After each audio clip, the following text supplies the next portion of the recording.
Hey there, gorgeous gays. Version 2 here with Final Fantasy XIV. Endwalker. The end of the Walker. It is 6.55 day. It is time to wrap up everything that is 6.55. It is time to do everything, finishing everything Endwalker, even the stuff that was from before 6.55. It is time to do 6.55 MSQ. It is time to end Endwalker. Big fucking day. After today, I will be in the current expansion for the first time ever. Well, I guess when I start the next episode, I'll be in the next expansion. I'll be in the current expansion. But still, you know what I mean? It's time! It's time! So we have a long list of things to do. There's a number of things that are 6.55 specific that are introduced, but there's also just a bunch of other stuff that was introduced in 6.5 earlier that we are still finishing. We're finishing everything. We have managed to work it out that everything can be finished today. Not technically today, because we have to like do a slight bit of editing from like 2 days in advance to come back in time for one of them. But everything we will... Hello! Hello! We are at a point, we've managed to get it to work out that everything Endwalker will finish before Dawntrail. There was a couple of things we were worried about, just being like, oh, maybe the first few episodes of Dawntrail will have some Endwalker catch up. Nope, it's all gonna be done. It will all be done before we start Dawntrail. So that is, as the kids say, pretty heckin' poggies. I think that's what the kids say. Hello! Hello, everyone's walking in. Hi, everyone. Hello. So the question is, where do we start? There's so many things, but there's like, I would say the most obvious start is Hildibrand, because it's like probably one of the longer ones. Because the things that we're wrapping up is Hildibrand, and then the combat relic that comes from Hildibrand, then the crafter relic, we have Margrat Custom Deliveries, we have Tataru's boutique, we have Island Sanctuary, we have Allied Societies, and then we have MSQ.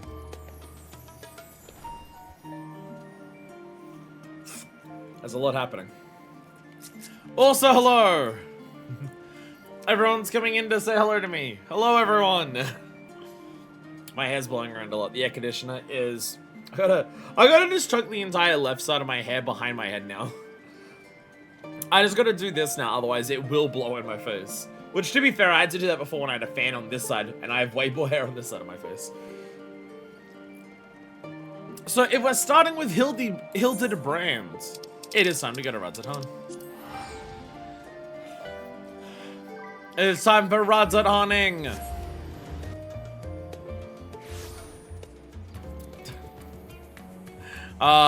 Everyone getting their magical girl on. It's good to see. It's good to see. Though, if we are indeed getting our Hildibrand on, it also does mean I need to change my glamour again. I'm gonna miss this city. We can just come back. The thing that's gonna really confuse me is getting to an endgame city for the first time, and actually seeing how busy an endgame city is when it's current. Because I've not seen that. Last time on Hildibrand, we discovered they are aliens. Alright, here we go. Of duplicity and duplication. Delian is ready to embark on his latest investigation. I'm really glad that we're doing a Hildibrand questline today. A day where my, like, lungs have not recovered properly and I'm struggling to laugh.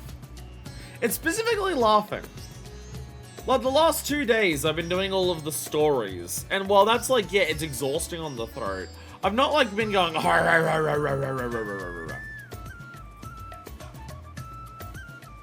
Did we do 6.55 already? When was this? But both last streams were stories. That's what we're doing today. That's what we're doing. We're doing 6.55 today. That's the point. We're doing 6.55 today. Delian is ready to embark on his latest investigation. Are we doing MSQ last? Absolutely. Absolutely, yeah. The idea is that because of the unique specific circumstance of MSQ for Endwalker, I figured it would be the best to save it for last. Endwalker's in a very unique circumstance with its patches, where the entire intro to Dawntrail is located in 6.55. So I figured ending with MSQ would be the thing that would make the most sense. Well, it won't be there then. Ah, we'll rush. We'll rush. I don't know how long it's gonna take to do everything else, really. Ah, Minor Fist, you're just in time to assist with my latest fact-finding expedition. Our reason for into Charlian revealed that Pooper's friends was in the company of a Harnish alchemist, yes? As such, I was inspired to do some preliminary legwork here in Fathernair. I contacted my usual sources for local sight and surveillance phenomena, but alas, they had none to share. I thus switched tactics and decided to track down this alchemist fellow instead. Surely someone will have heard the tale of an apothecary bold enough to set up shop on a Garlean battlefield. The inspector and the others have been pursuing a similar line of inquiry, yet have found no leads here in the city or at the Great Work. I believe they moved their investigation to Hildibrand, so I suggest we hurry over there and join them. Can't have that little blue man muddy in the waters when we're so close to grasping his master plan! I thought Hildy was already done. Nope, goes until the end. Well, Hildibrand's the relic. Hildibrand's the relic, so it can't be done until 6.55. Branderhild! Sport Town would be an excellent place to analyze global trading trends. And Asher, what else can you tell us about your long-lost comrade, Master Poo-Poo? Oh, my friend's an exceptional individual, capable of astounding feats that I can never accomplish without the help of my starship's equipment. No, I always went to you. My polygonal son. Ah. Realizing my jaw is hurting from all the talking I've been doing the last couple of days. For the stories. And all the cock I've sucked. I see the two of you are eager as ever to observe my inspectorial genius at work. Ah, the long-term fans are often the most ardent. As a matter of fact, we were just about to continue our investigations. The alchemists we know, so we've been traveling with Master Poo-Poo's company. No. I mean, that is to say, I am merely following in the inspector's wake. You didn't be so modest, my dear Inspector Brandyhild. Tis wrong of me to comport myself as an equal to you and all in any respect. For I am but a copy, and a flawed one at that. Stuff and nonsense! Cologne or not, self-deprecation is unbecoming of a Manderville man. Exactly! The things you can do are amazing! Oh, I don't know about that. 'Twas you who saved Minnie from certain doom, was it not? Well, not quite as alacritous as mine. Your rapid reasoning is nevertheless quite effective. Just kind of you to accept me, yet rough edges and all. I only hope my meager contributions are of some small assistance. I feel bad for Brandyhill. Too modest by half. I'd say his mental faculties far surpass those of the original. That's enough chin-wagging amongst ourselves, I think. Let us spread out and learn what the locals know of this adventurous apothecary.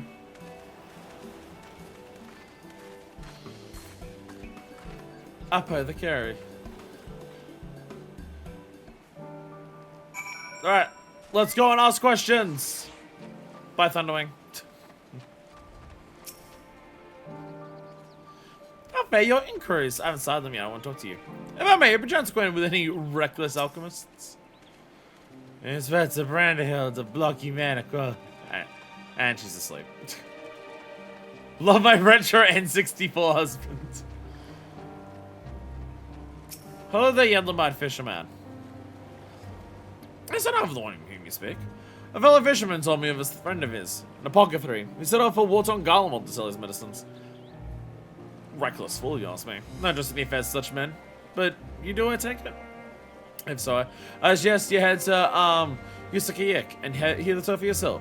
Look for a redhead lad there to get yourself started.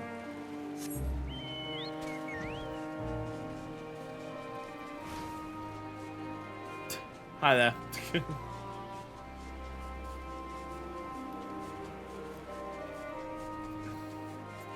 Where do people be around? People. Brandhild! Perhaps surveying million Inspector Hildibrand's cavalier attitude that could be of great use in our investigations. I feel so bad for him. I feel bad for him. Woohoo, streams! Up, Scrubbler. Inspector Brandyhild is possessed of a brilliant... Inspector Brandyhild is possessed of a brilliant mind. Feel willing to work for the fascinating and truth, I'd employ him in a heartbeat.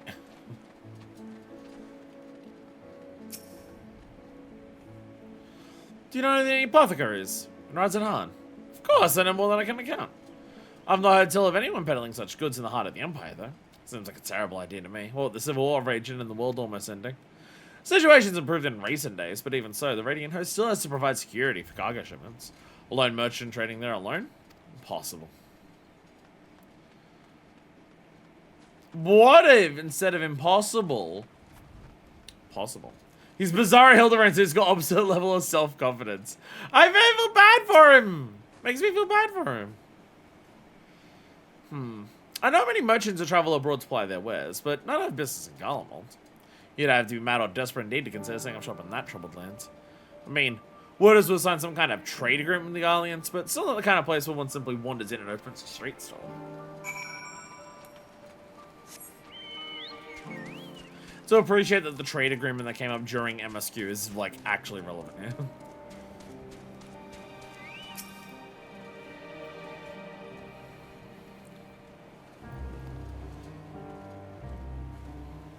My men carry boxes. Ah, Minnie! I hope your questioning is born fresher fruit than mine.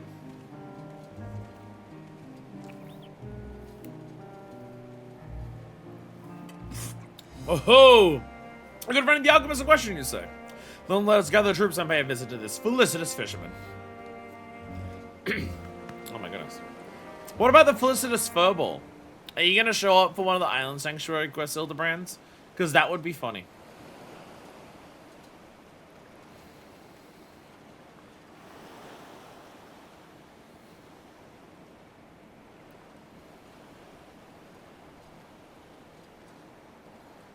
The story of my apothecary, friends. Oh, you must mean, Baharasov. Well, I was near enough to calling it a day anyway, so here's what I can tell you. Baharasov comes from a very poor family and, growing up, never had much in the way of money or possessions. I suppose these experiences are what led to his lifelong obsession with gaining wealth. After trying his hand at a succession of trades, he decided alchemy would earn him the most skill, but his stock never sold as well as he hoped. He needed a hot wife with a frying pan to be able to make his business work. So when he heard about the internal strife in Garlemald, he saw it as a golden opportunity. Surely the middle of a war was the best place to sell medicines. Well, the best place for near-death experiences.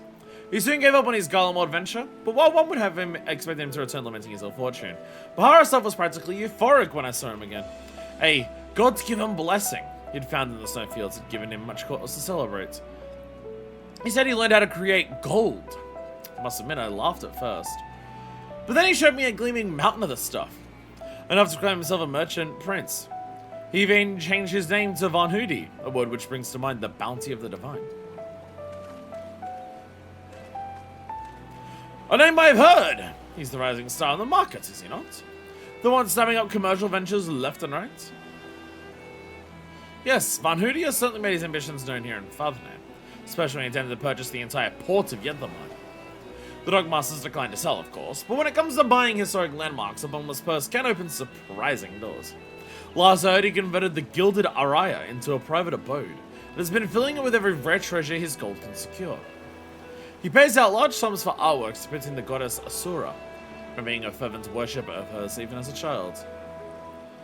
I've encountered many Manusia and Mirgo lore in Ratanhan, yet I recall no mention of this Asura. Well, that's unsurprising. As a deity of war, she's not well loved by the common folk. It's really bad when you experience her wrath. Like the Capcom video game. Baharasov is different, though. He sees life as a constant battle to amass wealth, and it is to Asura whom he prays for victory.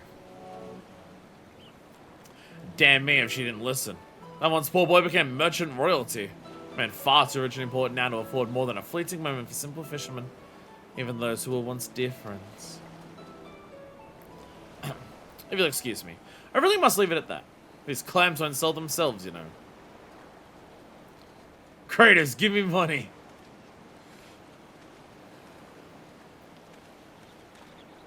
How about that, eh?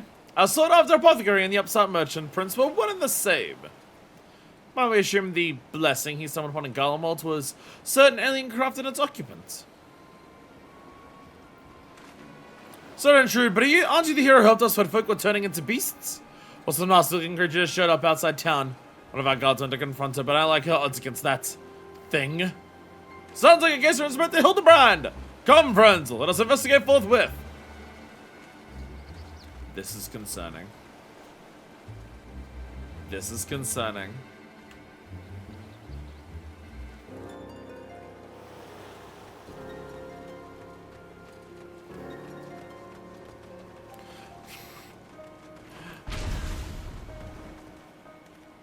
The guy! I thought you destroyed that monster!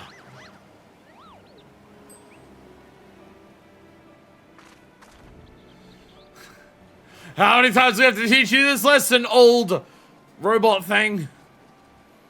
I have the situation that controls citizens. This individual bears a strong resemblance to a known fugitive, so I thought it prudent to investigate. Regrettably, he has proven less than forthcoming with answers. How many times was he teaching you the same lesson, shiny skull man? Look out! They did it! They did the meme!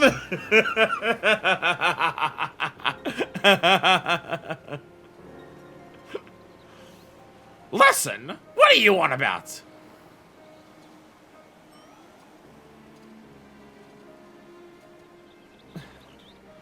Bah, cease this babbling, get out of my way! Luvahone's orders are to cause trouble at the ports, and I'm running behind schedule. Wanudi, the merchant tried to buy Yedlamad, so he put you up to this. Casters, how did you manage to do this dastardly plan? You blurted it out. Like most villains in Final Fantasy XIV. You just told me what your plan was, and so I stopped it. Silence! None who learn of our scheme can be suffered to live! Prepare to be squashed, meddlesome worms! God bomb! The drop kick!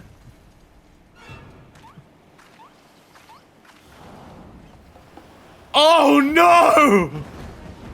No! The duplication glitch! We spent a whole patch like investigating it, and he just tweeted it out! 3 more sinister skullmen! Was the Tataru a quadruplet?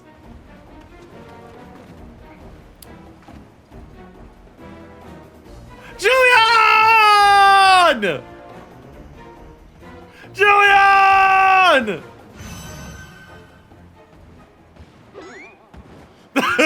Yep, they can recognize. Yeah! Julian! Mother!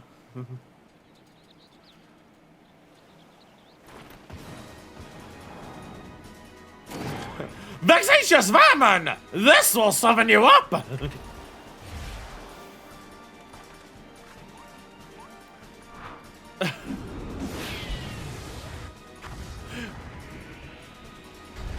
We got the frying pan! Yeah! Yeah! Thanks, Julian! Bah! A lucky hit! We did hit it for a foul. We did hit it for a foul.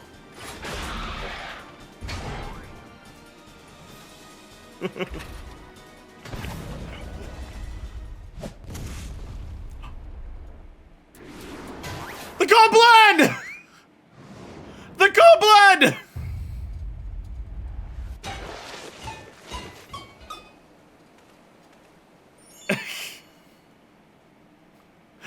Everyone else is running away. And now she just like, yeah, I'm just gonna walk.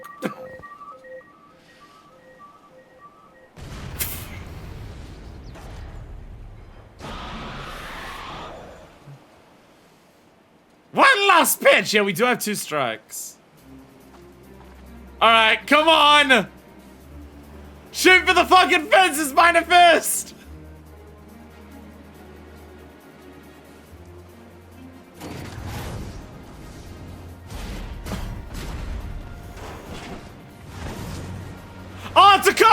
ball! Ultimate heavy hitter special!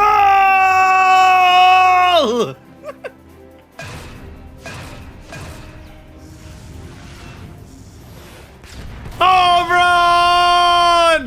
That was my fastball! Oh, it was a fastball, sorry.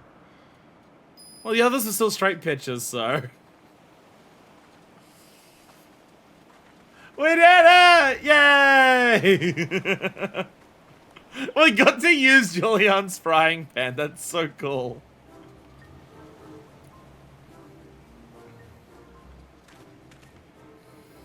I've come to expect father's sudden appearances. But what brings you here, mother?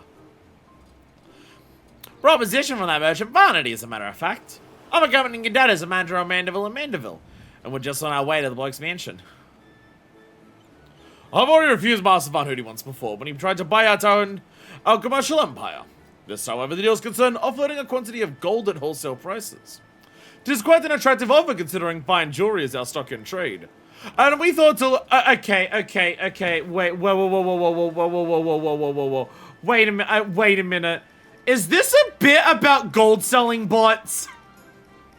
Wait, I'm now just realizing Von Hootie is a merchant who is using duplication glitches to make a bunch of gold and is now offering to just upsell that gold at cheap prices. Is this a kill farm bot bit? This entire the Hildibrand Endwalker has been meta the entire time. Is this a bit about gold farming bots?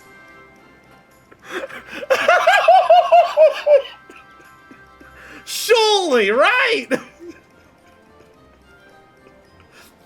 Like, this here is just like, oh, he's selling a bunch of gold at wholesale prices. It's like, he's got a bunch of bots doing duplication glitches, and he's selling off all of the gold for really cheap.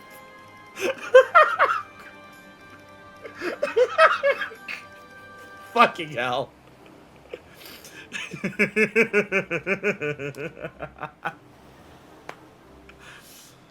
But if he would purposely command his lackeys to disturb the peace of a public port. Lugai is a robot. Lugai is a robot. And they're sending all of the robots to the Aetherite Plaza at the local port. It's all of the guild bots in Limsa, causing trouble by just yelling in chat all the time. It 100% is. It 100% is. It's absolutely a Gilbot bit. I refuse to believe otherwise because it's too much joy in my heart. Again, with how meta Endwalker Hildibrand has been, I would not be surprised at all. We can't do business with a thug like that. Absolutely not. Where did those lackeys come from in the first place? Is there a hulking weaponized brute manufacturer around here somewhere?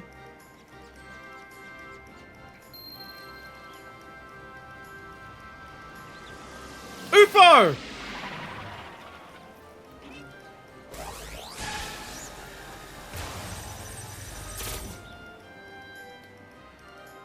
As I suspected, my ship's vaporization beam is configured to expunge only replicated mana. So you can got me on organic materials as well. How interesting. Once the bioduplication facility has analyzed an object's molecular structure, it can generate any number of copies. Yet it cannot create matter from nothing. A requisite supply of ether must be on hand to facilitate the process. Cool, you sure know a lot about it. A lot about a lot, Inspector Branderhild. Even alien starships.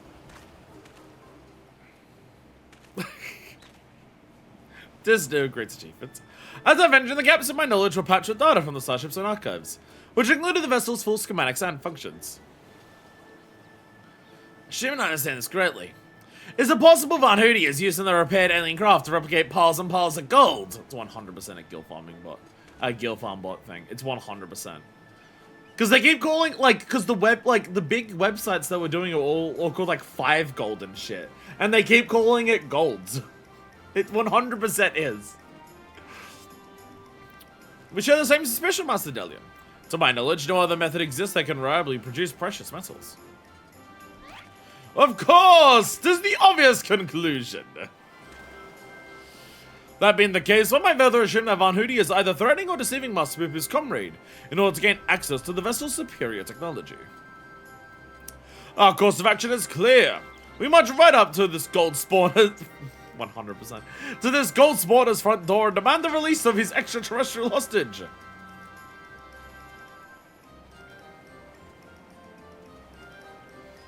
It 100% is a bit about gill farming bots. It 100% is. The language they're using is too specific. I fucking love Hildibrand so much. I love Hildibrand so much. I was hesitant to put stock into the unsavory rumors I'd heard, but this unprovoked attack on the port would seem incontrovertible proof of Von Hootie's villainy. Good to see you, Manifest. And good to see you still keeping company with that darling boy. I believe that new friend he is. Smooth off the edges and he'd be the spitting image of our Hildy. That was a smashing hit, Manifest. I'm given to understand that, while identical in appearance, the craft wheel and the Master Pooper's comrade is equipped with more advanced technology. All stalker threats and deceit has me worried. Svetta's mother is as monstrously as strong as the Manderville men. Except, that doesn't make any sense. Wait a minute, I thought they were fucking aliens and that's why they were so strong. How the fuck is Julian as strong, if not stronger? We must confront this malicious merchant at once. If your heart's on a confrontation, you may as well come with us. Monty's invitation include a private airship flight to his new estate. I will certainly formally reject his deal anyways, and his pile will be waiting. Let's take this Von Hootie to task and bring an end to this case once and for all. Gentlemen at heart. Godbert is ready to lead you to Von Hootie's waiting pilot. Shall we be on our way? Where to meet Von Hootie's pilot stop the rise just south of Kaj's footsteps.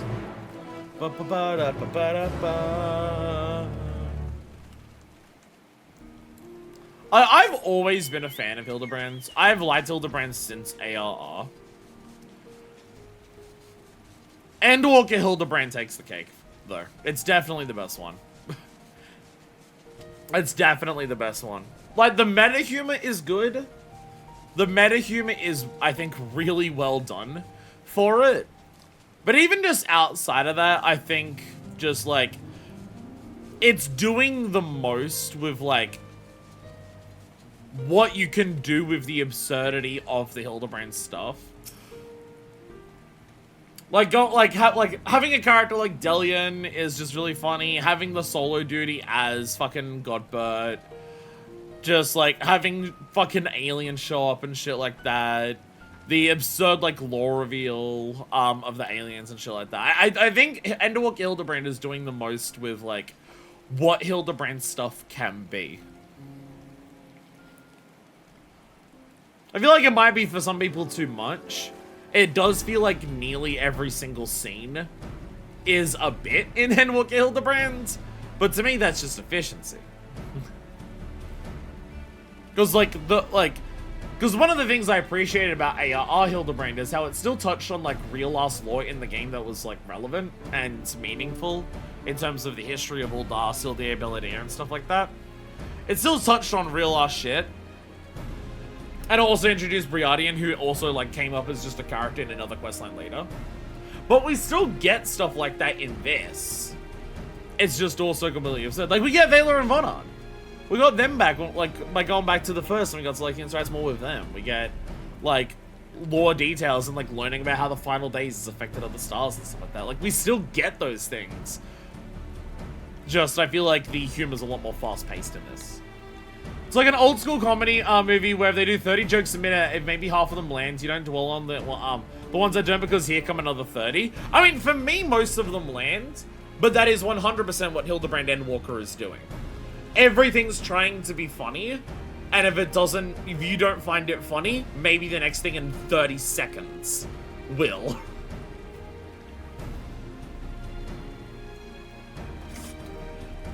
Whereas I feel like some of the earlier Hildebrands spent a lot more time setting up like one bit, and then that bit would happen, and then it would spend more time setting up the next bit. Lord Godbert, Lady Julien, and Entourage. Pray excuse our presumptuousness. My son and his companions insisted they come along, desperate as they were to meet the illustrious Master Van Udi. Hi. I say, one moment if you please. Yeah, not gonna be many people in Father who don't recognize me. The big misunderstanding gag on the beach with Briardian and the bomb come to mind. That is one where the level of setup, though, is part of the joke. So I will, like... so I think that's fine. That one specifically, the fact that it takes forever to set up is part of the joke. It's the fact that it takes so long for it to pay off is part of the joke. So I also give credit to that one. I want to go meet your boss. This is not a trick. I am totally not the woman who flew to the edge of existence to save the universe. Lord of Honey should be glad to welcome you all to his home. Pray step aboard and I should take you there directly.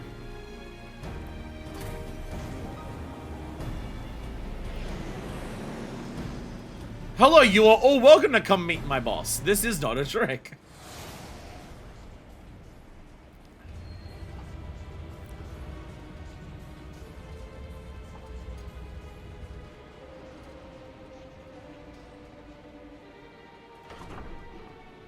That's eerily reminiscent of the Telophorite Towers. Welcome, honored guests, to my humble abode. I trust the view is to your liking. Totally innocuous tower. Since you traveled all the way from distant Ultar, a pleasant backdrop to our talks was the least I could provide. And what an unexpected boon this is. I had been debating when to extend you a personal invitation, but now you are here like a wish come true. Save your rats for the magistrates, Van Udi. We know the secrets of your ill-gotten gold.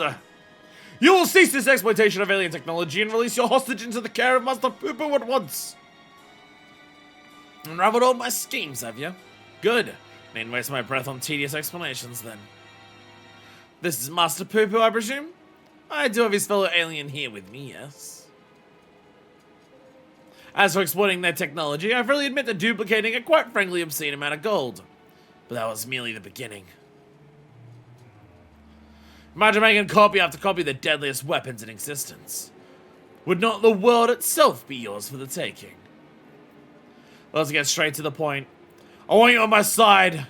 With the vaunted Warrior of Light as the template for my clone army, we would conquer this and every other land in creation! Oh cool, I can get my monologue in half. Okay, minor first. Minor first. I need you to resist the self-cess temptations for just a little bit.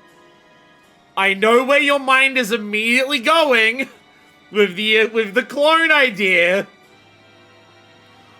I know where your brain's going with this, Minor Fist. Calm down. The bottom choice is really funny though. Neither of us will be virgins. Minor Fist, no. Minor Fist, no. No. Stop it. Stop it now. I mean, it's honestly one of the better take over the world schemes I've seen when it comes to potential effectiveness. Yeah, honestly, just like an infinite number of Minor Fist probably would be more dangerous than most of the actual threats that we have faced in the world. Minor Fist says this first one while she is blushing and trying to distract herself from what her mind immediately goes to with the idea of a clone army. I refuse! Categorically and emphatically. Mostly. A pity. Yet anticipated you would prove an impediment to my ascension. Yes, it seems time has come to test Lugai's ritual of manifestation. That doesn't sound good. All was read long in advance of your coming. This tower holds not only mundane treasures, but also caches of crystals. As for the congregation of worshippers, well, I had but to declare myself. After all, who was more devoted to my cause and my goddess than me? I tortured an infinite number of myself. How do you know you're not one of the clones, though? What if you yourself happen to be one of the clones accidentally? Hey! That's my Ragnarok button. Divide, Asura. Take up thy blades and wage war upon mine earthly rival. That Kosha can't tell himself torture is Kosha.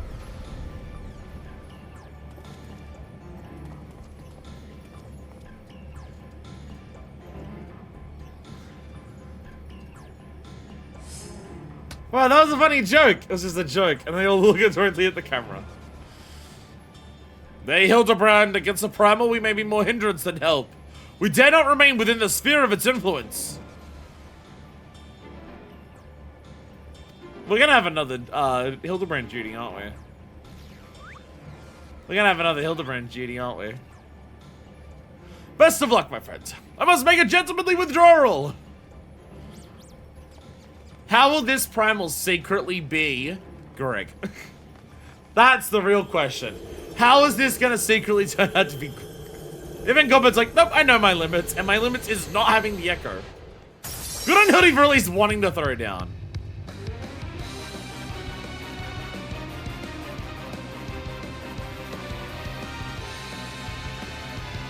Terrifying. Many swords, many faces. The Gilded Araya now accessible.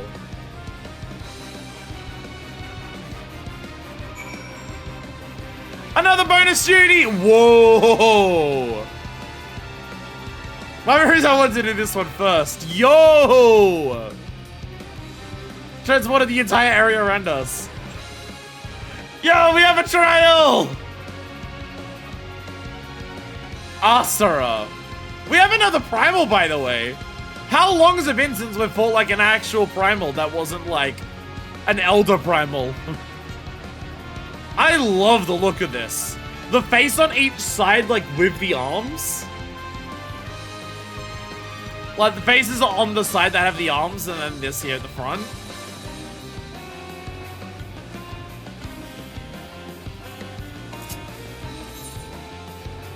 I was wondering if anyone would open up one for this. Shall I invite party members? Do we want to try and do this mid-eye level? I imagine no one's gonna queue for it.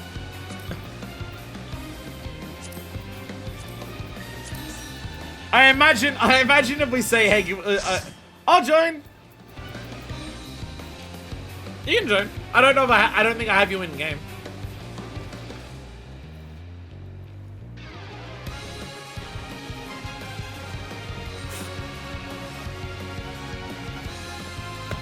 I don't think I have you on friends list, so I have to like add that.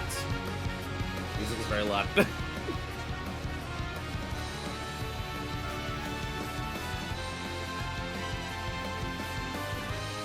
Val, are you here? Clone, are you here? Not to make the big final Dawntrail stream about me, but this will be the last appearance of Serena in this LP. As this is the last content that Serena has completed before my partner decided to quit the game. Understandable. Understandable. But Rimbest Scribbler in-game. Can I search that? Okay, the Arim. Bah. Scribbler, there we go. Where's some friend request? And also invite to party. Yo, let's go. Let's go. We have my squad. We have my squad. See, Val's online, but I don't know if Val's like watching. I don't know if Val's watching.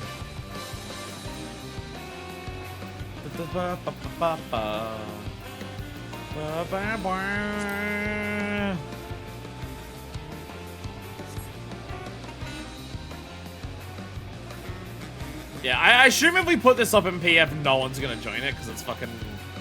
because of what it is. I assume no one will join it. So this one, we probably won't get to do that. Just enough for this. Hey, Trash! We have a trial! Surprise! It's a trial!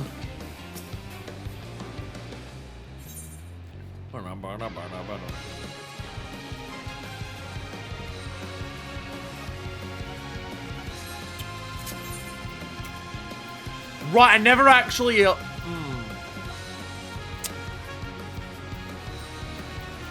I never actually upgraded my gear for this.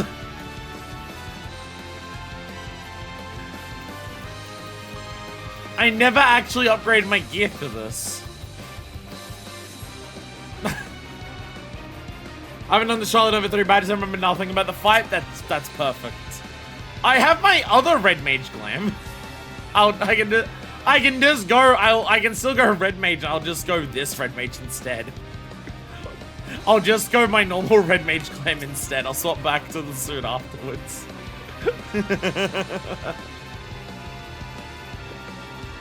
Whoopsies. Manderville Yagas in their pseudo. Still gentlemanly in a turbo. As well within rule, it's probably good. Glad for change of scenery, as it were. The Gilded Araya. Banhudi has welcomed you to the Gilded Araya. The historic vault within which he houses his many wondrous treasures. But it is not wonder that fills your heart when you spy the ominous devices lining the side of the structure. Devices you remember seeing inside the Tower of Babel. Your sense of dread is justified when the summoning begins. Drawing upon the devotion of the imprisoned faithful, the corrupted incarnation of a Minutia is brought into being. She is Asura, a deity of battle and conflict. And whether you wish it or not, your metal will be tested. Going to Dragoon for the gold fit? Hell yeah. Insta-pop, let's go. The fuck, I mean, we did have 5 people. We did have 5 people, but the insta-pop, hell yeah.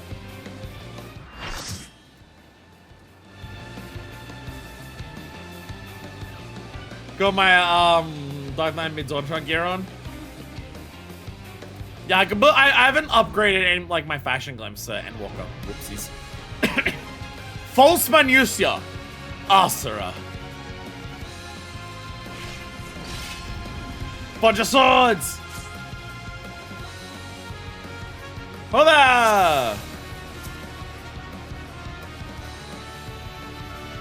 Hello! Bye-bye! We're ruling at all out because of Tomes Ramble Savage in January. Ah. Bye-bye-bye-bye. Bye.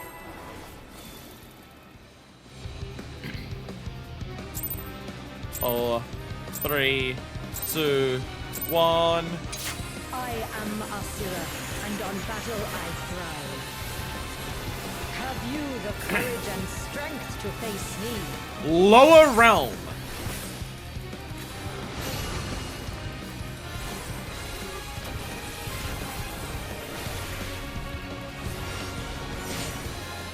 Will you dodge, or will you bleed?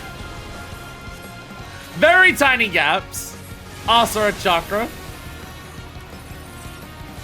Gotta remember to get my flashes up. The frail shall fall.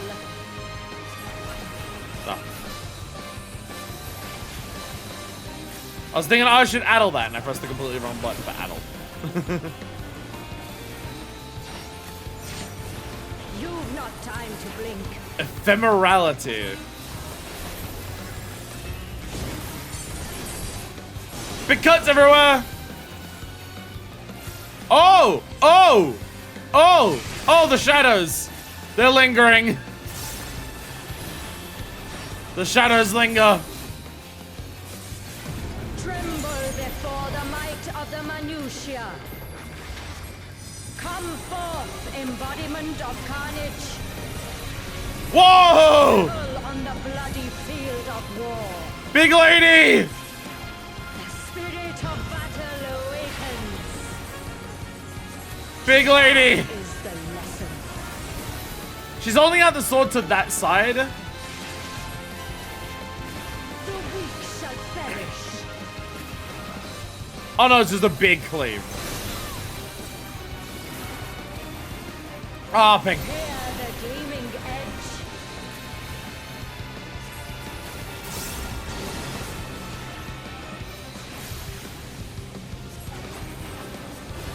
Oh god! Oh! I don't know what the tell is for that. I can't tell. Shine upon you.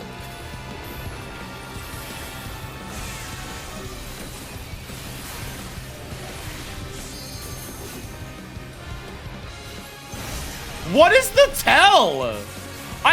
She's just glowing. I don't see anything.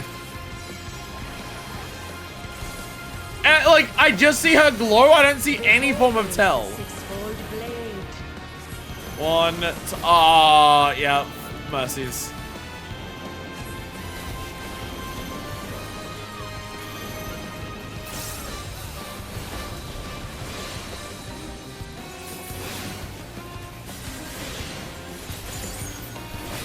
Oh, fuck. God damn it! I knew what the tell was. I knew where it was for that one. I just couldn't make it. Fuck. Gotta behave in this fight and nothing else. I recognize that she's been on Dimension 24 and Charlie is nowhere else in this game. I will scatter your bones.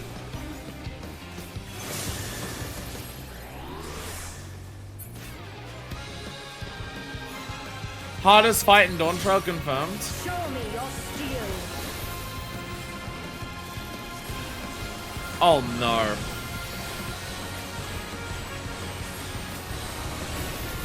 Oh no.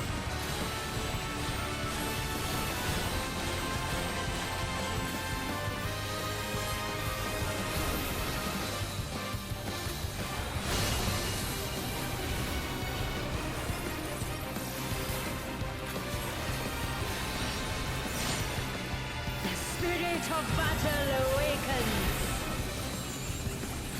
Unmerciful light shine upon you.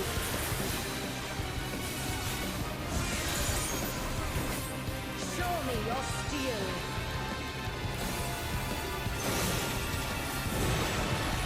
Oh, she moved! What is the... I have no idea what the fucking tell is. I have no idea what the fucking tell is. I have no clue.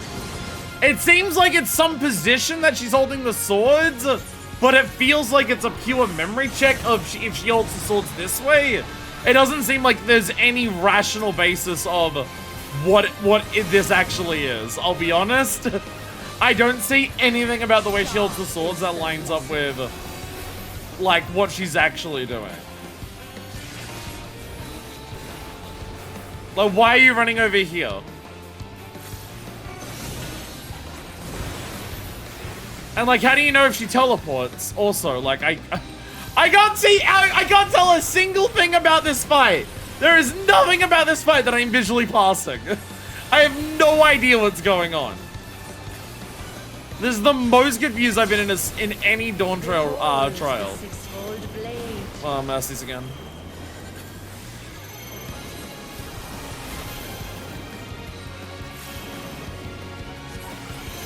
Okay, so we just alternate every time on this side.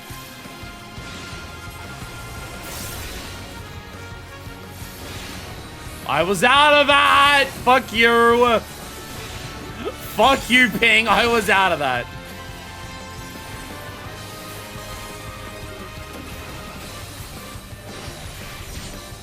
The face of battle is ever changing. Joyful is your downfall. Opposites? Oh, which one's real? Okay. So it was opposites.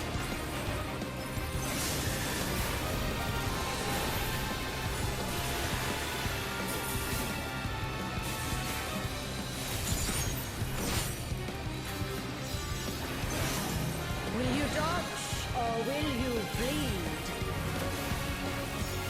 No, I'm out of range! I forgot what the range was on that. Oh no, I'm out of mana! No, so I'm out of mana. I forgot to lucid dream after each death.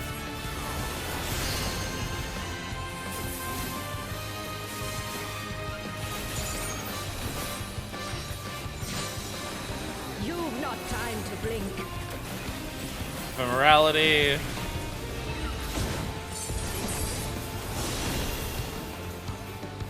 The one mechanic I understand. Show me your steel. Hey, Red Mage! Something that's way harder to play with the ping that I have. Acceleration just doesn't work properly on the ping that I have. I press acceleration and the actual... I don't receive the buff for acceleration until after I've already tried to, like, do the next attack.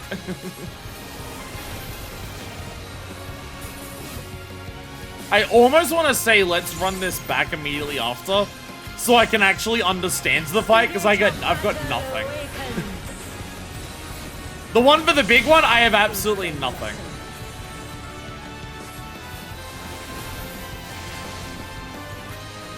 Show me your steel. Should I run away? No, and then you teleported. And again, I don't know how to tell if you teleport either. I understand absolutely nothing about it. Again, this is the most confused I've been by a trial in a very long time.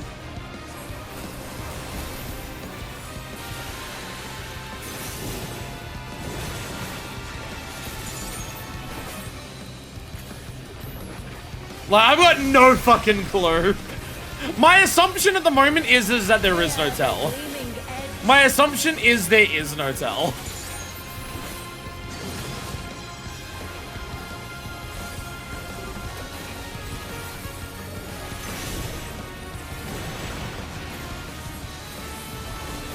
I've got no fucking clue.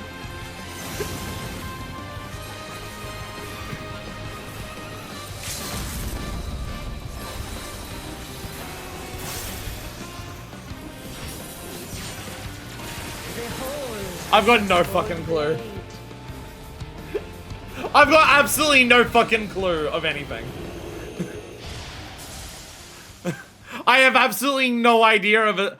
Oh, want a hint? No, just explicitly tell me. I have no idea. I have absolutely no idea what any of the tells are for that. My assumption is that there is none. My assumption is that there is none. I'm kind of assuming that the tells don't exist.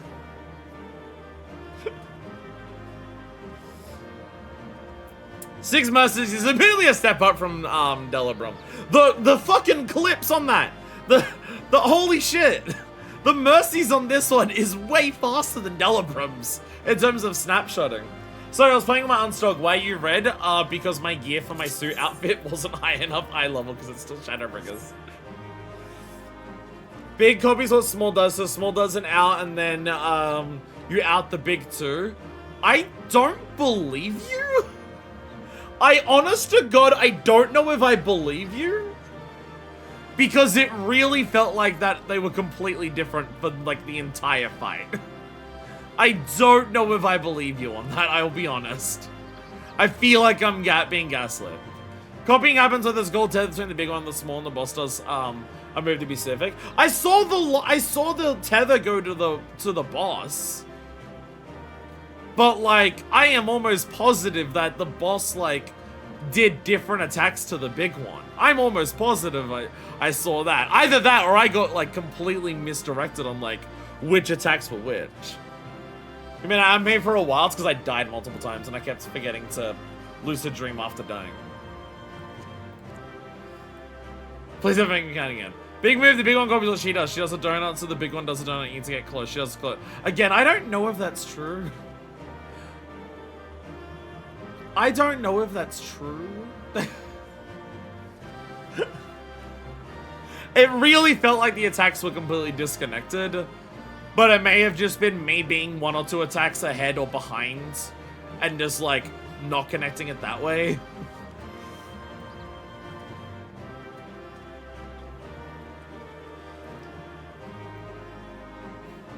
The name of each child iconic ability is different depending on the move. Yeah, that's just rote memorization, but I'm not reading cast bars when I'm not a tank. If I'm a DPS, I am not reading cast bars. I am not reading cast bars as something that isn't a tank because I am too busy, because I have rotation. Felt and were different verbs. Again, I think I was like mentally multiple attacks behind on what the small one was doing to line it up with the big one. Like in my mind, the small one was doing something and I was still thinking about what its attack was and like missing it doing another attack by the time it like had the big one copy one. The big one had like a 10-second desync from the boss on your brain probably to move forward. Yeah, it didn't feel like they were like connected. The tell for the teleport, I don't know it. There has to be a tell for the teleport. Because some of those you could not get out of the way unless you know that, like, if you have to know the attack and know the teleport to get out of some of those, they were way too fast. Most of my brain has ever been confused by a duty in Endwalker. I've never had a duty in Endwalker give me as much. The teleport tell us fuck you. There's gotta be a tell for the teleport. There's gotta be a teleport. One thing I did was whenever the boss TPs, there's a ripple effect on the floor. Oh, that I definitely did not pick up. Rush depending on the direction of the ripple. I definitely never noticed that. Yo! Hey, Scribbles. Hello.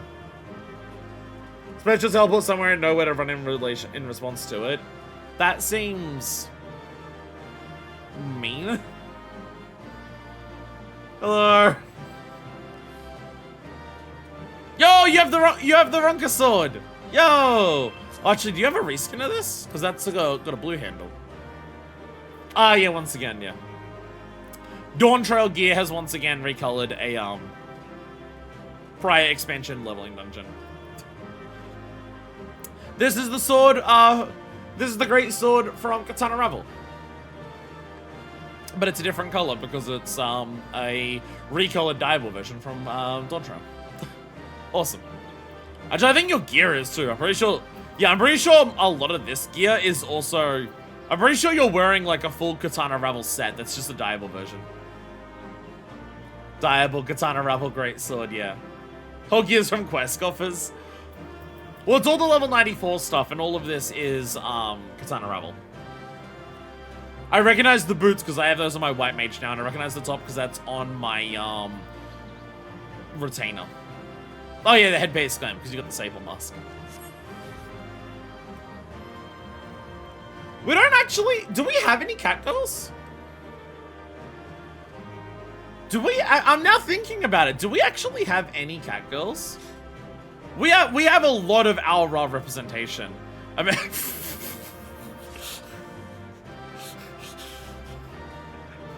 we have a lot of Aura representation amongst my viewers. I don't know if we have any catgirls, actually. Yeah, it's the same as my Dark Knight one. It's awesome. The boss tethers to adds objects and stores mechanics routines normally reserved for savage fights since it puts surprising high mental load on the player. Catgirls are for weaklings and strap. So mean. So mean to call someone in chat a straggot. Jesus. I started the game, I was unsure I found my Aura up and Fantasia, but by the end I'd fall in love with my funny scaly boy. I mean, I've been Femro and I've been diehard Femro ever since. Good show, Manifest. So it seems you thoroughly trust that pesky primal. And even as we speak, Mother and Father should be informed of the Radiant's host of that despicable Von Hootie's wrongdoings. Oh shit! He's back! The Divine Asura defeated! Turn the wheel, we flee for now!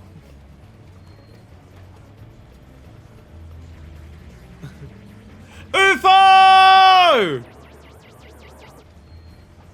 UFO! Who's flying the starship without my permission? The treasure is mine and mine alone! You called your vessel, Master Poo Poo. No, I did not! It's my friendship!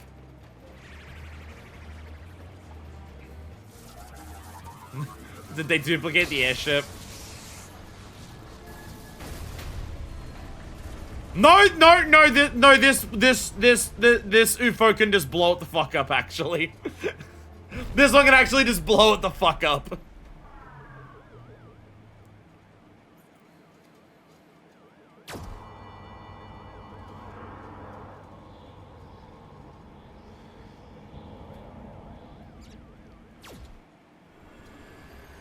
Boo-boo 2!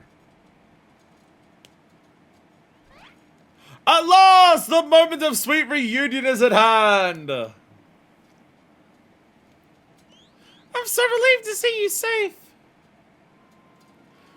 Likewise, my friends. Why is that music playing?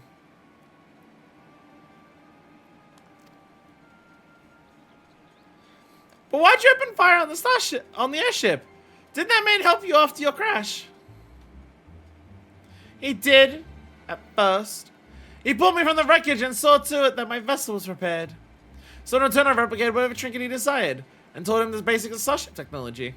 But that resolved to be a terrible error in judgment. When I was infected by one of the star's unique pathogens, he took advantage of my weakened state. He seized my ship, flew me out to the jungle, and left me there to die! We had our poo-poo fall sick too. And we helped him. Slowly, agonizing, I was able to synthesize a cure for my affliction. And then I came back to reclaim my property. The experience here is let me conclude that dominant sentient life forms here are dull-witted, cruel, and entirely unsuited to peaceful cohabitation. We must launch a full-scale invasion! It is the only way to guarantee our survival! No! No! The worst fate has possibly arrived! Delian was right! No, they're not all like that! These ones have been nothing but kind to me! Oh yes, they're all smart until they laze you in the back! We have to strike first before they show their true colors! No!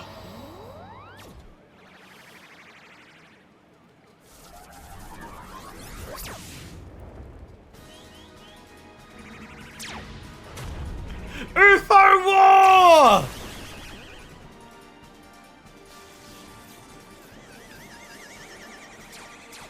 Oh shit! No!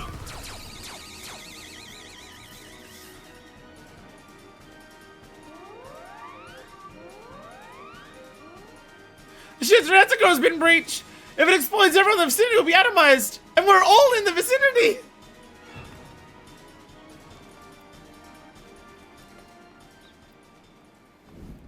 Brandhild! Do math in the frozen time!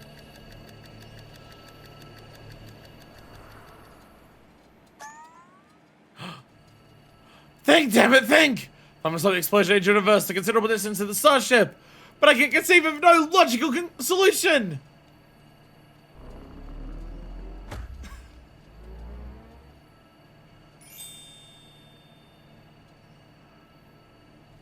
What about an illogical solution?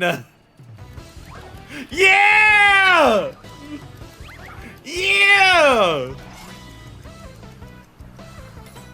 Also, don't want to mention the JoJo reference about someone being in the frozen time and someone coming up behind him with the same powers and putting his hands on his shoulder. Inspector Brandhild, you must employ my father's mighty moves to propel me to the vessel. I too have calculated the Lord Compensation techniques are our only means of achieving sufficient propulsion. Yet there is a flaw in your proposal. I lack the strength to properly perform the throw, and I have no time to teach you the starship's controls. Inspector Hildibrand, it is you who must fling me!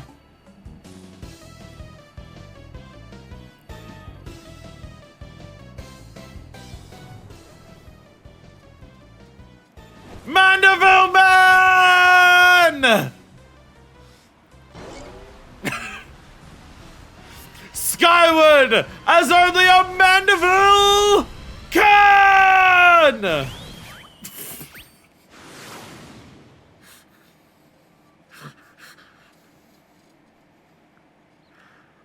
I lost my grip.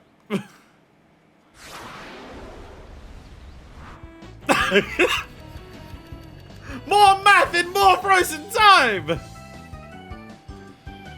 Give my treasure facility. Create shift motion to generate enough lift and processional motion to... Yes, I can still make it! Become Boomerang!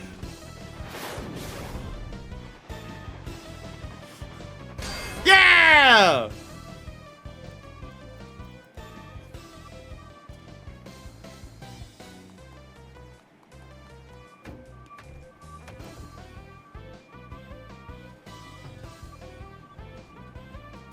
The buttons!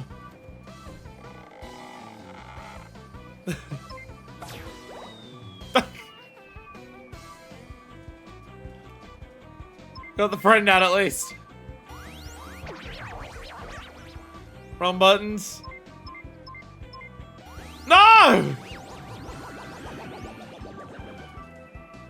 Come on, Brandyhild. It's too late. The idea is going critical. There's only one way to save the day.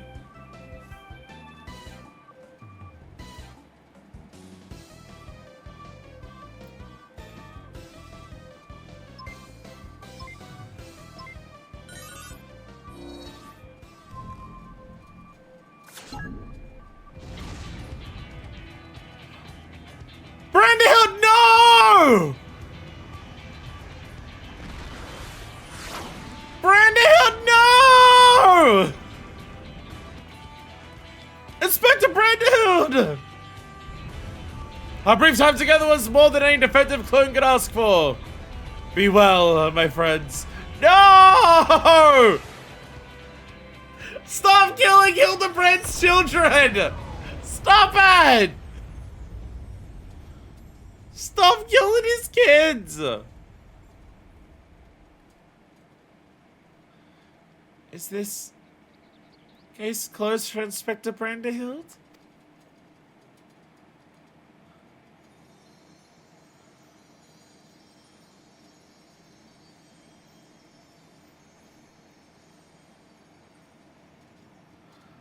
Nay, my little assistant.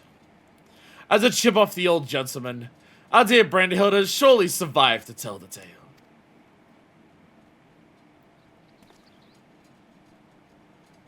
We shall see him again. Mark my words. He'll be fine.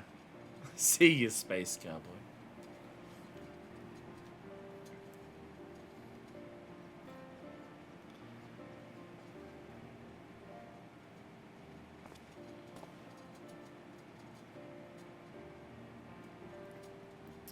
You rescued me, even though I tried to incinerate you with high-intensity plasma blasts. Goodness. Even at the cost of one of your own. If only I could make amends and earn your forgiveness. But alas. There is naught to forgive. With his bulky constitution, Inspector Brandyhild will be just fine, I assure you. As a friend of Master Poo Poo, you are a friend of ours. And what are a few minor plasma birds among friends, eh?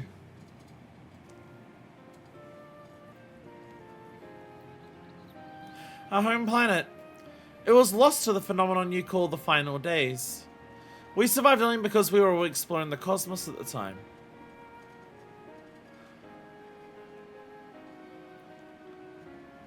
Yeah. Yeah, a lot of... It's a lot more than just Atheris that is affected by the final days, huh?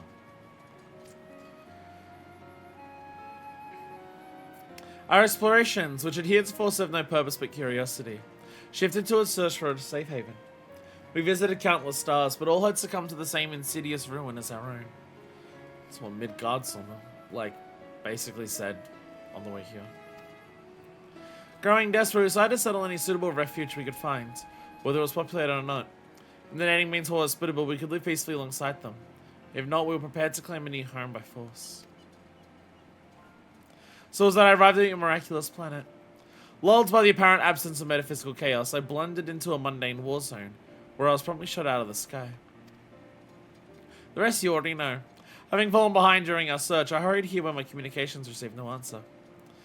That was when I met you, Inspector Hildibrand. Those touched by the despair of the final days are reduced to beasts. Given our savage willingness to invade your star, it would seem that, in a sense, we fell prey to that despair after all. Fortunately, my encounter with your generous people brought me to my senses, an outcome for which I am profoundly grateful.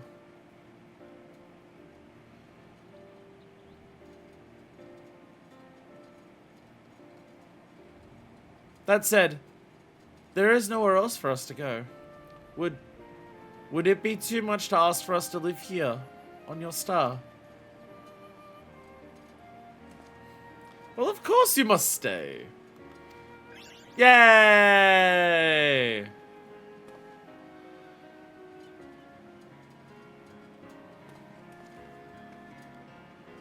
And I suppose you'll be wishing to repair your damaged vessel.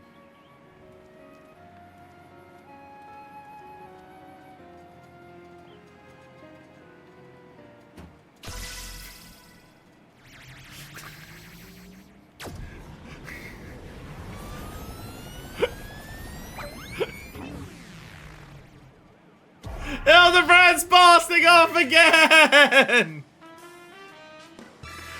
Oh, Inspector, not again! Wait for me! Oh, never a dull moment around now, Hildibrand. I say ain't worried the ship crashes. Not an impervious Mandervillian on board.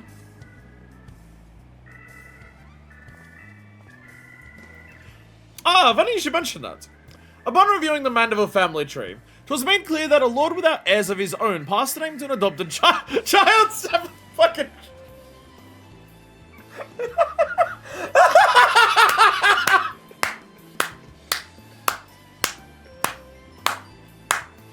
Yeah!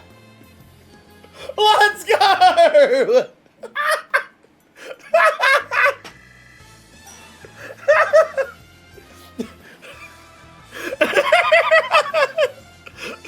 Fuck it! The Lord's up meant nothing!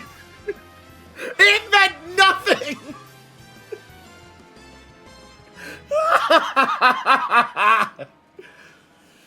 Oh, in the most pure Hildibrand fashion.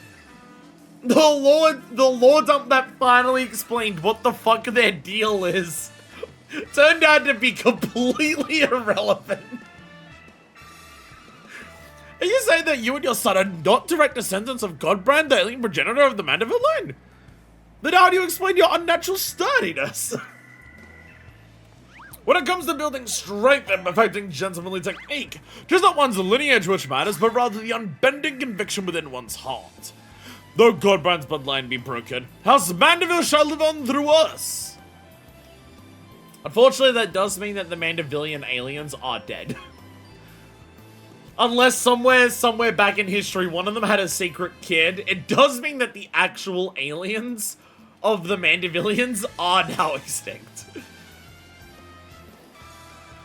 It's probably Dynamis. They're just actually built different. If the God boy can't swallow that explanation, I've also heard talk of some unseen power driven by feelings and emotion. It's actually Dynamis. Could it be that you and Ildi have tapped into that cosmic essence? Oh, that's the case. You must be positively swimming in it, my dear.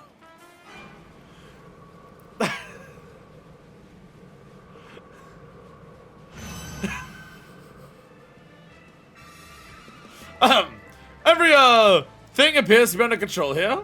So let us return to the city, shall we?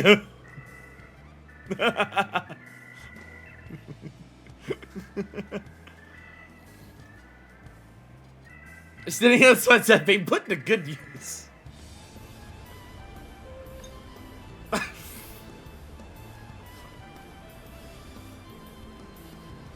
What a lady. If you missed yesterday's side story stream, we actually read a story about about Godbert and Julian. It was actually really sweet. There is an actual short story about Godbert and Julian. Go back to yesterday's short story stream. Once more do I find myself hurtling at superlative speed towards an unknown destination. Another day, another thrilling case for Hildibrand, Agent of Inquiry, Inspector Extraordinaire. While he just casually sips tea.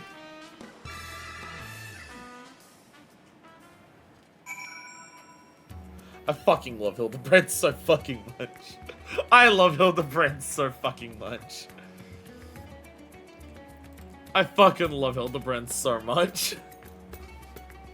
I don't care what people say, Hildibrand fucking rules.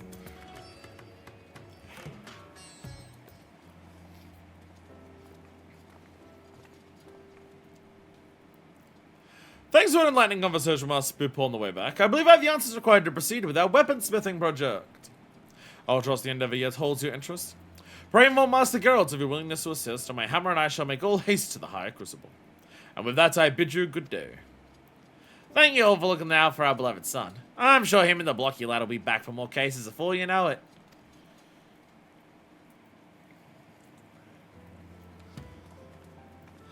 Bye, bye, Julian.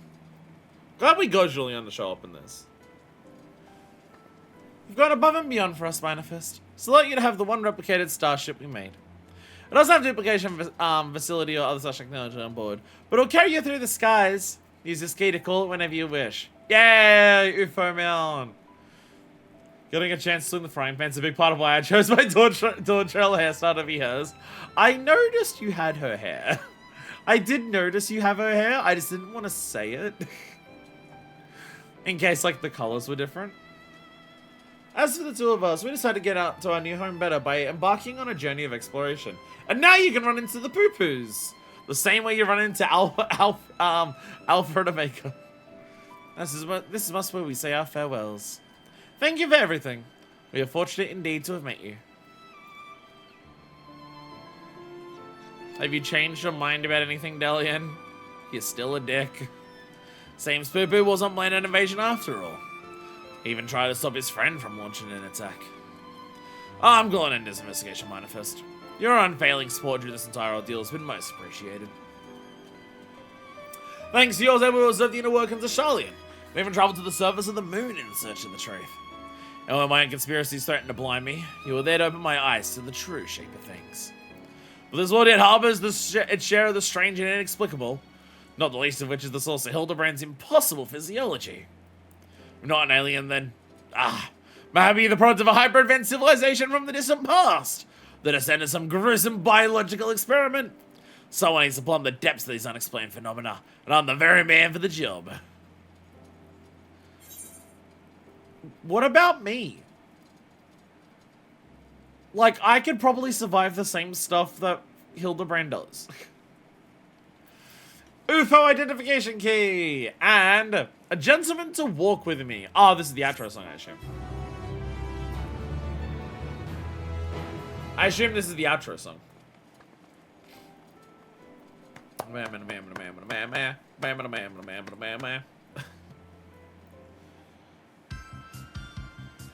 Hildibrand!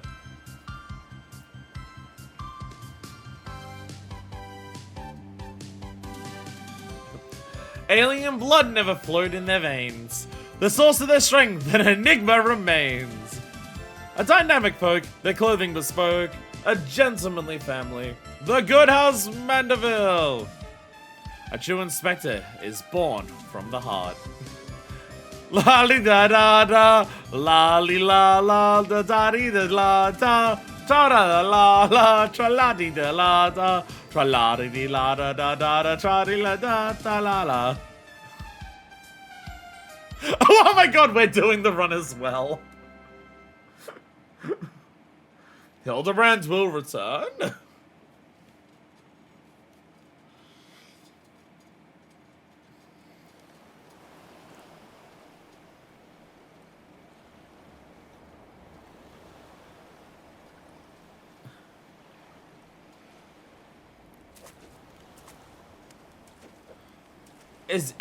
Are we gonna kill this character in a post-credits cutscene? Are we gonna kill off this character in a post-credits cutscene so we never have to see them again, please, for the love of God?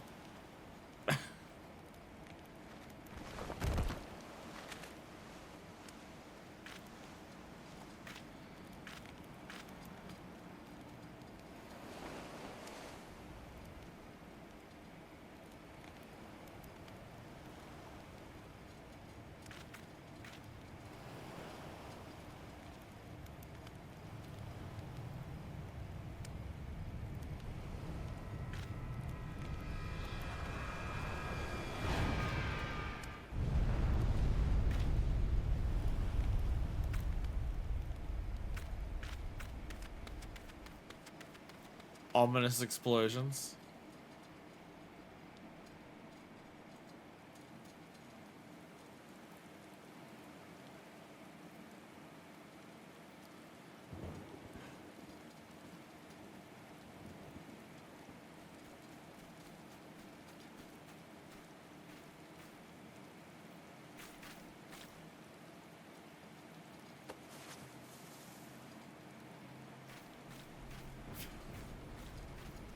Oh wait, I see legs.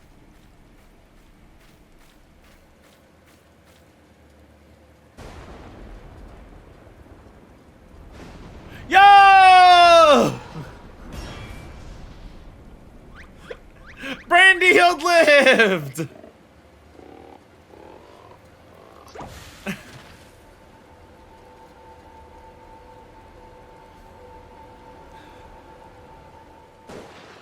He lives! Let's go!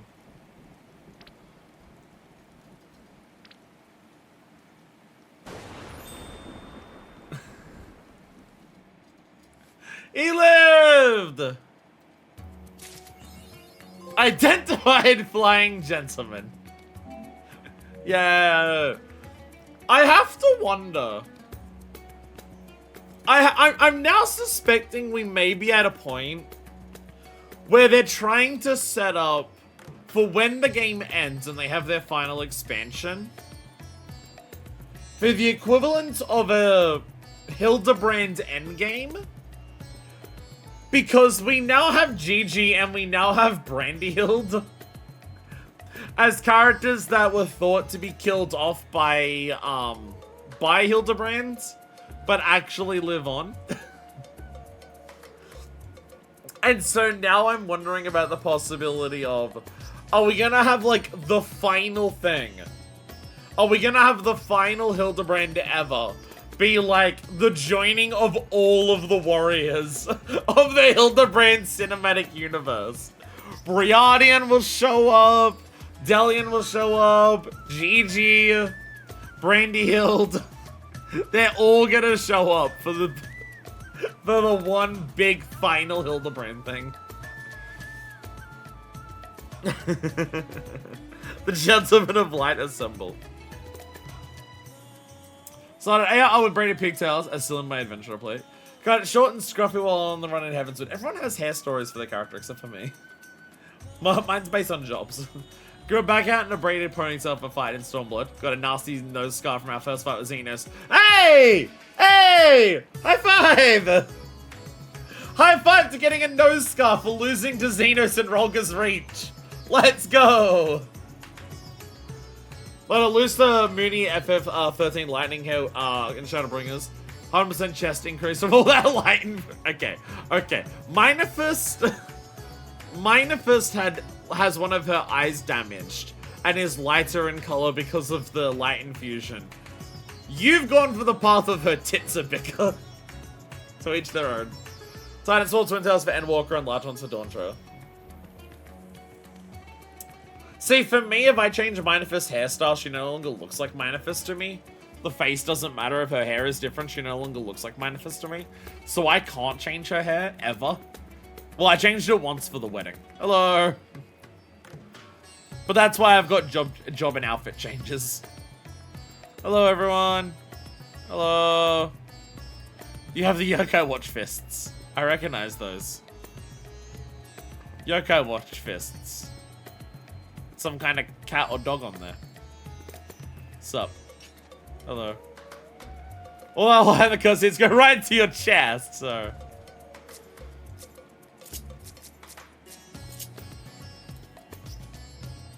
Bye, Serena. Bye. Farewell hug. Farewell hugs. Farewell hugs. Farewell hugs. Farewell hugs.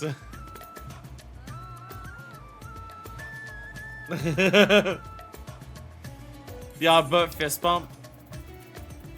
Where's the Yardbird fist bump? There it is. Yeah! Yeah!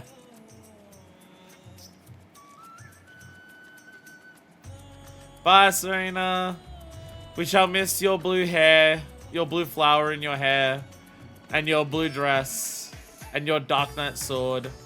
There's a different Dark Knight sword to what I remember you having one time. And we'll miss your armor. We'll miss that one arm that you have plate armor on, not the other arm.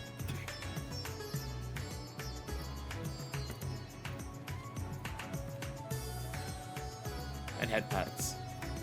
And also head pats. Also the head pats. They're important. Oh, two animals! The animals are here to say goodbye to each other. You're losing a bad bitch, you're getting a nerd with a hyperfixation instead.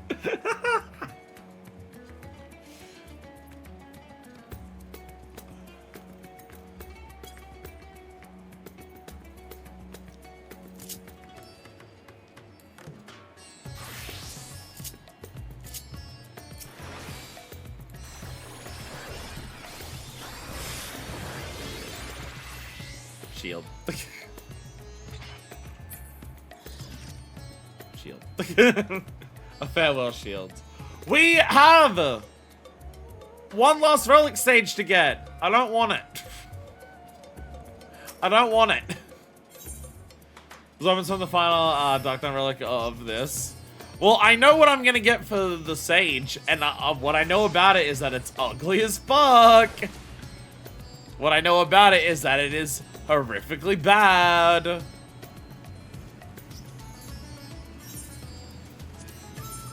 Resonating with perfection. Geralt is itching to get on with perfecting the Manderville Weapons.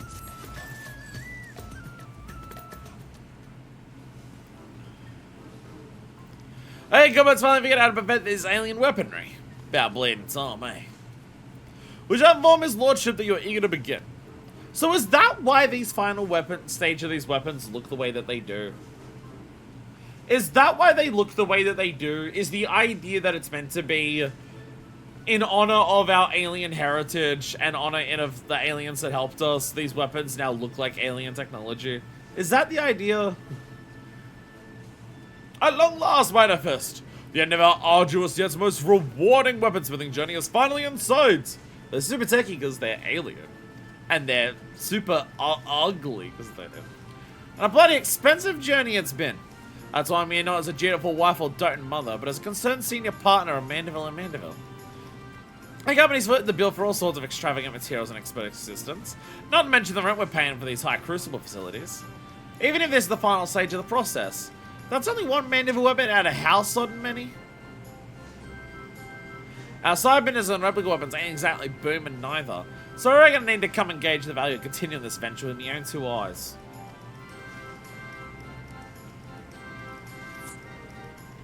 So let us offer our full cooperation to my business partner as she oversees proceedings. As we learned in the short story, she is very much the business part of the operation, and Godbert's pretty bad at that. Ha! Now there's a sight. Seems your lordship's lost his cocksure composure. What happened, Godbert? Weren't you just telling me how your ridiculous wealth made you free to craft whatever you pleased? I'd be on my best behavior if I were you, Master Geralt. After all, your considerable remuneration is one of the main expenditures Lady Julianne will be scrutinizing. Just like Jesse and Sid. Let us move on to the topic of armament augmentation, shall we? Unsurprisingly, the key to perfected weaponry lies in the application of the perfect oil, a substance known as Ultra Manderville. This superlative lubricant will serve to maximize ethereal conductivity. Came with the creepy oils. And as one might predict, Ultra Manderville's main ingredient is derived from yet another incredibly rare meteoric material, cosmic crystallites, 'tis called. When it came to method for extracting said ingredient from the meteorites, however, my ancestor's relic was conspicuously devoid of instruction. Thus I consulted with Master Poo-Poo. Thanks to his encyclopedic knowledge of alien civilizations, he was able to furnish me with the requisite technique. I must say it is a rather unorthodox process, and one I cannot complete alone. It shall necessitate the involvement of everyone present. Oh, the sound of that. What fobbish nonsense do you mean to foist upon us this time? Oh, nothing too terribly taxing, I assure you. All shall be explained in due course. Ere we can begin, we must tend to the tedious chore of procuring crafting materials. Mind if I view it, Pre-acquire the crystallite through our usual tome-hungry vendor. We shall require 3 goodly chunks. One for the oil's main ingredient, and the other to reshape the weaponry itself. Yes, I should warn you, these advanced Mandervillian techniques will not only enhance your armament's properties, but also greatly alter its appearance. In anticipation of such wondrous transformation, let us hurry to our tasks! But I like what I have on my back right now. I mean, that's glam. So, like, it's fine. I can still use it, but, like, I like what I have. But I like what I have. I can't believe this entire, like the relics, yo, the fucking, they're so fucking ugly. They're so fucking ugly. They're so bad. Ah, Jesus. I can't laugh. It hurts my chest and my bowels are not controlled. I can't laugh. My body's not working. I'm getting old and I'm getting old now. Ah, I'm getting old. Cosmic Crystallite, make sure I'm buying the right fucking thing. So we don't have to do like several roulettes midstream.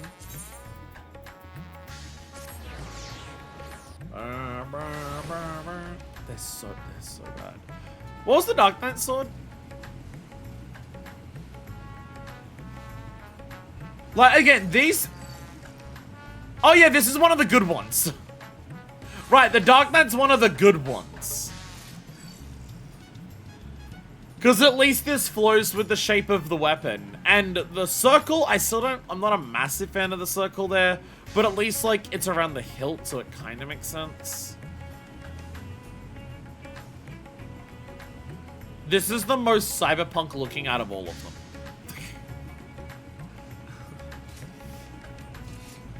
That's the most cyberpunk looking out of all of them.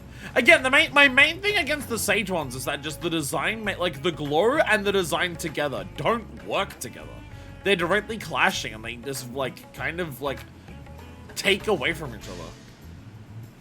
Second to last is better for Reaper. I imagine the second to last is going to be better for most because this is second to last for Sage and look how good it is. Give me them shiny rocks. Extremely rare form of crystal base chondrite is infused with aether from its journey through the cosmos. Theoretically, its energies can be extracted to the form of a highly refined liquid essence. I have rocks for you. That one also has like the whip effect that the Shinra and some others are forgetting have. That makes it really cool and makes it like, oh, that's why it's techie. Because it has the whip thing when you unsheath, yeah. I think he's ought to do the trick. I'll grab his lordship and we can get to work. The Sage ones just look like big ugly blocks. Here's what you do. Step 1. Design a new set of grenade weapons that fit the theme of the armor. Step 2. Put the weapon design contest winners as the relic with exquisite effects and a matte version.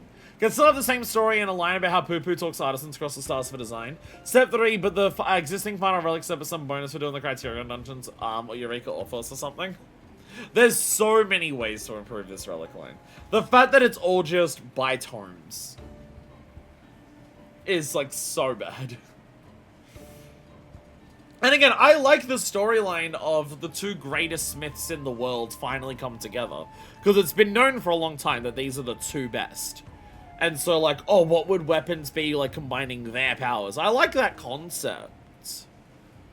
But I don't think they do a lot with that concept either, because it's just like the part where they have like Geralt embrace the madness of the Hildibrand stuff and like fight the marmot and what. That's where it's like good for the story.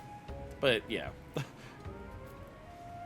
Add this list of Endwalker player complaint overreactions. Also, I mean, my thing is like, I don't know if this is an overreaction. My thing is, I don't know if these complaints about how bad the weapons are for Endwalker is an overreaction. Because what we had before was Bosnia. The thing is, I think the biggest thing for this relic process being so incredibly simple and so just do literally anything in the game and all work towards making the relic No focus on any particular content. You can have it finished the day that the patch comes out because you can save the tomes before the patch comes out. All of that exasperates every other problem that Endwalker has. The biggest thing that it does is make every other problem that Endwalker might have for, like, casual players, or, like, for people going through it, regardless of, like, level, honestly, is the fact that you don't have a big thing of content to go in and to do instead. Like, oh, you're not a big fan of what this patch is? Go work on doing something in Bosnia. Bosnia is so huge that it's just like, oh, you don't like something else? Go back to Bosnia. Start working on another weapon. Go back to Bosnia. Get field notes. Go back to Bosnia. Like, try to, like, get all of the, lost actions. Go back to Bosnia. Try to do fucking duels. Bosnia is so good, and there's so much to do in Bosnia, that if you ever get, like, if there's ever stuff inside of, like, Shadowbringers that you're not a massive fan of or you don't want to spend time on, you have Bosnia to at least fall back on. You don't have that in Endwalker. If you don't like what comes out with that patch of Endwalker, you have nothing to fall back on. You have nothing to go back to. Challenge is doing all the Hildibrand for those who ignored it. But that, like, if you skip cutscenes, that's not that long. Specifically said in interviews that this was allow people to do whatever they wanted for relics, since having to do Rika Bosnia was apparently deal-breaking for many people. But what if you don't like Bosnia? Again, one,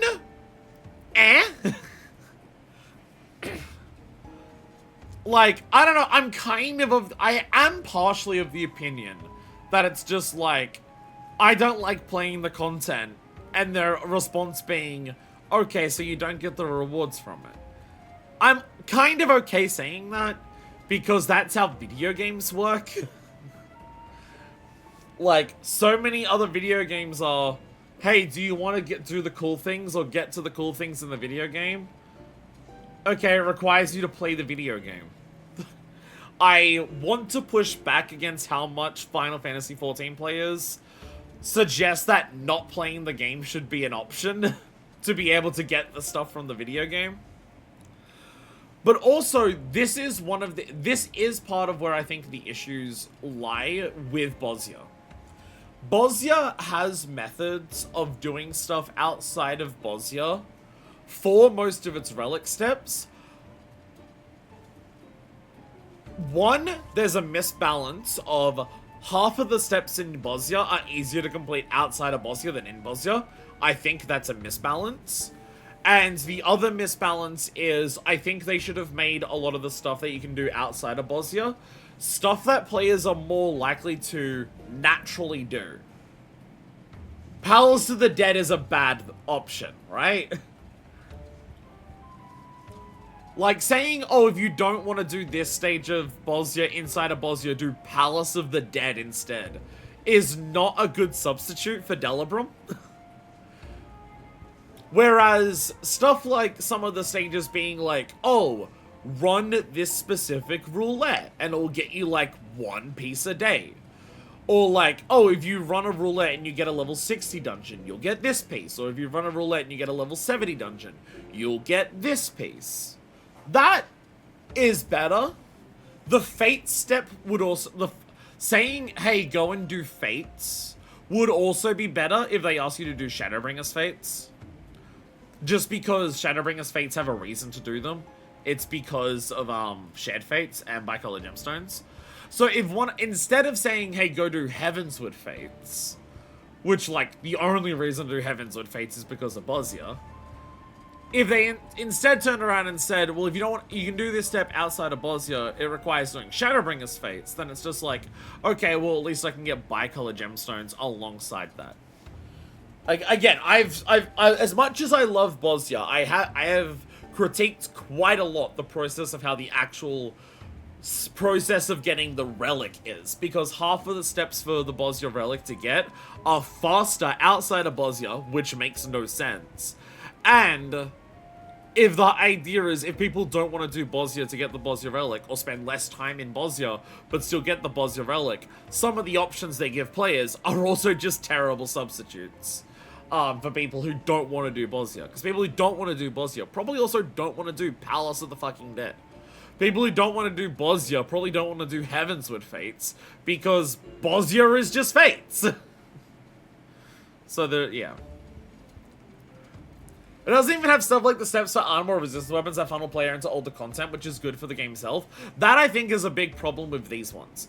These ones could have been so much better if every step asked you to, like, you can have, because, like, a lot of Heavensward is still tomes. But you can have something like this here, where it's just like, oh, for this step, run some Endwalker dungeons, or run some variant dungeon. And then here's another step. It's tomes. Like, you can, they could have absolutely done that for this. They could have, like, they could have styled this way closer to armor weapons, of combining some steps being tomes, so you're free to do some content, and other things where it's like, here's some more specific things to focus on, so the community has something specific to focus on. Because that's also a big part of it.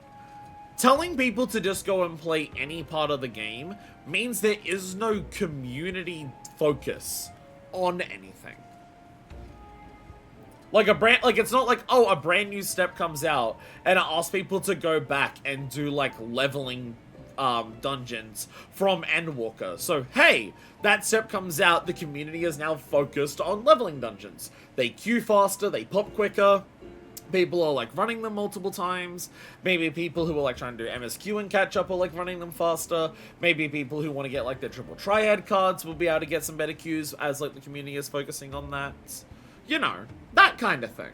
That's what they do with the animal weapons. And there's none of that here. People hated doing repeat steps for relics, but Bosnia relics already had one-time steps, so it's a bit head-scratching. I can sort of understand the concept of making repeat weapons easier.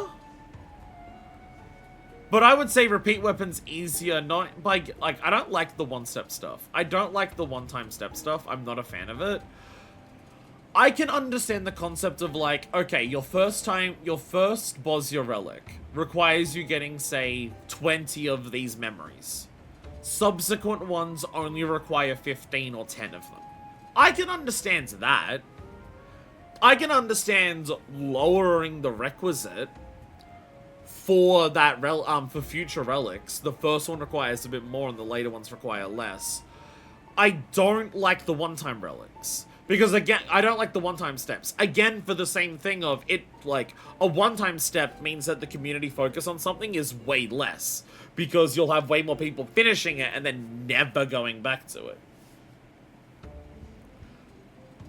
They probably didn't want you doubling up. At least it makes Heavensward zones more populated. Yeah, but Heavensward Fates suck. I got these Endwalker relic steps on, like, I can just use the turn and items full poetics while I can get and dump and get them passively. And that's, yeah, it's boring. It's boring to just get them passively. Like, oh, just I'm playing the game and eventually I'll have every Manderville relic, and that's just because I play the game, and it's like, that's weird. Do you think funneling plays into older content is good for the health of the game just in general? Yeah, there's so many missteps to this. But you could bank time since there were XY patches instead of XO means you didn't even get mask roulette running a community event. Yeah. The prestige of having a relic lasted a day. Yeah, that's also a really big part of it. It's not like this dropped the same time as the tomes. You could bank the tomes and have them ready the day it launched. So it's not even, oh, the first week that it drops, everyone is running roulettes to get their tomes super quickly, to get their relic. No, it drops and everyone already has max tomes to just get them. There's several missteps to this. There's several elements where this relic series just, like, completely fails at what a relic series should do. I think this is one of the key examples of, and I know I say this a lot, I do think that their overcorrection of relics in Endwalker is a perfect example of, seriously, they need to stop listening to players. They need to stop listening to people. They need to stop taking player feedback. I really think that. I honestly think one of the biggest problems that Final Fantasy XIV has had since Endwalker, and with certain things like job design, I've still seen it in Dawntrail, but not from a content perspective, from a job design perspective, I've seen it. I honestly think one of the biggest problems that 14 has right now is that they listen to the player base too much. They listen to the player base too much when too much of the player base will complain about anything and everything. Too much of the player base complains about stuff that they want. Like, the player base will complain saying, oh, X sucks, I want Y, introduce Y. Why'd you give us Y, I want X. Too much of the player base doesn't want to play the game and wants to still be rewarded. And too much of the player base just straight up doesn't understand what they want. You still have so many people saying, Endwalker should have been one expansion later and we should have had an entire Garlemald expansion. You can't trust people who play this game to know what they want. Because I guarantee you, the people out there who are saying we should have had an entire expansion on Garlemald before Endwalker would have fucking hated it if they got it. I guarantee you. They need to stop listening to people who play this game, because the feedback that the players of this game give to the devs is fucking garbage tier feedback that, when listened to and create stuff like this, is actively detrimental to the game.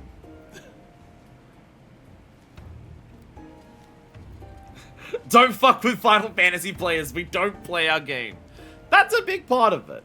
There are so many people who will complain about this game who don't play it that much. And it's like, you can't appease them. They don't want to play the game. They're here because their friends are here, even though they don't like the game. Stop listening to them. I already know what you're going to mention. Sea Viper being redesigned in under 3 weeks of 7.0 launch because the debuff management was unique in a way that people couldn't be asked to learn. I am so bitter about that. 3+ zones of Garlemald would just be like Yerabanya again. It's almost like we got a Garlemald expansion already and it's called Stormblood. It's almost like we already have a Garlemald expansion. And people bitched about not liking it then too. The Viper thing pisses me off so much. The fact that, like, because now it is literally just Simon Says. Viper's rotation is quite literally just Simon Says now. The job had one thing to manage. And within 3 weeks of it launching, they removed it. But least bad! I'm so excited to get to Dawntrail and realize that the only reason that people don't like it is because there's a woman there. I'm so excited for it. I am so fucking ready for the only reason that people don't like Dawntrail is because there's a woman. I'm, like, mentally preparing myself for that to be the entire reason. Think of your untiring efforts, Manifest. These acquisitions are the most demanding I know, but we could not proceed without them. Wait, no, it is also in Tyrol, which also means it's in a not white place, and that is that's actually also Stormblood. That's actually also Stormblood because Stormblood takes place in Girabanya and Offord. So it's both. Diversity win. This woman is wildly hated. Most jobs 1 2 3 1 2 3 Viper 1 2 1 2 1 2 1 2 2 2 2 1. Like, there's no thinking with Viper anymore. There's no thinking with Viper anymore. Crystallite of this type is said to have mystical properties. It's every mode infused with aether from its journey across the cosmos. We'll use Godbrand's technique to harness and condense that cosmic energy, then we may extract a single concentrated drop. This precious liquid is the heart and soul of our Ultra Manderville coating. Also, puzzle on job design, like why they flip-flop so hard on Gunbreaker. Everything but Rainer base is gone. Well, it's not that extreme. That's not true. They didn't remove everything from Gunbreaker. Gunbreaker still has everything it had. They just changed the rotation. But again, it's the second time they've, like, made all the changes, I mean. Oh, yeah. Yeah, they've changed Gunbreaker like fairly big twice in Dawntrail. Again, same thing with Black Mage. How many Black Mage changes how many changes has Black Mage gotten over Dawntrail? It's what I mean. The devs need to regain confidence in their design abilities and stop trying to cater to people who are giving terrible feedback. That's really what it comes down to. Because a lot of the job design in Dawntrail feels like they have no confidence in what their design philosophy for their jobs is anymore, and they're just changing shit to try and appease people.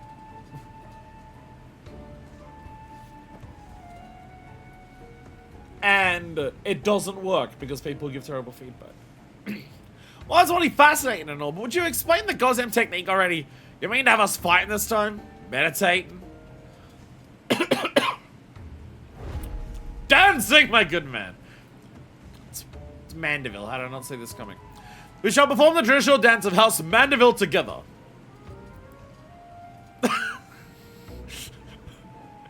Carol having an emotional breakdown. And search for a viable method, Hildibrand failed to extract the crystallite's ethereal essence innumerable times. Frustrated beyond measure, he eventually contacted a friend on a far-off star to ask for advice. Thus did he learn the theory of compressing the crystallite's stored energies by bombarding it with a specific etheric waveform, much like squeezing a lemon. An inspired Hildibrand then returned to work, where he experimented with generating waveforms through physical movement. One particular choreography provided the perfect resonance, and lo, the trademark Manderville undulations were born. The Manderville dancing technique has secretly been a smithing technique all this time. Oh, and as it so happens, the far-off star in question was the homeworld of our own Master Poo-Poo. Towards his keen eye, they recognized the familiar resonant properties of our gentlemanly dance, and allowed us to rediscover the extraction process. Dress it up in fancy words all you want, but I ain't swallowing this ridiculous shite. You think you're gonna try mineral lessons with your daft dancing? Ha! Count me out. Coming to strictly observational roles and dancing for me neither. If you both so wish, we shall perform the extraction without you. As for you, Manifest, your role shall be most crucial. I should like you to hold the crystallite and catch the quintessence as it falls. I can do the dance. I can dance. I can mander with the best of vills.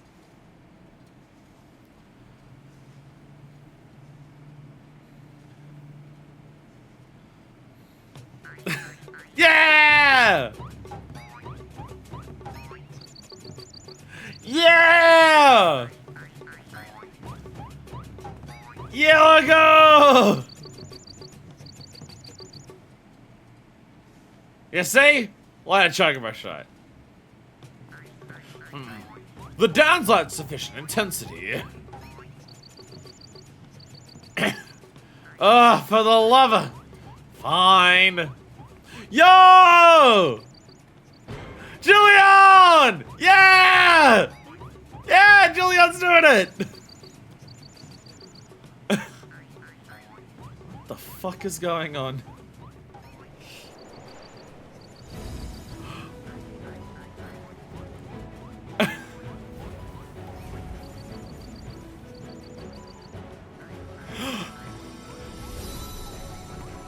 Here it goes!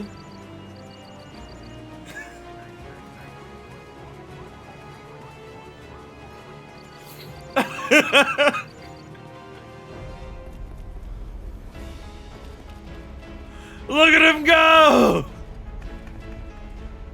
Go, Julian, go!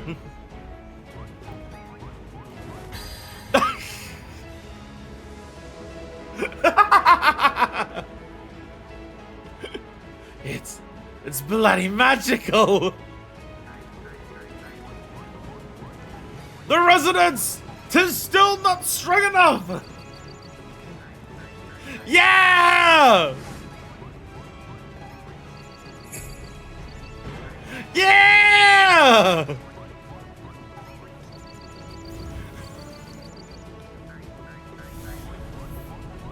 Do it like a Manderville man!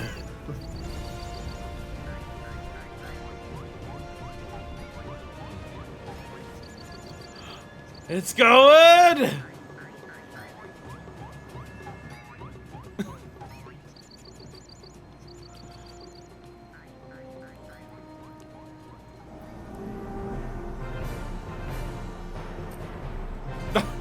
Get floss, Creddy!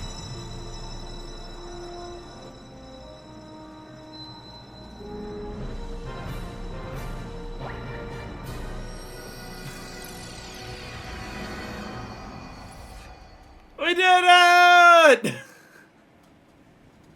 I did want to say, I think you were doing AR relics right when this was coming out. You specifically wanted a lad at the time where the Gorbert and Geralt was the better smith, which was funny timing. Huzzah! Our combined performance did the trick. Master Geralt and I will take it from here. Let us prepare the vial of Ultra Manderville and proceed with the final augmentations. Alright, worry about the witness is the peak of craftsmanship. Until I show up in Dawntrail to build you another weapon and some form of adventuring foray, which should hopefully come back in Dawntrail.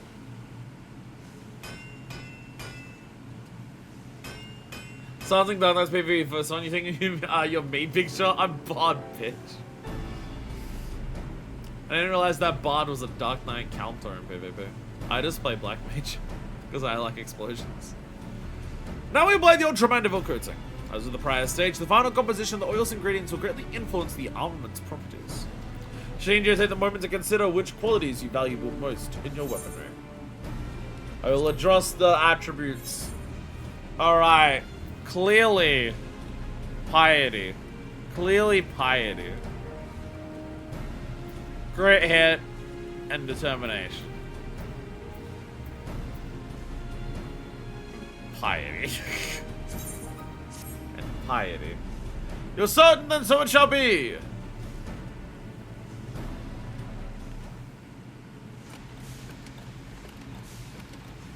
Piety. Piety, the best stat in Final Fantasy XIV. Oh my god, they're horrendous! Oh, they're so ugly! Oh, look at how fucking trash they are! Bold Mindivus, the work is done. The perfected art of the dedicated artisans with no artistic sense. An array of Manderville wings. Oh, they're so bad. Oh, they're so ugly. The beauteous, tangible reward for all our toil and sacrifice. It's a grand sight, alright? Fighting marmots, drinking weird booze, and dancing weird jigs is an odd bloody way to forge open, but you can't argue with the end result.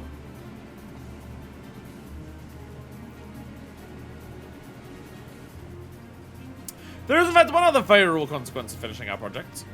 My family's really contains what appears to be a lost record, and, well, Master Poo-Poo tells me is correct, our completed Manderville weaponry should serve as the key to opening it. Shall we give it a try? Manderville wings! So bad. So ugly. So dog shit. Manderville Weapons! The saga ends.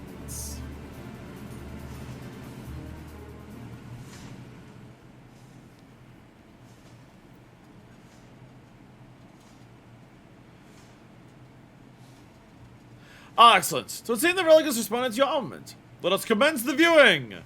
You are aliens, even if you're adopted. Oh, shit.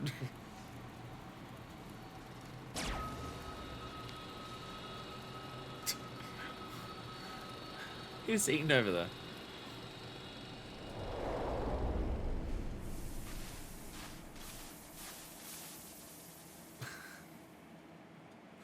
Hi, Godbrand.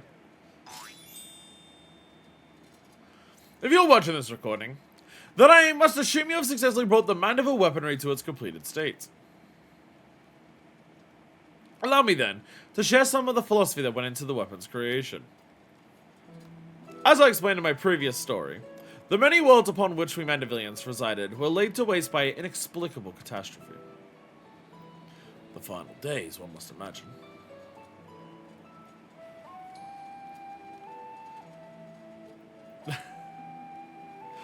Peace reigns upon this star for now, but we can never know when or what manner of chaos might threaten our tranquil lives. Thus did I endeavor to forge armaments with the power to repel any threats, no matter how dire.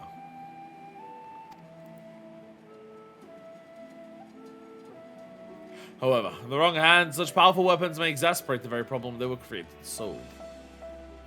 Sadly, my long search for worthy wielders, those possessed both martial excellence and unyielding moral fortitude, has failed. I am left with no choice but to destroy my triumphant works. Explains how you lost the originals, eh? In the hopes that a deserving hero one day emerge, I have decided to leave the secrets of their manufacture to my heirs. By necessity, the process must be rendered cryptic, lest these potent armaments be too readily attained.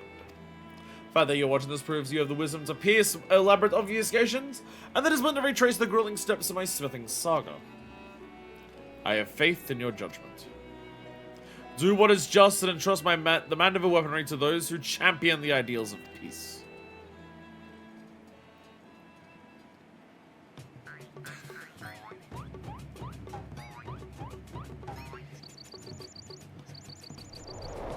The important dance.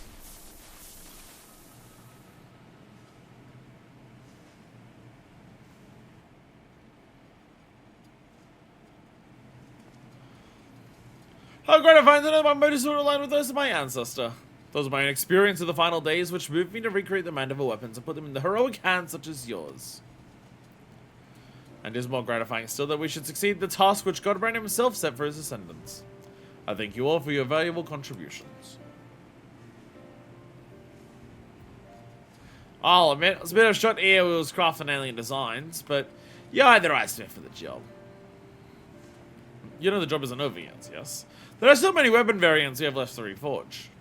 Oh, I know, don't get your bloody small clothes in a twist. I'll stick around until the last blow is hammered. For the extraction of the ultimate Manderville essence, I must ask that you call upon the assistance of High Crucible Alchemists. Might as well who performs a dance, as long as they do so with gentlemanly perfection and aplomb. Clear to me now that Manderville weapons are more than just a pet project. They're an investment in the future of our world. You have ambition to keep the on the books as an official Manderville and Manderville enterprise. Oh, that is a relief! So it'd be difficult to cover these expenses with my weekly entertainment budget. With that settled, we can continue as before.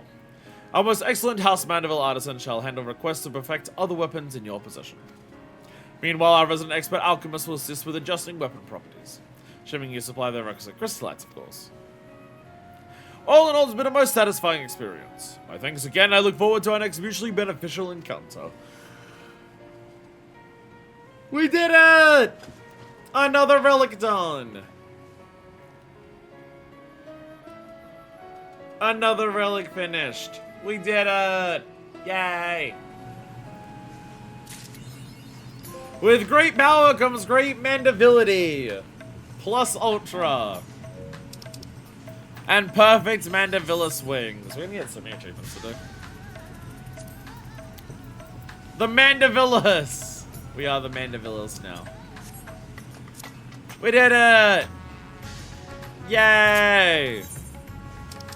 Look how fucking ugly they are! Yeah! Yeah, they're so bad! I fucking hate these things so much. I hate them so much. They're so bad. I feel like the Sage specifically is one of the worst. Out of what I've seen, I really do feel like the Sage is one of the worst of all of them, though.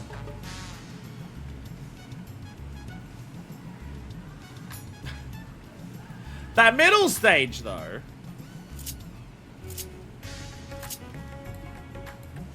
That middle stage, though. That middle stage, though.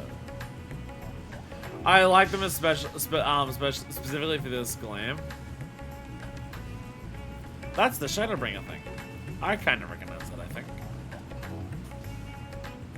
The Shadowbringer thing.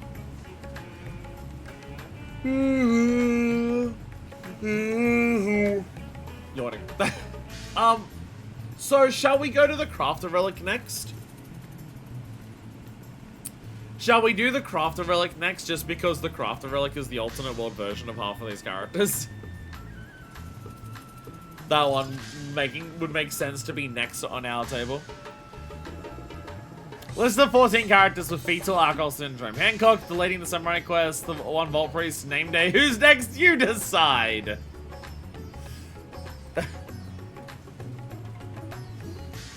We are off to the Christ area.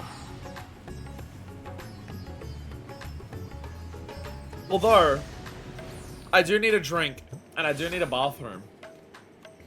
And all those various things. So I'm gonna go to the crystalline mean, and then I'm gonna go and do those things. And then I'm gonna return after I do those things. So I will be here, and I will be back after I go bathroom and get a drink and stretch a little bit because my knees yeah. I shall return. And we are back. I have returned with another flavor of energy drink. Iced tea lemonade. I'm not exactly sure what that's gonna taste like. Most iced tea in Australia is peach flavored.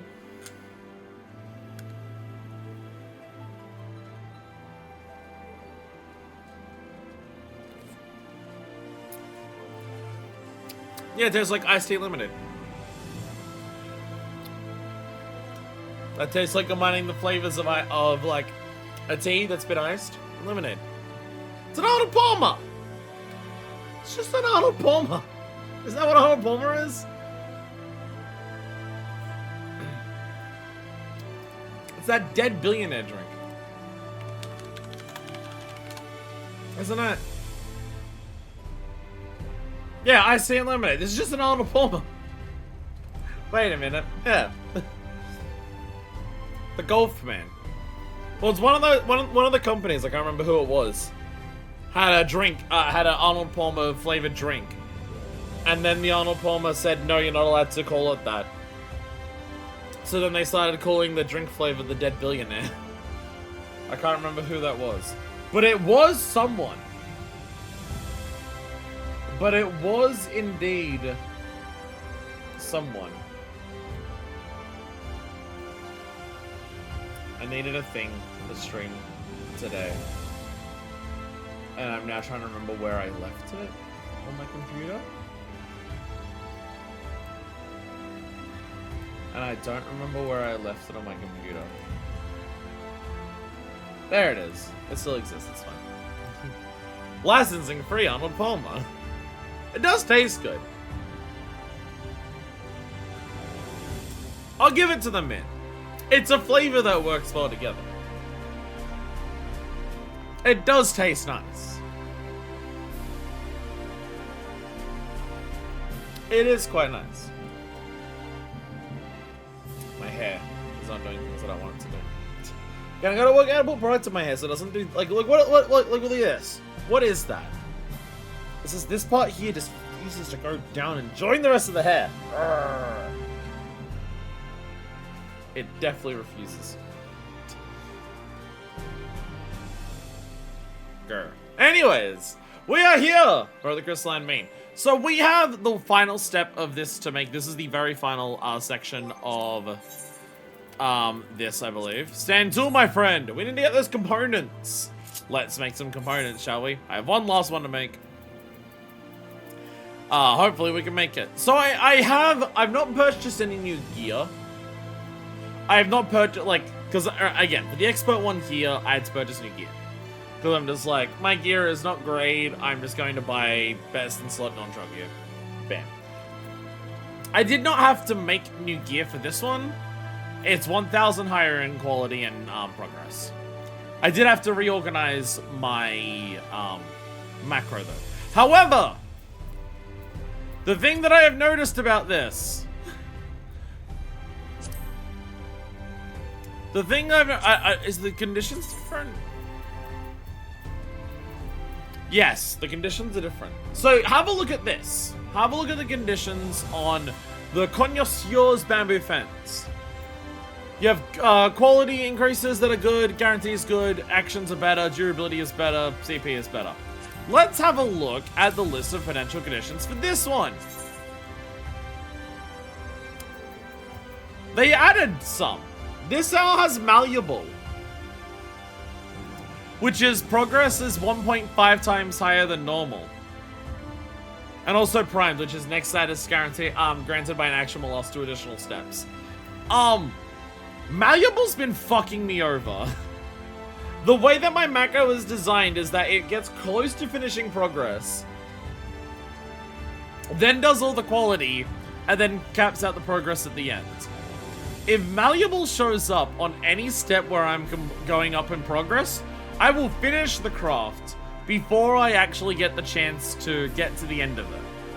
I have lost like 12 crafts to this out of all the ones that I've been trying to make. I have lost quite a number to Malleable showing up at the wrong time for my macro. So let's see if that happens this time.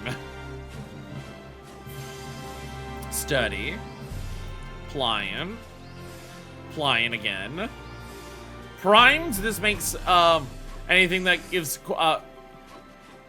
2 steps, but none of those are steps. That's when we're working on the actual progress. A pliant. Pliant is like half the step. Oh no. No! Okay, Malleable showed up when I was using a skill. It's fine. It's fine. Malleable showed up when I was using something else. It was fine. We're about to use another... That's another progress one. We should be good. We should be good. Macro 1 finished. We go from here. We should be good. If Malleable shows up on any of the steps where I actually increase quality, completely fucks up everything. Progress, sorry. If Malleable shows up on any step where I increase progress, completely fucks up everything. I've made 29. I've only made 29 because 2 of them are like higher quality, so I don't need the last one. So at this stage, I've made 29 that have worked. I've lost, I think, about 12 or so to Malleable fucking me over. So, hey! Doing macros and old stuff can still not work. Because the conditions can actually make it too good. There's a dancing Santa. There's a dancing dwarven Santa. Hell yeah. Anyway, let's get from Kanana those things that we need. Who's ready to mash?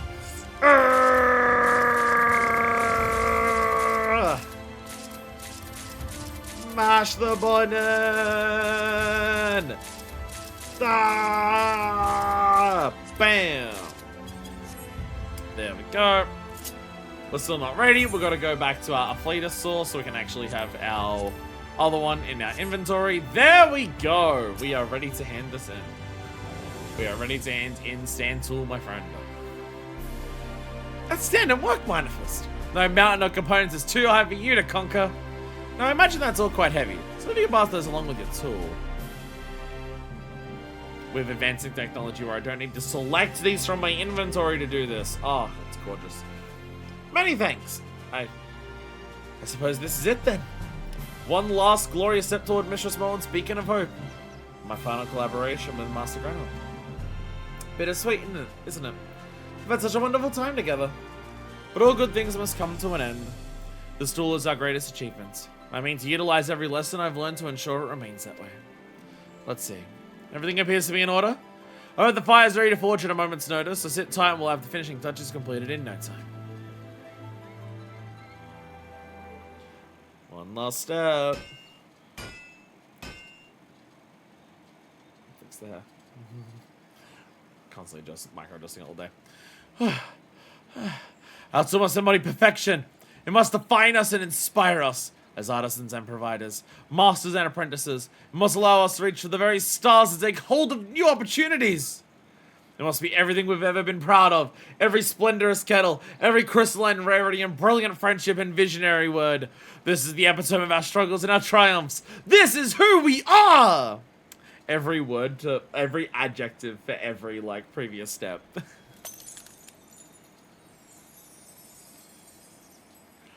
Now for the final coats of oil.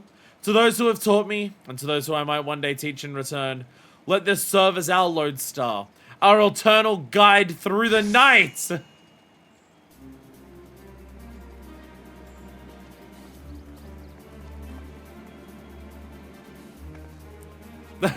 Finally, it's really, truly complete.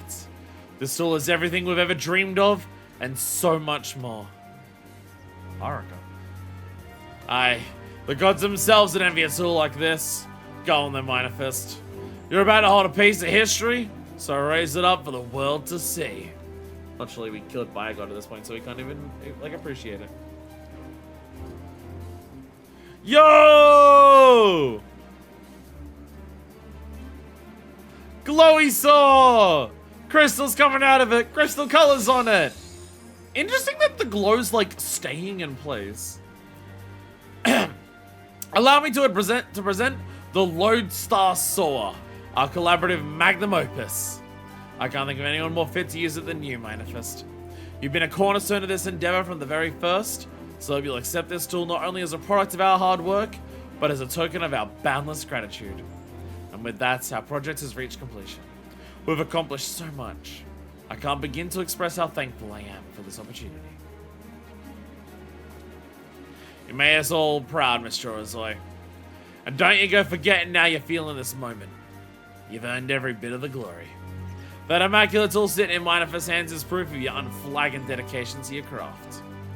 Working with the two of you is an experience worth more than my finest kettle. I wouldn't trade it for the bleeding world. Suppose after all this time, that's what I truly crave from the process. To share my greatest accomplishments with someone who ain't a sea slug. What will you do after we present this to the Mr. Spellman?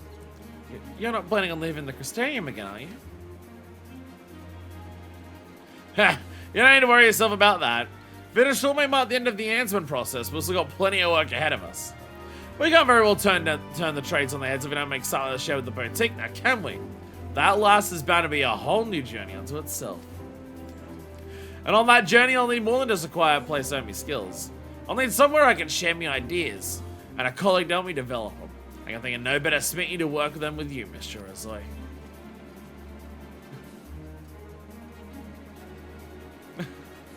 Aww. You're the best mentor I could have asked for, Master Grenell. Lodestar Saw! Perfected Splendorous Tool. Yo! Splendorous Tool perfected. Brantastic. Lodestar Saw. It's Brantastic.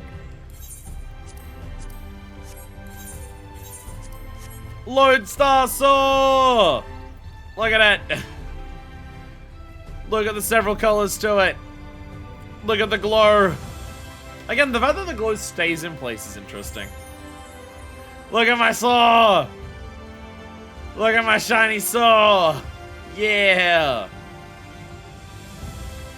I got a shiny saw. Do these have replicas? Of like matte versions? No, okay.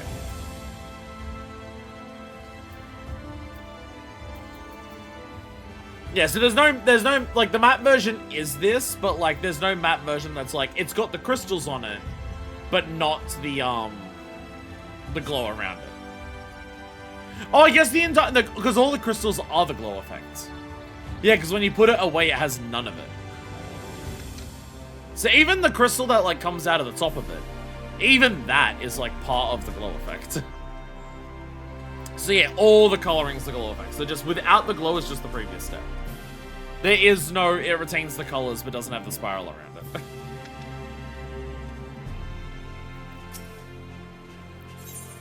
Dearly bekettled. There's the inventory space of a page and half of materials. That's just the life of a crafter. Or a gatherer. Grenold has commitment on his mind. Oh, here we go. Phew. I reckon I've molded and shaped enough masterworks for 2 lifetimes. With the biggest hurdle of the project behind us, all what's left now is me to, press on through to the end.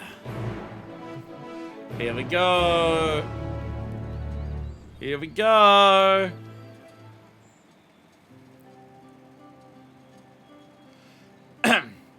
You do know what I'm on about, don't you? Of course! Now that we're means to perfect the Splendorous Tools, I believe a certain someone has wedding bells in their future. Aye. And yet after all the bleeding hardships I've overcome, suddenly I feared I might not do right by Mistress Mullen.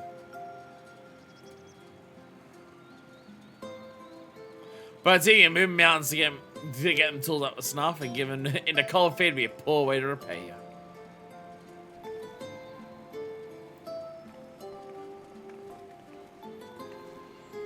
Apologies for the sudden intrusion.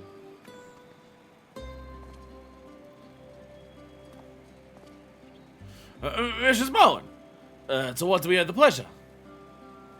When Kanana reported that your tools surpassed our every expectation, we simply had to board the first ship we could find. Might I gaze upon your crowning achievements?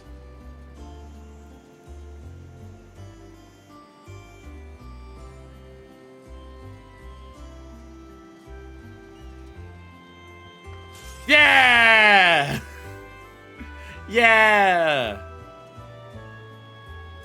Such enchanting beauty. An exemplary symbol of the Crystarium and all those who have toiled in its name. It is more splendorous than I could have dreamed. I'm truly honored that my boutique could serve as its namesake.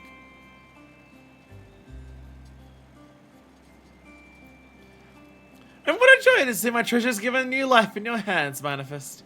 May your tool encourage the wayward traders of our realm to find purpose in you. Of course, this project would be not half as splendorous without the tireless effort of our renowned toolsmiths. You have done admirable work, my friends, and I eagerly await your future masterpieces. Oh, I'm so pleased to hear that. Well, would have the boutique's approval. Now, does this mean what I think it means? Get in there, Geralt. Geralt. Grenold.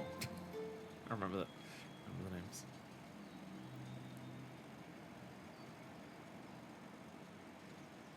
Oh, fancy cutscene time. Well, Mistress Mon, what do you say? What to say indeed. In founding the Boutique of Splendors, I sought to strengthen the bonds of our mercantile community, while providing patrons with exceptional products and opportunities. Tell me, Grenold, have I become a merchant worthy of you and your masterworks?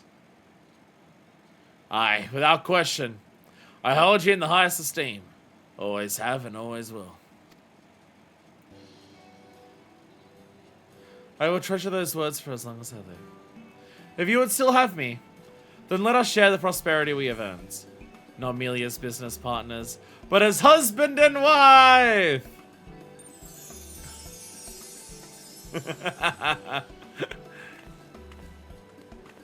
An actual, couple happening. Let's go! Well, I suppose that settles it. We have a ceremony to assemble. Shall I begin making arrangements for the attire? Needn't worry about that. Between our final steps of the project, I found the time to wait to get a little something inspired by those odd dreams I kept having. There we were, Mistress Moen, me and my bolden self, bedecked in fineries of purest white, speaking our eternal vows. I took it as a sign and recreated the attire down to the finest stitch. Long as my bride-to-be approves, her wedding gown is but a wish away. But it was also on a beach, so we have to go to a beach for this. Would that all we could discover such diverted suitors? Now, what are the ceremony's location? And in particular, you prefer to seal your vows and speak your sweet nothings. It's gonna be on a beach. The shores of the source would serve nicely. Years ago, we parted ways there when we began our solitary journeys. I think of no better place to set out on the joint venture of marriage. It's gonna be on the beach again. This is on the shores of Gangos that Gerald had that moment when we were in the crystal memory.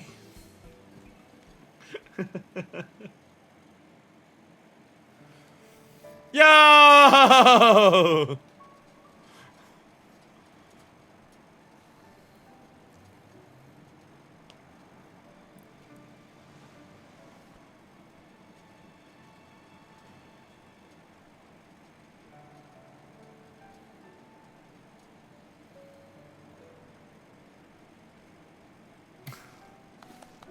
Show the kiss!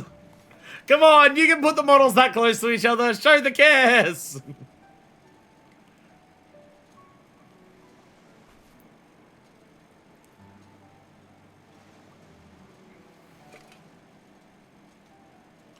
Wait, Grenold, It's beautiful.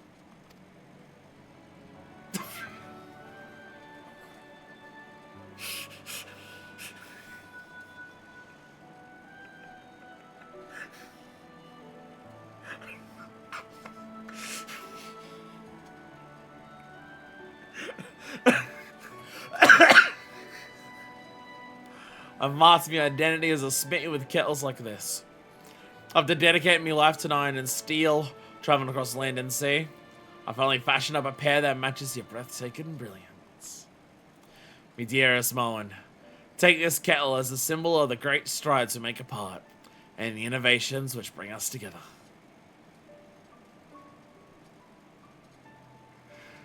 Though we'll be walking hand in hand from this moment on, our life's work is bound to call us away from the comfort of one another. In those dark, lonely hours, I want you to hold your kettle close. And know that no matter how great the distance between us, my heart is with you, always and ever.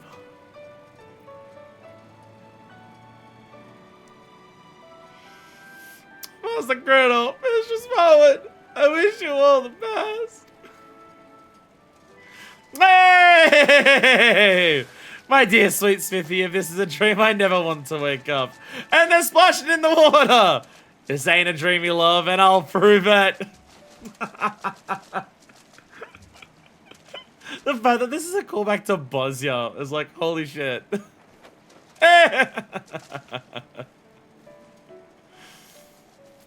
Aww. Like, it's intentionally silly as hell, but it's so fucking sweet. It's so fucking sweet. Like, complete truth and honesty. I know people will look at that cutscene and be like, yeah, it's meant to be absurd. And it is. It is meant to be absurd that they're, like, exchanging kettles as their marriage vows and everything like that. Yes, it is. But this is what I will say. The best couples I have known in my life, the people where it's like, I can tell that they are like made for each other and they are perfect together and will be together forever. Those are the types of people who, for important moments like that, will do silly shit that represents who they are. I genuinely, sincerely mean it. That the ability to take a serious moment and do something silly with it because the silly thing is way more representative of the specific uniqueness of that couple rather than just doing what is normal trends and stuff like that. Way better. Way better. And like, I've been to quite a number of weddings in my life. And the weddings that are the most by the book, basic, everything has to be quote unquote perfect by being a normal wedding, are always for the couples that I feel like don't really make sense together.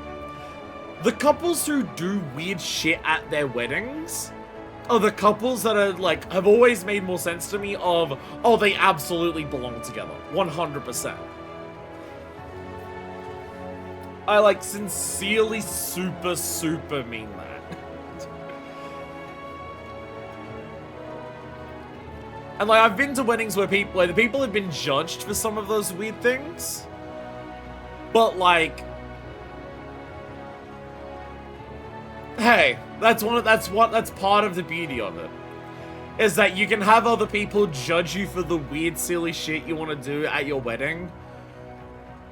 But it ain't about them, fuck them. It's about just you.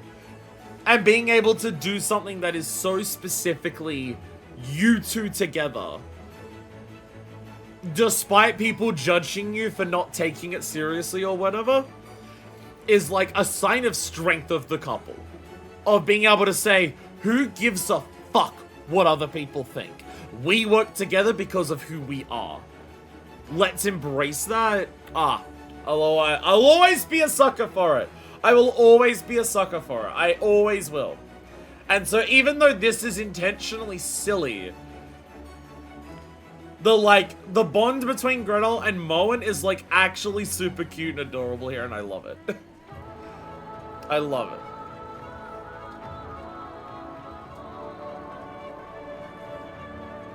Gretel comes on the roof to tell him to fuck off.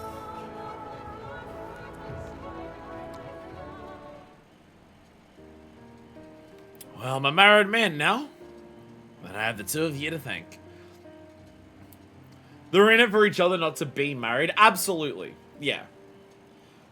They're not, yeah, it's not about just being like, oh, being married in the typical sense of like, oh, people get married and they do this. They're there to show each other how much they mean to each other. And things like that can be used to be like, showing you how much you care about each other. And the bond that you have. Yeah. I'm a married man now, and I have the two of you to thank. Thank you for allowing us to be part of such a beautiful ceremony, Master Colonel. You and Mr. Small make a lovely couple. Your presence there was a blessing to us both, Flass. And you bearing your feelings can be so liberating. I may just be the happiest man in the whole bleeding realm. And I, the happiest woman, must thank you again for the beautiful attire, Granol. Not to mention the beautiful words. Our ceremony was all the more romantic for your heartfelt vows.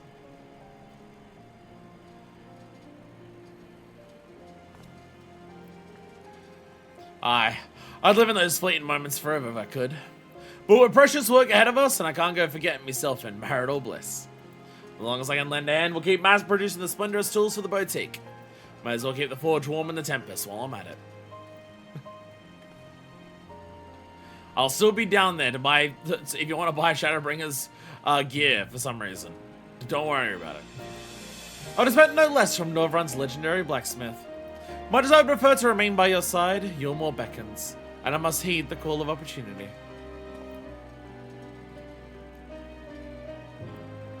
But I promise you this, my dearest. I shall keep your care close to my heart, and await the day we are reunited. The way he gets stunlocked is so cute.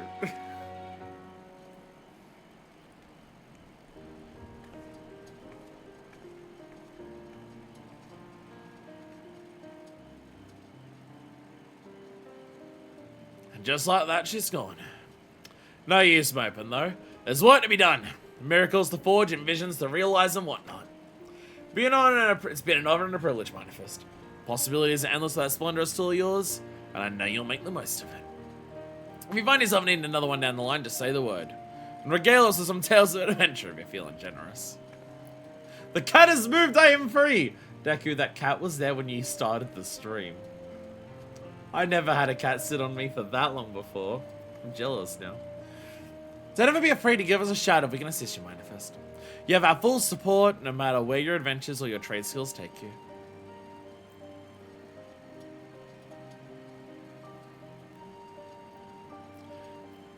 Aww. Kettle. Kettle. Aww. Adorable! Adorable! Ooh. The leaders of the Crystalline Main contribute some advice to Shoro's way through in the final stage of this project. Speak with them to hear their thoughts on the tool's completion. Oh? Many splendid. Oh? Another, so many achievements today. The first's foremost. Hey, that's a nice title, I like that. Kettle, there it is. Well, life has only changed for the better since you wanted into it, Manifest. When for your efforts, Mr. Rosley and I may not dare dream up Splendorous Tools. I'd still be a blubbering, lovesick fool.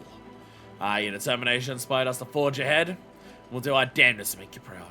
If there's all you need from us in the days ahead, just say the word. Bonus dialogue. Pleasure to always see you, Manifest. You're pleased to know that our Splendorous Tools continue to garner critical acclaim across the realm, which means we've been inundated with the orders from the boutique. Our hands may be full, but the tool is more than worth it. And don't worry, if you require any further tool announcements, we'll be sure to make time for them. It's the least we can do. Can't believe there was like a big reference to like a Bosnia cutscene during that. I mean, it makes sense because, you know, Grenell is just like a mirror of Geralt, and Geralt's like, you know, the relic stuff. So it makes sense, but like, this is a crafter thing. And it's like, oh, by the way, did you do the combat relic in the previous expansion? Churuzoi and Grenell were determined to finish that Splendorous Tool of theirs, and I'm pleased to know their hard work paid off. Shall be proud of what you've created. I certainly am. We've not received that finished tools yet, but these are the facets won't stop chatting about them. Curiosity's been piqued ever since Churuzoi came to us with a list of questions. Needless to say, we're eager to put your work to the test. In the meantime, you'll do well to speak with the others. May as well regale them on the splendors to come, eh? Keshirai! Oh, there you are, Manifest. What sort of rare and fascinating materials did it take to make that Splendorous Tool of yours? The mere concept boggles the mind. Resources from the old world, all melded together into brilliant, beautiful all melded together in brilliant, beautiful amalgamations of hope. I haven't stopped thinking about it since Churuzoi's little survey. Ah, what a time to be alive. What wonder shall be revealed once we obtain these tools? What sorts of discoveries might we make? One thing is for certain, exciting days await. It's nice to like use this as an excuse of being like, oh, by the way, there's a reason to go back and talk to all these characters from Shadowbringers. I'm always appreciative of like that. Churuzoi says she's crafted a masterpiece thanks to the advice we gave her. I realized I wasn't directly involved in the process as you were, and it feels as though we've all accomplished something extraordinary. When one improves upon a tool, they shape it into its most ideal form. It's a bit like restoring old treasures in a way. Can't tell how excited I am to have a Splendorous Tool of my own. I expect it'll be a boon to us and our customers both.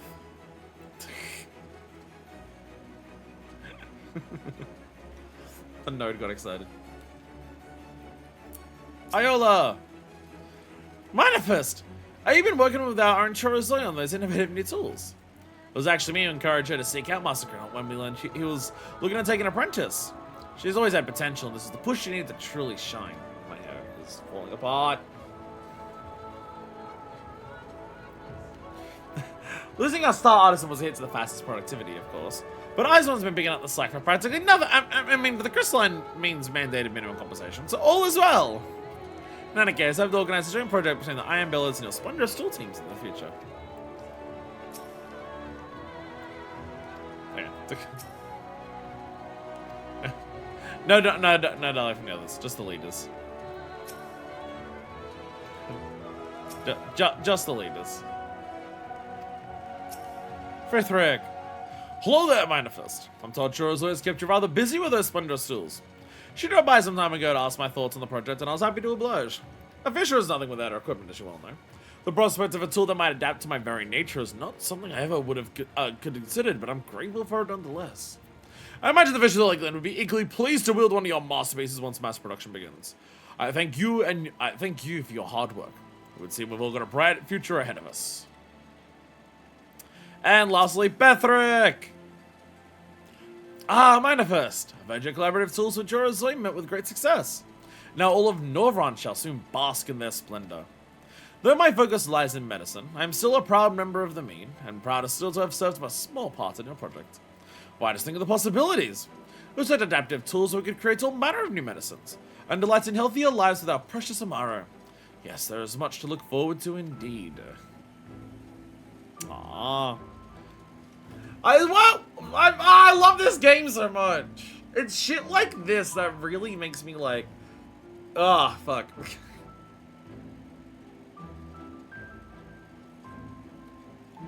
Again, it's a big part that I've talked about this game. Just how much it feels like you're in a fucking world. And stuff like this really helps sells that. Just, like, when parts of the world will react to what you've done.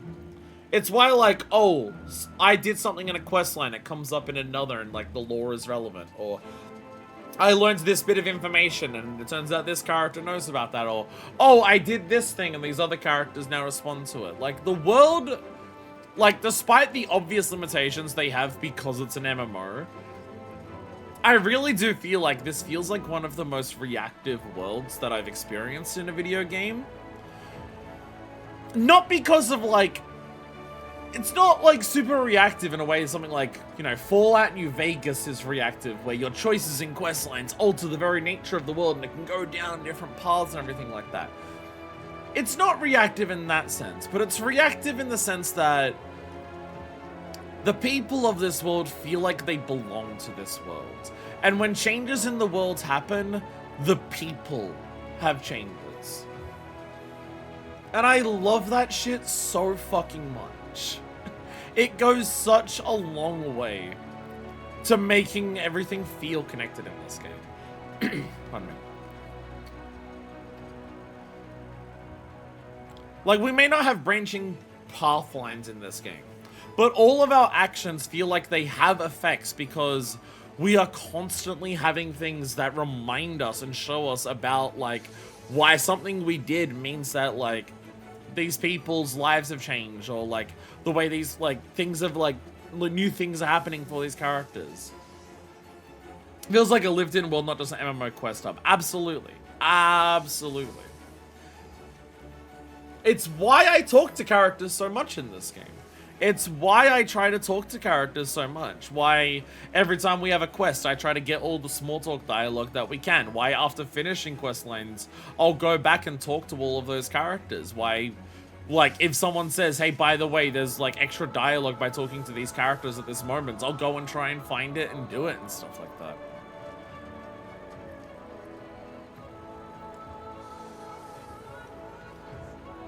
It's one of those things, like, I see people talk about, like, oh, there's a lack of overworld content in this game. And, like, I understand that concept of, like, lack of overworld content.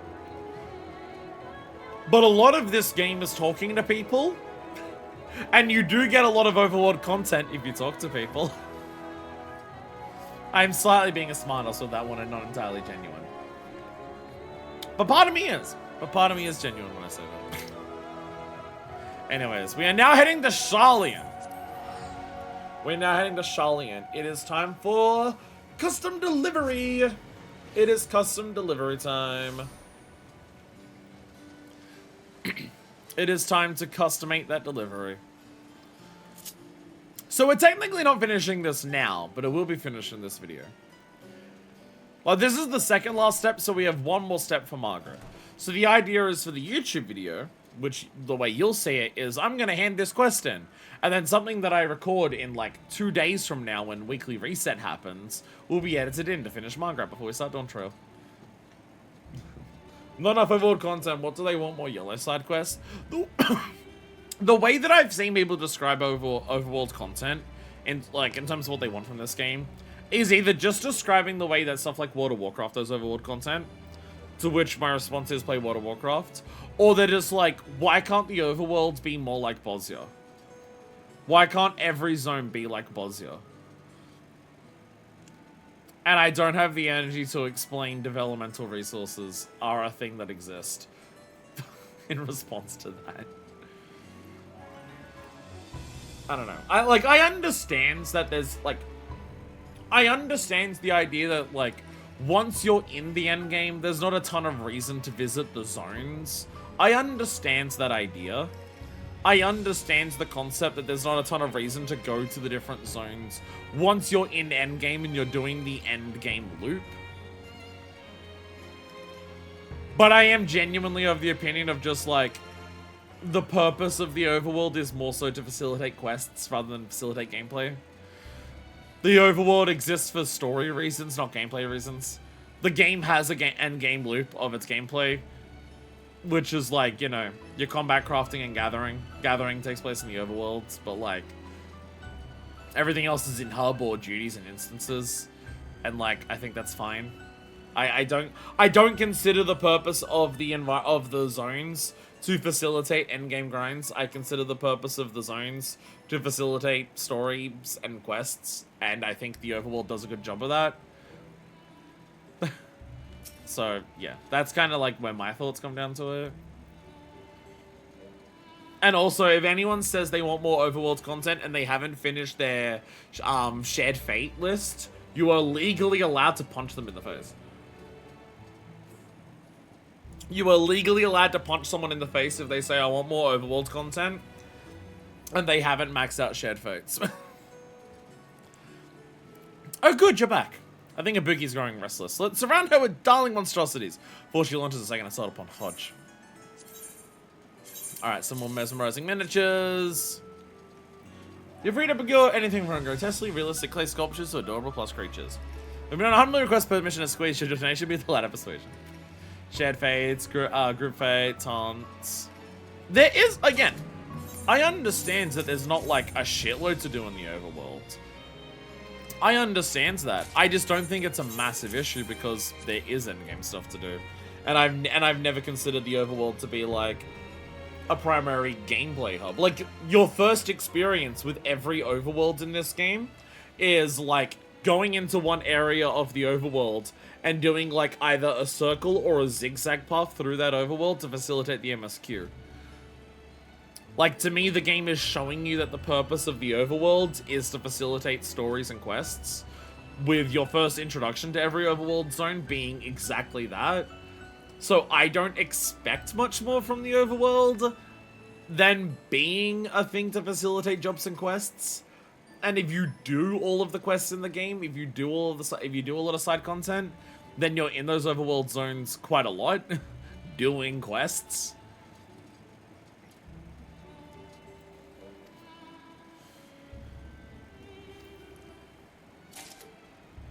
Well, Ibuki and her team aren't anything less than delighted. I think we may have considered them monsters. I'll be just a moment. Time to tell Ibuki who we are. It's what this entire questline's just been. Just telling people, surprise, I'm the person who saved all of existence.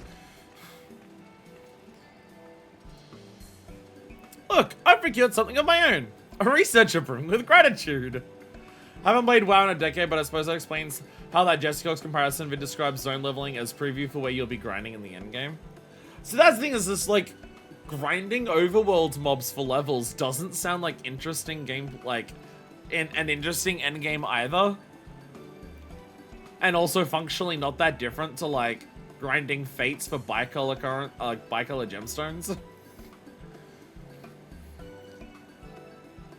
I mean, as someone with little experience in other MMOs, like, I can't turn around and say, oh, this does the MMO stuff the best out of any MMO or anything like that. I don't have experience with other MMOs. But also, like, to some extent, I feel like some people's criticisms of 14 is, it's not this other game that I like, when it's its own thing.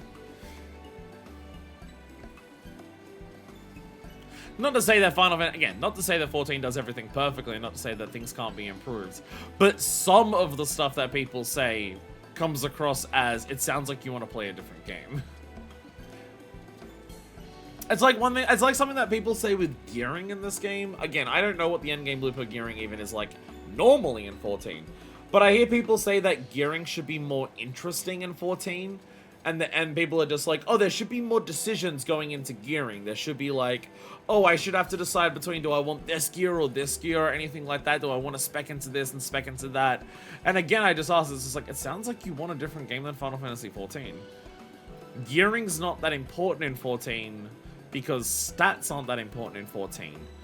Because when it comes to clearing endgame content, it's like your stats will help you clear an enrage. That's the extent that your stats will do. Like, your stats will help you survive for longer or like clear DPS checks easier to prog easier. Or they help you clear enrage easier. That's what gear does in this game. Most of endgame is about learning mechanics. And I feel like that's one thing that a lot of, like, when people complain about gameplay in 14, I think that's one thing that, like, it comes across as people just being like, I don't want 14 to be a game where the difficulty comes from learning mechanics. I want the difficulty to come from mastering my character.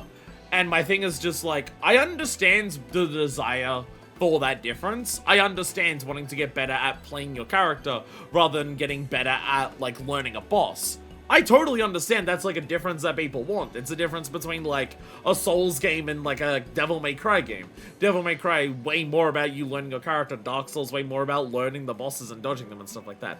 I totally get that difference. Wanting to turn Final Fantasy XIV from one to the other doesn't really make sense. It sounds like you want to play a different game. If I recall correctly, 14 gearing is just run the best rate you can for your current gear to get the next better tier of eye level. Again, I hear people talk about gearing in terms of just like, I want there to be more interesting decisions when it comes to gearing. And I'm just like, you can't have more interesting decisions with gearing in 14 because stats don't matter. Because stats are not what determine fights in the game. Learning mechanics is what determines fights more than anything. Stats can help you edge out progging. Stats can help you edge out and enrage. Stats can help you mitigate like that damage down you may have taken to that one mechanic you're struggling with. That's what gear does in this game. So again, it's one of those things where it's like the criticism sounds like not that it's bad in 14, but it sounds like you want something that isn't 14. In which case there are other games that can do that. But like, part of what I enjoy about 14 is that fights are about learning mechanics. I like that in 14 a lot, so it's like, oh. WoW has a lot more class build based specificity, which 14 doesn't have. Yeah, and again, I'm not saying that people are wrong for preferring that. I'm not saying that people are wrong for wanting that. But that's not the game that 14 is. Like, wanting 14 to turn into that is asking 14 to be a different game. Which, like...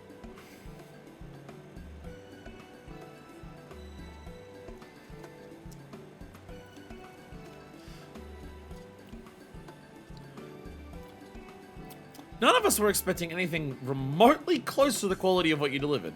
The whole team couldn't be happier. This hair is like... Well, it's just like this part is like flat down on my forehead, and this part is like folding directly back onto the top of my head. It's so stupid. My hair is so dumb.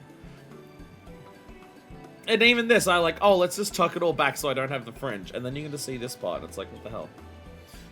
Again, I need to work out how to put product into my hair to style my hair so I don't have to worry about this. Nah, this is going to look like shit. I just have to deal with it. Finally, light furnishing's more inspiring than peeling wallpaper and criminally slow timepieces. I can feel my investment in the drudgery improving already. So, what do you suppose Ibuki and her colleagues spend their time studying whilst their monstrous miniatures keep vigil? Life sciences are technical alphabet monster materials. Have we confirmed they're not actually adventurers in disguise? Have we confirmed they're not adventurers in disguise? Skepticism well warranted, to be sure. Ibuki's team specializes in materials engineering, so they were tasked with deciding what the Ragnarok should be made of. As the mission was of the greatest import, candidate materials were subjected to rigorous testing to ensure safe and reliable operation. For instance, every component within the engines had to withstand both the heat and stress of the engine itself generated, as well as whatever bumps and scrapes it might suffer during the course of the ship's journey. However, if the durable, heat-resistant materials they chose had been too heavy or difficult to work with, our starship would have been effectively the world's largest doorstop. So to ensure the Ragnarok could actually fly and not be reduced to fondue in the process, Ibuki and her colleagues searched high and low for materials suited to each and every part. And on the occasion they failed to find what they needed, they rolled up their sleeves and created it themselves. People tend to be more interested in the bigger picture, by what is being used, by what is being made, rather than what it's made of. But I've made my peace with it. It's a fairly mundane job, truth be told. Not from where I'm standing. You and your lab are the heroes who help us realize our wildest dreams. We are forever in your debt. It's almost like the purpose of this Margrat questline is about how science is a super collaborative effort, and about how everyone is just standing on the shoulders of giants. Something I'm always very appreciative of. Well, if you'd really like to repay the favor, you might try making good faith efforts to actually meet your deadline next time. These days, we mostly deal in arms and armor production with external collaborators. No matter how much you improve upon the previous model, adventurers always demand harder, better, faster, and stronger. Smile. Which necessitates a more in-depth understanding of the circumstances which demand such performance. So we conduct simulations based on actual and theoretical experiences of veteran adventurers. Oh, you're running my savages. Which in turn means extensive research into the myriad monstrosities of the world. Perhaps too extensive given how it has influenced our team. Influenced being instilled an obsession in. Now whenever we see any reproduction of a monster, the potential battle begins. Sharp claws, a lumbering blow, no wait, toxic molten breath, all powerless to penetrate our perfectly selected materials. Then comes the counter, pikes piercing hardened scales, blades carving through jets of vicious bile, driving unimpeded towards their fleshy prize. Ah, I get shivers just thinking about it. Considering your long and storied tenure, you may have worn or wielded something developed by Ibuki's team, and not even known it. Here comes the reveal. A guild ship mission so perilous these days. Here it goes! Here it goes! Every time. Manifestus and Blackwind. Ah! What? What? Huh? Signature! On the thing you just brought me! Did you sign? Just your initial on the underside. No, please? Your full name next time. Across the front. She's getting such a kick out of this. And you, Margrat! How dare you conceal such crucial information? Just wait till the rest of the team hears about this.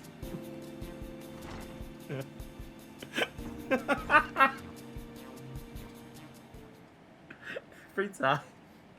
Every time. And every time it's awesome. We're a gracious gleaner! And yet there's so much work to be done of the researchers of Charlie and Hamlet to have their myriad needs met. So then Margaret has a new favor to ask of you.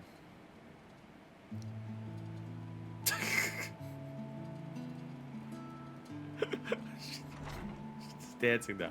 They're so famous. I just love the constant procession of just nerds freaking out about who we are. Ibuki just ran by shrieking like a jilted chocobo. Is something amiss? Suppose there's no telling with her. Never mind. Hodge, I'm here to collect my supplies. No, I am a dick. You will not have your supplies. Your request was denied. You are encouraged to recuperate at home. Ha! That's rich. Yo! Friati and Emo come back. Rich or not, that is the official answer. For those who have a special offer for rejected petitioners. Why, Hodge? The very nerve of you!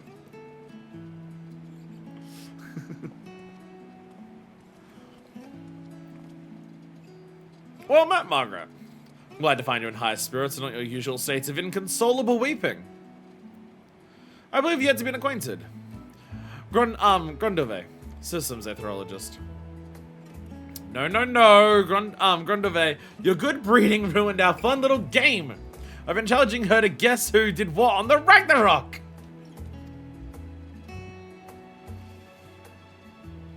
Our system aetherologist basically ensured that, on an arcane level, the Ragnarok was easy to operate. Each component was imbued with supplementary magic, and without having to employ overworked mages scurrying about activating geometries. This was possible because many systems were designed to function automatically in the presence of sufficient aether. But how do you ensure the requisite quantities of aether are supplied throughout the ship? Call in the system's aetherologists. Grundove's team was tasked with the development of regulators to reallocate aether as the systems dictate. So when our furry pilots engaged the throttle, the Ragnarok sped up instead of sputtering to a halt, or exploding. Needless to say, it is intricate work that requires a deep understanding of how a host of complex mechanisms interact, far beyond the scope of a harried gaggle of mages. Goodness, your effulgent praises my bosom all a tingle. But returning to what Hodge mentioned, you are filling requests which the thesaurus denies? Well, we are indeed. My exclusive glean here is second to none when satisfying the needs of the needy. Take advantage of our free trial today! Though I'm curious as to what prompted said trial, it'd be foolish to reject your offer. Very well. Might I commission some remedies for weary eyes? Eye drops would suffice, as would items that improve circulation. Foodstuffs supported to improve visual acuity would be welcome too. If I may aid in the preservation or enhancement of eyesight, my team and I would be welcome to whatever you can provide, he says as he adjusts his glasses. Ah, I see! Been better than midnight oil, have we? A man after my own heart. Well then, my gleaning genius, let's find this hard worker respite for his tired eyes, shall we? Every one of us is wearing glasses. We're all fucking nerds. We're all wearing glasses. I think Margaret might be wearing the same glasses that I am. Yeah, I think Margaret's wearing the same glasses that I'm wearing. Anyways, as you probably suspect, I do already have 3 of these in my inventory to hand in. Pleasure as always, my lady of peerless procurement. If anything to serve Grundove's tired eyes. Energizing eye elixir. Apply directly to the eyeball for optimal exhaustion relief. If you experience side effects such as loss of vision, dizziness, nausea, or death, stop using immediately and seek the counsel of your nearest chirurgeon. Use this cleaner for free up to level 60 with no limit on gathering time. Eye drops may seem like the obvious solution. Ha! Get it. But if you ask me, Grundove might benefit as much if not more from a fluffy bed or an eye mask. Quarter bell nap can do wonders for one's health. Can I deliver him a bed? No, just the energizing eye elixir. Materials, you can make it yourself. Or a fish. Or I can give him a fish.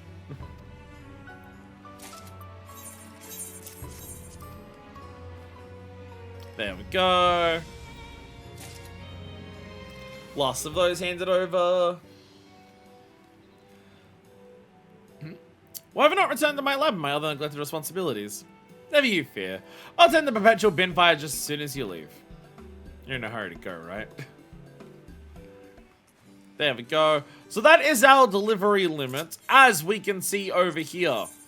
Margrat is 1 away from finishing. Finishing this is the final stage for Margrat. So, the plan is we are going to put in a cut here. And this cut will be to like 2 days from now, where we finish Margrat. So we can finish everything before we go into Dawntrail. So let us cut to future fight. Normally I cut to past me when I recorded something earlier. But this is a rare instance of we're cutting to future fight. Well, that's pointing backwards on stream. So let's go to Future Fire and see how they handled the end of the Margrat quest line. And now it's fire from the future. So far in the future that we're totally not like going to do Dawntrail like right after we talk to Margrat because I didn't do it anytime before that. We are here for the final delivery for Margrat. She needs a couple more eye drops for Wet Grundle's eyes. Can't wait to finish Endwalker. I'm so excited. I'm so excited to finish Endwalker. Alright, I'm gonna max out my script. Actually, no, I won't do that. Margrat and her sister Thatcher. No! I like Margrat. Here's some stuff. I won't read out the thing because in the YouTube video, you'll have read this thing like literally right before it. Alright, one more. One more. Here we go. Right then, I believe we've accumulated sufficient succor for our literally blinking comrade. I shall be back anon. L2, come get your kush. I didn't realize that's what we were making for the dragon. I feel like the evolution process would have gone very differently if every single like custom delivery felt who was getting him some Tsar. Look, wouldn't you say Grundleve's eyes glimmer with renewed vitality? Do the glasses emote? I sincerely doubt they look any different, but the efficacy of the items you provided is undeniable. I've suffered fewer headaches, and my vision does seem clearer. I dare say this newfound comfort will enable me to execute my work with even greater precision. So do we think Grundle is going to, like, be aware that I'm already Manifest and, like, it's not going to be a plot twist? Or do you think the guy who's the most put together out of all of them is going to lose his mind the hardest? You have been a boon to me and my team.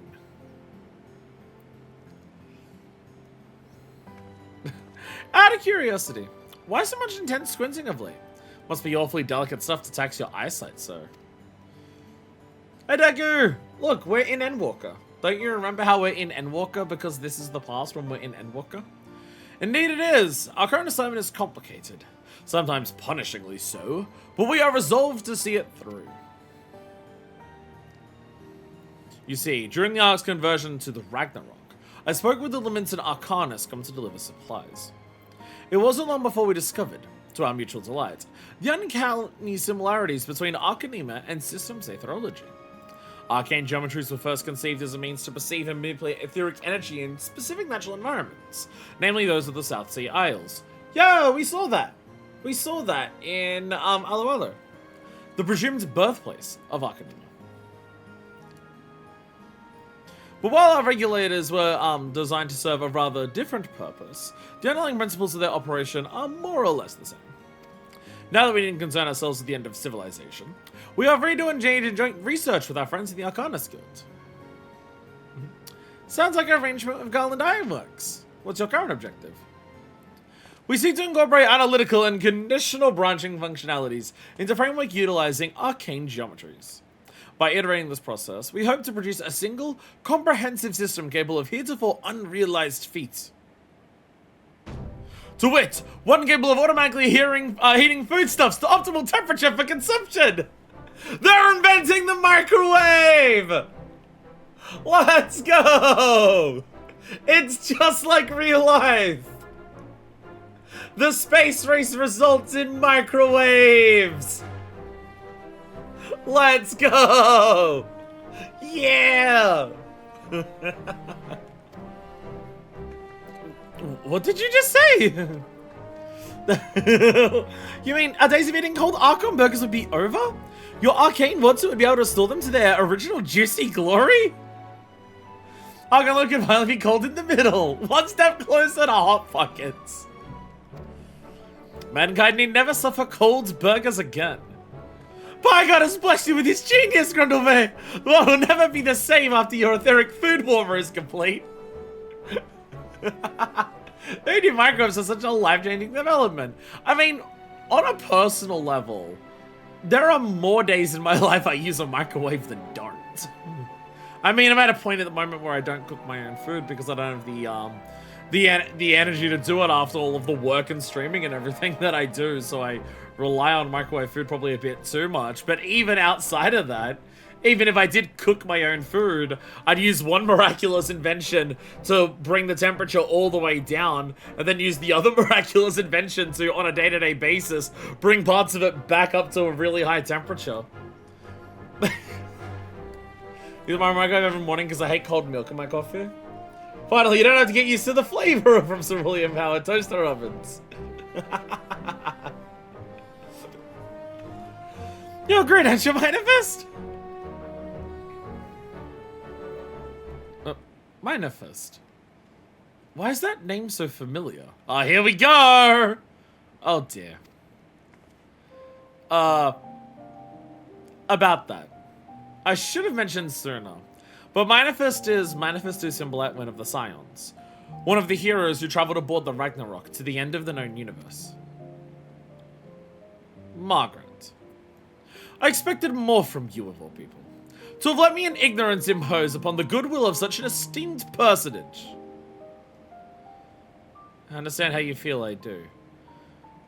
But that's why I just wanted everyone to get to know her.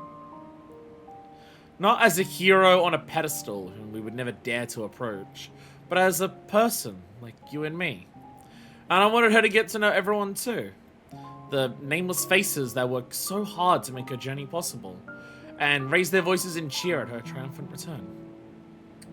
Margaret, I love you. Yeah, that's... Like, she gets a big kick out of it, and it's very fun and everything like that. But her idea of, like, having the two sides of, like, that be balanced and brought to the same level of, at the end of the day, we're all just people. And at the end of the day, we're all just people who are working together. And all of us together as just people is what accomplished the amazing things that we did in Endwalker. I suppose we would be glad for further donations, should she be willing to and able to oblige us. My laboratory would, of course, contribute to her due compensation as well. Until next time, then. And thank you, Manifest, for everything. Thank you.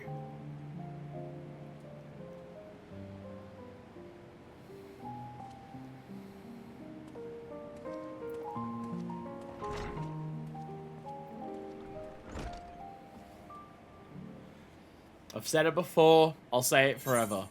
There is never a moment where Endwalker is not Endwalker, and I fucking love it. I am an irreplaceable comrade.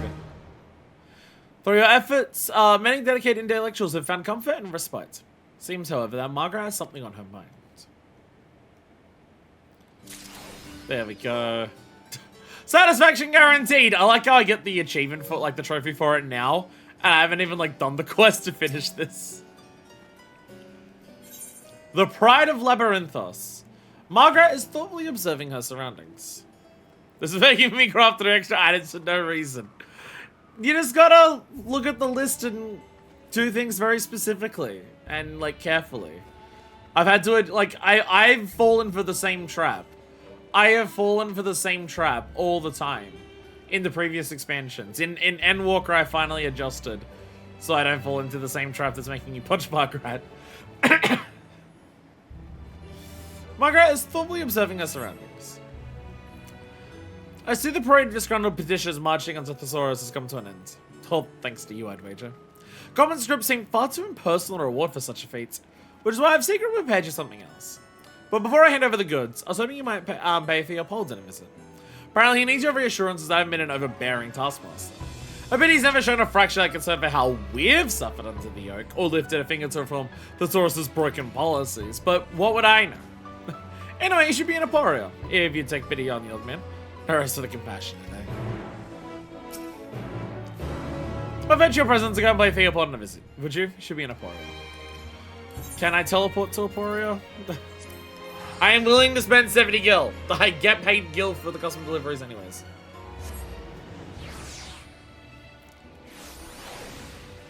Hello, Theopolden! It's raining again.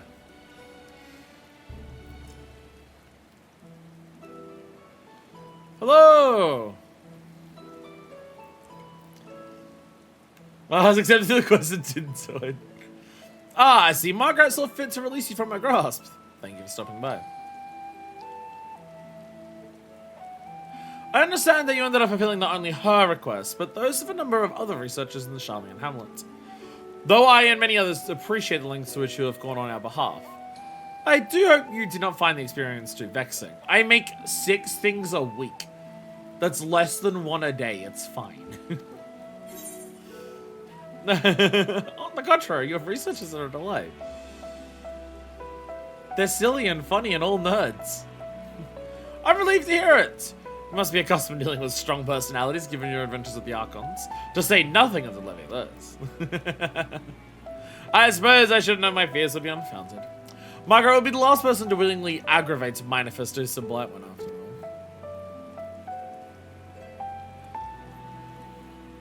Hers is but one small tale from the final days. Perhaps inconsequential compared to some, yet significant in its own way. With the appearance of the realm's first blasphemy in Razat Han, our steady construction of the Ark became a mad race to the finish. Then the Aether Burner was enhanced, enabling our ship to become a starfaring vessel that would bear the Scions to the very edge of existence. And as our aim shifted to accommodate the escalating threat to our star, many who helped construct the Ragnarok suffered under the weight of the psychological burden. Of course, the Ragnarok's construction was a collaborative effort, made possible only by advanced Loporite technology and resources sourced from all across the world. But rare was the soul among us who never considered the darkest of possibilities, crushed as we were by nigh endless labor. What if I've made a mistake? What if my error proves fatal for us all? Margrat was no different. And though the stress drove her into a state of delirium at the time, after the Ragnarok departed, well, it was difficult to watch. Insomnia, loss of appetite, frequent and spontaneous fits of crying. Anything she did manage to eat typically didn't stay down for long. She was inconsolable until the Ragnarok returned safely. And for a period after as well. How long were we at Ultima Thule? Like, insomnia and loss of appetite are not the kind of things that, like, are, like, a day long. Unless relativity for speed also exists in this world. Relativity could exist. So us traveling so fast to the edge of existence, like that travel time, at the very least gone by force time a day cutscenes at least a whole day. Again, I'm wondering if like relativity comes into it with the travel distance, and while we may have been able to travel to the edge of existence super quickly with the Aether Burner and the Hyper Hopper, like in that period of time, some days pass here. But I guess, like, if we launch, like, and they've already been working all day, like, if she's already been awake for, like, a day working on it, and hasn't eaten for that day, going another entire day without sleeping or eating is also, like, that's still, yeah, I guess that would still come under that category.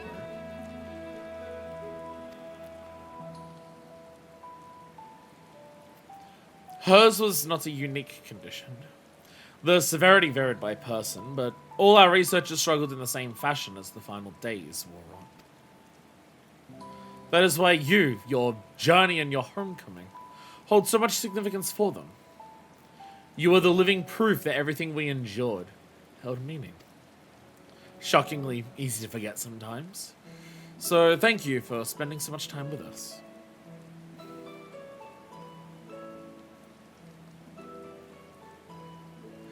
Like, it's obviously, like, obviously for the Scions, what we had to do in Ultima Thule was not easy.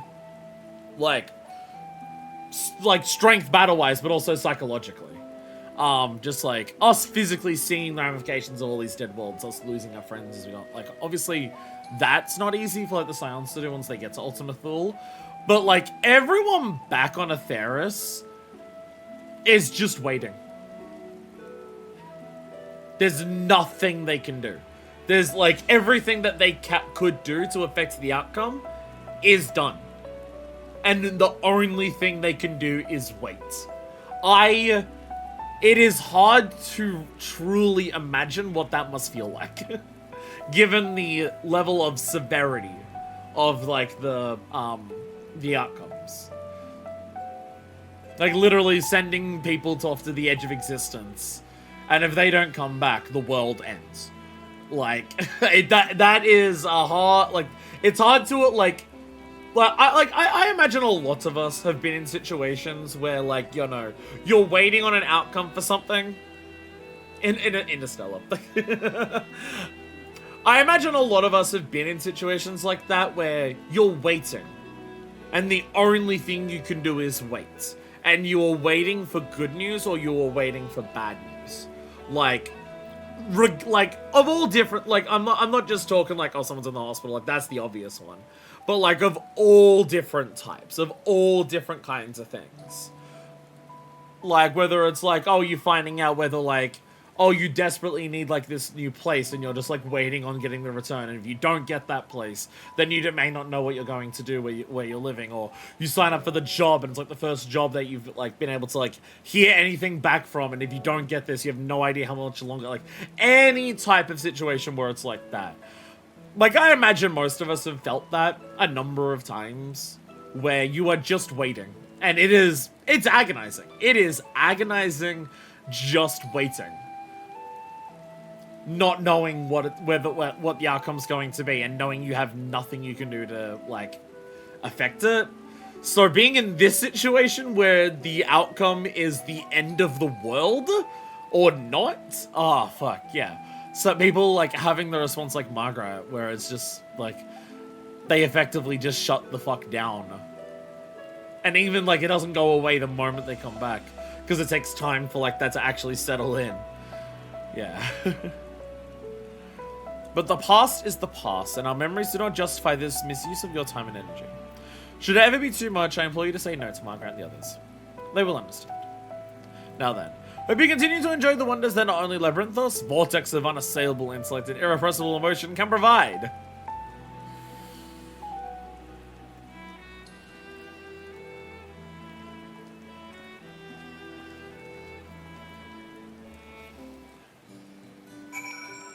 I'm also slightly suspicious if there's any metaphors going on here in terms of game development.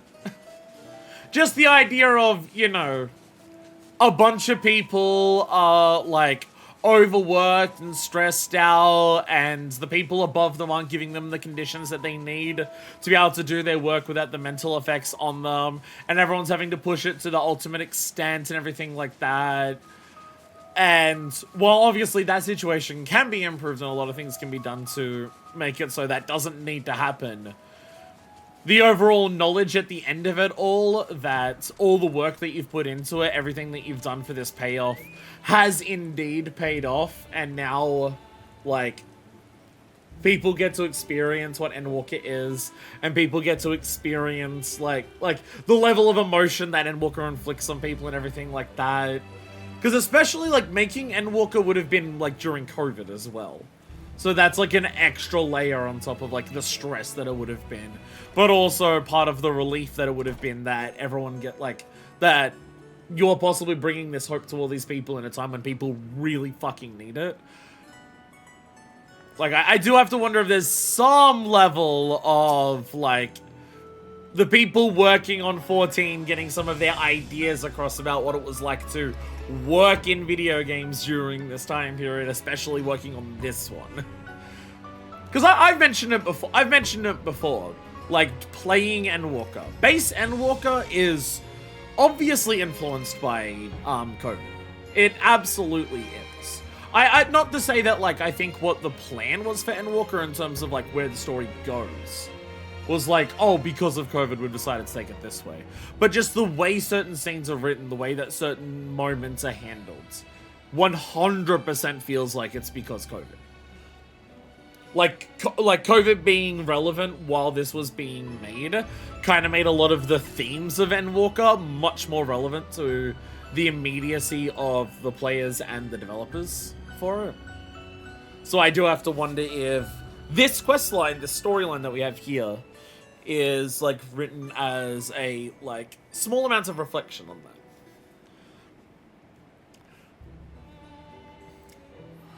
Welcome back. I take it you found Theopolden. I have a special gift here. If you're in need of a palate cleanser, here you go. From my heart to yours. That, my friend, is a Gleaner's uniform. Dyed a particularly exquisite shade. I think you'll like it. I wasn't sure what to get you, but since you are my personal gleaner, what could be better than bespoke clothing? So I leaned on a few contacts, called in some favors, and voila! Fashion. If it's not too much trouble, would you try it on for me? I'd like to think my measurements are accurate, but you can never be too sure. Use the storage facility when you're ready to change. Come find me by the 8th route when you're finished. Yo, we get to wear it. We get to wear it. Yo. Forced weather cutscene in my custom deliveries. Hey! I'm a blue gleaner. Yo. Yo.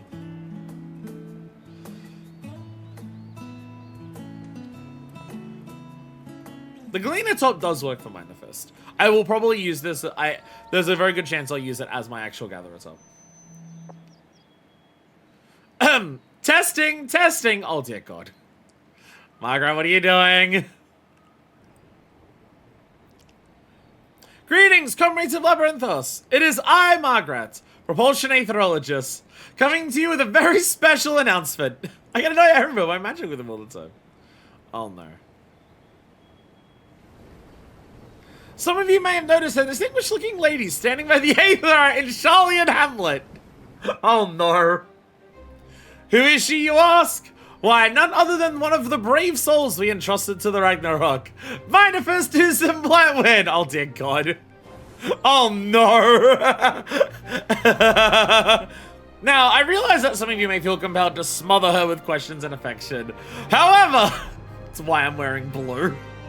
I must insist you rein in those impulses and approach, should you like to do so, with a surplus of restraint and respect. Look for the lovely Rokunin wearing the blue uniform. Remember, seize the moments, not the gleaner.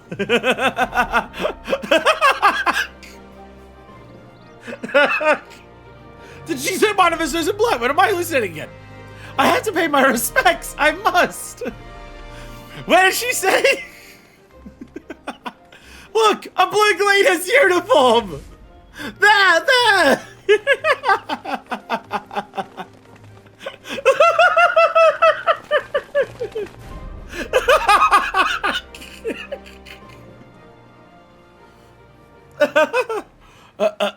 Pardon me. Are you Manifest Usum Blightwind by any chance? Yes.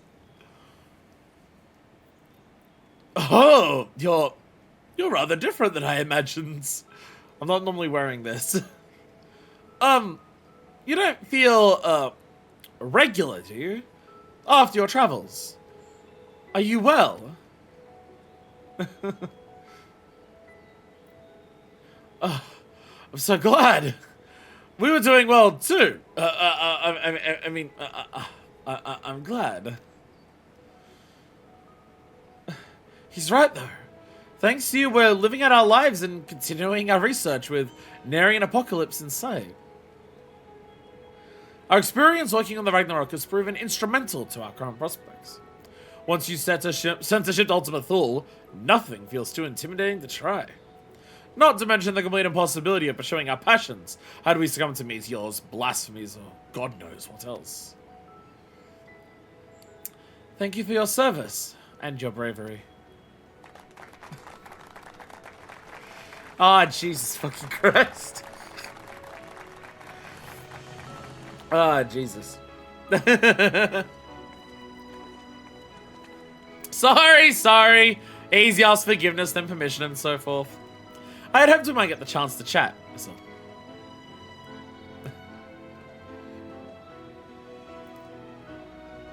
When you and your fellows launched the Ragnarok and took to the heavens, you placed your faith in our work. Maybe you didn't have a choice. Maybe that truly was the last option left to mankind. But you, and the rest of the Scions on board that ship, meant everything to us.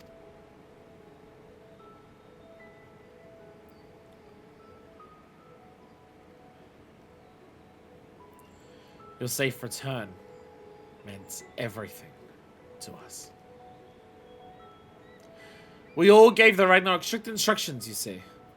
We told her to spare nothing in bringing you back, even if it meant falling apart in the process. And the old girl listened.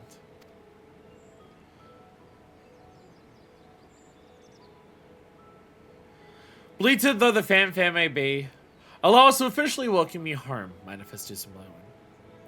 You are and always will be the pride of Labyrinthos. As such, we have one final question for you. Would you say it was a smooth ride?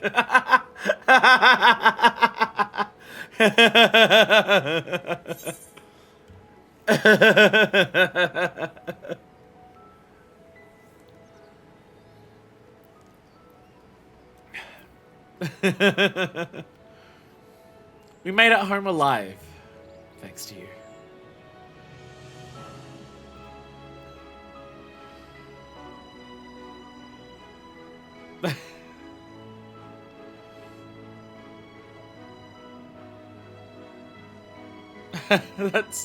That's all we ever wanted.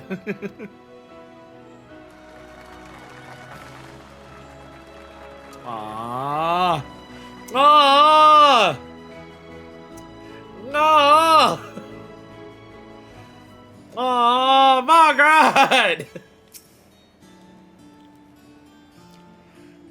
Well, I dare say not even the euphoric thrill of meeting a deadline can measure up to this sublime sense of satisfaction. The uniform becomes you. I hope you'll remember your friends in Labyrinthos whenever you wear it. You know, I think it's past time I tried on something new myself. What better way to cleanse the mind and replenish the spirits? Let me know if you have any suggestions. Oh, ye of impeccable procurement. Speaking of, I'm sure the general populace will soon be clamoring for items gleaned by the hand of generous manifestos and blowing. Since realizing everyone's individual hopes and dreams is too great an endeavor for any one woman, let's narrow our focus to things that everyone can use. Preferably for relaxation purposes. We're counting on you, Manifest. Don't be a stranger. Hey! Oh, it is actually dyed. It's not just, oh, the version that you get is this color. It actually has the dye on it. Okay, that's cute. It's not like the item is just that color. It's an actual dye applied to it. Aww, that's adorable! I never want to undye it now. Aww. Damn, that's just one of the best custom deliveries in the game. With the ending of that, that's just one of the best custom deliveries in the game. Another day, another battle of attrition against the enemies of ingenuity. Thrice damned mice is the lot of them. But how do you fare, my friends? Oh, you still want Ilexes? Never mind, I guess I can't deliver them. I guess I can't do the energizing Ilexer. The last times that I've done this, they've turned around and made it the good fancy one that they've wanted. I have the good fancy one, but you still want eye drops. Crafts, you want to do a trade? Crafts, you want to do a trade? All right, let me.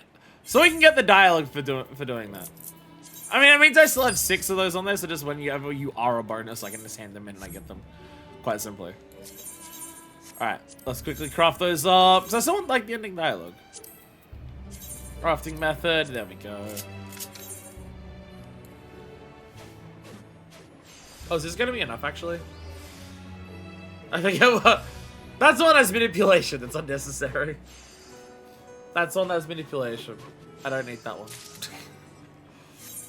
Actually, I might be able to do it just the 2. I might be able to do it with just the 2. No, I can't. No, I can't. It's alright. I'll chuck in an extra groundwork manually. I'll chuck in the groundwork on a manual level, fine. There we go. I have eye drops! Look, it comes from all the crying from my eyes. It comes from all the crying from my eyes. Oh, that was new dialogue there. Instead of, even after all this time, your capacity for peerless quality is astounding. How can I not break a celebratory dance? Embarrassing? Perish the thought! Oh shit, I did max out on my purples. I did max out on my purples. Ah.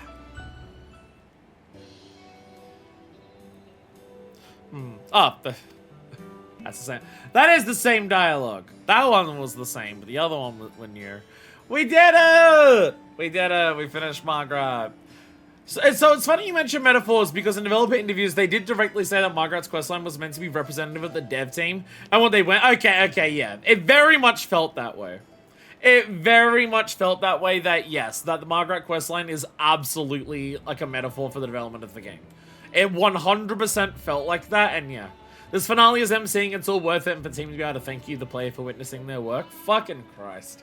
Fucking hell. Oh, Jesus. Jesus fucking Christ.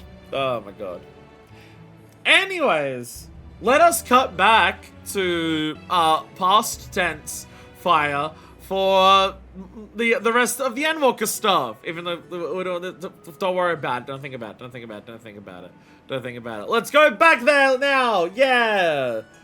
Awkward transition. Damn.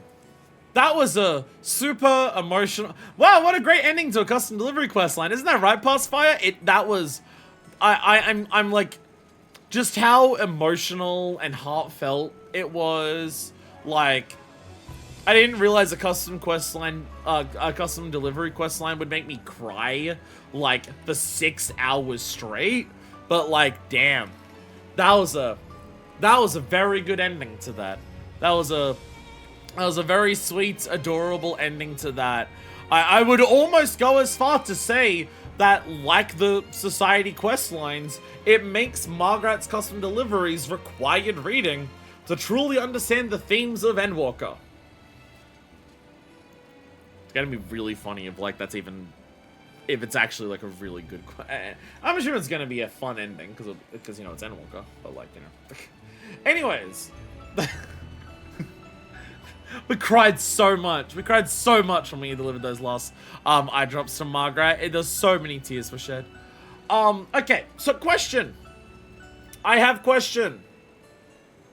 We have Tataru stuff, and we also have Island Sanctuary. Because Tataru is involved in Island Sanctuary, which should we do first? Because both of the things that we're doing now involve Tataru. It's Tataru's specific thing, and also Island Sanctuary, which is also Tataru. So I don't know if, like, one of those being first makes more sense.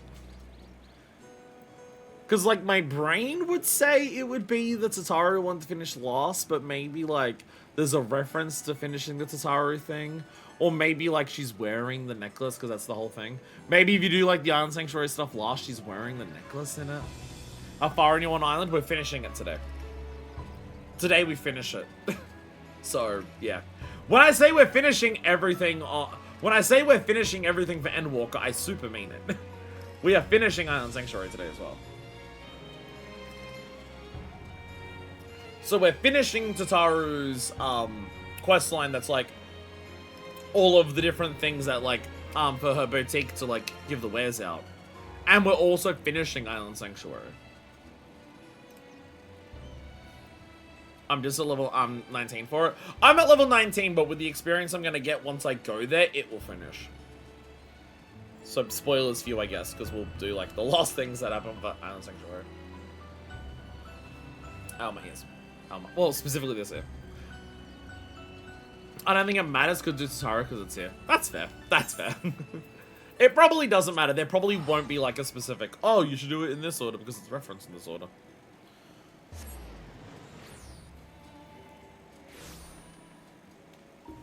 Hair blown everywhere. Oh. There we go. Look, we're back to this glam. Hey there, chef. We're back to this glam. Switching to so many different glams today for so many different quest lines. Hello there, Magina. Treasured bonds. Magina seems eager to share something with you.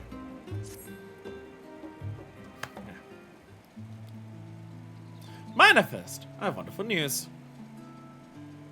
Thanks to your tireless deliveries, we are now overwhelmed with orders. Mr. Cesaro's plan was a success.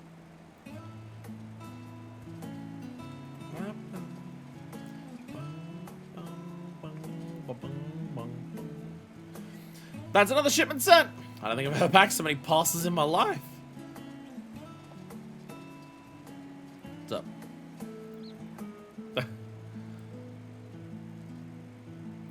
I assume we're so... I assume we rescued him at some point. Hello there! You... What an incredible memory you must have to remember one such as I. Ah, but I don't think we've ever been properly introduced. My name is Hustad. I was among those who traveled here from Malakistan, by the way, at Galamod during the final days. You and your comrades ensured our safe arrival. I've been working at Tataru's boutique with Magina and, Basarud, albeit behind the scenes. It's rare I have an occasion to visit the storefront. An unfortunate side effect of the constant demands on all our staff. Though I think we all agree that the hustle and bustle is for the best.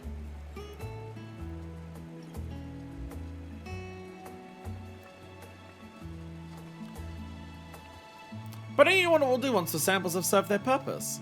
Our equipment is crafted to last. which is wonderful, of course, but also means that our customers are not likely to require replacements for some time. Therefore, if we're not constantly receiving new customers, our good fortune will eventually sour, no? Mistress Tataru isn't so foolish, has not anticipated such things. I'm sure she's already coming up with new and exciting products to offer our exciting existing clients.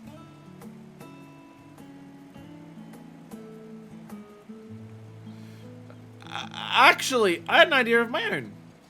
For a new product, I mean. In fact, I presented it to Mr. Sara this the other day. A new uniform to outfit the academics and researchers of Charlian.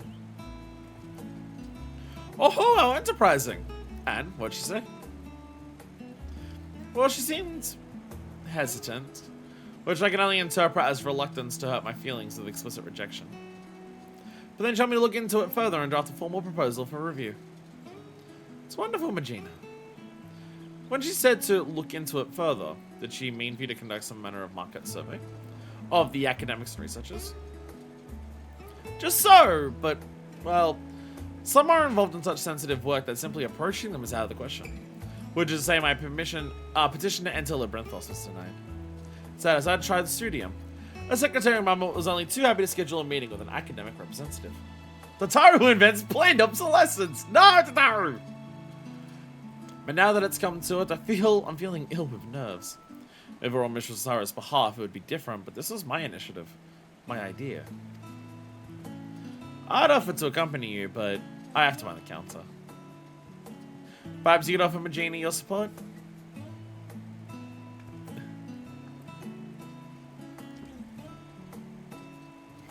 Thank you. Can I come as well? I was thinking of what supplies we'll need for our artisans once your plan's approved. Of course. Very well then. To the studium we go. Yeah, all of the other quest lines focused on a bit of side content from a prior expansion. Heaven to Chatterbringers, like stuff like that. So it makes sense that the final one is focused on an Endwalker thing. Charlian.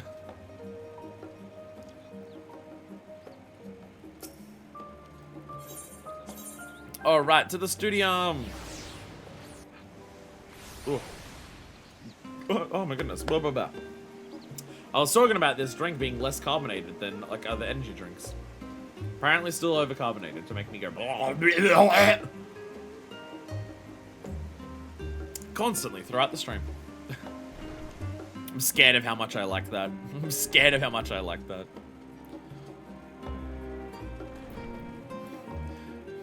He thinks I might need to find a way to make Arnold Palmer's at home and find the right lemonade and iced tea to do a good and what ratios. Again, harder to do that in Australia because our normal lemonade in this country is Sprite, basically. And good quality lemonade is usually, to make up for the fact that it's so rare to exist, incredibly strong. And all of our iced tea that you can like buy is just peach flavored iced tea. So that might be even better. That might be even... What about... We need to find a... No, here's the real shit. Here's the real shit. I need to find a way to make a really good alcoholic Arnold Palmer at home. Now I've solved it. Now I've solved it. Part of me would say just vodka. Part of me would say just vodka. But part of me also says there might be certain spirits that you could do like half shots of. Akin to a Long Island iced tea. Instead. I don't think the person who invented everything bagels is in charge of cleaning up their kitchen. That's also another thing that is super uncommon in Australia. Bagels are so rare here. Like, both just in terms of, like, delis or, like, cafes or anything like that. Like, selling you, like, a sandwich that's on a bagel instead of, like, bread or anything like that. But even just, like, in supermarkets, buying pre-made bagels. Bagels are very much, like, Mike's Hard Lemonade plus Long Island iced tea. There we go! We found the combination.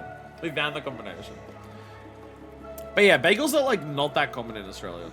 Which kind of sucks, because I do like bagels. Thing is, like, the bagels that... Because bagels are so rare here, I've had a lot of very bad quality bagels that are not that good. But I've had a couple of bagels where I'm just like, this makes me want to have more bagels. Because they seem really nice when they're made well. Because, like, I've had the classic of, like, cream cheese on a normal bagel. And I've had, like, a couple of times where it's, like, ham and cheese. Like cheddar / cheese. On a bagel. I've had that. But, like, an everything bagel, like, with all the seeds on it. Because that's what the everything part is, right? It's all the different toppings you can put on top of the bagel. Because, like, that's something I've basically never really had in Australia. A bagel that actually has proper toppings on it.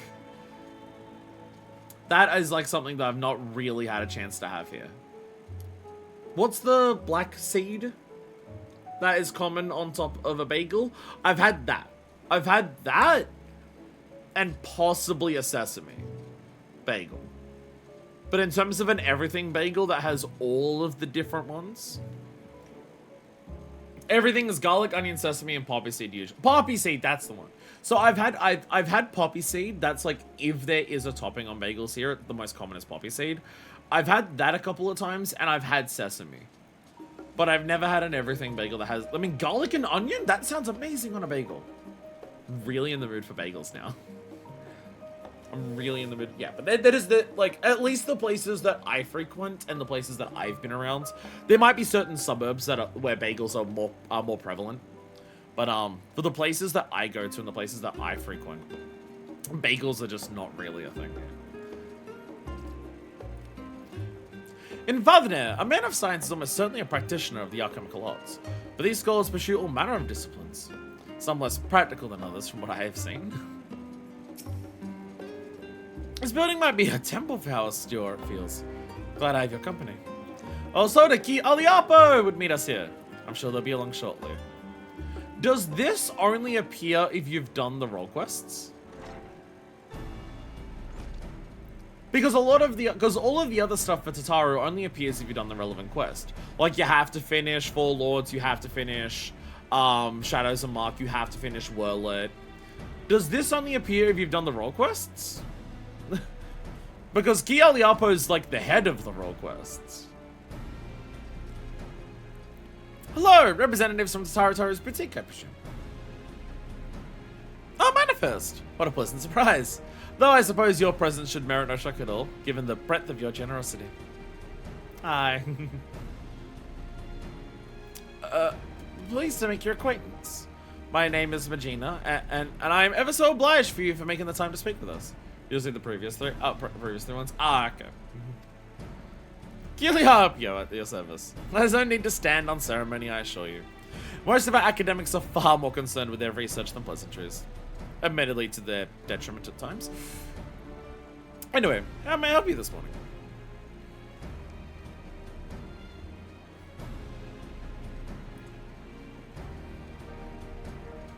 We think your uniforms ain't sexy enough. We've got to get those titties out on the men and the women and the theys. You all need your titties out with these new uniforms. A uniform for our academics and researchers, you say? I myself am ill-equipped to form an authoritative opinion on the matter, so permit me to arrange some meetings with faculty representatives.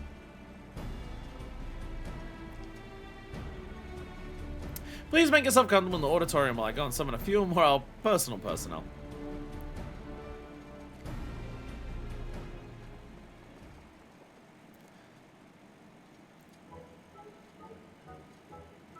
Will Monteshane show up? We're in the classroom. There's like a 90%. Ravisha!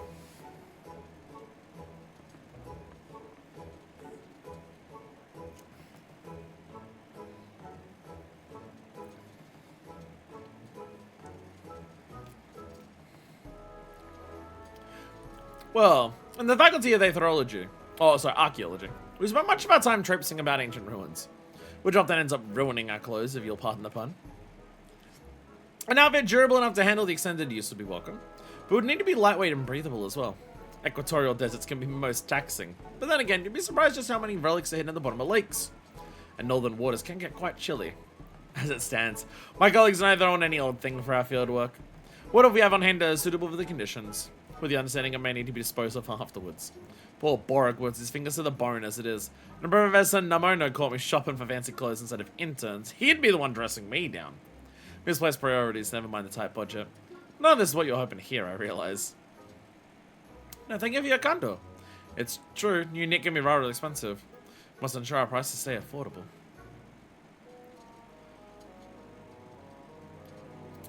The ideal outfit for astronomers! Hey, Jude. Wait, Jeremy mentioned something about fashion recently. When we were stargazing. What was it? It's not the clothes that make the man, Jude, but the man that makes the clothes. Yeah, it's very lovely and poetic. I haven't the foggiest what it means.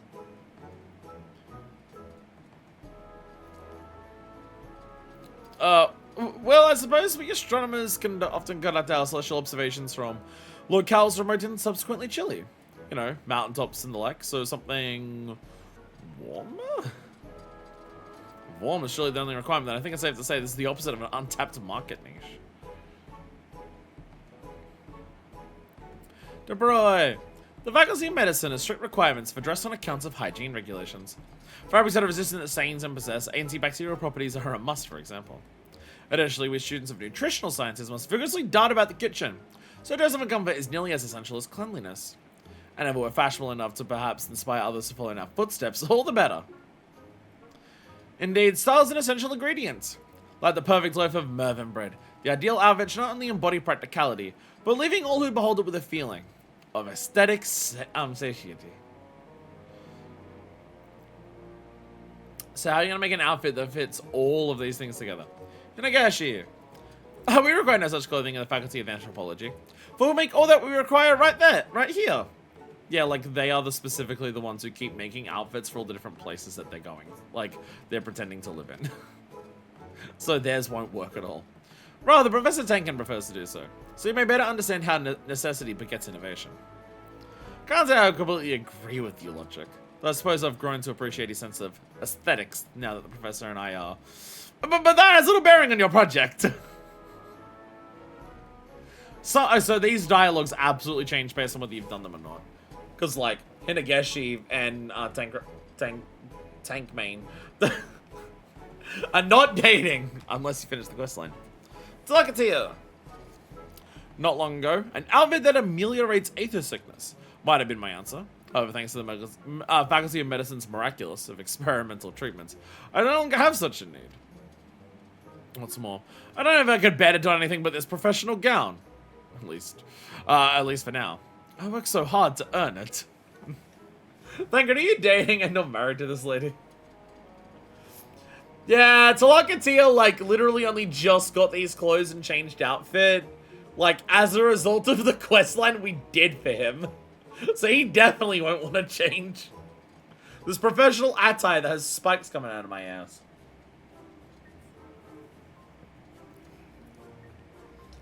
Yeah, some of that dialogue is absolutely different depending on whether you've done them or not. So you don't have to, but it'll definitely change. Laka probably just says, oh, in terms of uniforms, oh, I'm trying to get this uniform, so I don't want any, so anything else I don't want.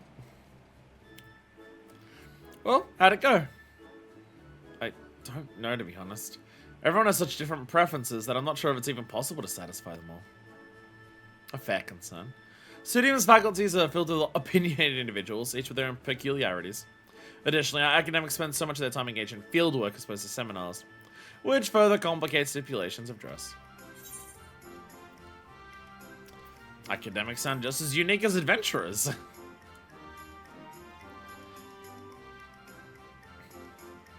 Indeed, it was naive to assume that one type of uniform could account for the needs of all academics. We had best return to the boutique. Thank you for your service, Mistress Aliapo.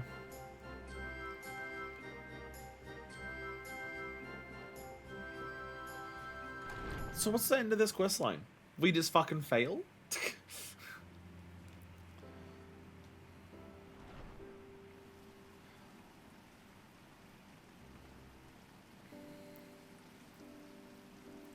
And I truly thought I had a good idea. If you haven't finished the quest, he says, an outfit that ameliorates aether sickness. Ah. No doubt Mr. Tataru knew its folly, but had me research it regardless, so that I might reach the conclusion on my own.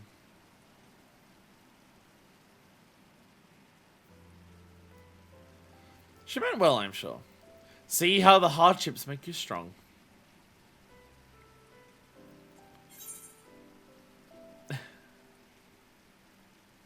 It's an important phrase to you, isn't it? No long ago, an outfit that merely take the sickness might have been my answer. Makes sense. Checks out. Indeed it is. It comes from the teachings bestowed upon us by the old gods.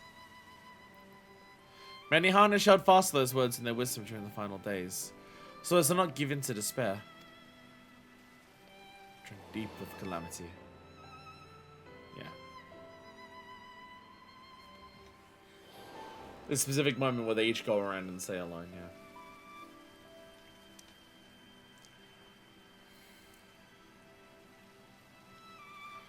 When we called upon the divinities, it is not to beg for salvation, but for guidance. As long as we live by their teachings, there is no hardship we cannot overcome. This is a core tenet of Harnish faith that has seen us through much adversity since the founding of our nation. It is as you say, Husdard. Yet until you did, it did not occur to me to consider how they might apply to my personal struggle. Coming to Charlene and working Mistress Tataru at the boutique, I met so many people from all sorts of cultures. But in trying so hard to accommodate their wants and needs, I fear my own heritage has become an afterthought. There's no shame in dedicating yourself to your work. And as we all have our limits, compromise and sacrifice are inevitable. It may surprise you, but once I aspired to become a steward, to look back on it, now it feels fanciful. Strange that we so easily let our dreams be cast aside by circumstance. I saw nothing would stand between me and my chosen path, and yet, here I am. I know the divinity will guide us wheresoever we go, but what if we stray too far?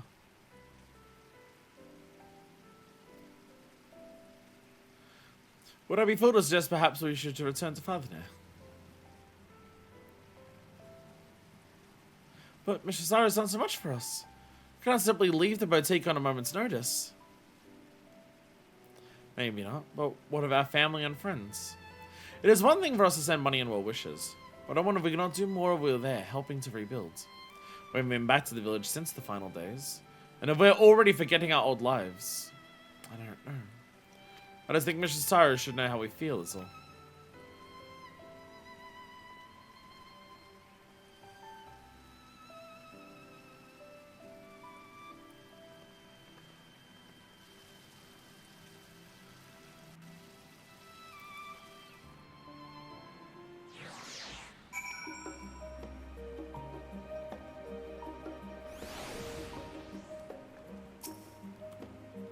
I suppose I have been dedicating myself to work, but is this who I want to become? A Harnish who has forgotten her culture? Master said that Mistress Tataru should be stopping by soon. When I asked how she felt about returning to Fathernair, she said she'd need time to consider. For my part at least, I think consulting Mistress Tataru would help put my mind at ease.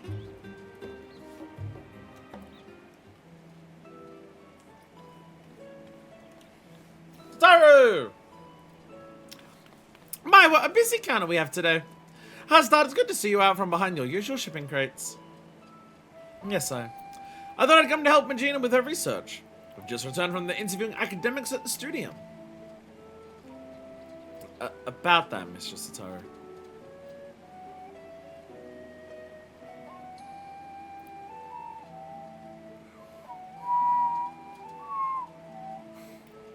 Suffice it to say, the requirements were all radically different. I know I said a uniform for researchers and academics, but I'm afraid I may have deeply overestimated the feasibility of such a project. And that's perfectly alright. The important thing is to learn from what you discover so you can retain and apply that knowledge as you continue on your entrepreneurial journey. The right idea for a new product will find us when it's ready. In the meantime, I have more samples that need delivery. And seeing as Manifest is very conveniently standing within my line of sight. A thousand pardons, Mr. Tataru, but before you continue, I wish to speak with you about a personal matter. You have shown us incredible charity, which makes this all the more difficult to ask, but I wonder if we should return home. Oh, no. Please do not mistake this dissatisfaction with our arrangements. If anything, I've grown so accustomed to life in Sharlayan that I fear I've begun to forget myself. My dreams, my faith. The person I used to be before I came here. Not only that, in spite of my regular remittances, I worry that our village struggles to rebuild after the final days. While I live happily removed from a burden I ought to share more. Feels disingenuous. To both my home and the many kindnesses you continue to show us. I see. And do you feel the same? I'm so devoted to my work that I didn't give much thought to returning until Hazdard mentioned it. But to claim that I am not worried about the village would be a lie. I want to still mind to Magina. I must nevertheless remain here. Among other reasons, there are a project I am resolved to complete.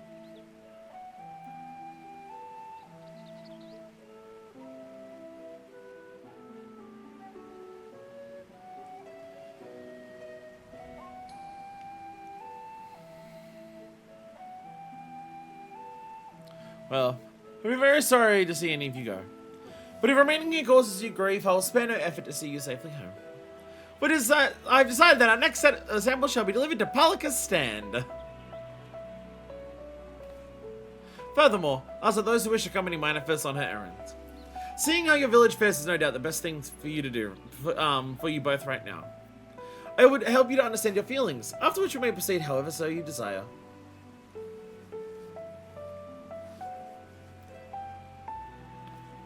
And should your colleagues require it, I'm sure you can be relied upon to dispense the perfect advice.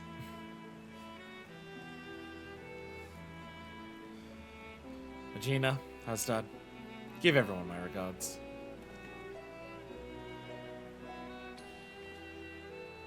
Then it's settled. I'll begin preparing the samples at once. Allow me to assist.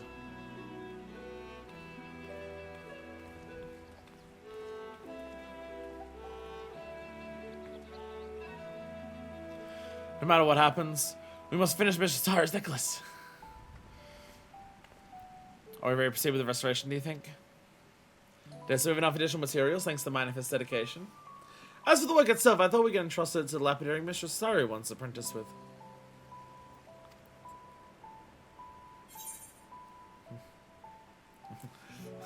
I'm sure that will mean a lot to Tataru. Kinda hoping I could do it though. I'm glad you think so as well. Let's leave the necklace in Basarud's capable hands and join Husband at Skola's Harbor.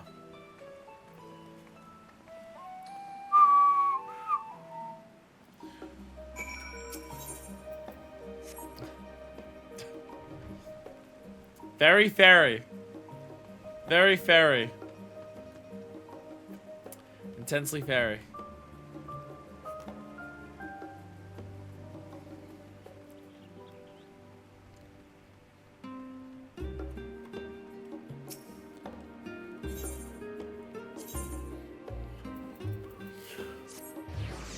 Bum, bum, bum, bum, bum.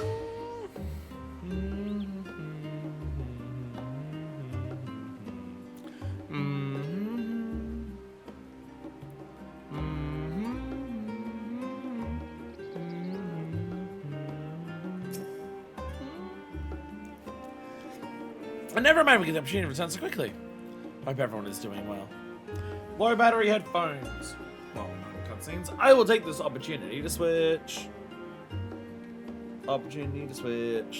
Which this should last for like the rest of this, and hopefully Island Sanctuary. And then just in time to switch back for side quest and then MSQ. Ah! Well, I almost dropped the headphone. How long are we looking at for MSQ? I know I've asked this before, and it's not like super long. Oh. I didn't realize the air conditioner turned off. It turned itself back on though. Yay. Yay. I imagine it's not like painfully long. Like it's the 0.55. Like, they're usually, like, as long as an instance. Like, you do an instance, and then, like, there's a bit of before, there's a bit of after. So I'm just thinking, like Heavenswood has the fucking, like, name day, because you're in Cartenar, then you've got, like, fighting as, like, Heian, and then Minor First, and then you've got, like, fighting off the Lunar Primals at, again, Cartenar. That's, like, pretty typically what the 0.55 stuff is. Yeah, solo duty, yeah. Yeah, I figured there'd be a solo duty. They, like, every expansion has had a solo duty at the end, except for A Realm Reborn. So, yeah, I figured there'd be a solo duty.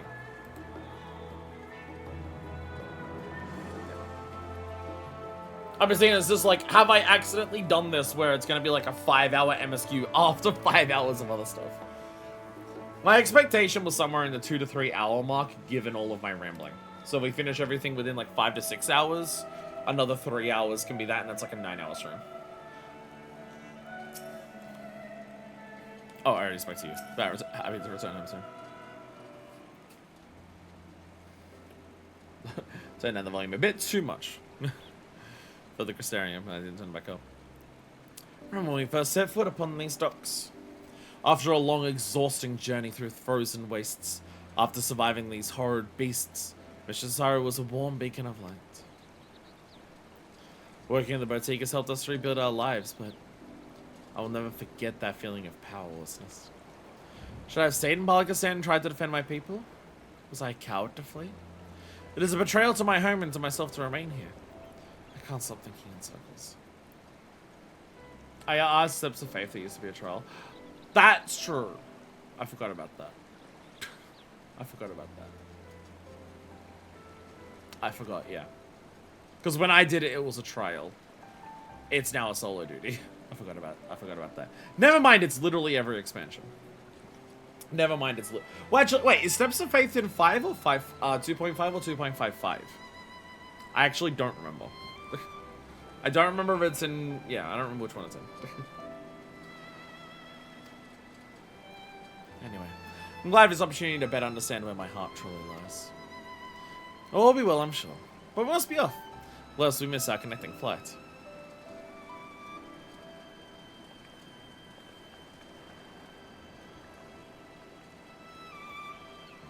They're going by boat there. We're in the, fantasy thing where over time the fantasy story just forgets that travel times exist. So we're just riding with these characters via boat from Charlie into Thavner. A journey that is realistically meant to take, like, probably a month to a month and a half. Oh, they went by airship. Again, when they said flight, they went by airship. That probably would make it a lot faster. How I miss the smell of spice and this warmth. Haha! Hey, and they're back in their outfits. They're back in, like, Palaka's stand outfits. We're back! We're truly back in Thavner! Is Radzahan always this grand? Can't believe we live so close yet so rarely made the trip. 2.55. So it is! Okay, so there is... Okay. Now that Steps of Faith has changed from a trial to a solo duty, it is literally every expansion has a solo duty in 0.55. Remember how it was? Village duties always kept us too busy for travel. Defending pilgrims was trying enough for the stewards even before the final days. Wonder how many temple roads are still traversable. Even those of Radzahan struggle to travel for worship, our feelings of estrangement may be more common than we think. Like, what is this? What does that do? Since I come all this way, would you mind terribly if Harzad and I toured the city on our own? Let's plan to meet in Palakistan and not.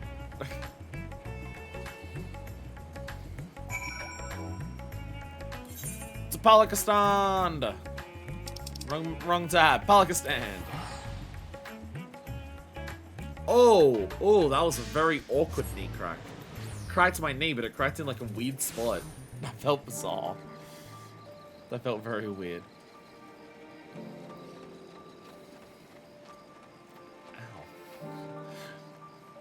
Not. Do you ever like move your body in a way where it cracks or it does something, and just the way that it does it makes like you feel physically nauseous in your stomach? I have that sometimes of like cracking knuckles, where if I crack the, or cracking just body parts in general. If they crack in a weird way, it's like the awkwardness of that feeling makes me like uncomfortable in my stomach. Home at last! Yes, home. I can finally breathe again. Come, let's go and find the Elder.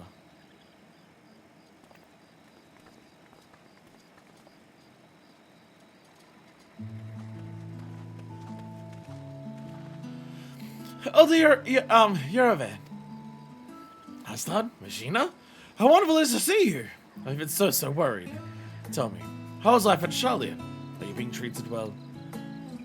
Oh yes, Elder. Our employer, Mistress Tataru, is the kindest of businesswomen. In fact, she arranged for us coming to manifest on our errand here, so we might enjoy some time at home. That's very good of her indeed. Glad to hear you're being looked after.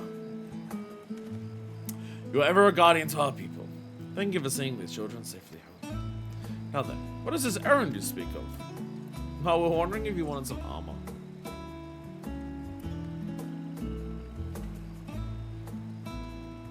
How splendid! Our steward shall put these to good use, you may be assured. Well, then we're gonna pay your generosity with something even half as marvelous. Alas, ours is a village of little extravagance. Everything seems ever as it was. Indeed, with the support of the Radiant Host and the funds you and others have sent, we've regained much of the peace we once knew. Thank the sisters.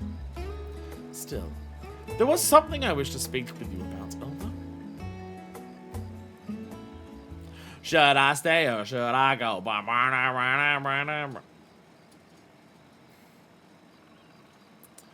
You are worried your heart grows distant from Fatherner, that you have wandered too far from home.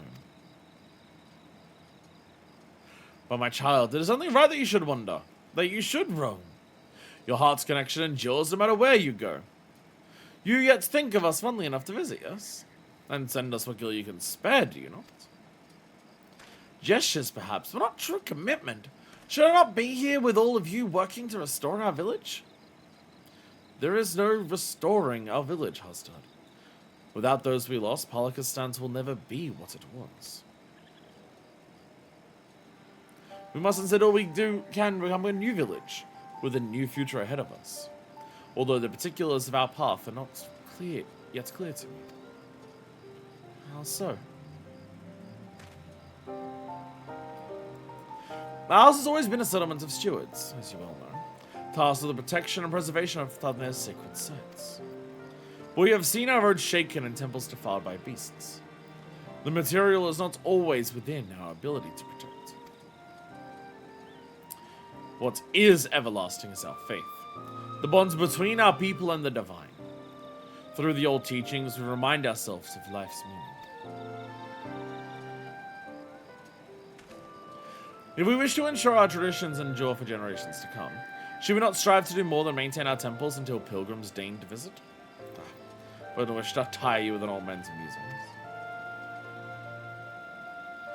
Sure, there are other ways of ensuring our peoples remain connected to their heritage and faith. All we need is the right idea. Something new our village could offer. Well, my words seem to have inspired you. And with the worldly insights you have gained, I am sure any future you envision for Palakistans will be nothing short of remarkable. But there's no need to rush. Take your time to speak with the others and make yourselves at home.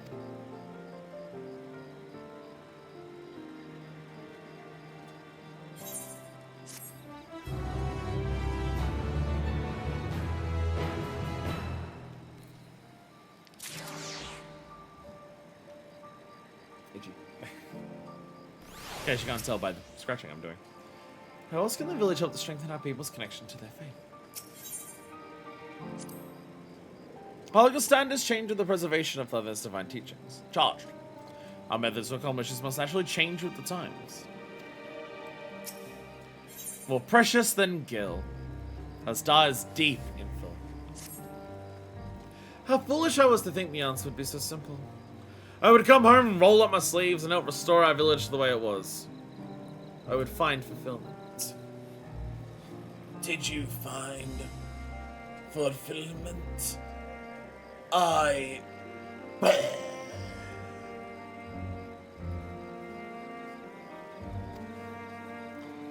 Alas, not all that was lost can be reclaimed. Our people face a new struggle. But perhaps by discovering new ways for the village to fulfill its duty, we might yet help our community. Exactly. Like the elders said, surely our experiences in Charlene have given us a unique perspective. Not to mention Manifest's extensive knowledge of the world. I'm sure that between the three of us, we can come up with a brilliant plan to support Palika's stand.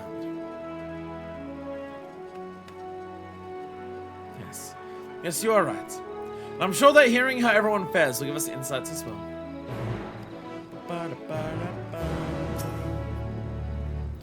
If you think of any ideas, I'd be glad to hear them. Endwalker! One last follow quest. Let's go for Endwalker. Well, Soul here will ever forget the hero of Palakistan. I'm sure everyone will be just as eager to speak with you as us. There are also others with whom I'd like to speak. Once we're finished here. Of course, we mustn't forget to pay our respects. Wouldn't be finishing Endwalker without one last escort quest. Aside from the money we and others working elsewhere send back, the village is largely reliant upon the generosity of the faithful. Our avenues of income are quite limited. I'm thinking in a place like Charlene, perhaps, but it's how we've always done things. Even so, I wonder if such an arrangement is still viable in this day and age. Do little good to return home, only to become a burden. So I'm determined to come with an idea that'll help our village. K-Ride! No, you're not K-Ride. Khalid? Excuse me. Could not help but notice that beautiful equipment you delivered to the Elder. As a weaver who crafts armor for our stewards, I'd love to hear more about its origins. Gay bride?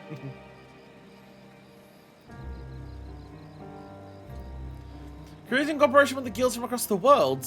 Oh, I must have a closer look. Final days exposed limitations on my skills. Traditional Fatherian techniques alone do not suffice. I'm going to hone my craft by studying the work of foreign artisans.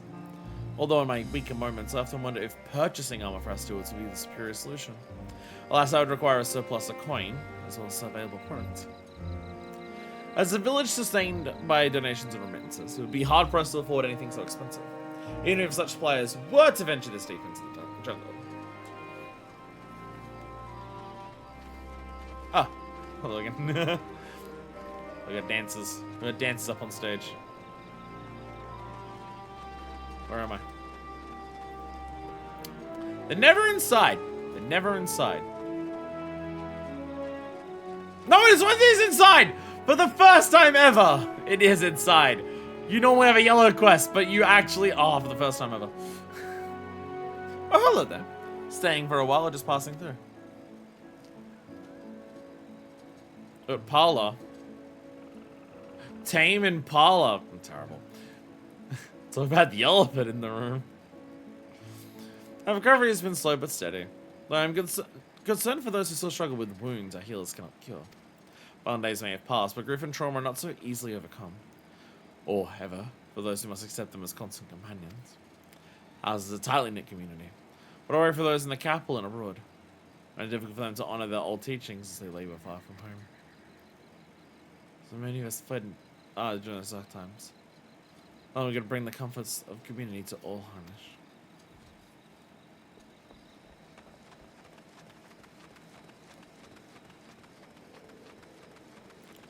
Now the way inside.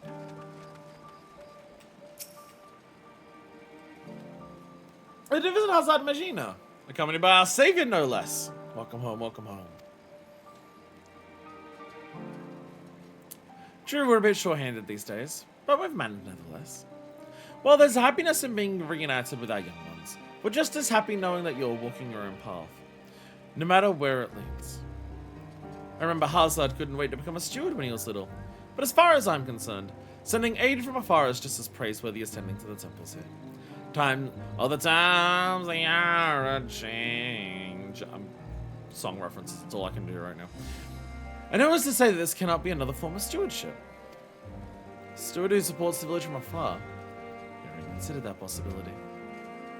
Seeing everyone so eager to help one another makes me more determined than ever to contribute.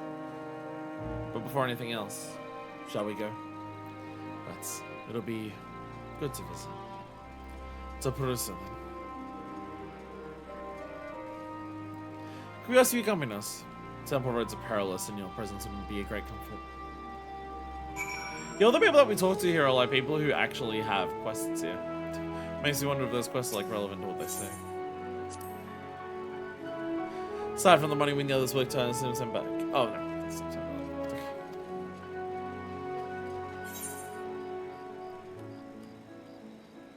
Is this the destination?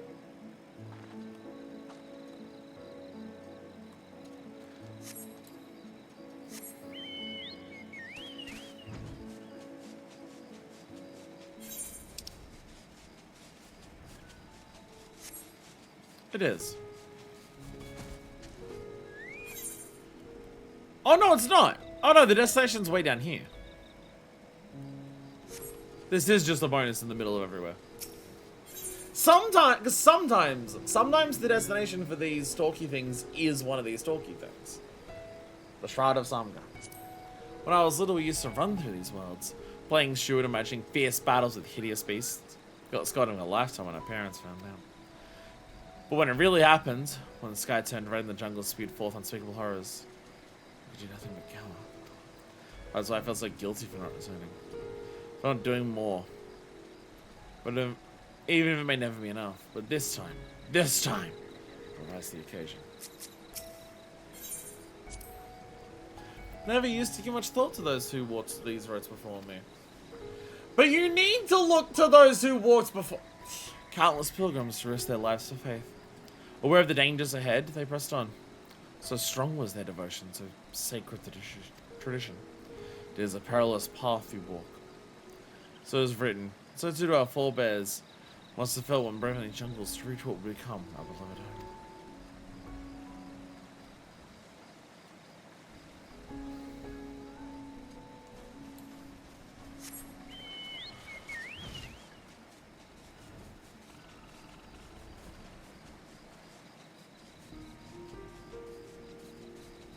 Aww.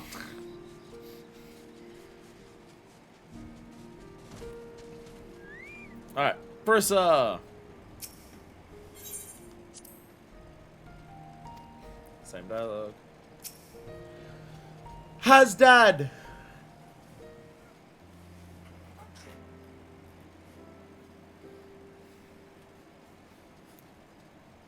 That makes this character very different to Y'shtola. Ayo! That fucking terrible. Fucking. Oh, that one made me feel bad. That one made me feel bad. It's been a while. Yes, but we made it. I'm home, mother, father. Oh, never mind. His name's a lie then. Never mind. His name's a fucking lie.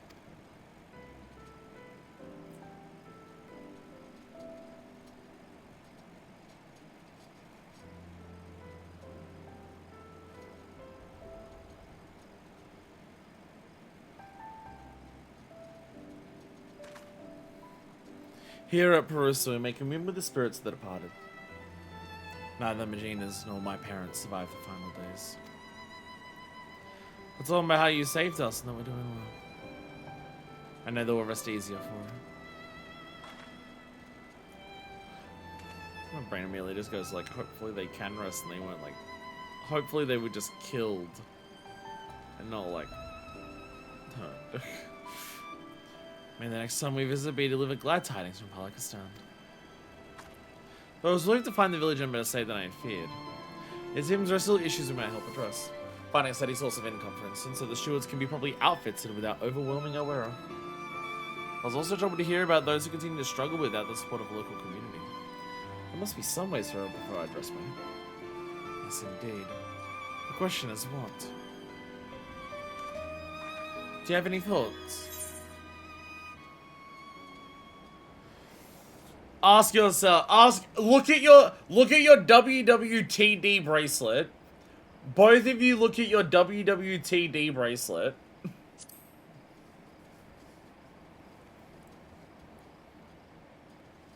Well, Mistress Tataru has always put great store by collaboration and partnerships. So what about Pakistan went into a partnership? Perhaps with the boutique itself? I think you're onto something. The boutique sold wares the village produced, for instance. People would have a reliable revenue stream. Or compelled to send offer, and to who? How about amulets and talismans? Or images of the deities? Artesian needs one of those. Something simple. Great with love for our homeland and our faith. So no one forgets or feels forgotten. I like that. A double so great in remembrance of our ancestors and divine teachings. But remind us in only... Ow. Ow. My leg did a jump piece and it like twisted it around my other leg. Ow. Ow. Oh, fuck.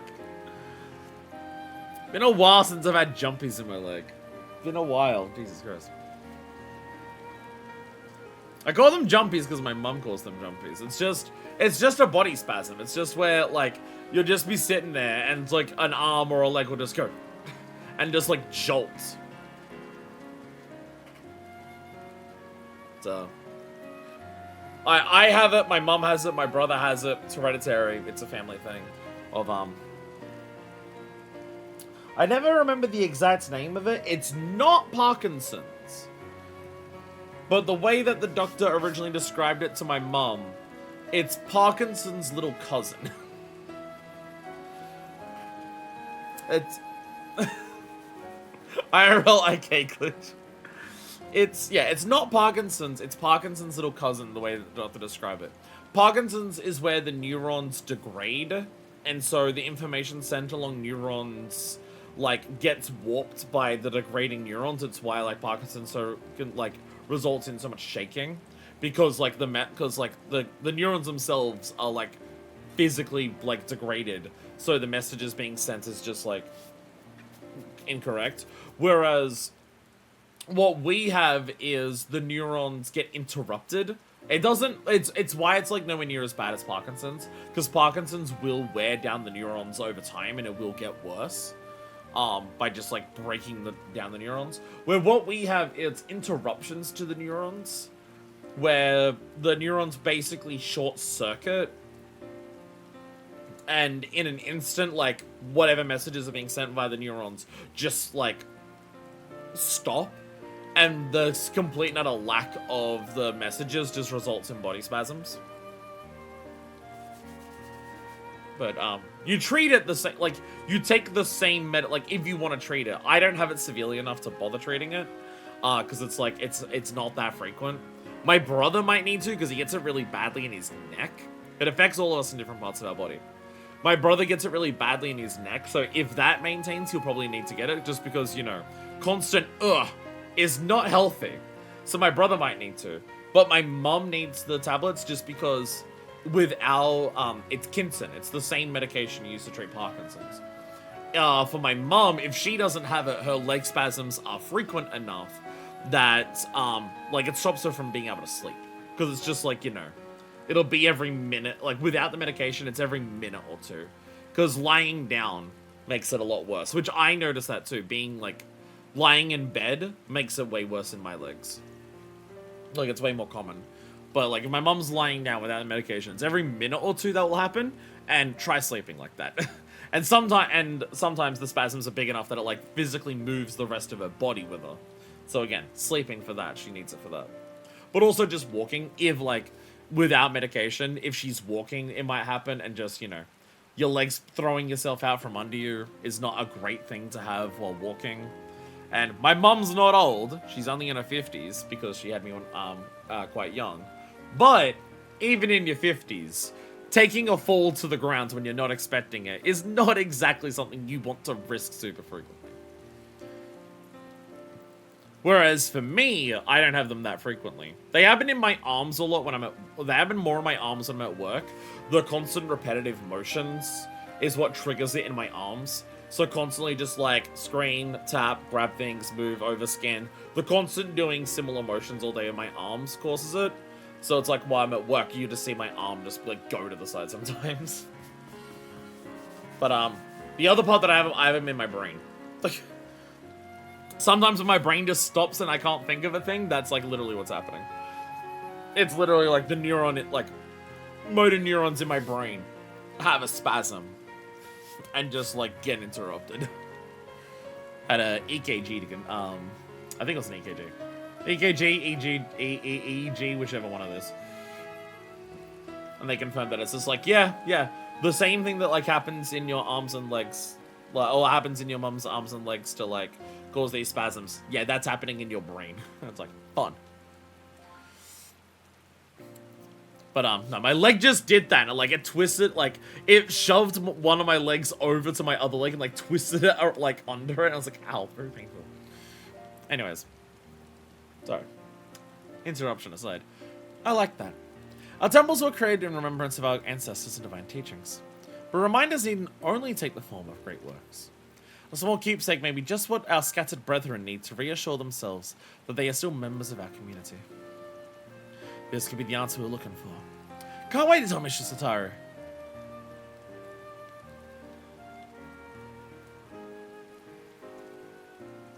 Rather, I can't wait for you to tell Mr. Tataru, Regina. Tills, your idea after all. Pah! Team effort, let us say. Certainly gonna come up with it without you in mind first. If our proposal is approved, Mr. Tataru will no doubt need assistance in Charlian. I'm ready and willing to provide it. What have you, Hardstad? What will you do? I too return to the boutique. One day I'll come home to stay, but for now, I wish to do all in my power to help our village thrive. I'm relieved to hear you say so. Let's go and consult with the elder about our plan.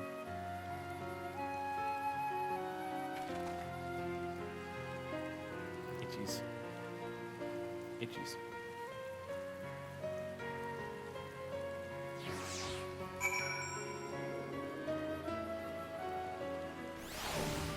Hey, they teleported me back. Wow.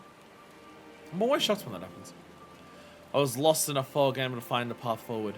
But Magina's brilliant idea has given me the clarity I need. I know now what I must do for myself and for my people. If Elder Yerevet gives us his blessing, then all that's left is present our process to Mr. Tataru. And then she says no. It's like, oh fuck. I hear you were kind enough to escort these children to Perusa. Again, you have my gratitude.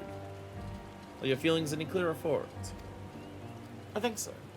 Regina and I talked it over. We believe we have struck upon a new way the village might support our people. Knickknacks. Tangible mementos of our faith. An interesting proposition.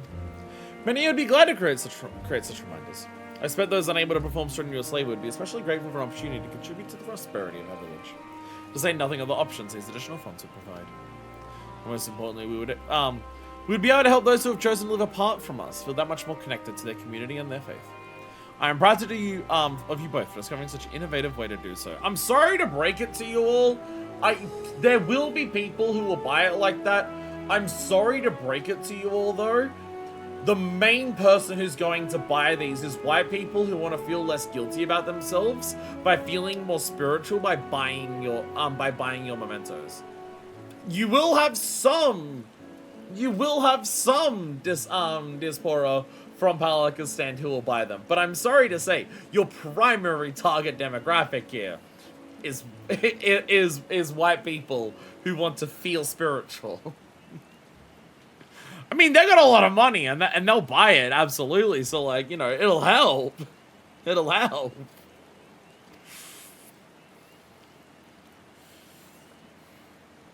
I'd like to mean Hassad and I will stay in Charlian for the foreseeable future. Then take with you the knowledge that no matter where your journey takes you, our hearts will always be as one. May the sisters guide you. We'll come back again, I promise. In the meantime, we shall see our plan to fruition. I'll send word once we've determined out the particulars. Right then, Charlian awaits.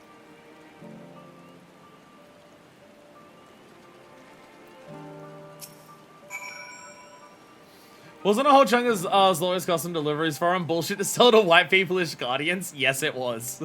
that is a large part of Slowy's custom deliveries. These ish guardians love these exotic knickknacks. I think those two were once mine and all-consuming sorrow. I can hardly recognize them now. I'm sure I have you and their Charlian benefactor to thank for their recovery. Please extend my warmest regards to this Mr. Tataru when next you meet.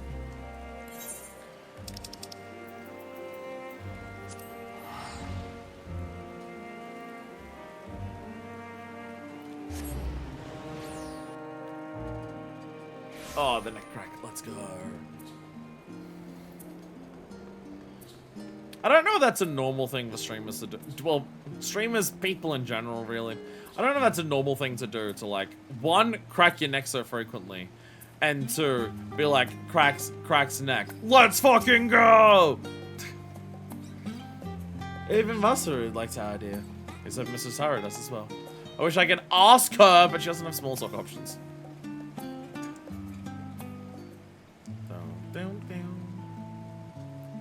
Manifest! The necklace back from the lapidary.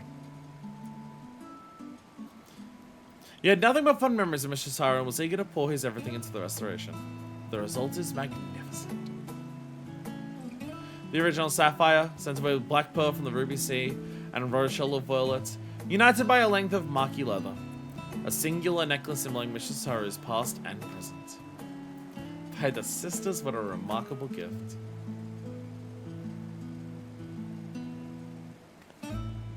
However, it wants for a finishing touch. Manderville oil, no? Preferably by your hand, Manifest. And after hearing about your visit to Palakastan's, I know just the thing. In short, we'll be proposing a new line of products to help our people feel closer to their roots, yes? So, in honor of Mr. Tataru's roots, I'd have you inscribe the symbol of Nalthal upon the back of the pendant. It would be an honor.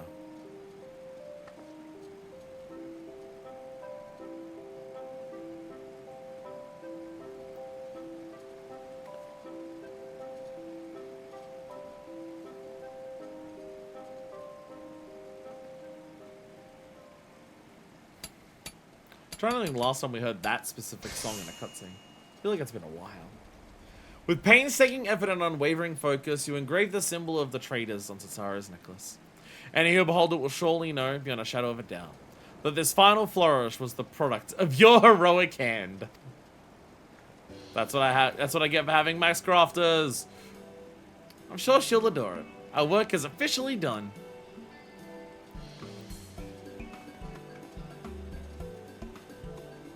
I've just received word from Mr. Tataru.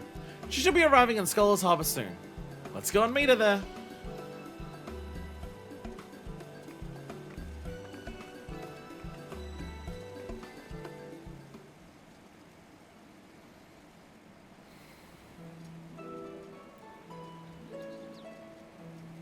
They gotta, like, show us the necklace in a cutscene, right? Like, we have to be able to see it at some point, surely. Tataru! Tataru! I do appreciate how much focus Tataru gets in, like, the post-Endwalker content. Because she's always been, like, she's always been there for, with the Scions. Like, she literally greets you for, like, the Waking Sands. She's like, it's you, her, and Alphino, and that's it for most of Heavensward. She's, like, sending you off when you go to, like, she's the one who's there as you enter Shadowbringers and enter the First. She's one of the ones who joins you in, like, in the Ruby Bazaar, in, what's it called? In Gashi and stuff like that. But, like, Endwalker probably has, like, the least Tataru in it. And because, like, Shadowbringers and Endwalker do so much for all of the other Scions, I'm really glad that, like, there's a lot of focus on Tataru for side content here. I wasn't expecting a personal escort from the docks, though I dare say I could grow accustomed to it. How was your time in Palakastan? Did you find it worthwhile?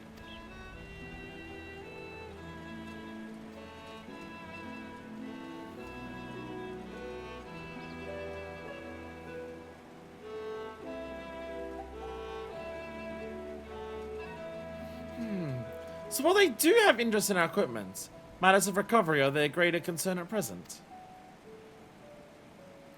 Recovery, yes, but also growth, which may lead to a lucrative opportunity for the boutique. If you'll permit me to suggest another new product. What have we offered handicrafts designed and produced by the people of Palakastan? Authentic works representative of Harnish culture. For those of us living abroad, reminders of home would do wonders to ease feelings of estrangement. And for others, such pieces could be appreciated as beautiful works of art. We are selling it to white people! Brackets Ishgardians. And Sharlians. Let's go! Actually, Sharlian overall has a much, like, less white population than Ishgard. Ishgard, it's like 99% white. Sharlian is quite a multicultural hub. Or multi-ethnic hub. Don't know about multicultural. Like Sharlian has a lot of cultural stuff there, but it's more like academic and gets like locked away. Whereas a lot of people from different ethnicity backgrounds come to Sharlian, and then most of them seem to just like act very Sharlian culturally. So I don't know if there's like a difference in like wording. Yeah. Our village is up to the task. You will not be disappointed. Doubt not their conviction, Mistress Tataru.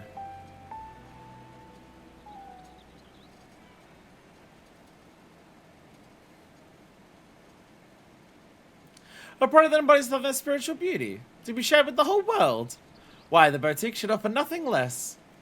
Though we've made wonderful progress with our samples, I believe it's time for a change of pace. And handicrafts born with a heartfelt desire to celebrate one's culture is bound to resonate with others. Yay! Given her eagerness, I presume Regina intends to stay and help facilitate this new venture. What about you, Husdad? You felt the call to return to Father rather more strongly, as I recall. Yes, well, after talking with everyone at home, I realized that living apart from them does not mean I must forsake my childhood dreams of service. I believe I can best serve my people by staying in Charlotte and continuing to work at the boutique. If you'll have me. With pleasure, Husdad.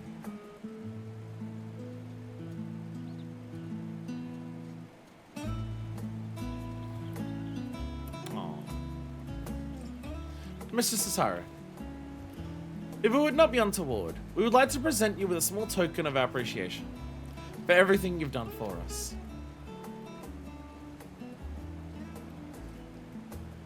I feel like Tataru is going to cry here. I feel like they're going to have Tataru cry. Not untoward at all. Rest assured that I graciously accept all offerings of praise and adoration, especially ones as fine as this. How queer. The sapphire looks remarkably like the one my...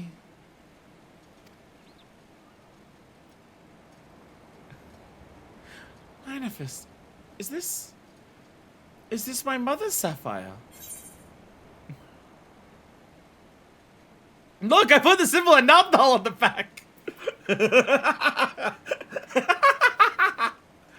Hers are now rightfully yours.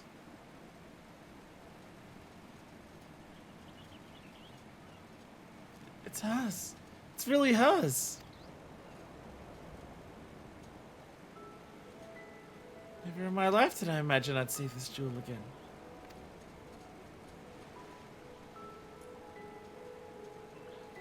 It was part of a family heirloom. When my mother was married, she received it from her mother. How her eyes sparkled when she spoke of one day giving it to me. I'll never forget. When Father's business failed, we lost everything. And that was the last I saw of it. Though your heirloom did not survive in its entirety, Master Pippin managed to recover the sapphire. From there, we collected parts from clients during sample deliveries, and commissioned the necklace you now hold. Now that I think of it, Manifest often did receive mysterious gifts on those visits. So that's what that was about.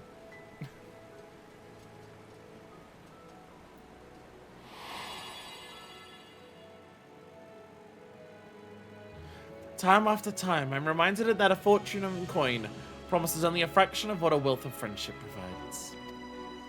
When my family lost its last skill, I became a lapidary's apprentice. That's how I met a certain miner named Minfilia.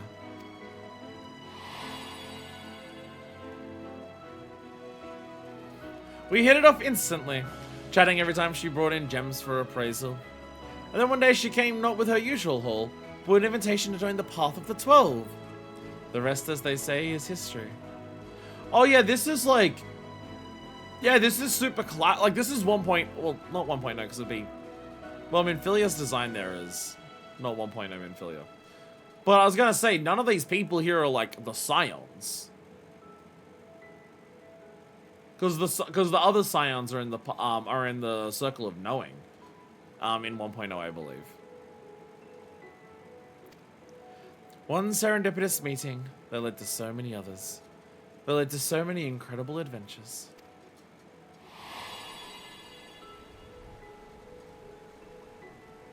Aww. I told you! I told you they'd make her cry! I saw a poor little girl reunited with a priceless memento.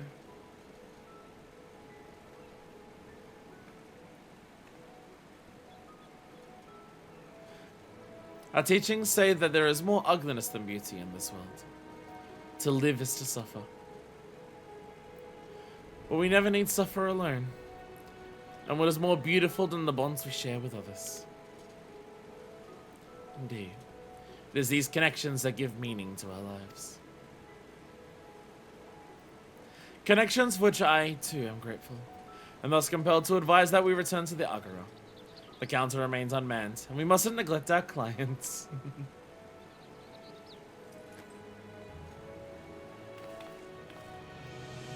Quite right, quite right.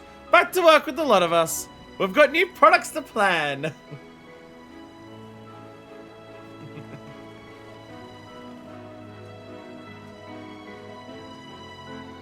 I love Endwalker! I love Endwalker! It's impressive how much Endwalker is consistently, all-consumingly committed to its themes and its ideas. No matter what the quest line, no matter what story, no matter what type of content you're doing, everything in Endwalker is always Endwalker, and I love it for it. I doubt we'll be even busier in the days ahead. But if our village prospers, then it'll all be worth it.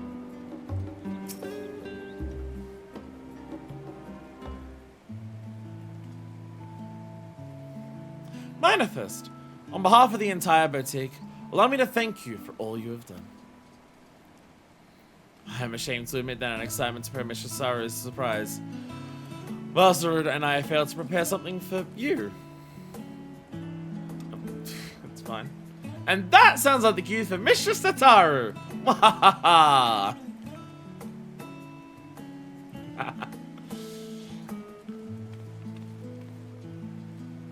Very soon, Manderville will no doubt embark upon another journey to corners of the world unknown, as she is wont to do.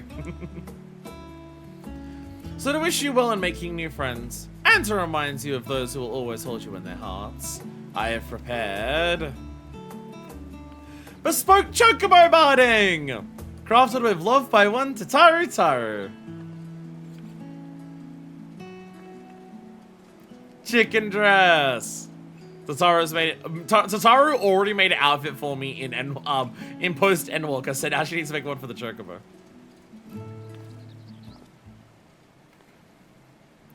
I dare say the boutique will be embarking upon its own adventure in the coming days. And with true adventure invariably comes tribulation. But with your compassion, resourcefulness, and reliability, I have every confidence that we shall succeed in our respective endeavors. To ever higher returns of both coin and camaraderie.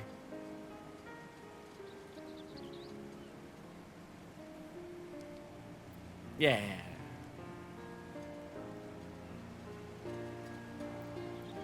Oh, and don't think just because you're running off to the other side of the world that I don't intend to solicit your future involvement, Manifest.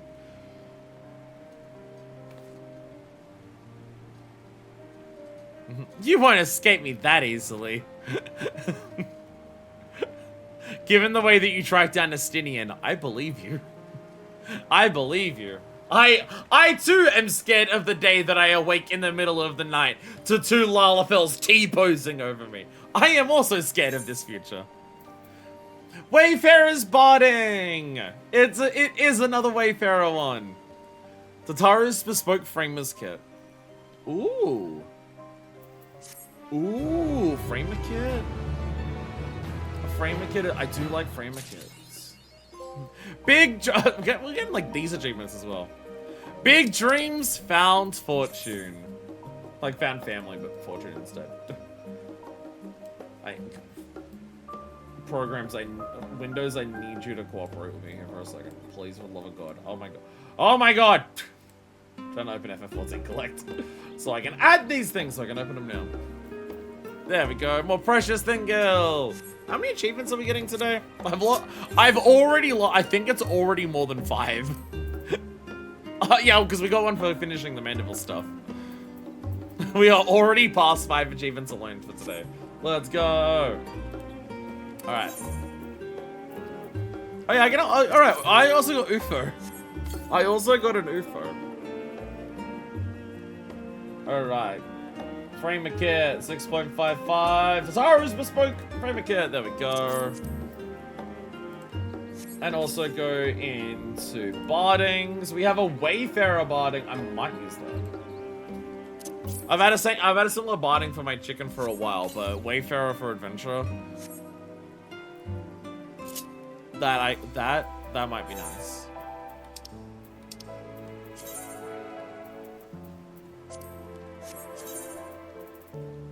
I had to go into an area where I can actually summon my chocobo to see this. Where is it? Where the fuck is Wayfarer? Wayfarer, there we go. And Wayfarer? Wayfarer? Wayfarer! There we go. I'll put you on for Wayfarer. Next time we're out in open area, I can see what that is. Oh, I also got Nekesha and Roll. I can also pop that now. Oh yeah, gentleman to walk with me. Right, we got that ending song. Gentleman. If I don't add stuff to 14 Collect, I will forget to do it. It's important. It's important. There we go. There we go. Oh, we are going to Island Sanctuary next. I can always summon I can summon the chocobo like when we're there. We do have Island Sanctuary next on our list. I'm quickly grabbing a drink first before I do that. Won't be a second. I'll be several seconds. Ah! Get light, you motherfucker! Oh shit! Something fell out of my fridge moment. Out. I opened the door in too much of a hurry. Ha! You thought it would be second energy drink, but it is I! Second Powerade! 7-Eleven had specials on both 2 cans of a Ghost, but they also had a special on two bottles of Powerade. So I also got a second bottle of Powerade. Same flavor. This shit is so good. The 7-Eleven near me is the only place I've found this flavor of Powerade available. And Hannibal was the one who got it once. Hannibal got it, because Hannibal loves Powerade.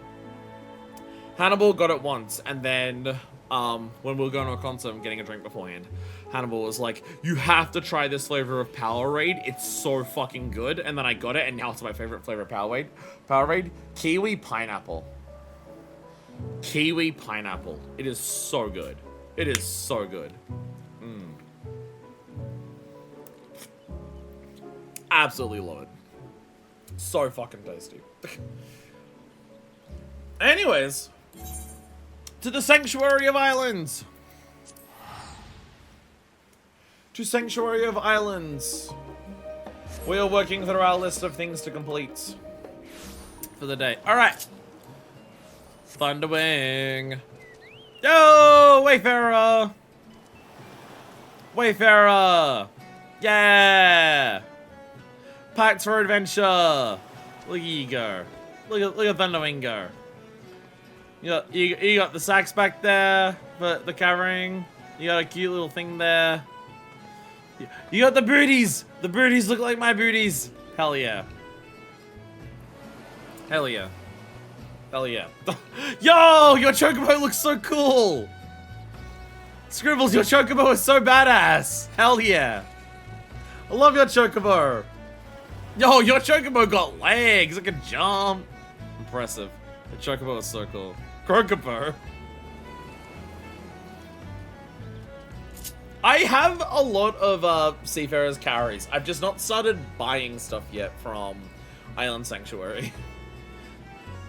I haven't been able to decide what I want.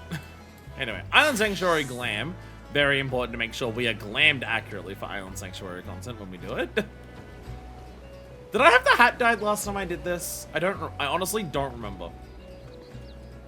I don't remember when I dyed this hat, but I dyed the hat to be white with the black strap around it. Got all the Mandragora mounts. That's gonna take a bit. So my assumption is that like it does take a while to get nice. My assumption is it does take a while to get all of the mounts from Island Sanctuary, but there's an achievement for getting 500,000 calories. My guess is that buying every like registerable item from Island Sanctuary costs less than 500,000. So in the process of getting the achievement for that, you'll be able to buy everything naturally. That's kind of my assumption.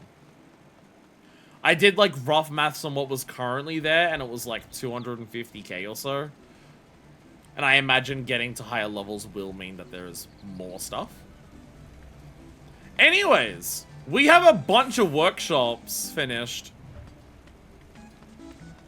We have a bunch of workshops finished that look...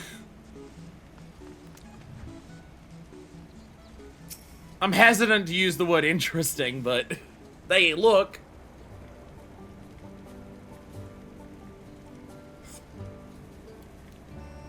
Oh, they got a tree garden at the top. I didn't notice that. I didn't notice the tree garden at the top. Renovation complete. And just like the granaries, they have the balloons floating around them. It's just with all of this stuff, it no longer feels like an Island Sanctuary. It doesn't feel Island Sanctuary anymore once you have all of this stuff. It feels too production based. All my minions hang out on the beach. I'm never at the beach. Like when I come to Island Sanctuary, I return teleport up here. I check in on my granaries. I feed my animals. I go to the farm and then I run away. So I spend all my time around here, like, I spend more time here, so I'm just like, fuck it, I'm gonna fill this spot with animals. Can I swap this for a granary? I want to move a granary down here. 2 workshops next to each other down the bottom doesn't really make sense. Like, if this is gonna be our final Island Sanctuary, I gotta make it look like how I want it to look. And it makes more sense to have 2 different buildings down the bottom here. Actually, I guess that also means I do have island prisms. I'm going to change this. I am going to change this. I do think 4 is my favorite. I like the hut looks of like the wood like it looks like it's made more out of like materials from here, or like the earlier stages.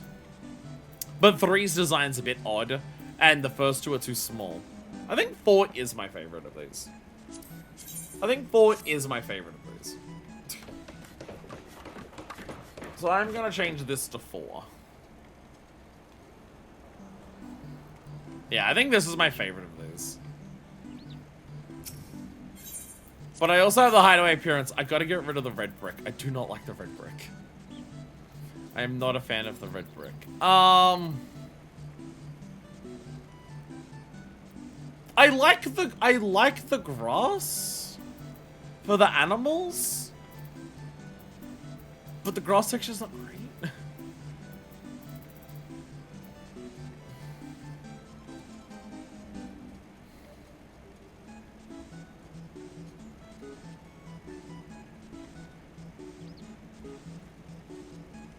I can't tell what I want.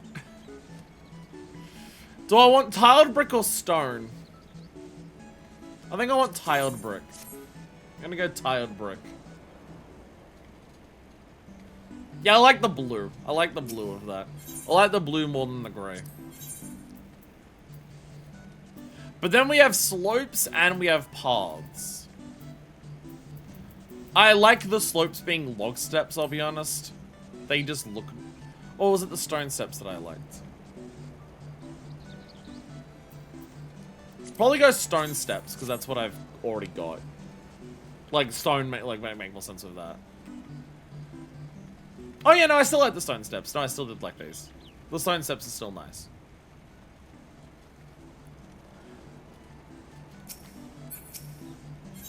Hideaway appearance. And then we've got the paths, which you can see over there is still red brick.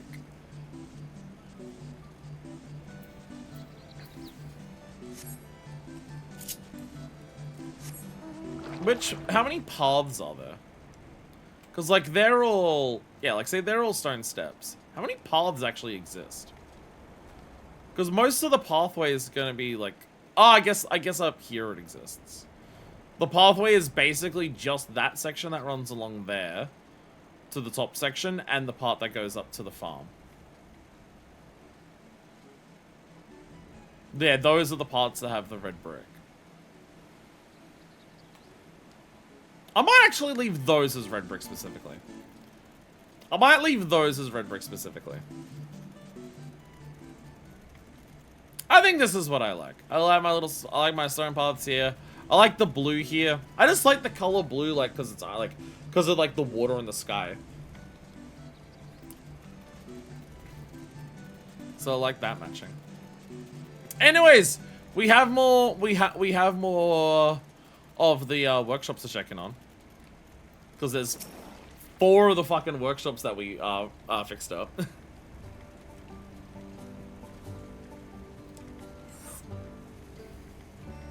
Oh, I didn't actually go up to the top of one of these.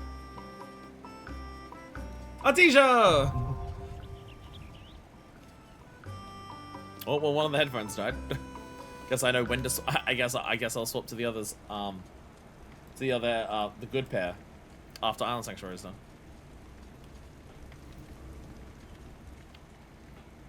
Wait, I didn't actually like go through and walk up this place.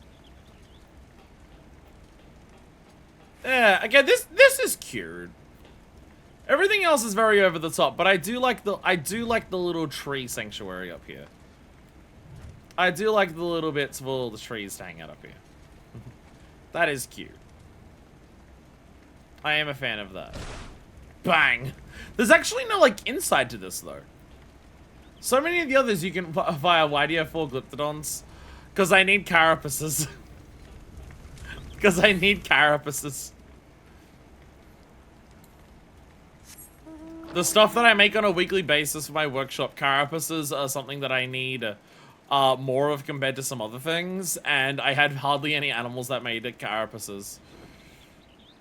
So I was trying to work out what animals gave them that. And so my solution, and so that was my solution. My solution was having 4 glyptodons.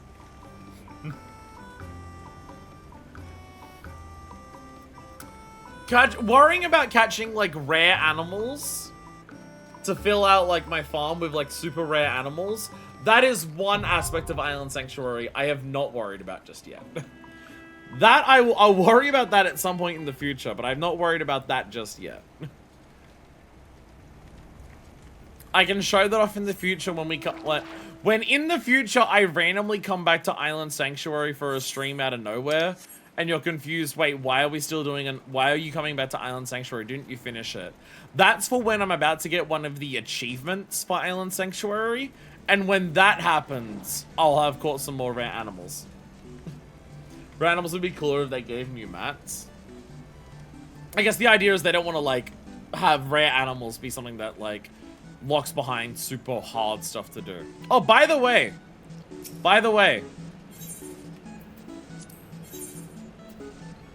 I do have 1 permit.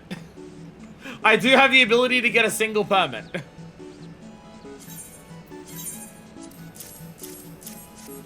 There we go.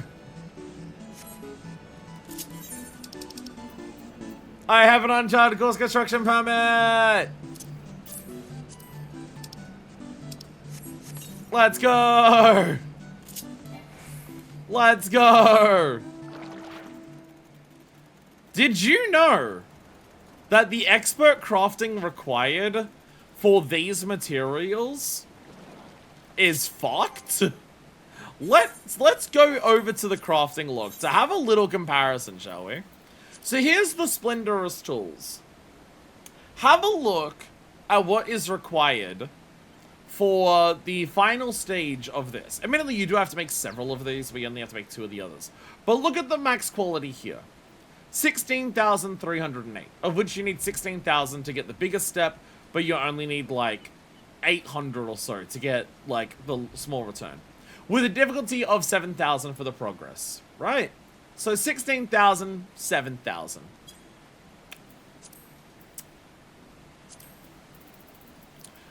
Let's go down to the let's go down to the Uncharted course lumber. Oh, look at that. 18,000. With a difficulty of 8,800. And this one doesn't have any smaller returns. Quality required for synthesis is 18,000. It turns out that the expert crafts for the Island Sanctuary stuff is way harder than the expert crafts required for the actual like crafting tool. I guess the idea is you get that good crafting tool for the Lodestar one and it helps you make this. I bought these on the market board, if you were wondering. I went to Universalis and I bought the stuff for this, and it turned out to be like about 2 million total. I did the cross of the first one, but the other 2 I just said fuck it and bought them on the market board. Yeah, I don't have the money to buy them all on the market board currently because I spent all of my money on the gear to make the other expert crafts. But I wanted to get one of them, and I had to get the Uncharted course. Does not getting the materials sucks. I didn't even bother looking into the materials. When I saw how hard the craft was to do, I'm just like, I'm not even gonna bother trying to work out a macro for that. I'm not gonna bother trying to do normal, actual expert craft and pay attention to shit. I am not bothered. I have the money to buy one of these. I will just buy the shit for the Uncharted course. And so I did. And so I did. And so I did. If I want the other expert ones at some point in the future, I might bother. But for right now, I have a crashed boat. For now, I have a crashed boat. Hell yeah.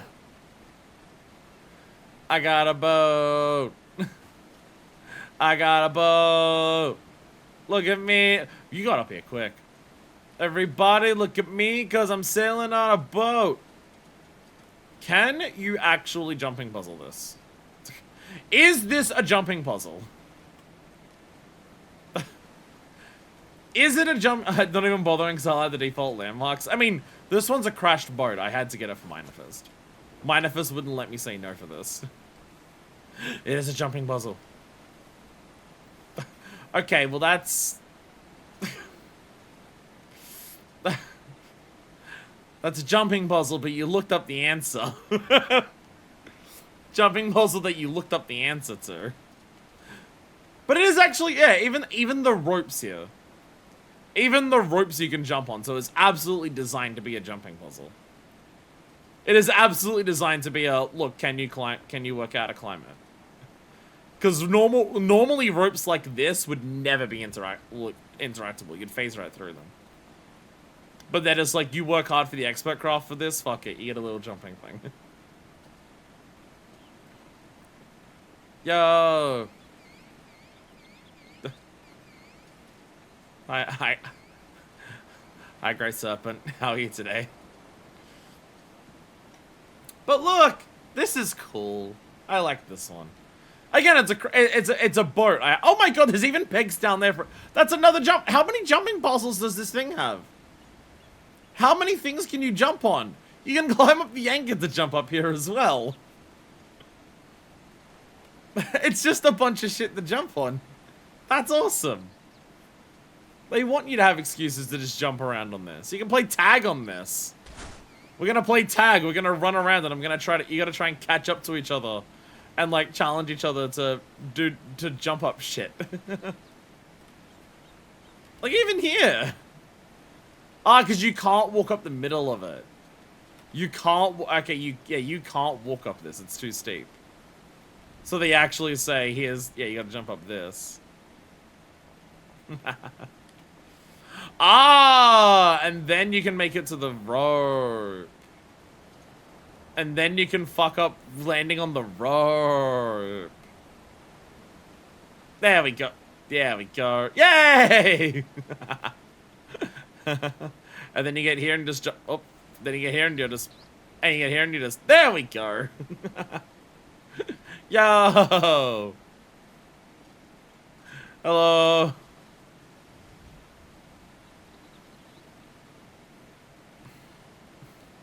Artesia, dare I ask? Artesia, dare I ask? Skewer?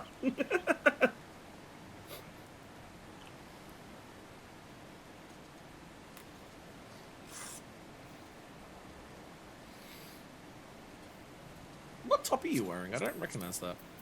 Is that a job gear thing? Oh! Theodosius? I don't think I've seen this Theodosius top. Like, as like like, I've seen it on you. But I don't think I recognize this particular top. Oh, this neck shows off the neck. Oh, this top shows off necklaces. Despite it going... Oh, wrong one. That's a different thing. Despite it going all the way up to the neck, because it, like, is skin tight with the neck, you can actually wear a necklace on it. So you've got the little... You've got the little, like, the neckerchief thing actually on there. That works really well together. That works really well together. What monk punches are these? Oh, the magic tonfa. Yeah, I remember these ones, yeah. Tonfas. This was not intentional. But it does indeed work. I had fallen down at some point while doing that. Anyways, with all of our things now reaching max level, now that we have landmarks everywhere and all of our facilities of every capacity are now max level, we have a vision to complete. We have some knees to break too. So let us head back down and we can finish a vision. Ow. Hey there, Felicitous Furball. Do you remember the very first day we arrived on this island, Minderfist? I certainly do. The hideaway was overgrown with lush vegetation. Yet look at it now, trimmed and trampled and tamed into a vision of civility. We ought to pat ourselves on the back for such good work. And I emphasize we because it was only through our combined efforts that anything managed to get done around here. Speaking of getting things done and those incapable of doing so, the Curious Courier is making that infernal racket again. I'm assuming you know what that means. Moment is the measure of most things! Rank 20! Let us be going! We did it! The vision got us to rank 20! I am now the Countess of Monte-Cari! Ta-da! We did it! We did it! Let's do some quests before we check the shop, though. The sweetest thing. I do not recognize who this is from this angle. The sound of the Curious Courier beeping can mean only one thing. Contact from Mrs. Tataru. She is presently en route with another pair of guests who wish to survey the island.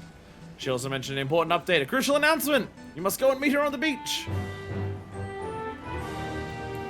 To the beach. We managed to do it! We managed to cap our island sanctuary rank before Dawntrail started. Primarily because the last several levels are almost given to you with the amount of experience you get from making tools and doing visions and upgrading areas. Did you notice I hit rank 20 without even getting any experience from my workshop? I didn't even check the workshop and I managed to hit rank 20 just by how much you get from the vision and, like, upgrading all of the workshops to level 5. Ah, Minderfist! I thought we might find you waiting. Oh. Okay, cool. Cool, let's be sad again. Let's be sad again, shall we? Do forgive us for suddenly dropping in. It is wonderful to see you in good health. Hey, Wolfson, Blue Eater. It is indeed. Were it not for Orionje's propensity for speaking in circles, we may well have been reassured earlier. To answer your unspoken question, researchers involved with the development of the Ragnarok have been encouraged to take vacations to refresh their bodies and minds. And the lovely couple beside me decided that visiting your island would do just that.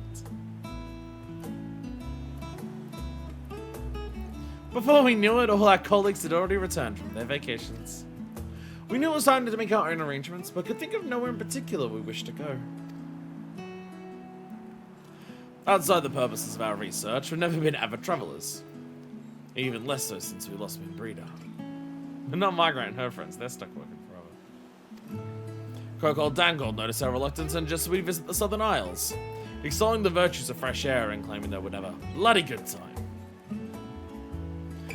When we mentioned his recommendation to Orionje, he told us of your own tropical hideaway in the Settlers. Truth be told, knowing our destination might be your islands became our greatest motivation. Indeed, our excitement quite overwhelmed us, as you can see from our matching outfits. That said, while this trip, our little strip of beach is quite lovely, we're hoping you would honor us with a full tour. Your mention of marmots also piqued my interest as a researcher, I must confess. Say no more. Come, wait till you see our Manifest home sweet hideaway.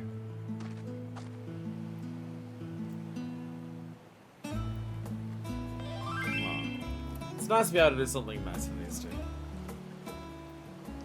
Glad I can do that.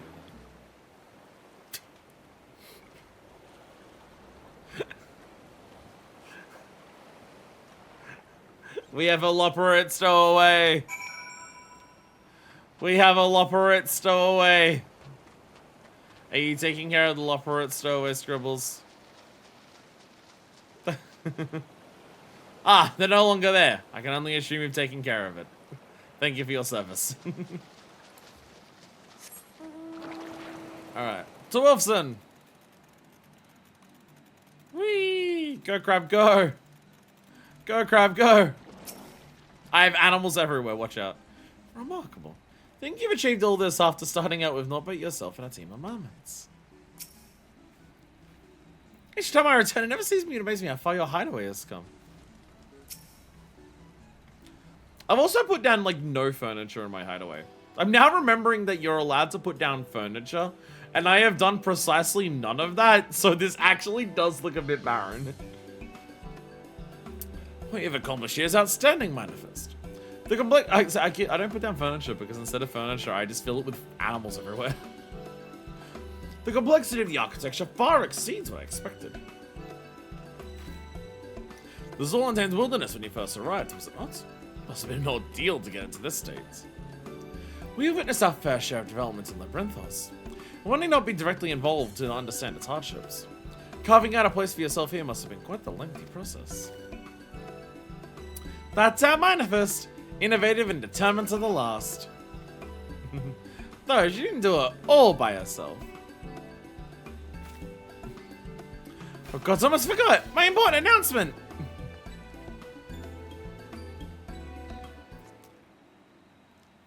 Hello there! Bring out the pudding if you please! Pudding way!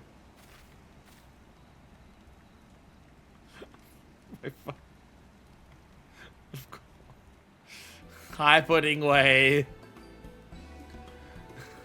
Coming furniture areas with the paved flooring, sadly no beach chairs. Aww. And you are? Pudding way! Here to partake in the finest tropical puddings. Of course. I do believe I only had this couple scheduled for a tour this evening. Might I ask how you arrived here? Well, I was learning about the last stand in hopes of acquiring a bowl of their legendary rainbow pudding. Well, what should hear but a delightful conversation about a trip to the Southern Isles? You must have overheard us when we stopped for tea. I don't think you can forgive me for tagging along. The moment I heard Theodolase, my paws were already moving. After all, such tropical locales must be possessed of equally tropical, and dare I say delectable, pudding just waiting to be sampled. So, I thought only natural I'd stow away in your luggage, and now here I am. And you notice nothing unusual the entire way here. Not a thing, my dear. I dare say he's rather as light as he looks.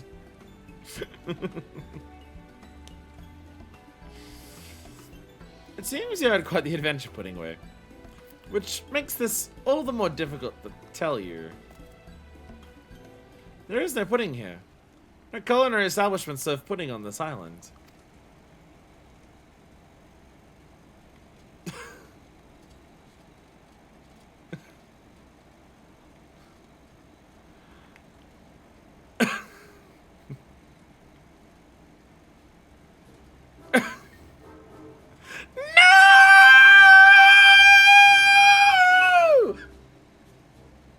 Honey, was I like filled with pudding instead of clothing? This is wrong! Oh, wrong! How can you say that any place in this beloved style is lacking in the very existence of pudding? Quite easily. It may not be fruitful to consider pudding as guaranteed. In some places, 'tis more of a rare delicacy. Aye, those similar dishes can be found here. And there's one, and there of those, one knows what to look for.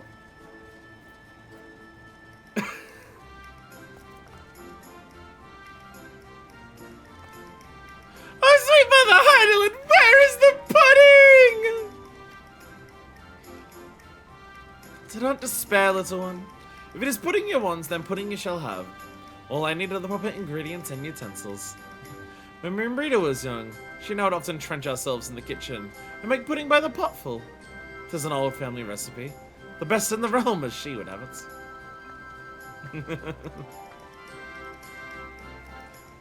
What's this I hear about making pudding? Hi, Felicitous Furball. We're making pudding. Pudding way demand pudding. Way. Okay. I see. So because this bipedal leopard, somehow capable of speech, does not have immediate access to pudding, it is reaching a state of complete despondency. Very well, then never said that Felicitous Furball is not charitable and joy-bringing marmot. Pray, tell me what you require for this culinary endeavor. For ingredients, we shall need milk, eggs, and sugar. All things I can get on this island because of my farm. As for the utensils, vessels that can be nested for a water bath and some sort of stove. All of a size and quantity to satisfy the appetites of everyone present. You want island pudding? Okay, just wait 4 hours. That's how long it takes our workshop to make pudding. You're lucky it's not an 8-hour recipe. We get them, but someone replaced our chickens with glyptodons.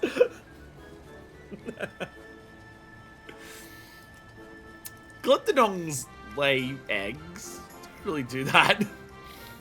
I believe we can manage that.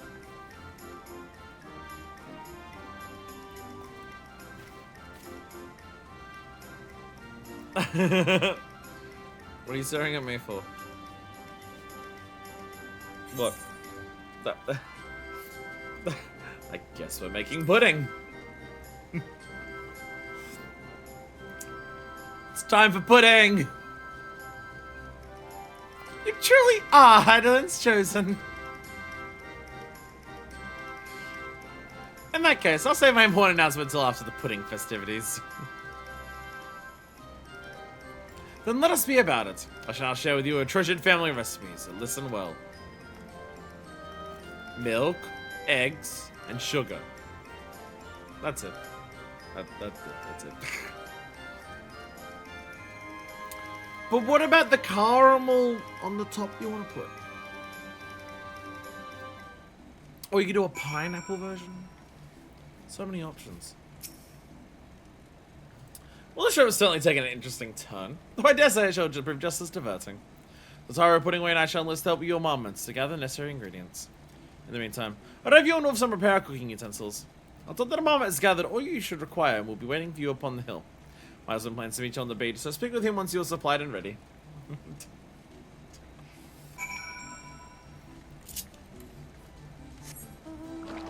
Whee! Whee! Look at me go.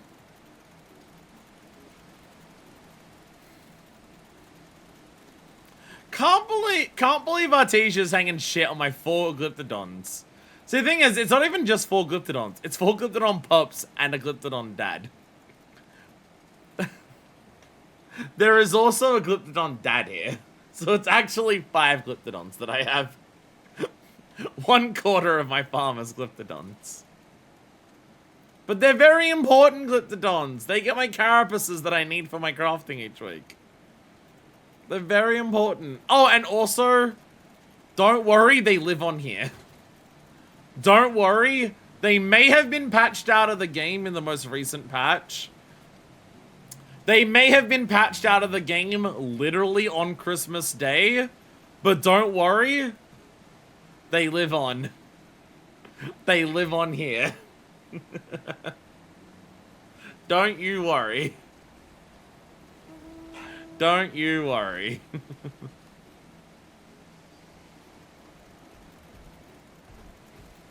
Oh, and there's also a marble here.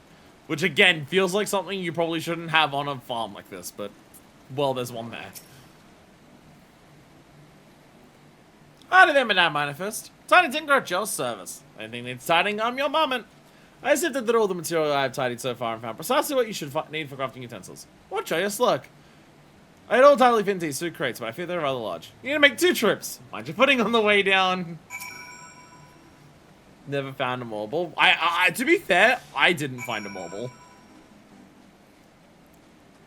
To be completely fair, I didn't find a marble. I was here doing Island Sanctuary on stream one day.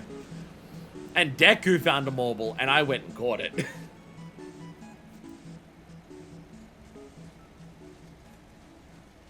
Alright, there we go. Just break your fucking ankles, it's fine. I come delivering a crate. Oh, the materials are there? Perfect, just set down the crate there. There's another crate! More materials the better, I suppose. Found a rare at the top of the mountain once, but I didn't catch it. I think some of the ones that I have there are rares. Like, I have the gold back. I think that's a rare one. And also the Glyptodon, that's a rare one. But I don't know how rare they are. Allow me to say with honors to assist such a noble task. From setting a steady fire to crafting the vessels necessary for mixing ingredients to performing said mixing. Shall be my pleasure to serve. Alright, flying crab, come back to me. Because I'm flying back up here to do this. I must fly. Alright, hello. No! Tiny Tinkerer has been murdered by a chicken! Howdy there, Madame Manifest. It seems I've been accosted by a chicken. Fear not, my systems remain in working order. I'll keep the brute distracted while you sneak away with the second crate. There may be more lurking over, so do keep your wits about you.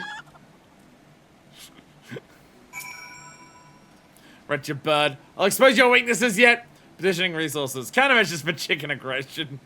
2 results from the reference moment. The history of hatching tide. Tales of loss and feathers and eggs. The author unknown. And To Love a Chicken. Beauty is the beak of the beholder. By Pauling Morning. I suppose I shall endeavor to understand. Tales of loss and feathers and eggs. Oh my fucking god.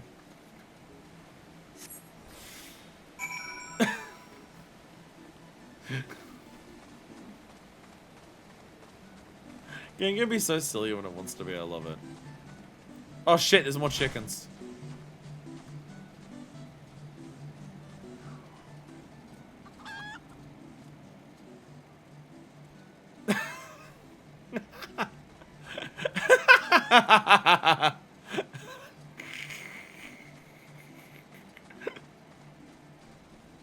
How have you pissed off this many chickens?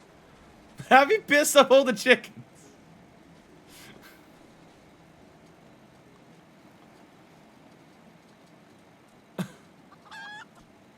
I like how you just shake your head just being like, chicken. Cocksure chicken scores you with piercing intensity.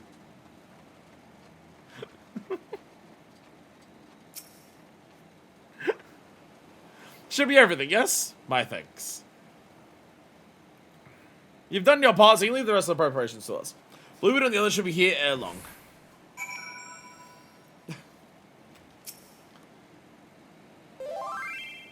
Another round if you want to look at it. Oh!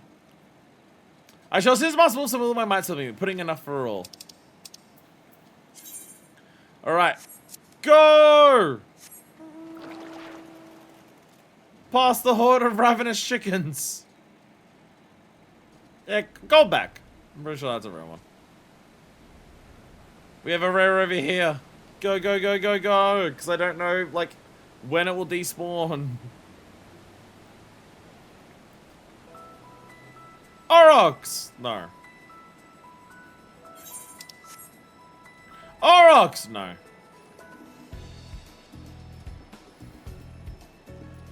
Grand Buffalo!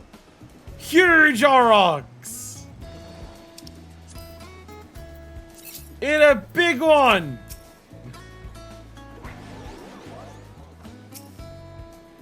Pelt balls at it! Pelt balls at it! Hey! Let's go. Let's go. What are we getting rid of? What do we get rid of? I do have a normal Aurochs. Actually, I may have got... Do I still have an Aurochs?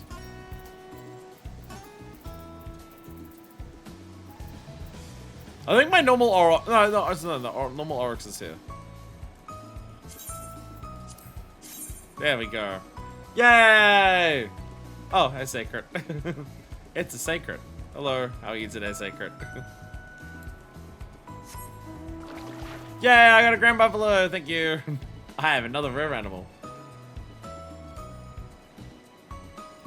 Here's the question. I'm pretty sure someone answered this already and I just don't remember.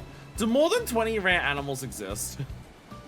I'm pretty sure someone already answered this with yes at some point. But do more than 20 rare animals exist? Because if more than 20 rare animals exist, then it's not even a case of, oh, you can perfect your farm by just having every rare animal. Wait, I want to check in with the Tinkerer. I want to see if they survived their chicken catastrophe.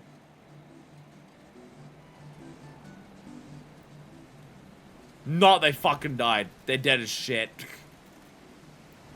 They're so fucking dead. They're dead, as they say, as dicks. It's always nighttime when I start doing stuff on the island. Always nighttime. Oh, they forced daytime for the cutscene. Thank God. Thank God. They learned to finally force daytime for these cutscenes. Crab la crab. Hi.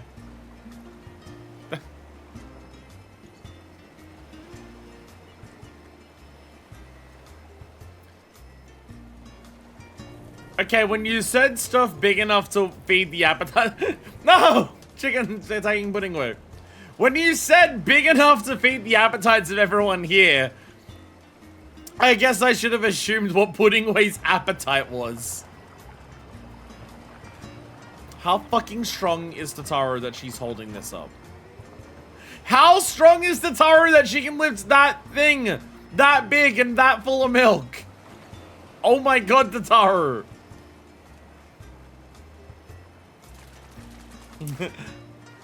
Crab is confused. Crab's gonna run away. Normal Lalafell strike.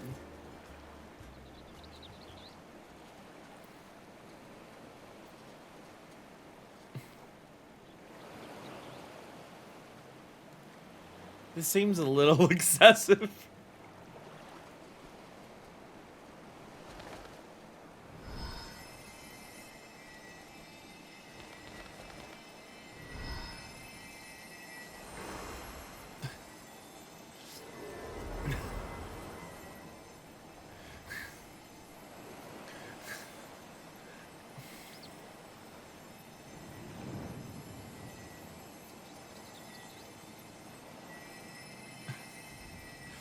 So how much of this is how much of this? Oh, just dunk the entire fucking cup in. Don't pour. Just dunk the entire fucking cup in. Sure. How much of this is part of the normal family recipe, Blue Eater? 14 normal animals with 14 alternate versions and 15 special and unique ones. Well and truly over 20. Awesome. Now we need, but wait. Blue Eater, what the hell was your family cooking? Well, this seems a good time as any for my announcements. I'm stripping the island away from you. You no longer own it.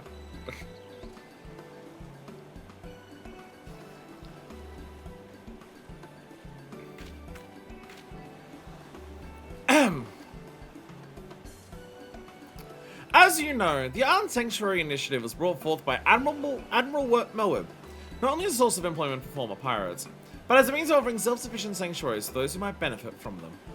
To prove that such enterprise was feasible at all, regardless of wealth, I propose she leaves this isle to Manifest on the condition that all materials and tools will be procured locally.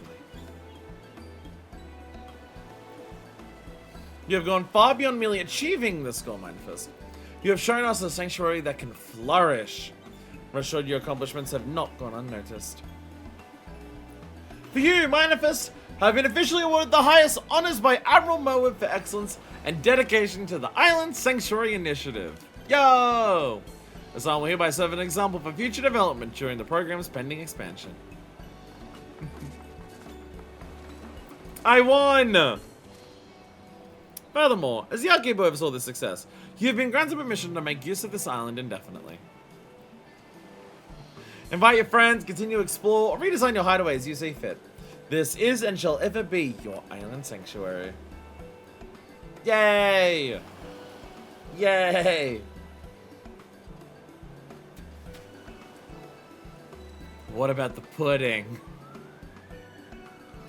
In light of this news, I believe we ought not call this gently seeming pot of perfection pudding.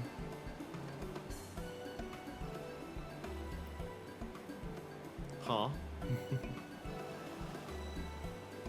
No, we should call it Pudding of Perseverance and Prominence in honor of FFXIV. Yay! We have made the rabbit happy.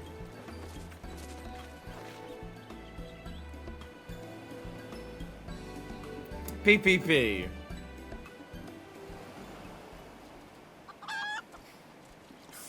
Chicken, go away. The chickens just suddenly became a bit in this. I love it. Just all of a sudden, chicken bits. Yes, yes, I can almost taste it.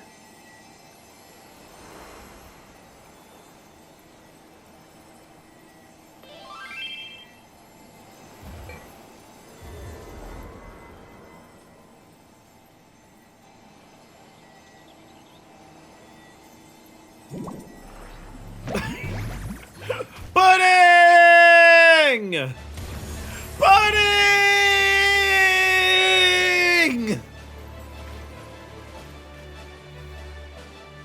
The biggest pudding ever!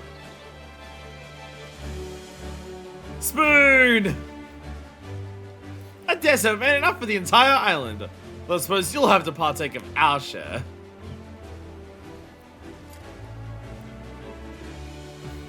I'll have none of that. Everyone right a hand in making this pudding deserves a taste. That's enough of pudding way, and we can make a second for the rest of us. I believe each and every one of us are good to absorb Aether voluntarily. Although you may have only used this function to facilitate continuous labor. The fresh ingredients we use in this pudding are rich with Aether. Go on, give it a try.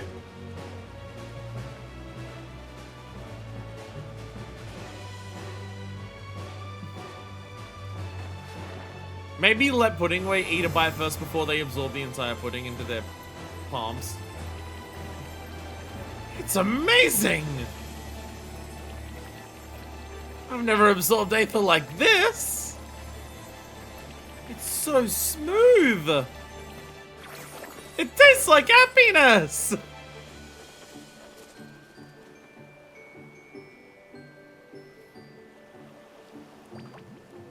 The ultimate solution to everything in life. Pudding. My sweet, my love, my pudding!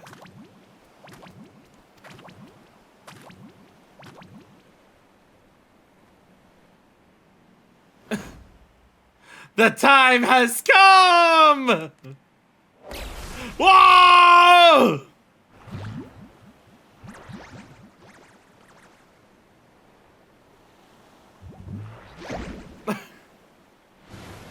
It's everything I dreamed of!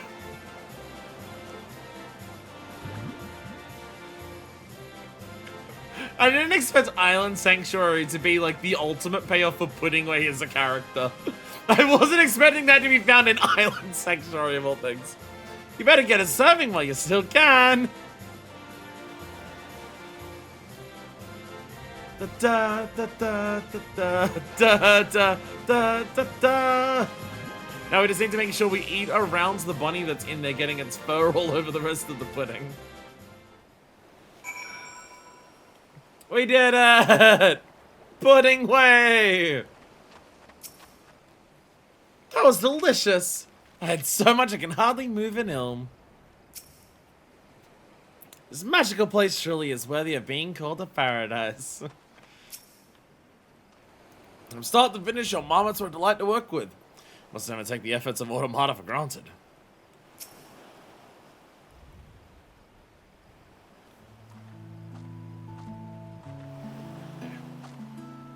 Goodness, I can't remember the last time I feasted so.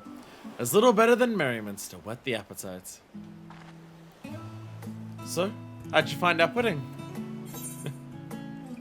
That was alright, I suppose. It was delicious. Glad you enjoyed it. Should you fancy another bowl, you know where to find me. Before going by, I see your marmots in such high spirits. Among understanding that these are the self-same marmots once intended to perform as laborers after the Great Exodus. As a researcher of Labyrinthos, I struggle to voice how grateful I am to know they have found new purpose here. Truly. And to see how their exemplary efforts have aided Manifest in earning such accolades.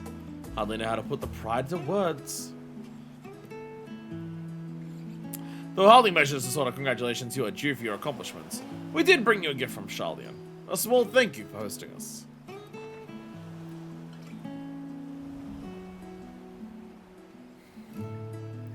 We thought that might be an ideal outfit for lounging about in a tropical paradise. It even has a waterproof watch, made of the very same material as the Ragnarok, I might add. And what have you pudding wear? Did you enjoy your time here? You must be fit to burst with all the pudding you devoured.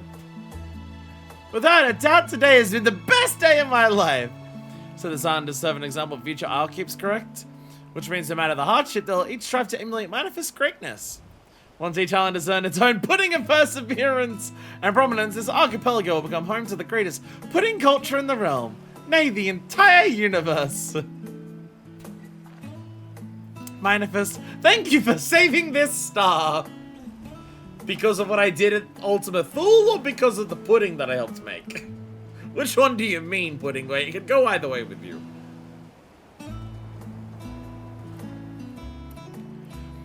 Well, then we best be on our way.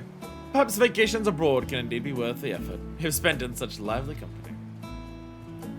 You might consider taking one yourself sometime. A lot of dialogue here about, hey, you're gonna go on a big adventure soon. I'll say a few words to Manifest. You could wait for me by the skiff.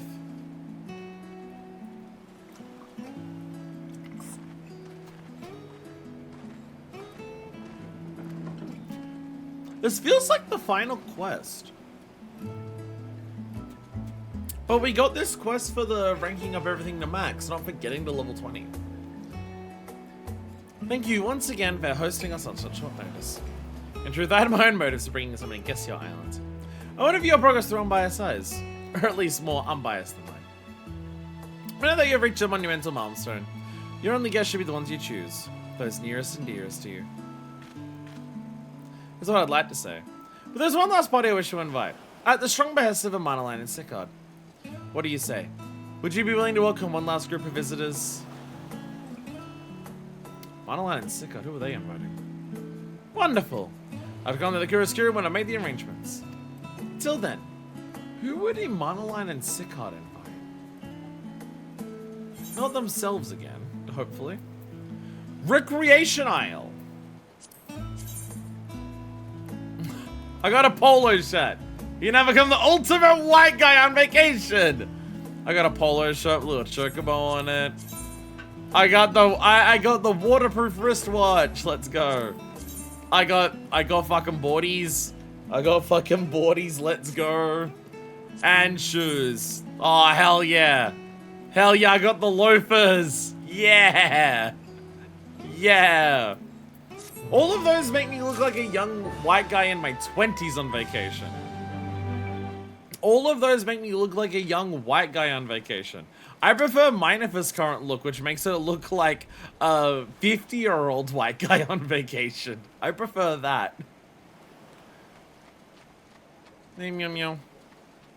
Where's the yacht? Speaking of not that, but something similar. Where the fuck is it? There it is. UFO! I have UFO. I did get UFO earlier today. I did get UFO earlier today, so I do have this.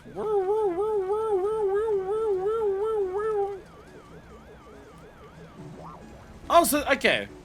Which one first? Hey, Artesia. How you going up there? Which one first? I kind of expected the Felicitous Furball to unlock the next Curious Courier thing. Curious Courier for now. Oh, good.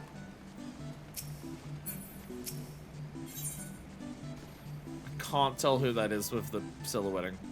Where worries melt away. Curious, persistent beeping has a ring of finality to it. Contact from Mrs. Tataru. She knows that she's presently on her way with the final group of visitors. Whoever they are, I've no doubt they shall find our sanctuary more than satisfactory. Having been so honored by the Admiral practically guarantees it. Now pray make with Western Inlet. With haste, with haste! What the fuck am I looking at? What the Okay. I'm gonna get away from the Gundam that someone's brought to my island. I'm gonna run away from the Gundam and go down here.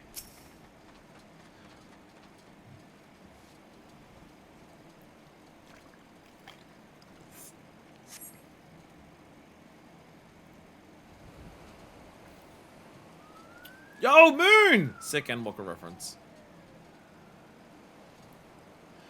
So I kept you waiting, Manifest.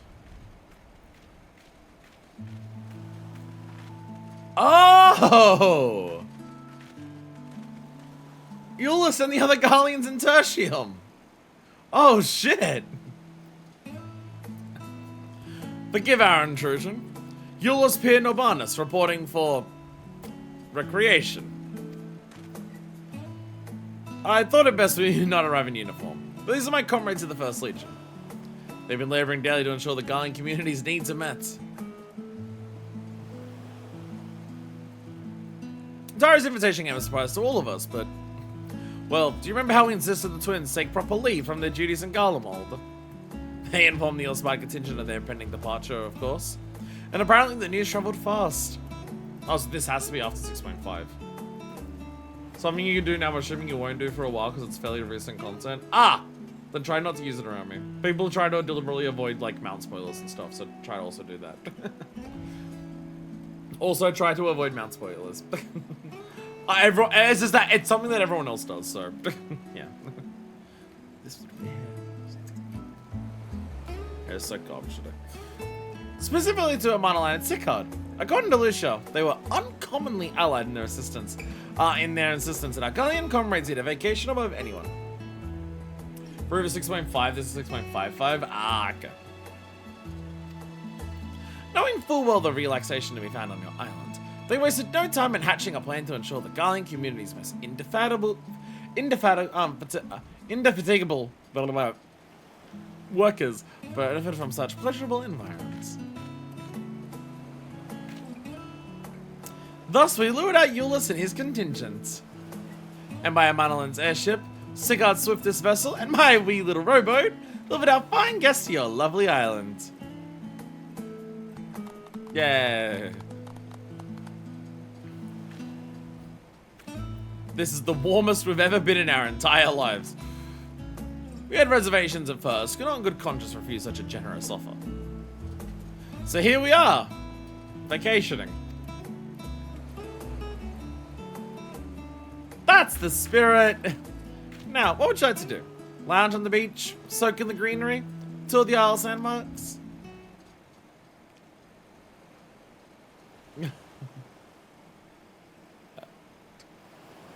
What do you think?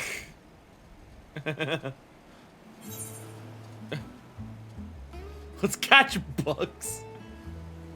When I go for a swim, you're probably not used to water that doesn't freeze you to death.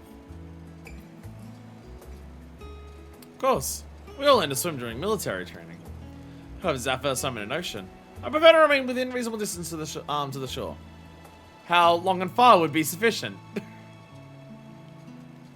I haven't had a vacation of fun since I was 7 years old. For all his willingness to humor us, something tells me he's not a practiced vacationer. How about we pay a visit to Manifest Moments? You can see the sort of work they get up to and even try your hand at some of their tasks if you choose. Do you keep crops on this island?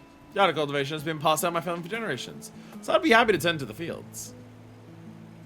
I have some experience in caring for animals. My mother and father once farmhands, and I have fond memories of learning the trade. My family once made good business in forestry. From logging to splitting firewood, I'm your man. We Guardians are an agricultural people, first and foremost. Even after we're driven north, we found arable land and nurtured fields with enough crop to spare for livestock. Makes sense, they survived in like frigid climes for a long ass time. They're probably good at farming if they made it work there. What's more, before ceruleum and iron, we relied upon lumber to build our houses and heat our hearths. Till my parents and grandparents' time, most of us lived simple lives in simple homes, not like those you found abandoned in Lapis Manalis. Is that so? I must say I hadn't anticipated such an enthusiasm for agriculture, but I'm glad to hear it. Seems your aunt is in good hands. Shall we head for the hideaway? Oh, you boom yourself headphones. That allow me to lead the way.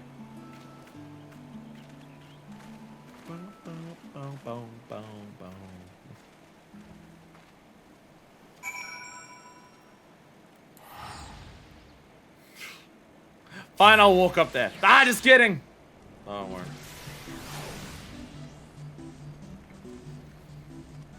Hey, Tataru. The moments have escorted our guests to their respective areas of interest.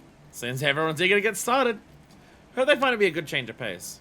Compared to Garlemald of recent times, this tropical paradise offers far more in the way of... Fuck! I forgot about my tropical gifts! I brought some garments for Jules and the others, so I forgot to present them once we arrived. We can still catch up to them, though. You'll help me deliver them, won't you? I'll give you the outfits for Jules, his quiet friend, and strap him there with the love of lumber. Leave the others to me. Let's meet back here afterwards. We gotta get everyone decked out in bikinis.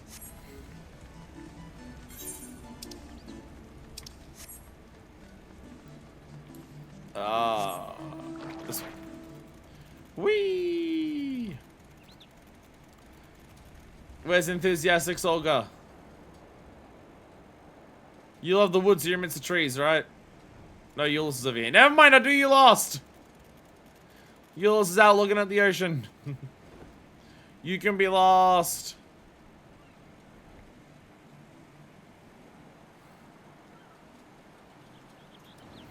Hello there, enthusiastic soldier. Oh, hello there. This is my way to gather some wood with this moment. Bundle of garments here for tropical climes, handpicked by Tataru. Tropical attire? For me. You and the young miss are the most generous hosts. Shall look forward to changing into this upon my return. For now, the wild's call. Training under Lord Quintus all those years left me with anything. It's confidence to overcome any hardship. I dare say filling a few trees will prove relaxing in comparison. They trying so hard to make them relax. The way that we're gonna do that is, backbreaking work, but not as hard as usual.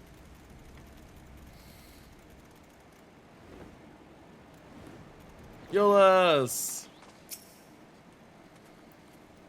Oh, Manifest. We're just talking about you. Is it true you built all this from nothing? As someone who was raised in the capital and doing the military directly after graduation, not possessed of the same skills as others in my contingent, I find your work here truly impressive. I wasn't even sure what jobs were available on an island like this, so I've been having this moment explaining your operation here with two other facilities. Hello, miss, have I gotten a good grade in relaxation today? I mean, he's even talking about just like, how do I, like, what jobs do I do here? Garments? I thought my civilian attire suitable for such recreational ventures, but perhaps not. Still, it's unbelievably light. Quite the far cry from our hefty uniforms. We'll find somewhere to change. Extend the Tataru our thanks, will you?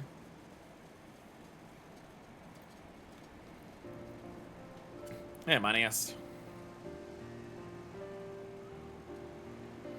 Have you and Manifest been properly introduced?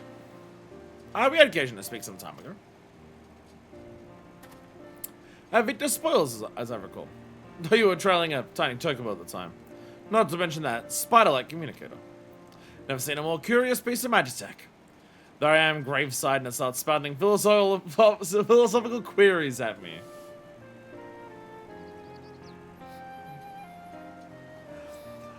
Do you have to do the Omega quest for this? Or is this like completely unique dialogue for like, oh, by the way, you did the Omega quest in Endwalker, here you are.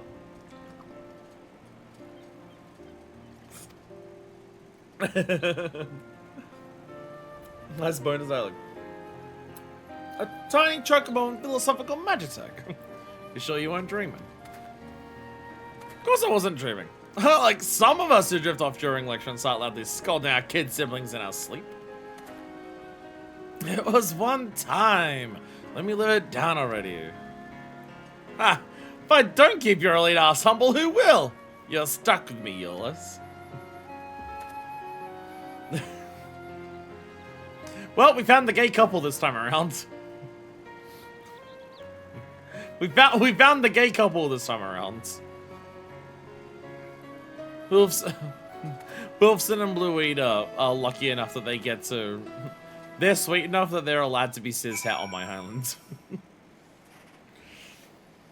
Curse that Manius. Just so you know, I wasn't using my training yet. I only meant to close my eyes for a moment. As Manius just stares at him. All the gays get invited, and Moon's parents, because they're good allies. They're the bi for bi couple. Ah, sorry, my mistake. Sorry, I shouldn't judge by I shouldn't judge by appearances. Anyway, we're gonna change after finishing Hunter of the Hideaway. So feel free to continue your rounds.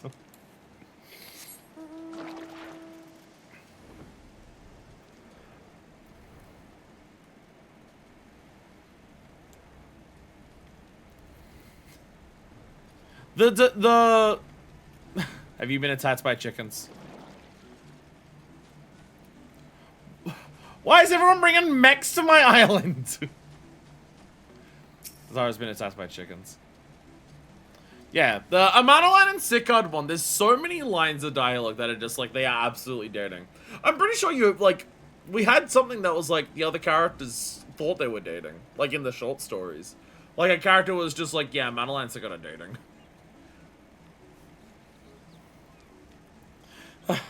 I managed to catch up to the others. How'd you fare? Well, I had a flying crap on my side, so it was a little easier. Wonderful. With their new tropical wear, hopefully they stay their stay will be all the more comfortable. Now then, well, I guess enjoy the activities. We should make preparations for a meal. Working outside in the fresh air is bound to whet the appetite, don't you think? We could have a wonderful little party on the beach when they return. Can only imagine what the Charlie and Swinger scene is like. Oh, God. You might go, that wouldn't make sense, but if you know anything about nerds who are married, they're usually the ones into the freakier shit.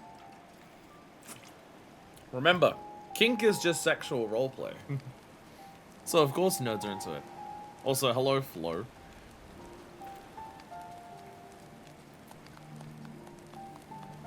Oh, look at them all in their outfits.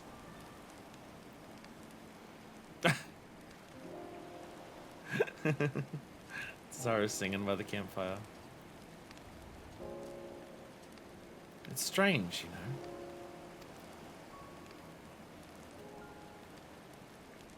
To be here now, like this, after so much has happened.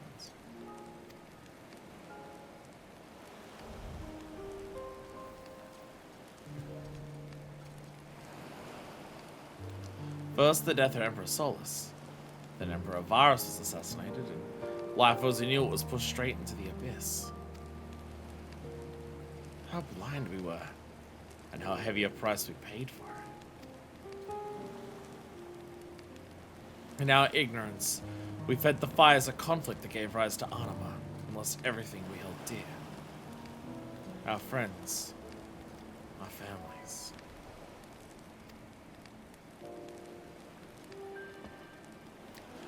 Oh, he's got the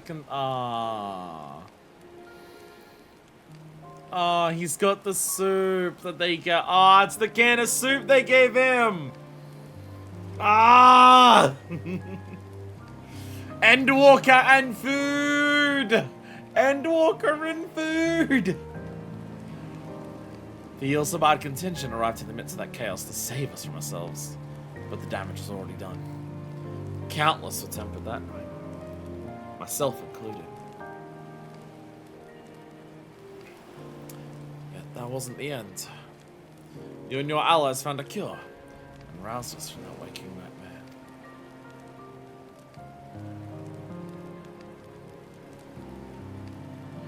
Into another, a scorching sky, our starving ravaged by the final days.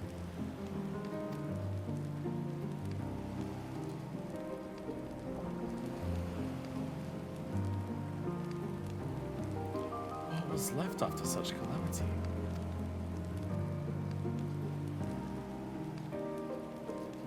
A mountain of problems, heaped like the rubble of our capital. Didn't even know where to start picking up the pieces.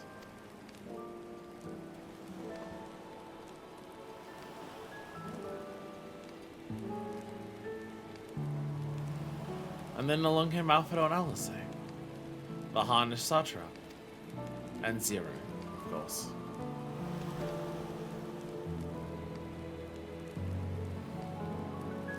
She came, befriended us, and then left us suddenly as she arrived. That's how life is, isn't it? One unpredictable thing after the next. Time passing in an inexorable flow. And it is through the ups and downs of each passing day that I finally realized something. Honestly, it's so obvious I could laugh. Every beginning has an end. We are destined to experience loss. All of us. Yet, it is the culmination of these endings that builds a future.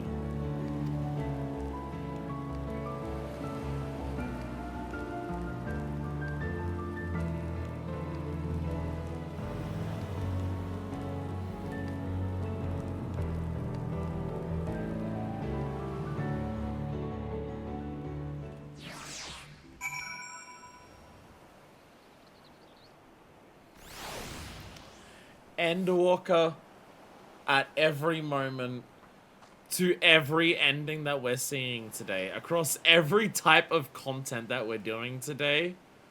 Endwalker is and always is Endwalker. Like, oh, by the way, here's basically like an epilogue cutscene to like the entire Garlemald arc of Endwalker. Hidden away behind Island Sanctuary, by the way. Goodness, even I got caught up in the festivities. Who would have guessed we'd one day be drinking and singing the night away with Garlean comrades? No, the headphones have truly died now. No. They lasted just long enough for the flow cutscene to end. What music's playing now? I can't hear it yet. Let me... I don't want to put in the headphone, like the good quality, like the good headphones until like we start the Into Society stuff. Something in this game tied to story.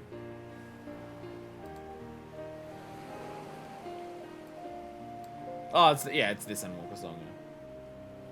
It's this Endwalker song. Again, it's a big part of why I want to do everything that has story for this game and do it all on stream, because it's just like all of it matters except for Samurai Stormblood job quests. We finished reporting our progress to your marmots and indicated where they might easily resume the task we were entrusted. This is just what we needed. Thank you. No doubt that remembering our stay here will make even the coldest night seem a little warmer. I'd hope to express our thanks in a more material manner, but seeing as we're still relying upon the goodwill of other nations, I'm afraid the labor we provided is the most we can offer. From the marmots tell me your workmanship was exemplary. We should be thanking you. Actually, that's true. That's true. Also, having some paladin job quests. It's those. Yeah, that's fair. I forgot. I'd already memory hold that. Glad to hear it. The marmots are likewise generous with their expertise, so please extend them our gratitude.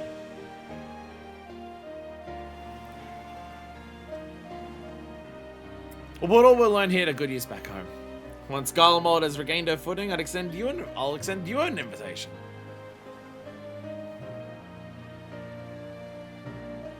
In the summer, I think.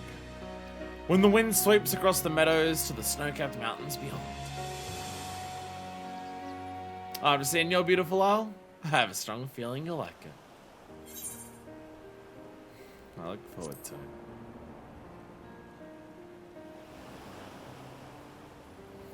As do we. And now that we're refreshed, we'll work doubly hard to see that day comes to pass. Until we meet again, Manifest. Take care. If you're all ready to go, pray wait me by the skiff. Rest assured that Tataru's sweet little rowboat shall see you safely and comfortably to your connecting vessels. Come in the Garlean summer will be a blistering minus 10 degrees Celsius.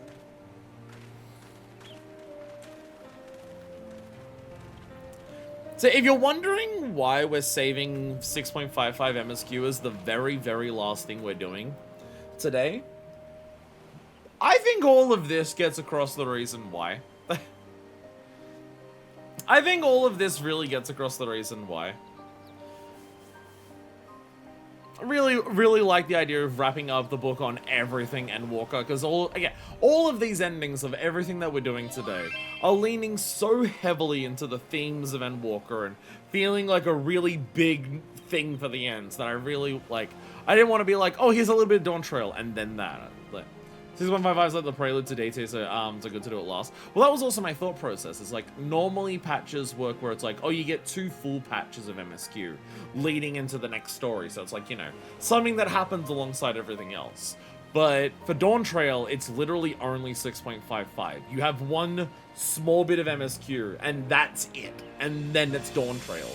So might as well start that right as our very last thing for Dawntrail. This means that a lot less people will be here for it live, but stay awake until 4 AM in the morning, forehead. With this, I officially have no more guests to bring you. Thinking back, we made wonderful memories here, didn't we? With friends both old and new, near and far.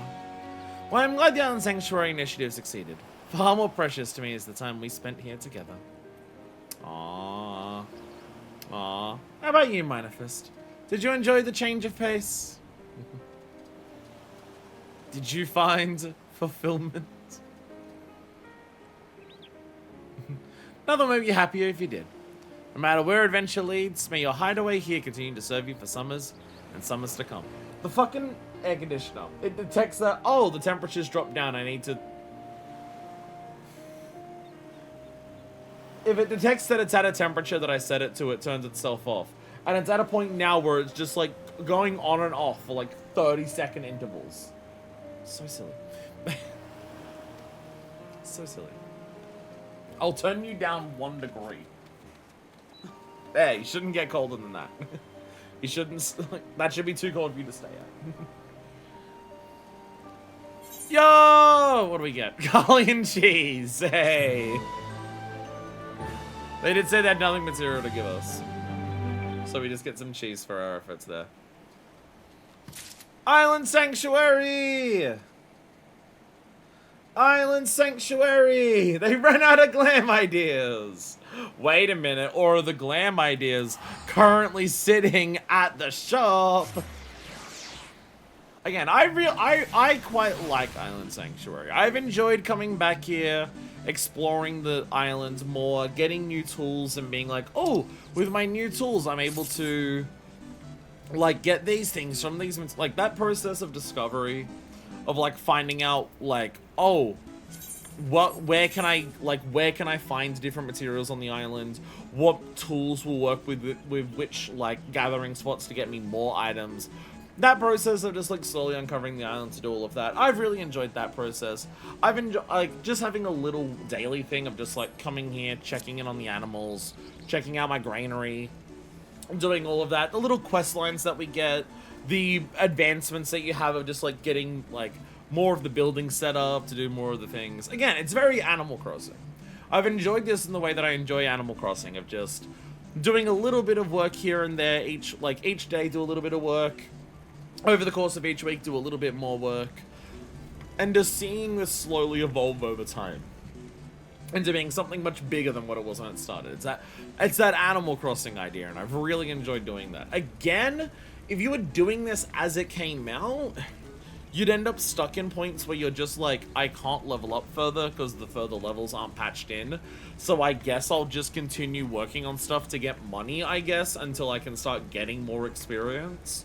I definitely think that Island Sanctuary is something that's much better experienced once it's all out and you can do it all, like, back to back, as opposed to waiting the, like, what, year and a half overall that you'd have to wait to finish it between 6.1 and 6.5.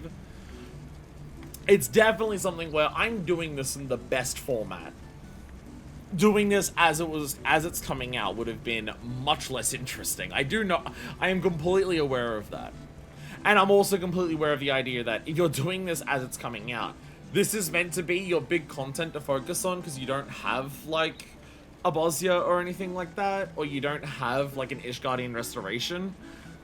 And it does not work as a substitute for either of those because you are, one, solo the entire time, so there's no communal stuff, and two, there's just not enough to do here to cover that amount of stuff. So, like, in terms of what it was meant to be and how you experience it as it comes out is definitely, like, putting the Island Sanctuary in its worst format, whereas me, Endwalker's completed by the time I've even started it, and I can just do it all, like, everything Island Sanctuary back to back to back to back to back without having to worry about that awkward downtime. I've really enjoyed it. I've really enjoyed it. It's not like my favorite content in the game, it's not like my favorite thing in here, but I really like it for what it is. No worry, that's actually too cold. You like wealth, don't you, Minifist? Then I have glad tidings for you! Word of our esteemed handicrafts has spread beyond the Rotana Sea, and a number of buyers have indicated their interest in purchasing our goods wholesale. Fulfilling these new requests, and thereby increasing our profits so you may pamper your hardworking employees, will require your cooperation, however. Consider it a favor to me. Each term, I'll provide you a list of goods, and you'll procure said goods by the deadline I give you. Simple enough, no? Island Sanctuary Endgame. There's an actual thing to focus on here that isn't just your normal weekly stuff. Okay. And should you prove yourself diligent at scratching my back, I might be inclined to scratch yours. A favor rendered ought to be favor received, after all. It's one relaxing minigame to do in between the void, delving into the 6.x patches, MSQ. You can now review the Felicitous favors available each season by speaking with the Felicitous Furball. Earn Felicitous tokens by speaking with the Felicitous Furball after completing a Felicitous favor, which can be accomplished by Felicitous shipping the requisite amount of Felicitous handicrafts within a designated Felicitous season. Felicitous tokens may be exchanged at the Horrendous Hoarder's shop for various items. Please note that Felicitous tokens earned during the previous season must be retrieved by the end of the current one. Felicitous tokens earned prior to the previous Felicitous season cannot be felicitously received. So, Horrendous Hoarder, is that one of these? Yes, okay. So I speak to you, Review felicitous favors. Current season, make egg. Make caramel. Oh, so you... Oh, okay. So this is part of your okay, that's very different. So as part of your normal handicraft stuff, it's not you make it as a separate thing. You need to make these as part of the normal, like, weekly stuff. Okay. Make what it asks over the course of a season, get rewards, spend rewards. Okay. So yeah, just relying on a set thing every single week is not going to work as well. You can't just rely on, hey, this week, do this. Like every week, make the exact same things. You can't rely on it that strictly. You have to kind of base some of what you're doing around this. And you need to ship quite a few. Like, it's not just make one or two of them. That's like 8 things, 6 things, and 8 things. That's where the, what's it called? That is where the, efficiency bonus will really come in handy. Because what the efficiency bonus does is make 2 of them. So if you get the efficiency bonus, you get, like, it's a lot less of those. Okay, so you get... Okay, so it's 70 tokens a week. You get 50 for doing those, and I assume doing all of them gets you another 20. And that's the same for both of those. Okay. So you get 70 tokens a week if you do all of it. How much tokens does it require to buy stuff? Exchange felicitous tokens. Vegetal voucher can be exchanged with the horrendous order for an island adenium whistle. Oh, is this like the bicolor gemstone like thing? Is this like the bicolor gemstone? That's what it kind of seems like. Where it's like you exchange bicolor gemstones for vouchers, use those vouchers to buy a big amount. Sanctuary material container. Oh. Okay, random lockbox stuff. 200 vouchers for a mount. You can then sell both the mount and the vouchers on the marker board. That's 10 each. That's 2,000 favors. How many weeks is that? 2,000 divided by 70. That's 29 perfect weeks. Holy shit. Holy shit. Okay, wow. Wow, okay. Fucking hell. Alright, really need to be on the board for that. Lockbox also has the voucher mount, but also a mount exclusive to it. So it's just spending your favors on the loot boxes first. Oh. So you have a chance of getting the voucher mount, but there's also something you can only get from this. Okay.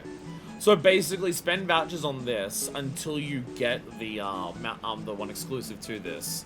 And then after that, you can either try your luck doing this, or just work on this. Fucking, okay, holy shit. Holy shit, okay, so there's a lot to, this will be a long-term project to get all of this. Yeah, 200 of the, fucking Christ. That is a long-term commitment to get that. Holy shit, okay. But, here's the most important thing. What new shit can we buy? By the time you probably have all the glams and registered items and shit, probably. Hey, another garland horn! A thin gear that ignites your garland GL to tease Cerulean Engine, bringing the tiller-equipped vehicle rumbling to life. Is this the one that Val farms with? When Val runs up to me and says, I'm doing my farming here, because this says tiller. Is this the thing that Val's been using to farm rocks and air? That sounds like what this is, because it has a tiller on it. And that thing had a tiller. That's the Val's farming bike, the multi-seat one. Okay. There it is. I found it! I can finally get it. I can finally farm rocks.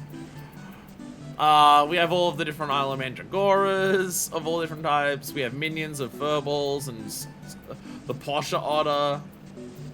We have a lot of umbrellas. We have a couple hairstyles. We have a couple of musics. I don't know how many of these are like because of the level.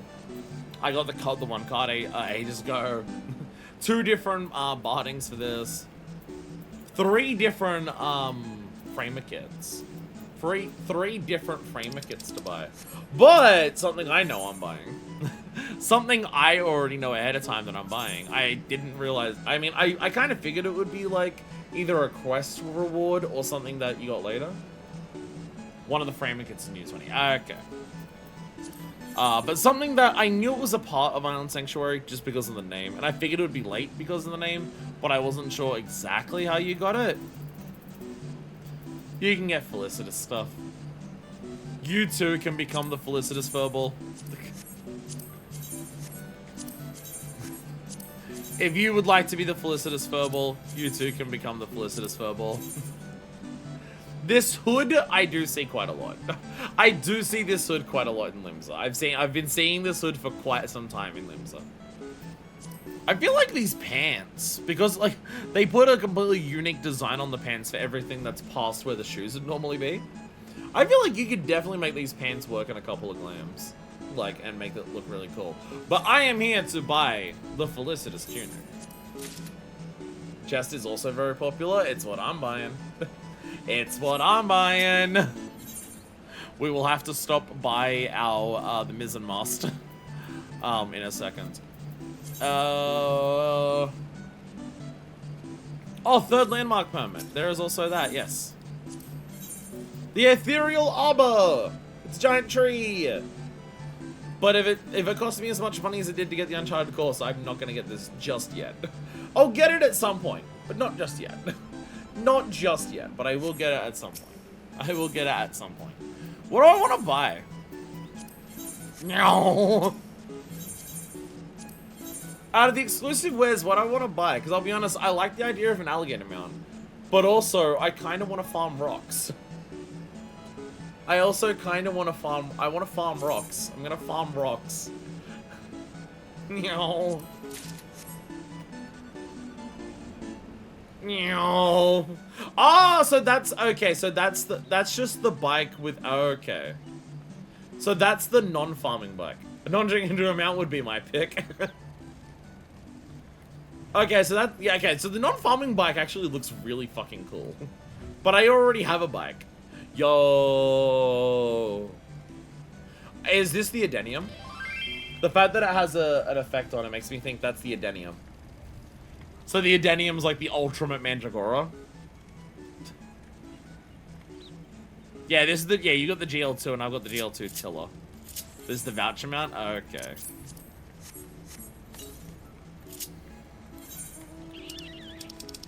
What minion is this? Oh yeah, the Rapula. We got that from the last thing. But I can finally farm. Oh, it's a zombie one. Oh, is this the one that you fight in Bosnia? Is this the one that's like from the first thing in, like one of the earlier things in Bosnia? One of the early things in Bosnia is like a Mandragora that wants to kill you. I want to say it's the zombie one, but I could be wrong. But it's a zombie Mandragora. I'm farming! It's happening! I'm farming my island over here! I'm farming! I'm farming! Let's go!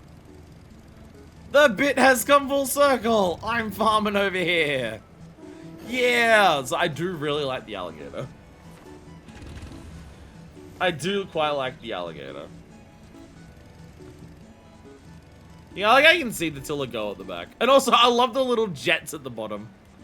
I love the little exhaust pipes that are jets down here that lets me fly. Boom. As one last thing for rank 20, you can finally craft those last 3 capture items. Oh! I completely forgot that there was more crafting shit that was like... Oh... flawless. 25 each? I mean, that makes sense. That makes sense. You need that much shit. I imagine this is guaranteed captures. I imagine this, yeah. 100% capture, but it needs a lot of stuff, yeah. I can't make all of them at once because, like, the silver ore alone is, like, and the spruce logs. Oh, yeah, because, yeah, this is, and, yeah, this is a lot of stuff, and it's also granary stuff. The bottom 3 on all of them are greenery. The garnet, the spruce log, the silver ore, the elysium, the hammerhead, the claw shrimp, they're all greenery stuff too. So you were like hard capped time-wise on how many of these you can make. Okay. Okay. I guess the plan for this then is work out what rare animals you want to catch. Work out the rare animals you want to catch. Work out exactly what flawless things you need to catch them. And if you find them, you use this.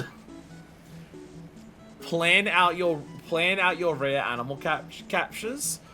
Plan out your flawless materials for those. And then bam, make your farm perfect. Make your island sanctuary have like the perfect things there. Yay! We did it! We islanded the sanctuary! Let's go! Yeah! This is island sanctuary, right?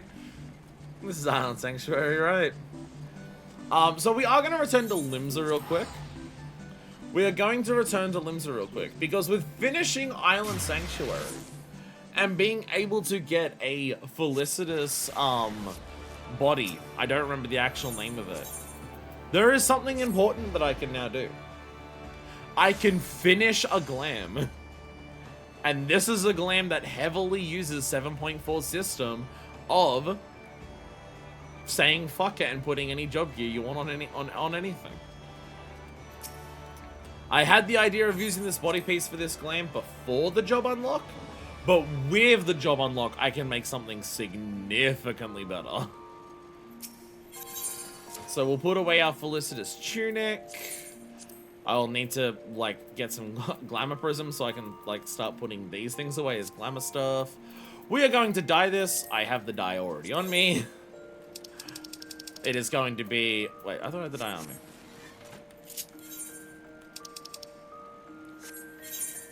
It's in my saddlebag. It's in my saddlebag. There it is. Felicitous tunic! You must be dyed. Now, the body's gonna be pure white, so you can probably already tell what job this is for.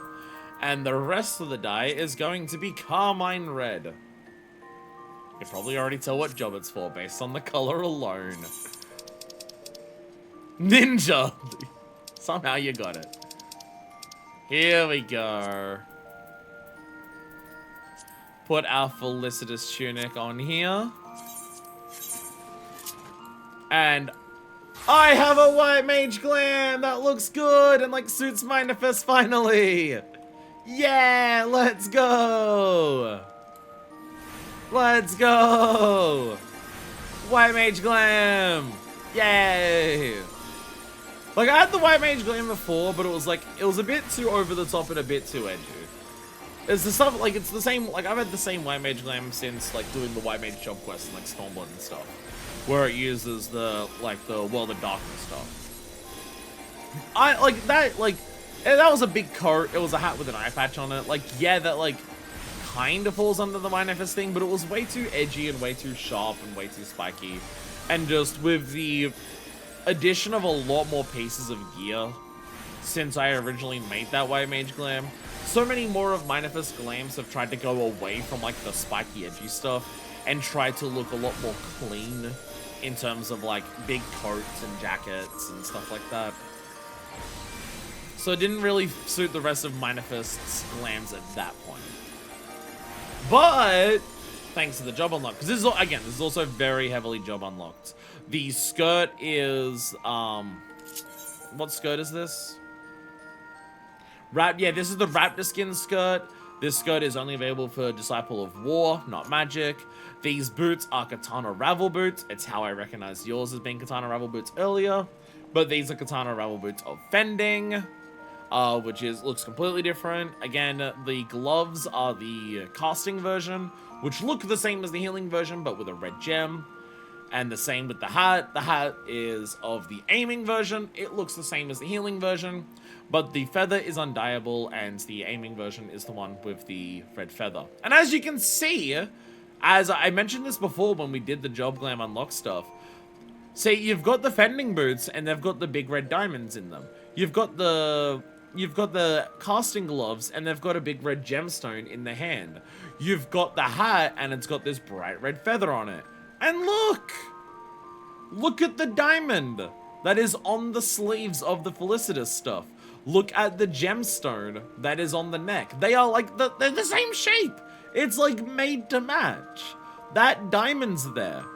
The diamond on the sleeves is like the same kind as the one on the pants. It even has like an embeveling around it. And it's like a big tall diamond. And like, again, the jewel on the hand is like a perfect circle with like again, a big circle around it. And that's like the brooch that's on the necktie. They line up so perfectly. This is the big awesome thing about glam unlocks. Glam unlocks allow you to line up the tiniest little details like that, so specifically with gear. Oh, and also the Felicitas top also has this pouch on it.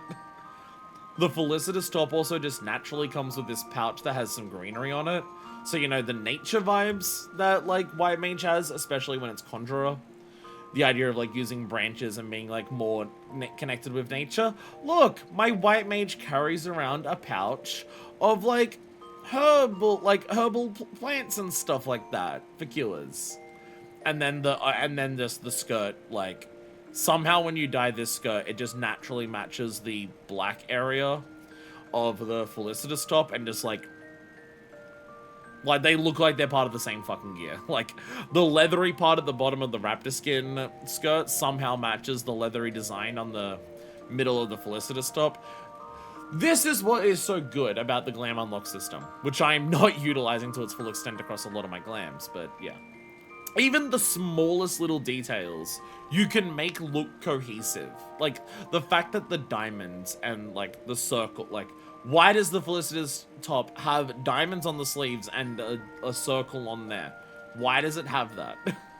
But hey, here are these bits here that have that lining up. Yeah, it's not super manifest like a lot of other glams. It is not a big open coat or jacket or anything like that. It does have a skirt here, instead of like pants or anything like that. But trying to combine those aesthetics with White Mage aesthetics is borderline impossible. And I still think this very much looks like something that Manifest would wear, while shifting way more in the direction of White Mage.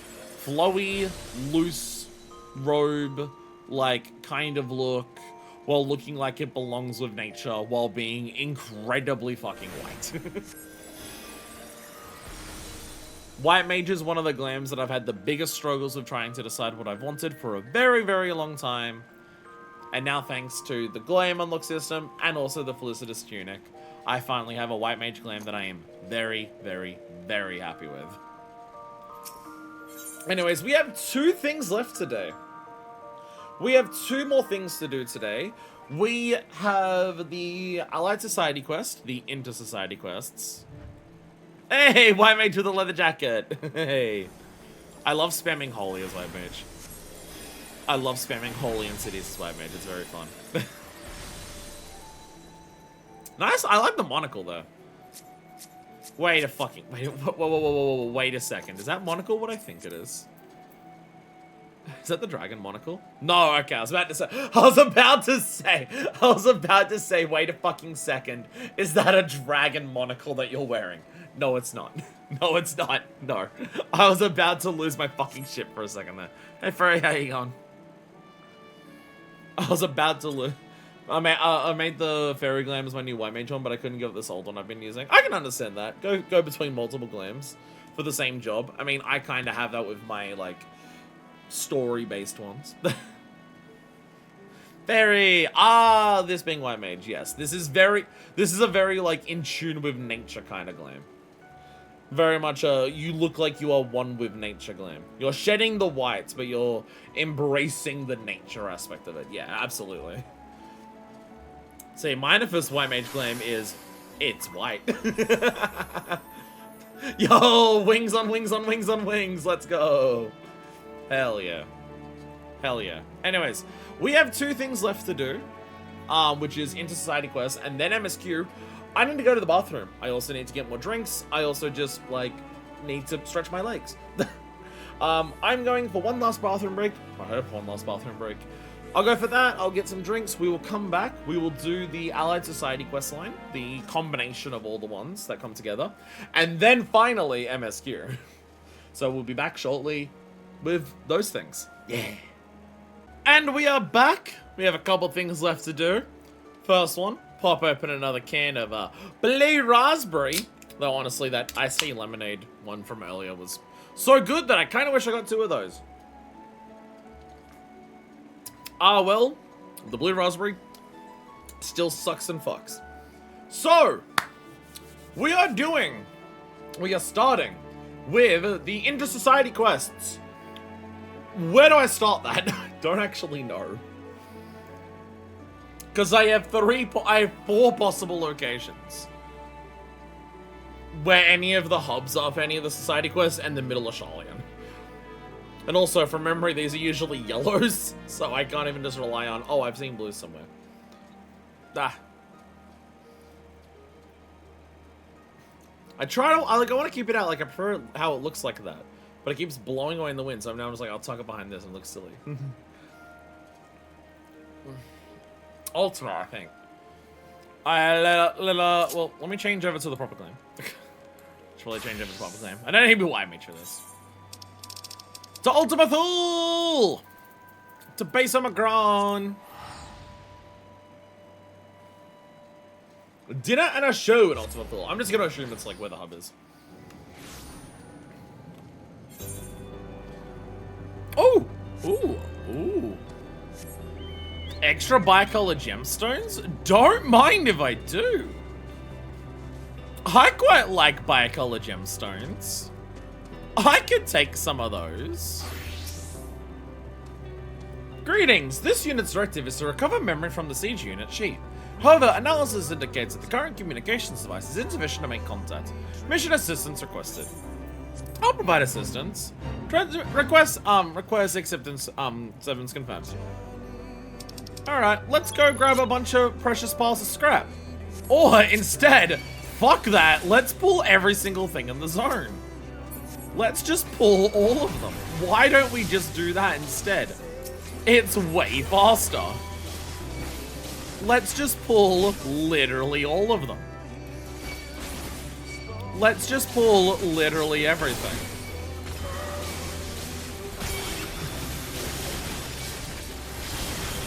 This is way faster.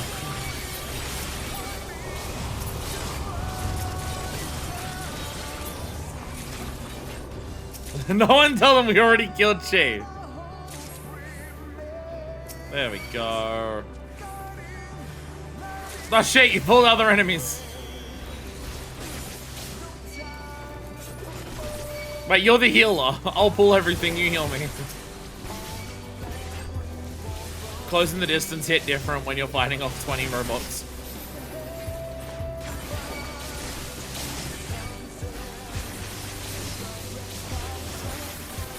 I can fuck, I can at least arm's length.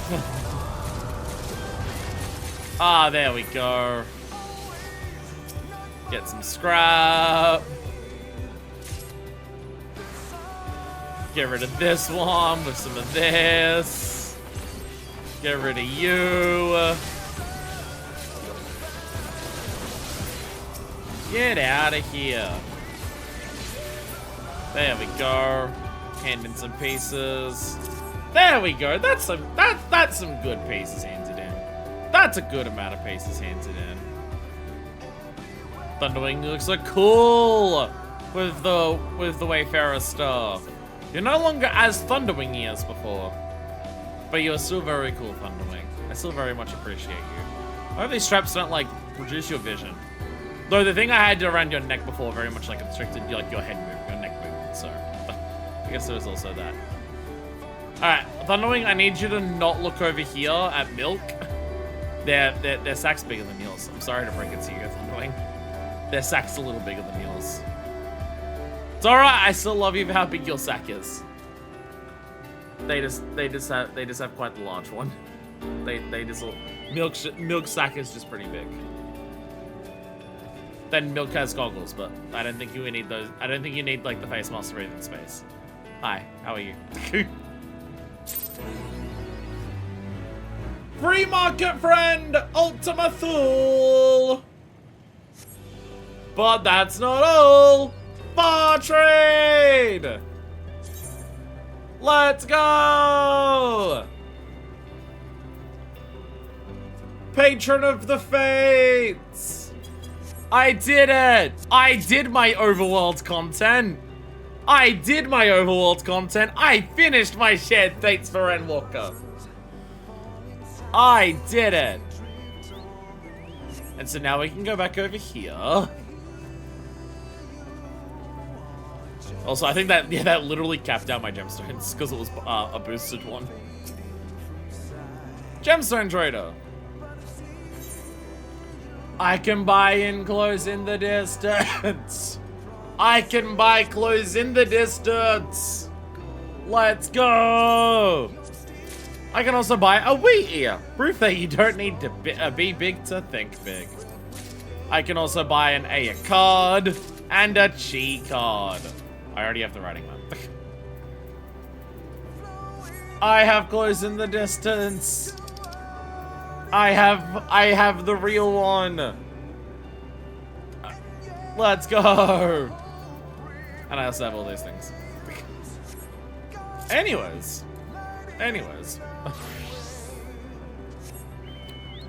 I was relatively close to finishing that, and I figured I might as well do enough of it so I can actually finish it on stream. If we're finishing Endwalker, I might as well finish Shared Fates for Endwalker on stream as well. I think I finished Shared Fates for Shadowbringers on stream as well. Just in time to having a Grand DT Shared Fates! Yay! You have the Omega Mount. I gotta work on getting this. I gotta set up a PF so I can actually start trying to get this. I do really want that mount. Jamming Way! Dinner and a show. A manager's work is never done. Also, Jamming Way's muttering would indicate. Here for status report manifest. I quite understand. I get terribly anxious whenever I had to step away from the cafe. Why, just the other day I returned to find that a grey wolf had snuck behind the counter to bathe in the soup. Soup. Such incidents aside, the last drinks couldn't be more successful. We're bustling with business and Elysion is thriving. Yet, as the manager of this operation, it'd be remiss not to ponder new ways to juice a little more happiness out of this carrot. Go to the savages so we can do the ultimate unlocks on stream. Where this unit hastens to indicate that current levels of juice and happiness are within optimal parameters. Any attempt to push beyond either beyond capacity may prove disruptive to the present equilibrium. Current levels of juice and happiness. Of course it'd be disruptive, you glorified can opener. A threat to the status quo it may be, but innovation is the lifeblood of business. And think of our patrons' delight should we treat them to, say, thrilling entertainment over a cup of cara coffee?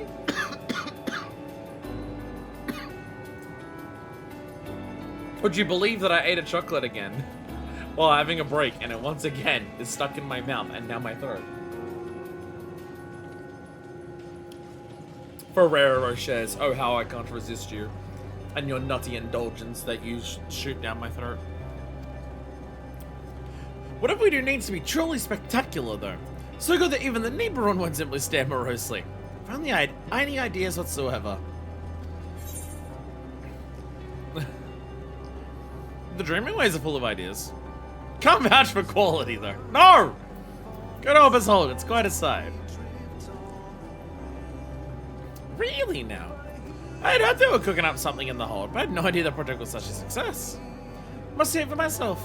Interested in a trip to Best White Burrows manifest. I'd appreciate your opinion on any possibilities I turn up. Address you mind the cafe in 7000? Contact me via the Ragnarok system should there be any more soup scandals. So UNIT's cafe operations fully under control. Whether the would-be visionary lifeform will come up with a decent idea is more difficult to calculate with certainty. Alright. To Best Wise Burrow! How the fuck do we get the... That was quick.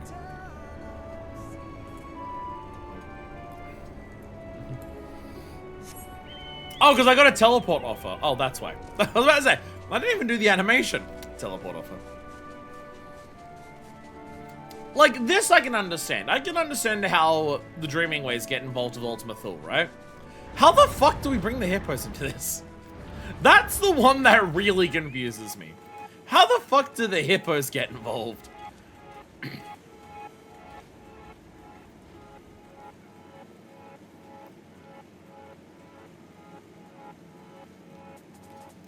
So this is the new Hopper's Hold, eh? I must say, it's an improvement over the old crates and buckets. As for these stations that everyone's hoping to join. Big can. That one over there's a true work of art. I particularly appreciate the taste of art in subject matter. However, one can hardly expect half a dozen civilizations to share the same aesthetic sensibilities. I try to imagine the pontification and gunfire that would ensue. We asked our patrons to paint a mural. Those machines remind me of N7000, right down to the ears. They'd fit in quite well with our current stuff. Then again, that would hardly be an innovative addition, wouldn't it? We already have more condescending numerical projections than we could possibly need. I suppose music's another matter of taste, though these Loperids certainly seem to be having fun. You think a mournful dragon would enjoy being blasted with laser lights while it sings its ancient melodies? No? Pity. A shop! Perhaps our patrons would enjoy a selection of knickknacks sold alongside our regular menu items. Though mining those Omicron coins require truly exorbitant amounts of processing power. And what if increased circulation led to a drop in Omni token value? Mother for fend! I like the actual, hey, by the way, here's an explanation for how you have, like, the currency for this quest. This station looks familiar. I wonder if Cooking Way has any new recipes to share. But there is quite a bit of carrot on the menu already. N7000 would doubtless whir and whinge about the lack of variety. Jamming was a crypto bro, sad. Is that a broadcasting station? Oh, I do so love a good transmitter. I wonder what sort of messages they're sending.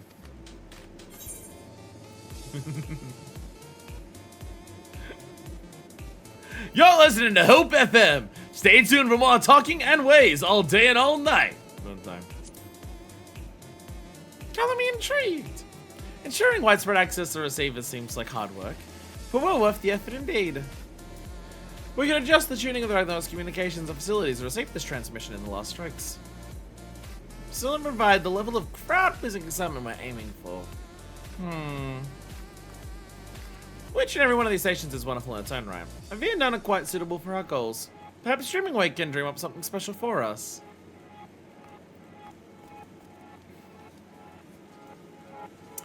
Bitcoining Way?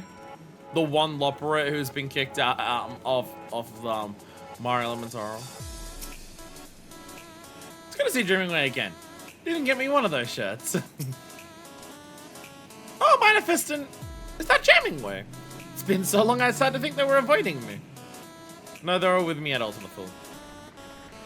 You opened a cafe out in Ultima Thule? That's one mother of a dream. And business is booming. Well, I wanted to be consulted about your upcoming event. Now we only need to work out what it is. Have you spoken with Talking Way yet? They received letters from listeners across the star. Surely one or two have mentioned exciting happenings on Atheris. Wait here.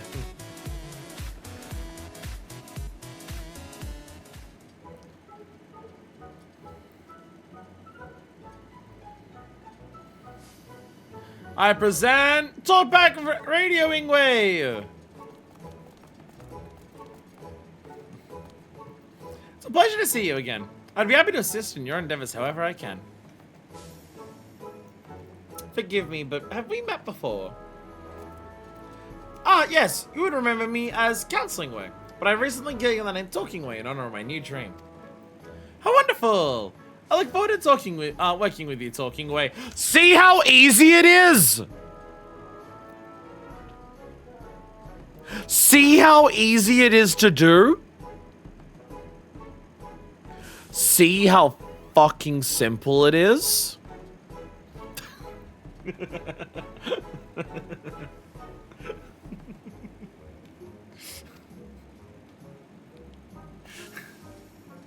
Dreaming Way mentioned that you're in search of browsing entertainment for your patrons. And one possibility hops to mind. No, just the idea that Talking Way comes up and goes, "Ah, you knew me as Counseling Way. My name's now Talking Way." And immediately, They're just like, oh, hi, Talking Way. That was my name, but this is my new name. Oh, okay. Hi, new name. So easy! It's so simple!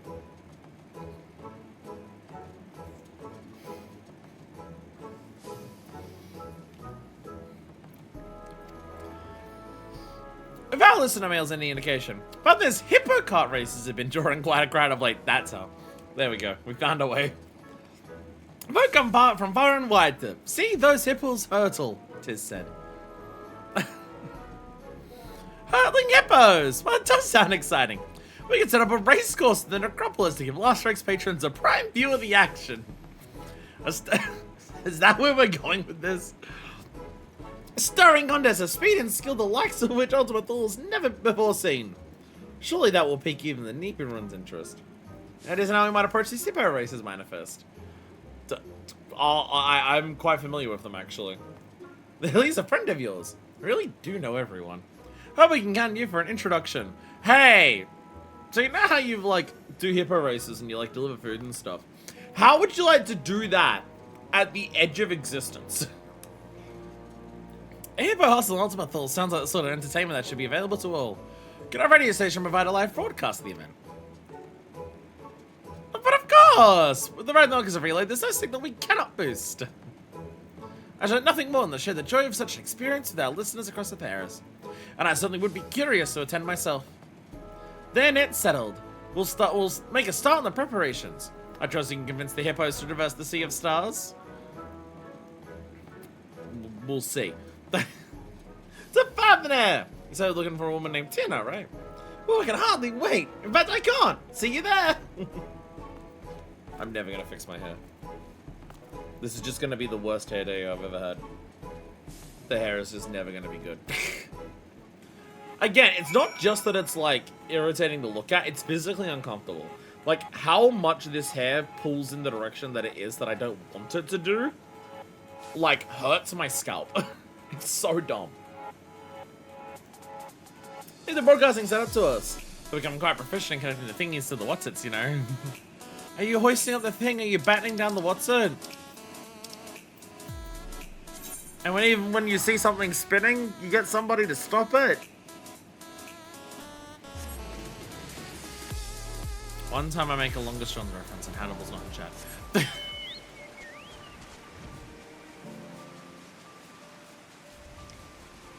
Thunderwing looks different with this stuff on there. A lot less thundery. But I don't think we have to wonder how Thunderwing looks right now. Because I think the skies are going to do that for us with the terrible weather we're having. Hey, do you want to come race with us at the edge of existence? We promise there's no rain to cause a lot of mud to get stuck in your tires. This is my first time meeting an Arkansas in person. Do my hands look alright? Does my hair look alright? Hey, dinner. What's sort of up with you? They've been there patting their ears for a while now. I'm staring. Got a lot of staring going on. Radio? Yeah, I've heard of it. One of my crew loaded the radio contraption on the way here from Charlie. That could be who's sending the letter about the Hanashippo hustle, come to think of it. Your races are the talk of the star. We'd love to bring that sort of excitement out to Ultima Thule.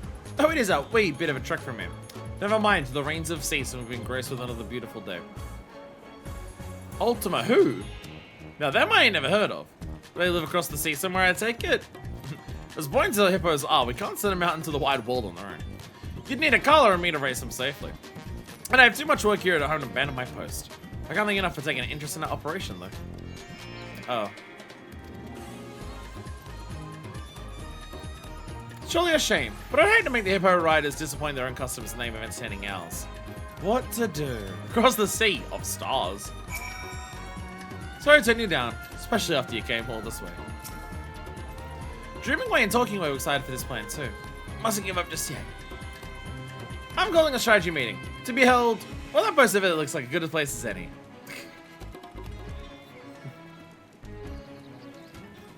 Well, if we can't raise hippos, what can we raise?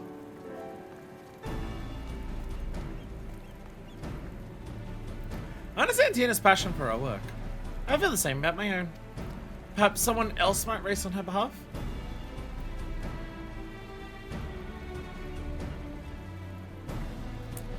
No. Tina, race. Be time for us to travel the next town over, and you want us to go to the edge of existence? No, it's fine. If you manage to make it to Charlian, we have a ship that's quantumly like linked with the edge of existence. It's not as far as you think. Urgent conversation. Akala, I want to race Tina, and I know Tina wants to race. Akala, you're the one Tina mentioned, aren't you?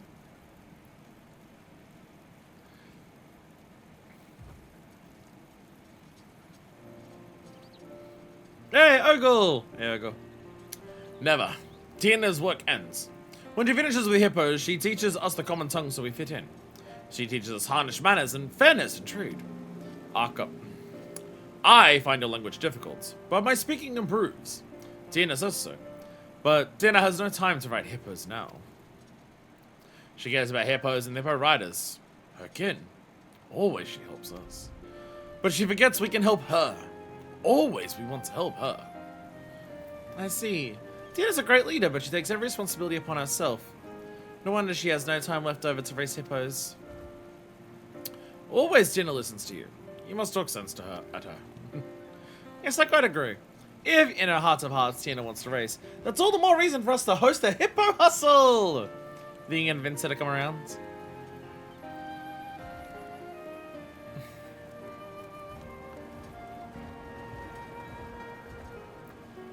The idea that we're gonna race hippos at the edge of existence is so fucking funny. Just wear it down, she agrees. It'll be fun. Hey, Ogle. Manifest, what a surprise. Are you here to speak with Tina as well? Good luck with talking sense. You hold her right there, I know that look, but you'll find I ain't so easily persuaded. Oh no. Oh no. Oh no, I'm only gonna sell 1 out of 3 fishes. You know how important our delivery business is. You're just get our start. So why try to talk me out of it?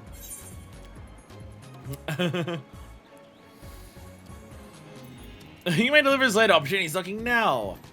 I know you live for excitement. Don't you want to explore the unknown? Of course I would. There's only so many times you can race the same course without starting to feel like a chore. But too many folks are relying on my our services for me to go gallivanting. That's why a few days out from my delivery. Akala's worried about. Don't you What about the hippos themselves? Sorry, is a happy hippo as long as she's running. Don't think she much notice the scenery. I will steer her to do if she did. Oh.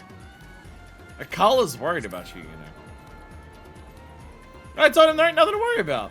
I miss racing to be sure, but the hippo riders come first. Business could be better, and I'd like to keep it that way.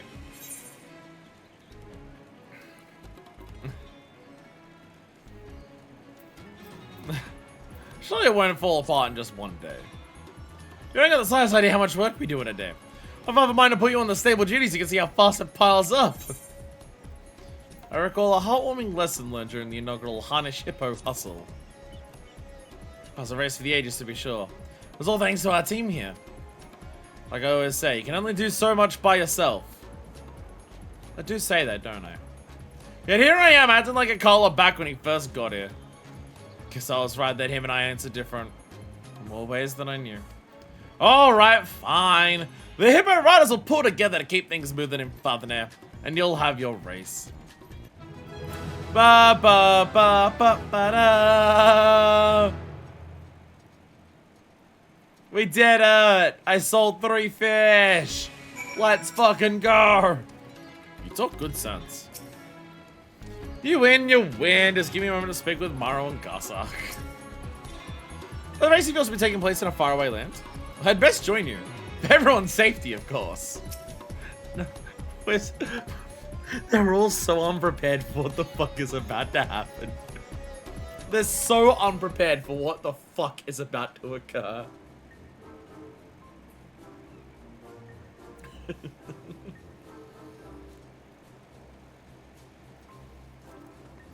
I knew you would come through for us. Wait, you're not convincing yourself by the end. And 7,000, is that you? Affirmative. Several shrill life forms have come bearing word of a hippo hustle to take place in the necropolis. As serving units have automatically initialized advertising protocols, the unit requests swift confirmation that these reports are accurate. They are accurate, and tell those units that I like their initiative. As my fellow Loperate life forms, I recommend a tall glass of carrot juice for each. They're sure to place additional orders. Acknowledge. Interference. Testing, please respond. Protocol request for managerial assistance on the customer service front. Ending transmission. Don't you terminate the transmission on me! Rude. What was all that about, I wonder?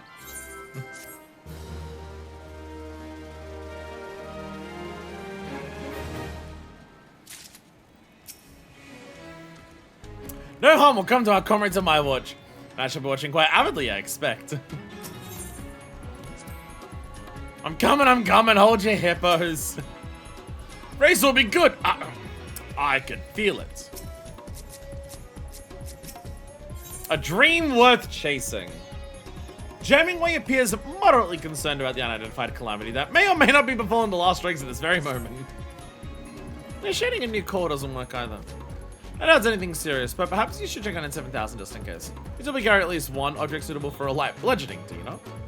I'll work out the fine details with Tiana and see the hippo races safely to Ultima Thule. Just the cafe will be intact when we arrive. Bing. Time to find out how many hippos the Ragnarok can hold.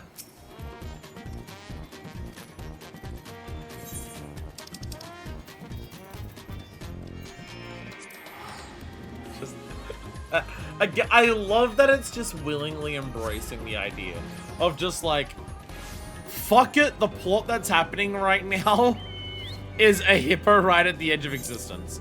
I love that, like, I appreciate so much that the game is just like, no, fuck it, that is what's happening. That is where we're going with this. I really like that. It's the consistent thing that, Endwalker does of just like, oh, we don't need something to be like taken super seriously to like be like super sweet. Where are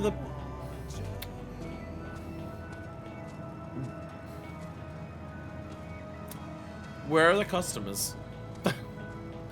1 and a 2 and a 3 and a 4. Oh my god, they're doing the dance from the Hildibrand quest, I think. I think they're doing the dance from the Hildibrand quest. Holy shit. Streaming wait. What is that? Oh, it's fucking carrots. Why am I asking? It's fucking carrots. We decided to come and settle in while you're jamming away handle the hippos. So glad we did. Carriage is simply divine. Talking away and inventing are off taking in the sights, but they'll be back in time for the race. Can I find them? Can I find them? You say that, and immediately I'm just like, optional dialogue. Optional dialogue.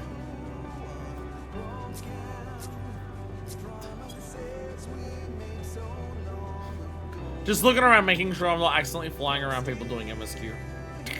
Ruining the mood of how empty this is meant to feel.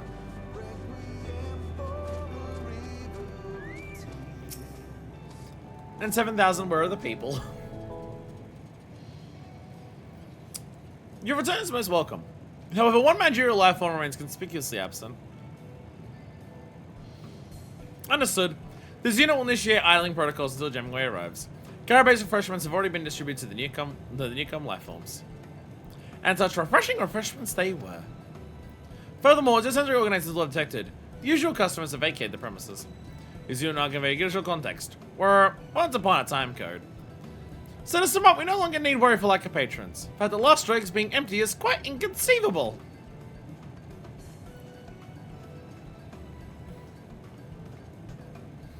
Manifest, don't think they're sisters. Was it sure we'd make it? Especially off that experimental aetherite. Ah, okay, so they've made the journey extra short. They took the experimental aetherite to Charlian and then just went down to Labyrinthos into the ship. Hi, welcome to the Edge of Existence. Oi, where are our customers? You had one job, you button for brains. Elevated body temperature detected in nagging life form. This unit recommends swift consumption of chilled liquids. As for the customers, they've temporarily ceased their consumption of fine cafe fare to prepare for the upcoming race.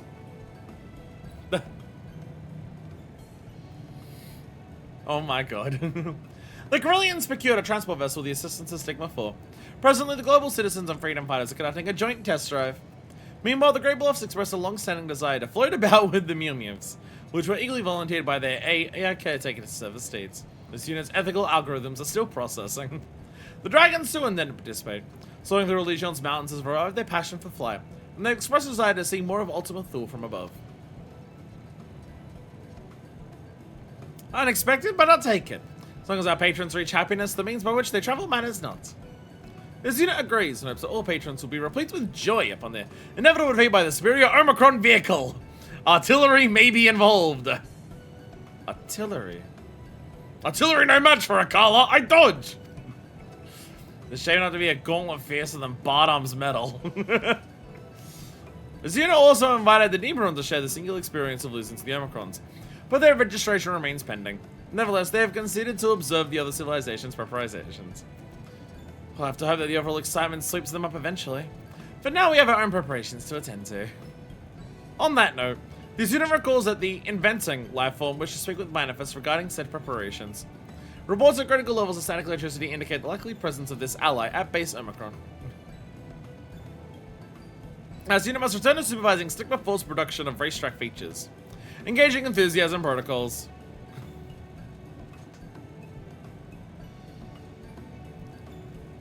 Race, race, race, race.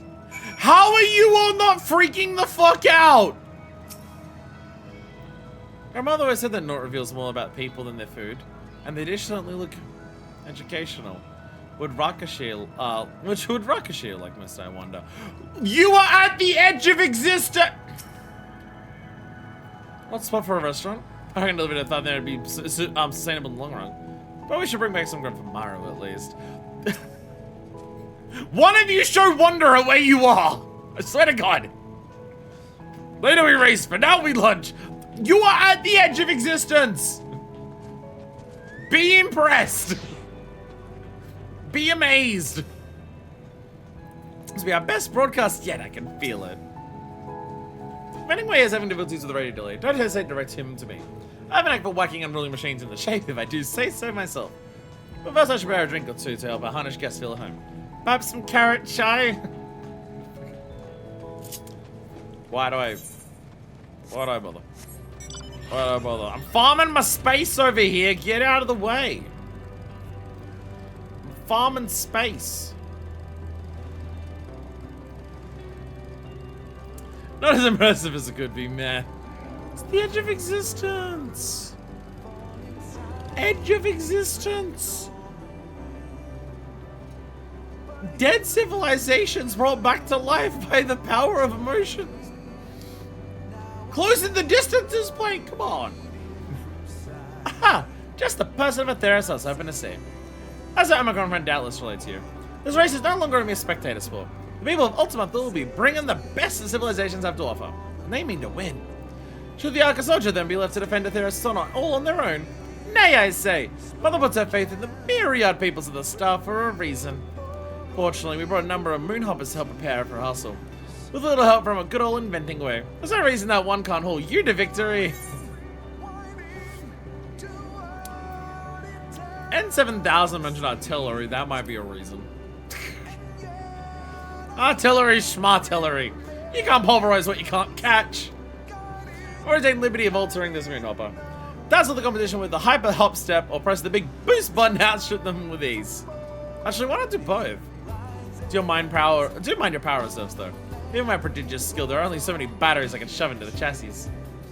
Turns out this is like, they just repurposed Chocobo Racing minigame for an instance if. Now, I'll hop along and tell N7000 to add one more entrant to the roster. I'll catch up once I discover where this final screw belongs. Safety features? What's do we need those for? You know what? You're right. You know what, Inventing Way? When you're right, you're right. Why do we need those? By the power of Dynamis, if we just believe we won't get into a horrific car crash, we won't get into a horrific car crash.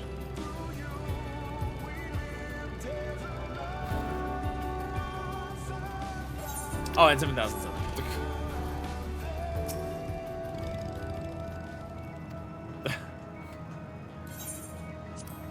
the others left. Whee!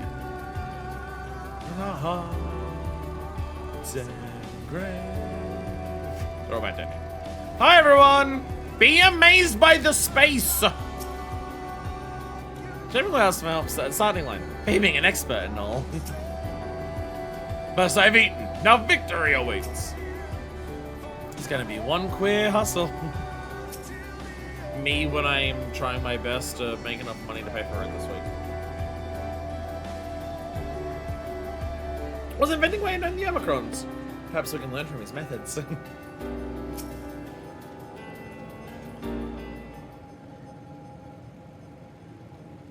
Race preparations continue in accordance with projections. Did the inventing life form raise any matters of note? I'm racing! You'll be joining the fray? How thrilling! No, I'm joining the race, not fray. Given what Frey's made out of, I don't know if they can, like, pilot the thing. Entrant registered. This unit now provides supplementary information regarding the course. Please direct your orbs towards this geographical data display. The only way is still back on Mare Elementorum. The race will begin at the Starship Ragnarok in Ostrakon Decta. Once Hemingway and Ogle seen the commencement of hostilities, competitors may proceed across Rayatara towards Ostrakon Tria. Passage through checkpoint rings is mandatory. Those rings look rather lofty. How are the uppercuts to get through? In Ultimate Thule, emotions become reality. You need only believe to make your hippos fly. Did you just call me an ultimate fool? Because I'd have to be to believe something like that.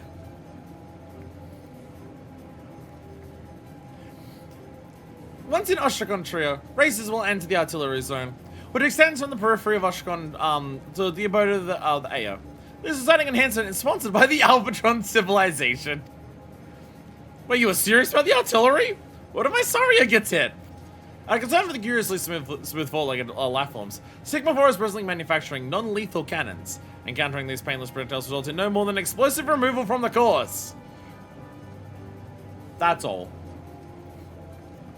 Those who remain unblasted should continue to Ostrakon Decahexi and proceed through base Omicron. It is merely a matter of reaching the finish line, located at the last ranks. I would! Then I feast on tiny desserts.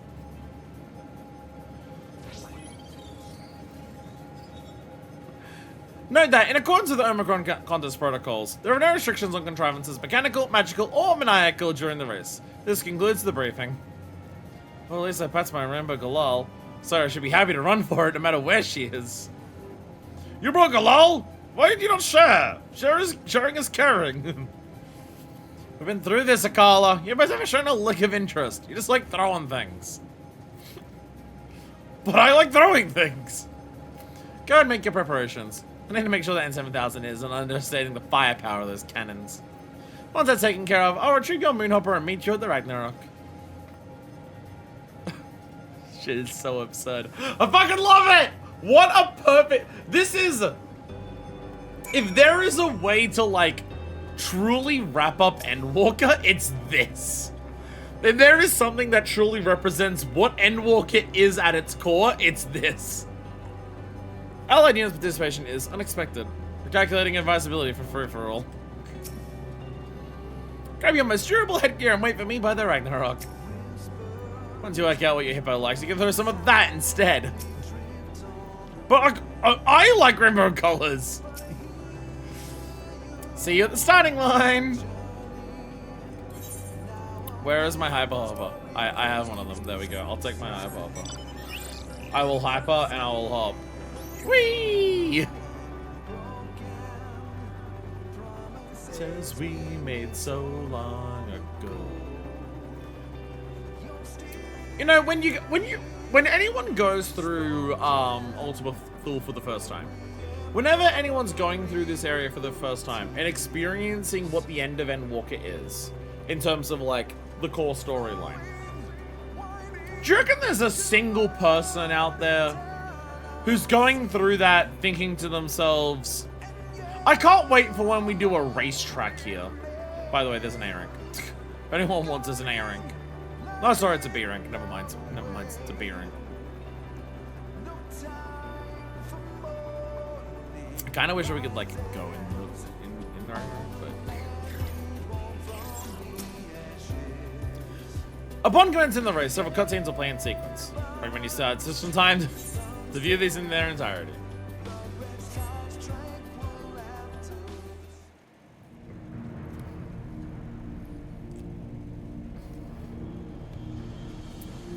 Yo, look at everyone. Test, people of Atheris, are you there? We are your hosts, Talkingway and Dreamingway, coming to you live from the very edge of the universe. And here among the stars, the hyper hustle is about to begin. This contest for the ages will see competitors race across a land as barren as it is beautiful, vying to be the first across the finish line.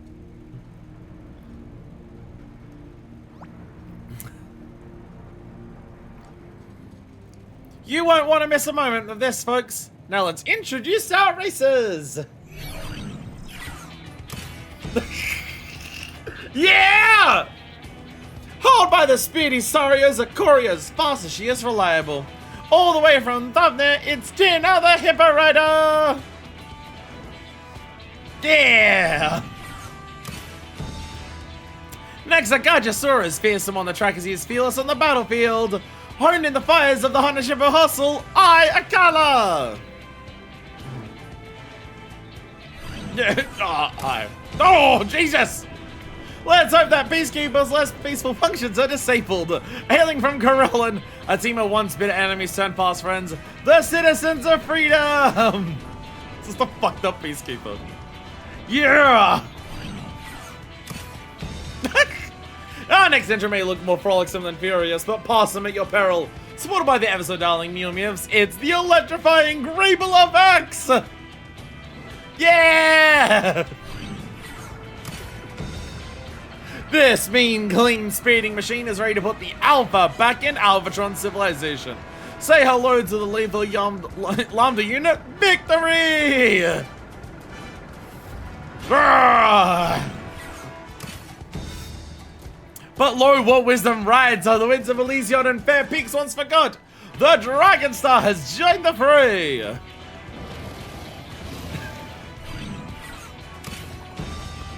Last but not least, a sword in the darkness, our beacon of hope, the champion of Eorzea. Friends across the universe, we present the one and only Harrier of Light.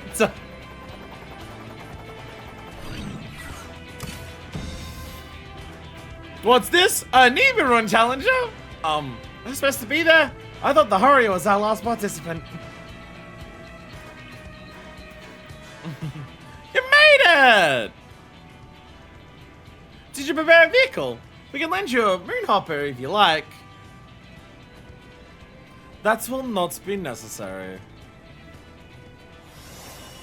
Are you gonna turn into Rala? Oh my god! Oh my god! What in the name of Muxup and Mega? Sorry, it's a good girl, but she ain't no divinity. How's a normal hippo meant to compete with that? Like I said, you and your hippo need only let your competitive spirits burn bright. When there's a will, there's a way. Quite literally. I suppose I'll toss some Galal and hope for the best. Gotten a little in over my head here, right? But alright, sure. Racers, are you ready? I fucking love Final Fantasy 14. This shit is so fucking good.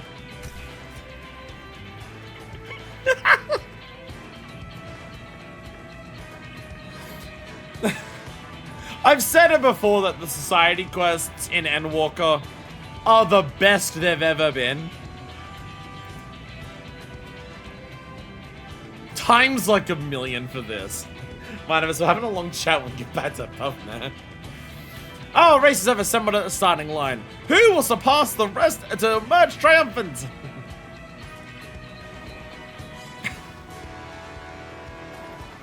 Here we go.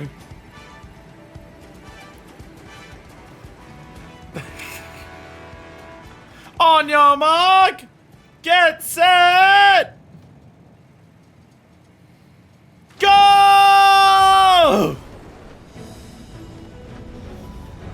They're taking off! And they're off! With the Nibiruan god Rala taking the lead!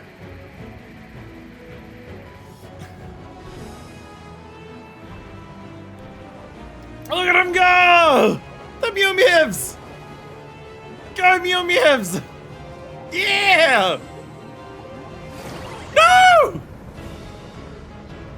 Oh shit, the Almatron star. Oh, I'm getting mad! Yo! Yo! Almatron star's been up. Sweet mother! A juicy job for the Mew Mews set the Lambda unit tumbling! Does this spell defeat for victory? The other race will race on, and into the next area, and the field of automated artillery!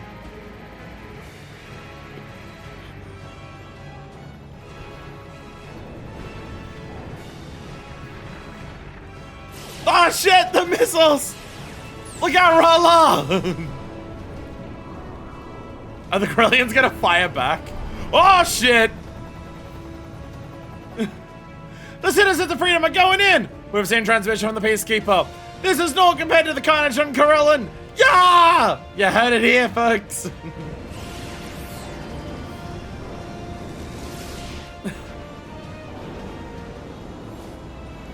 Oh shit! The Peacekeeper! No! The Corellans are down! Oh shit! And the Peacekeeper's down by double cannon blast! Unfortunately, the Corellians wear helmets!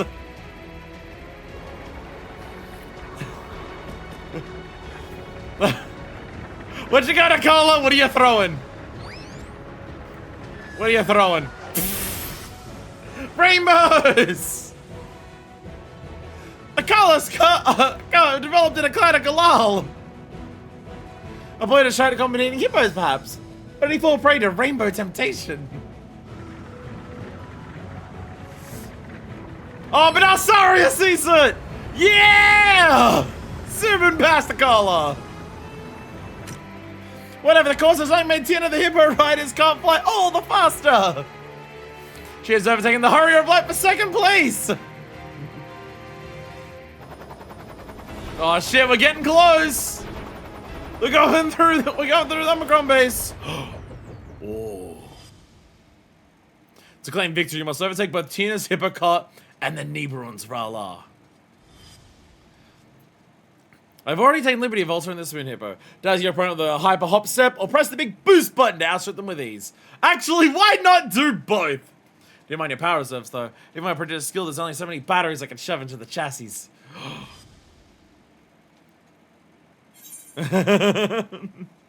Mash the boost button until you surpass both races. Use boost to overtake the hippo cart, then distracts Rala with a hyper hop step. Grab Sari's attention with a hyper hop step, then boost yourself past Rala. I think we got a better chance of distracting Saria than distracting Rala.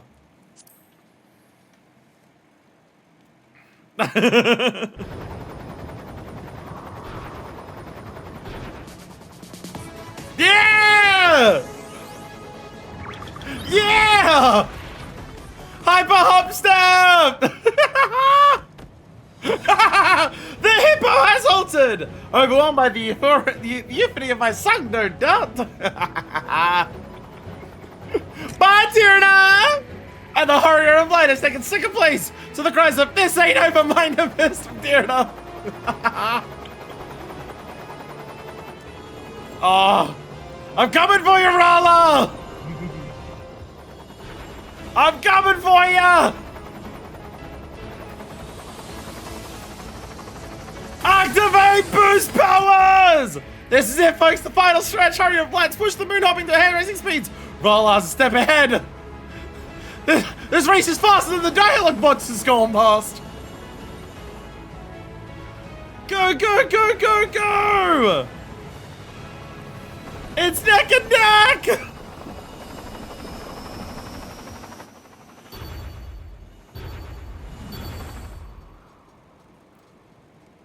Oh.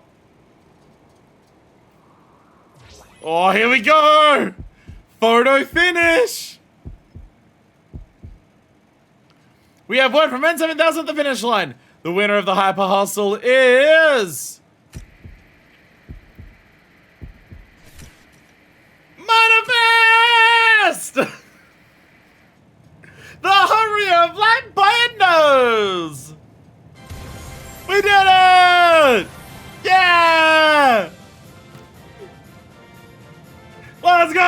Whoa!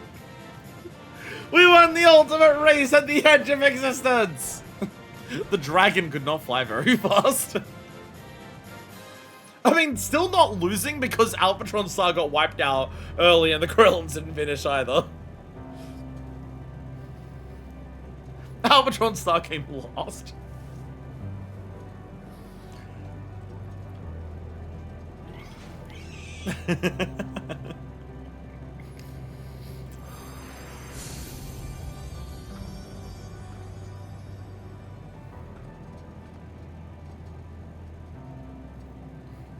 We do not understand. Our chosen form was suitable, our performance flawless. Yet victory was not ours to claim.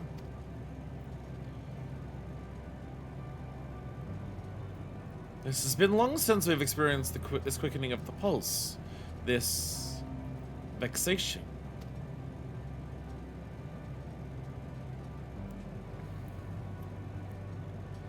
That's racing for you. Just when you think you've got it, some grinning idiot comes shooting past to take the gold. Then sometimes you get to be that grinning idiot. And that's the thrill of it. You never know if it'll go your way. You just race with all you've got. That you're upset to have lost can only mean one thing. You want to win next time. That's a dream worth chasing. Trust me, I'm an expert.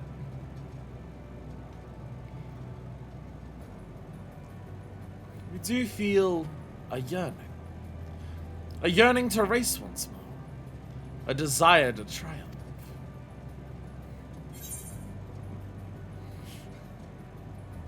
Happy to leave you in the dust anytime.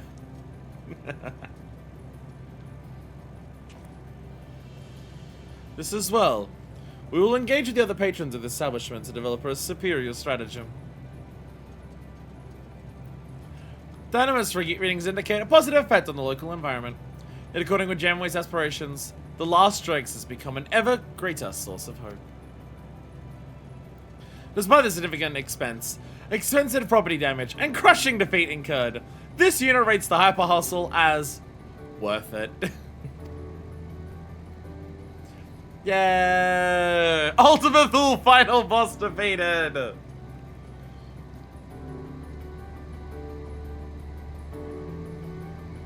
I genuinely feel sorry for people who go through Endwalker and don't do the society quests. The society quest combined across the entirety of Endwalker is legitimately some of the best storyline, like overall, like if you combine it all, it's some of the best this entire game has to offer. Betrayed! Betrayed by Rainbow Galal! Next time I follow Tyrannus' advice. Learn my hippo favorite thing. You were just inside of it. How do you not get enough licks while you were in there? But one day, if HLC fits you... Oh. I get it. What did I tell you? Universe... Very universe is in the palm of my paw. Never thought you'd be so tricky. Still, I'm glad we got to ride together. Let's do it again sometime. What's worse, something's best their consciousness knows us better than we know ourselves. I might should go Olaf. Pristine I love the I love the Corellian head doing the fucking dance of them all. As all individuals, we seek only to be parts of something more. Yet we have come to consider that it's not perfect understanding we require. Merely the shared experience of a pleasant meal. We're all hanging out together. Again, it's just straight up, it's one of the best parts of the entire game. it's just one of the best parts of the entire game. Like, specifically, like, the Omicron Society quest in Ultima Thule is the best out of all three of them. Like, this specific questline, like, for Ultima Thule, beats out, like, the Lopera individual one and the, Hippo Rider individual one. But if you combine all the Society quests together and then include the finale, this is among the best storylines the entire game has.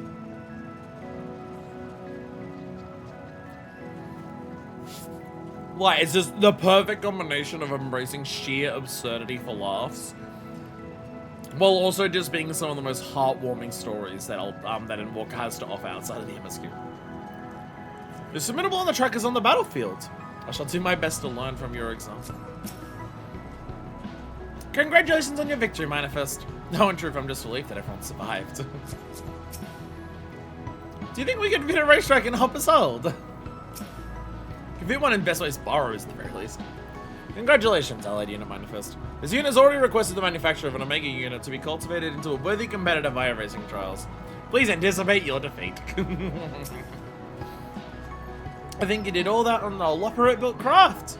I'm glad that we could play some small part in your triumph. Even more delighted that Hildibrand have finally found something to work toward. Still, I'll be glad to resume our usual service. Might make myself a nice carrot coffee while I'm behind the counter. Then the moon has plenty of space for racetracks. That's all they're gonna do with the rest of it that's outside of Mario Lamentoro.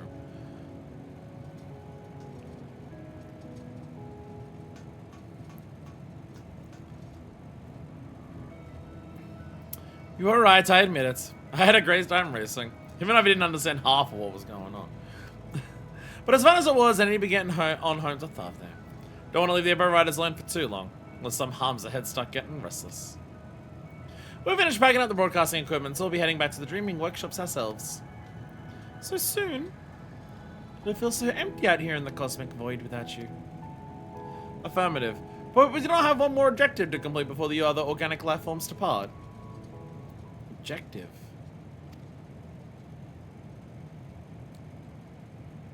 Oh, I nearly forgot! Talking way, inventing way, help me live this! 1, 2... Huh?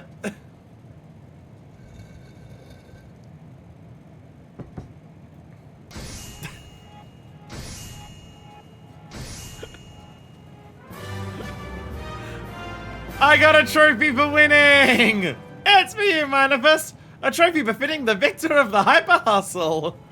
As you can see, I was signed in the image of the Last Strikes, the Hippo Riders, and also the Dreaming Ways.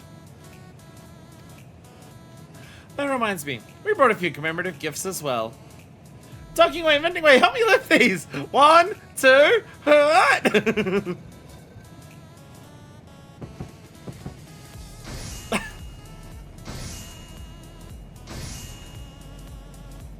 Radio! One for the Last Strikes and one for Spana. You have an eatery there too, I hear. Then we hope you'll let us keep you company at mealtimes. Whether it's weather advisories, hopping music, or simply a friendly voice you need, Hope FM is here for you. So are these also TVs? Because there was like a broadcast of them showing that, and these radios do look like they have TVs on them. More advanced than the Galleon ones, which makes sense because it's Loperate, they can invent shit very, very well. So there's the radio contraption too. As big ears than the other one I saw. But I'll be sure to listen with the crew. I was just thinking we should get one of these. Our patrons are gonna love it. Projections anticipate increased customer satisfaction in the ambience category. Thank you, Manifest. We wouldn't be here if you hadn't brought us together.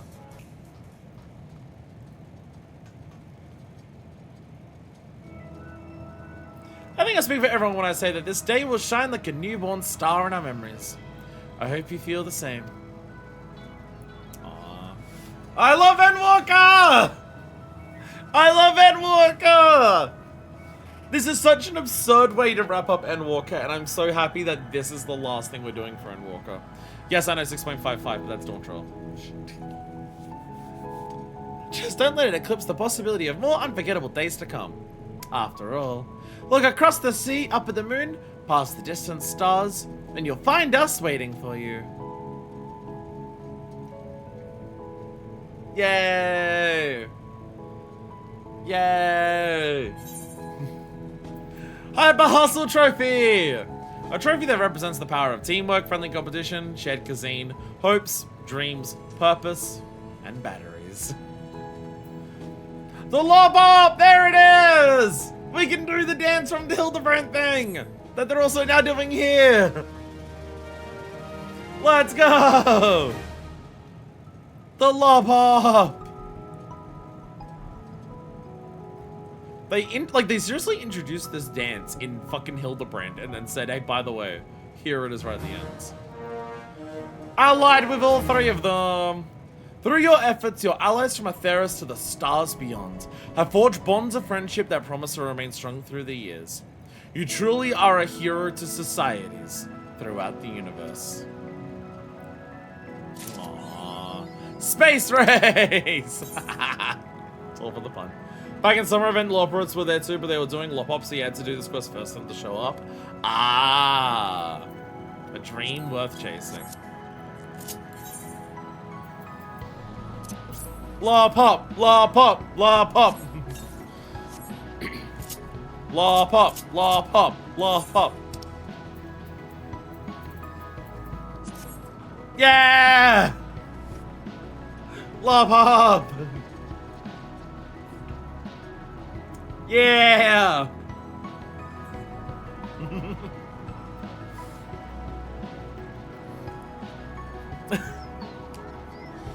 Yeah! La pop, la pop, la pop, la pop. Yo! Yeah, look at us go.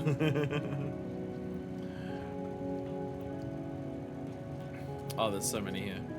Radio! Welcome back to Talking in Ways. Today's letter is from Orange is the New Beige. Carrot Nibbles are talking, taking Charlian by storm. Rumor has it that a lady seeking to cure her husband's unnatural carrot aversion learned of the dish from a traveling culinarian, and from there the recipe spread like wildfire through the forum's ranks. There's a recipe included. Ah, maybe with carrots of happiness, I see. Good for both body and soul. Thank you for the wonderful news, Orange. And for those of you in old Charlian, make sure you get your paws on some of those nibbles. Be you organic mechanical hits for unidentified, the exotic foods, carrot-based beverages, and unforgettable ambience at the Last Drake's Cafe are certainly to satisfy. Located just a hop, skip, and a jump from the Ragnarok and Ultima Thule. At the Last Drake's, there's hope in every slurp. In tonight's news, a local operate reports a hair-raising experience. On their last venture to Garlemald to provide materials for the rebuilding efforts, they're nearly kidnapped on the road by, oh, for fuck's sakes. No, he's not! No, he's not! That's the leave quest that Emilion's put up to get Fortune to eat carrots. There's a leave quest reference here. Oh my god. Oh my god. No, fuck off! It's the Combined Society quest!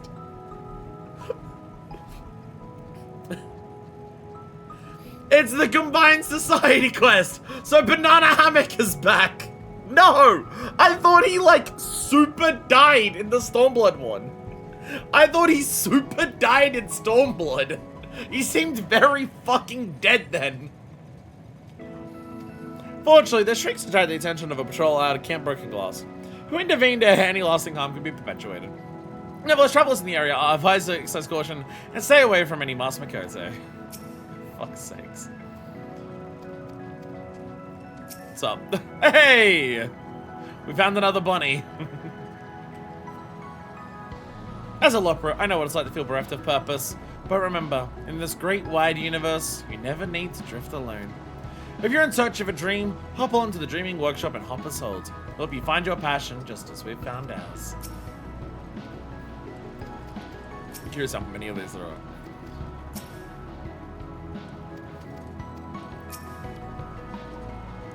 Are you struggling to find a willing courier for your tons of giant skull? Have you heavy crates and weak knees resulted in hyper-specific alchemical disasters? Fret no more! With the Hippo Rider's certified Hefty Hippo service, your heavy freight is guaranteed to arrive safely and at speed. Join the hundreds of Harnish folk who use Hippo Delivery today and receive a discount on your first order. Just make sure to say the passphrase, Hark! Hippo Hooves!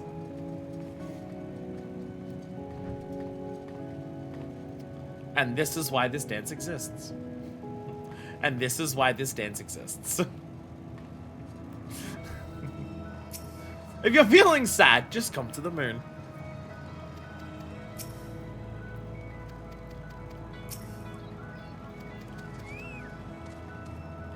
We got like we got like a Leaf Quest reference, we got the Society reference, and then we got one for like all three of the places. So I'm gonna guess that's all.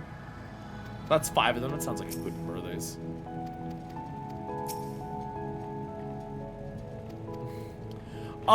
Because they've all raised up rank, because they're now all allied, any new and aware of any new things to buy at any of the shops?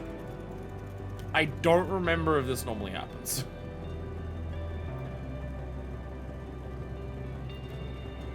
I don't remember if they normally add stuff once you get to the very final ring.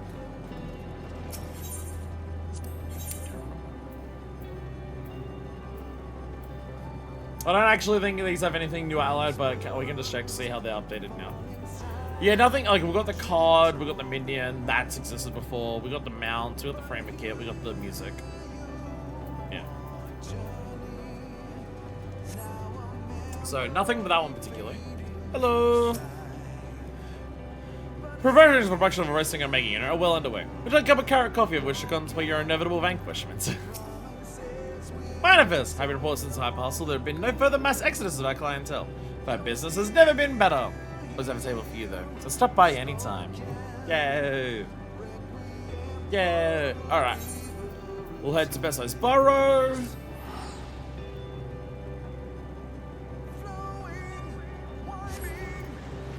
We have a Besso's Burrow to check out.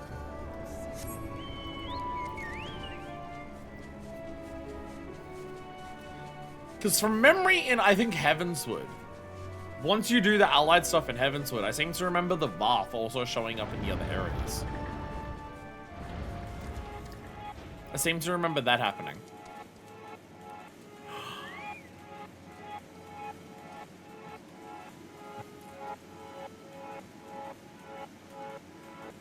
Is that new?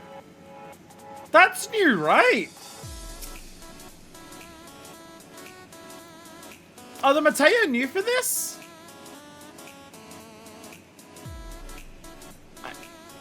I'm now unsure. I feel like no, but... no. I just got so excited seeing them there in general. Hey, they're doing the dance. They're doing the dance. Hail my best way.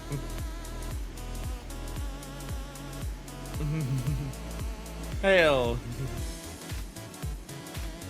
What a nice uniform you have.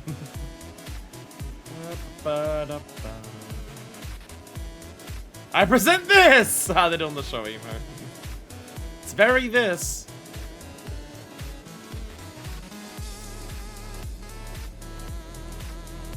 Lights in the sky above the Caratorium. Talking away, hello. Listen to enjoy the Hyper Hustle far more than I dreamed. Going to summary solicitors at the beginning of a meeting at the last end to discuss our broadcast. Means of course we must redouble our efforts to bring them compelling content all day and night.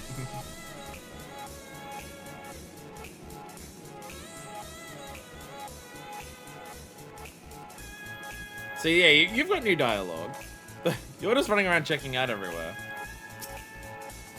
We've been getting loads of reports of people on Earth discussing our broadcast of the Hyper Hustle. Talking ways over the moon! Literally, of course, as we all are, but also in a manner of speaking.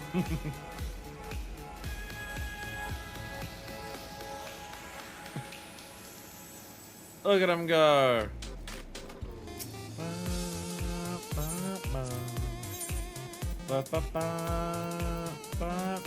Yeah, nothing new here.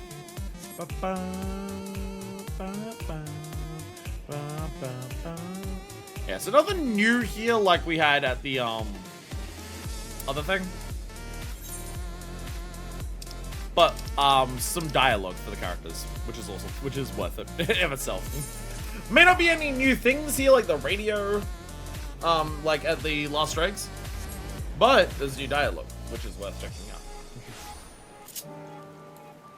New dialogue is always worth checking out. There we are.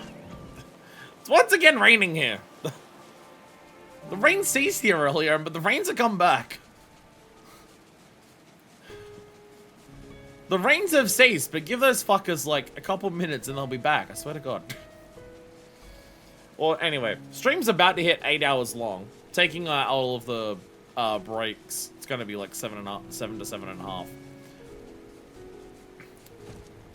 But you know, let's look at MSQ.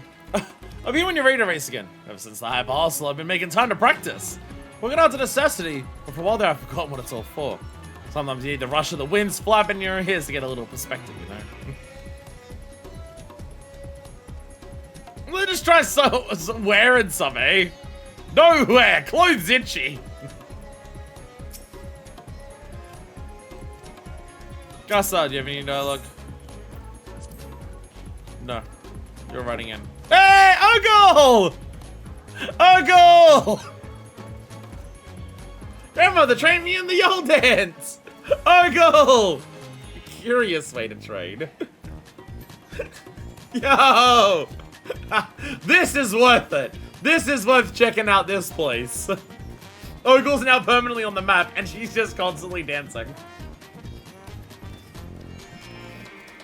And there's the kid.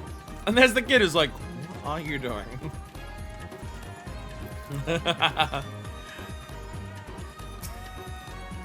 For learning, I took a hippo on a walk. Always it smelled the flowers. Now I know the secret. The secret of potpourri! You're gonna use potpourri instead of like lol. Nice.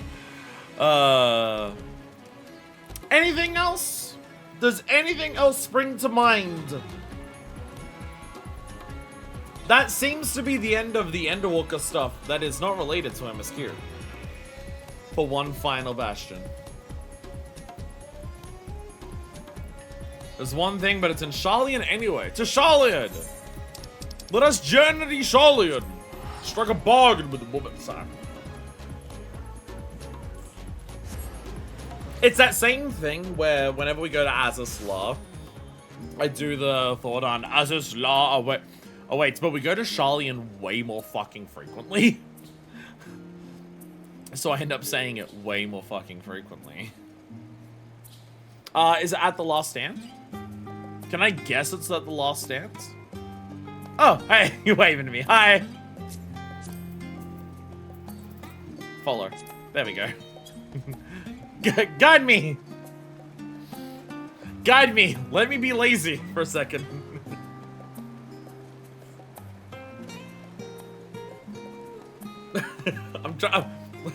I'm stuck. Come back. I'm stuck. I'm stuck on a corner! This tiny little ledge here has defeated me! You know when I talk about abusing streamer privileges to make my chat do things for me? I've now decided I can just have that same thing happen with playing the game itself. The Hyper Hustle was incredible! It was! Pure fiction beyond a doubt. Did you get that feedback down? Listeners, indignant yet thrilled. They're spying on the list, trying to work out like what they're saying. What else you been in the Hyper Hustle broadcast? Radio aficionado communities are buzz with debate. The Touch fantastical events truly transpire. A developer is trying to pull one over on us. What's a Grable off? Can I say for certain, mate? Do you know that everyone else is wrong? Gotta head off. I'll watch the VOD. Hope you have a great, good stream. Bye, Yifra! Bye, Yifra! Oh, you've got a tombstone out. They got a tombstone out. Just writing that, writing down. Wait, whoa. Follow. There we go. Miyaya, hello! I suppose I wouldn't be here enjoying the Zurich today if not for science to help build the Ragnarok. Hopefully they're all able to enjoy a nice bowl of soup now and relax. That's it, I'm just talking to random people now. Oh, okay. I'm Miyaya. How are you today? How are you today?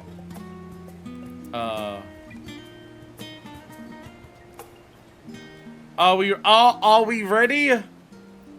Are we ready to start Dawntrail? And by that I mean end Endwalker, and by that I mean start Dawntrail.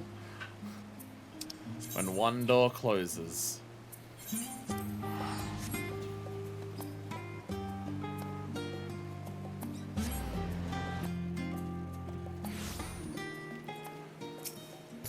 Off to Megaduta.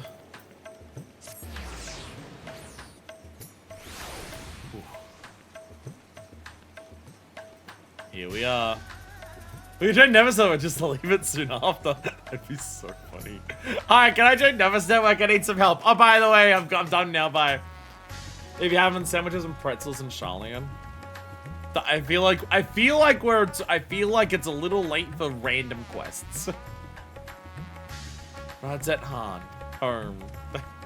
I feel like it's a little late for just any random quests. Like, short but sweet. This is so, unless it's like explicitly like a 6.55 unlock. Unless it's explicitly a 6.55 unlock that's directly relevant to the ending of Endwalker, that's the type of thing that you bring up well and truly before we finish the very final big dramatic thing for Endwalker and about to start the first thing for Dawntrail. Be a little anticlimactic to just do a random yellow quest. Oh my god, cry without a hood on. Barshan has a message from Charlian. Ah, Manifest. One of my clerks was just here with a message for you. The students of Baldessian request your presence in Charlian at your earliest convenience. And that as I am to our friends, I had hoped that I too might be of service. But it is you alone that they require. If you're not pressing business, pray make your way to the Baldessian Annex at once. Ujika awaits your arrival. In the meantime, I shall continue to show Ashdai the city. From notable landmarks to the people's lives, there is still much and more for her to see. Farewell for now, my friend. I look forward to the day we set forth on another adventure together. Here we go. Teleporter runs. You get told to get teleported back. At least it's free. Between free travel point destination and Aetherite tickets that I'm now finally getting with my allied seals, at least it's free. To the Baldessian Annex. Whew, we're there. We're actually here. We're actually at the point where Endwalker's finishing and Dawntrail's beginning. We are on the very precipice of being, after a very long time, on current expansion. A warm and hearty welcome to you, Manifest. I gather you received our message? Please wait here while I fetch Kral and Graha.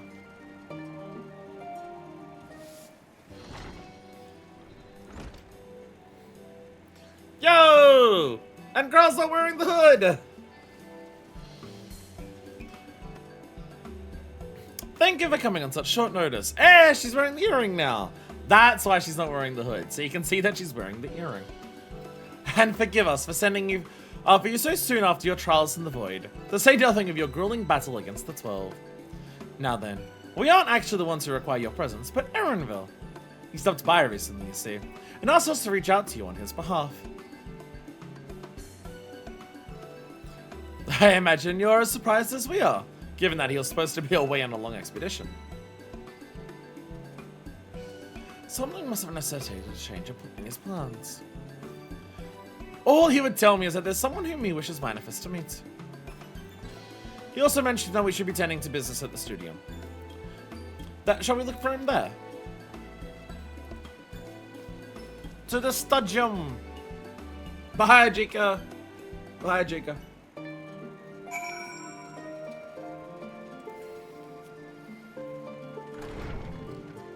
Oh, okay, just immediately finishes off this quest. Just immediately finishes this quest. Hey, random question. Who wants to wait for, like, 3 minutes before I do this?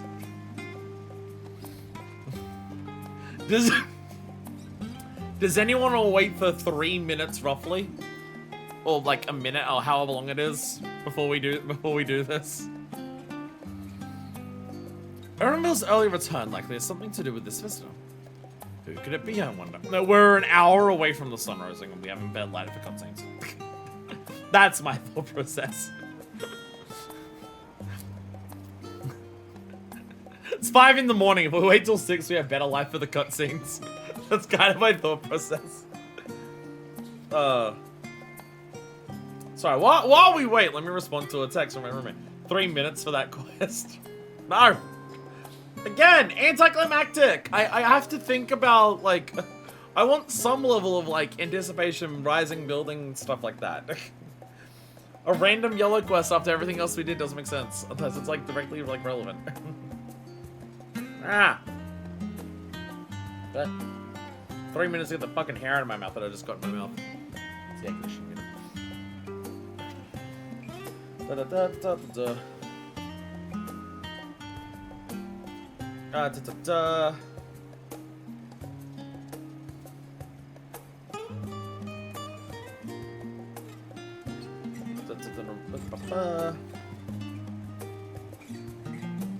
Because I leave for work.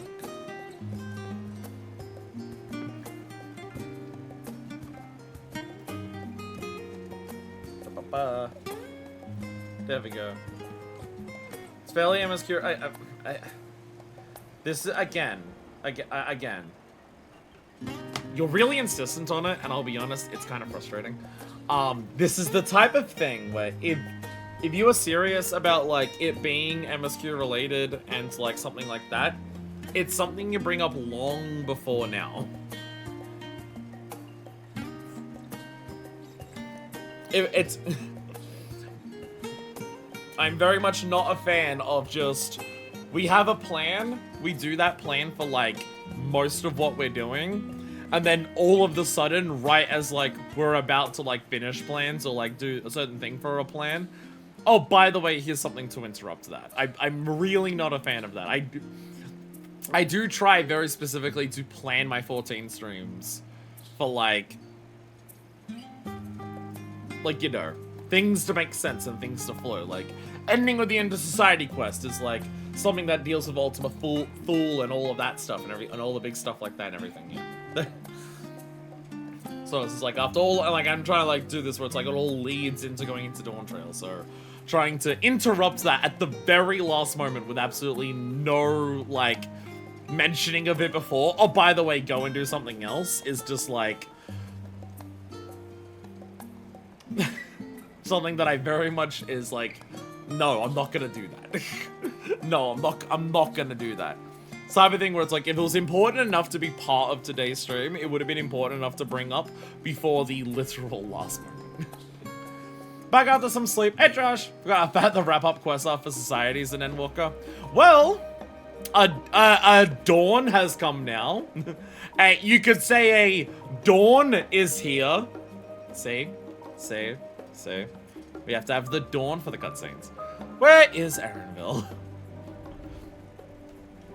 Because Dawntrail. And we're on a trail! Erenville! Erenville!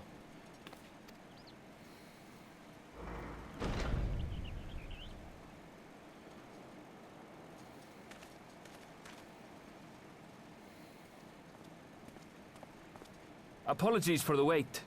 I hope I haven't called you away from anything important.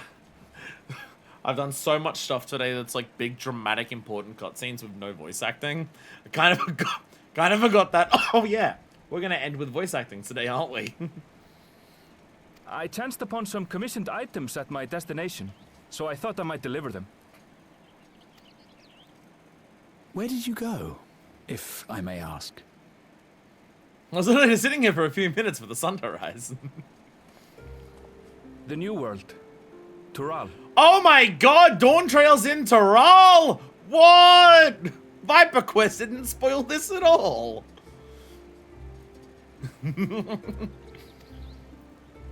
You went to Tural? Then the person who you wish to introduce... Aye, she hails from there. I present to you...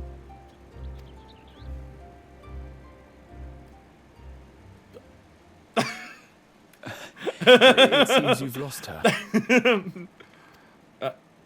Did she wander off?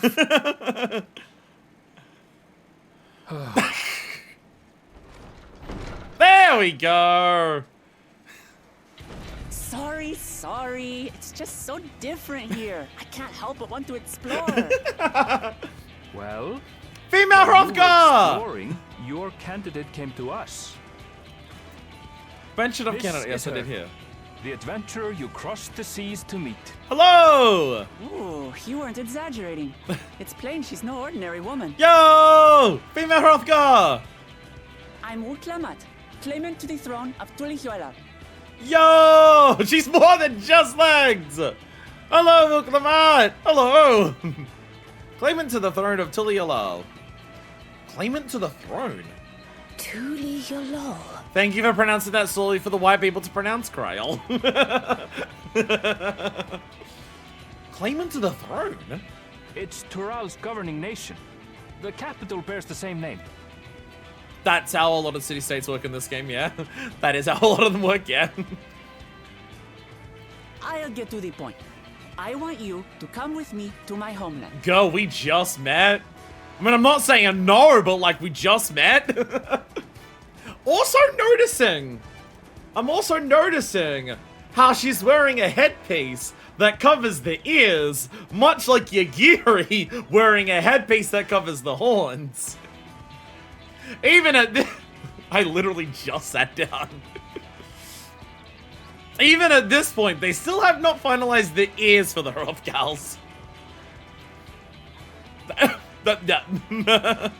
Given the magnitude of the request, perhaps you should explain why you're making it? That might be helpful. That might be helpful. Of course, of course. Soon, an event of great import will be held in Tural. The Rite of Succession. This is about you being a claimant to the throne? Taking the form of a contest. It will determine who next ascends the throne. That seems important. As daughter to its present keeper, I will participate. And I have every intention of winning. Ooh, I like the confidence. I like the confidence. I was searching for champions to join me when Erenville told me about you.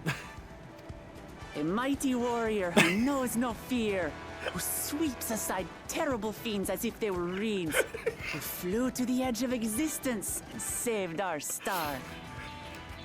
Is recruiting me cheating? If this is a contest, if this is meant to be a contest, is recruiting me cheating? Because it kind of feels cheating when you put that context there. We're just like, I don't She know. asked who Eorzea's greatest hero was, and so I told her.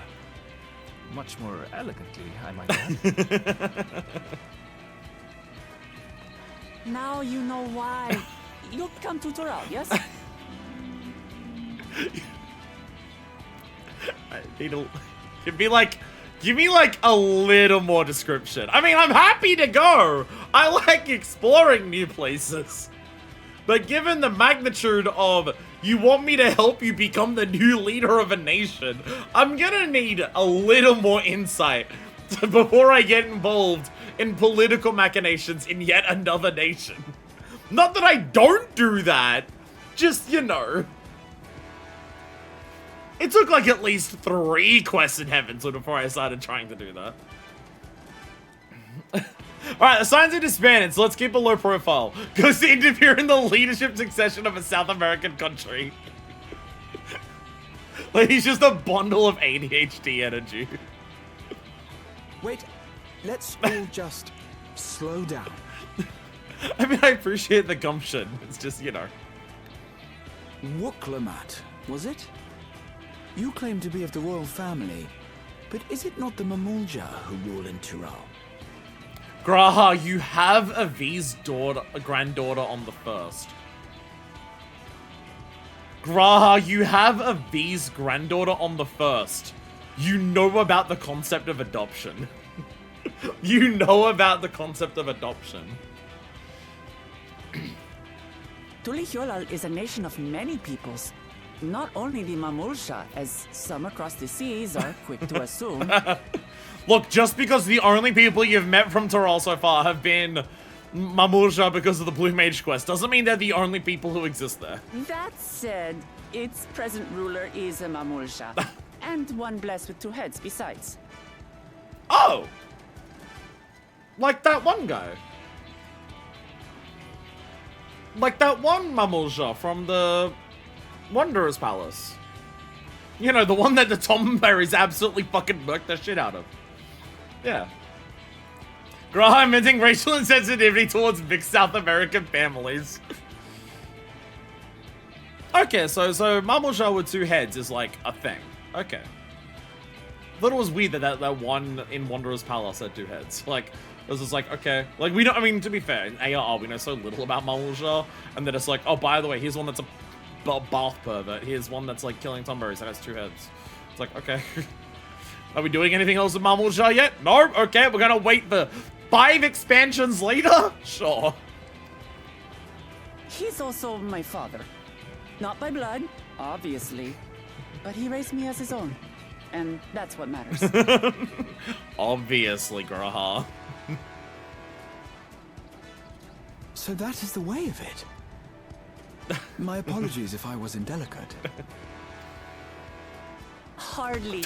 I know little about your land and nothing about your parentage. But in my eagerness, I've gotten ahead of myself. I can't expect you to agree on the spot when we've only just met. Thank you! Realize this at last. If you have any questions, I'll do my best to answer them. Just know, though, that if it's adventure you seek, you could do far worse than come with me. That's cheating. It's cheating. 6'5" butch lesbian knocks the 5' gay twink as a show of solidarity. No, this is only a rumor. Oh. What methods of adventure are you going to and like entice me with here? But apparently, the contest will involve the fabled city of gold and the legendary beast, Valiarmanda. I don't know anything about a Valiarmanda. Fabled city of gold. Tell me that doesn't pique your interest. How do you already know me so well? How much? The Valley of Amanda. SMH Emmett spoiling again.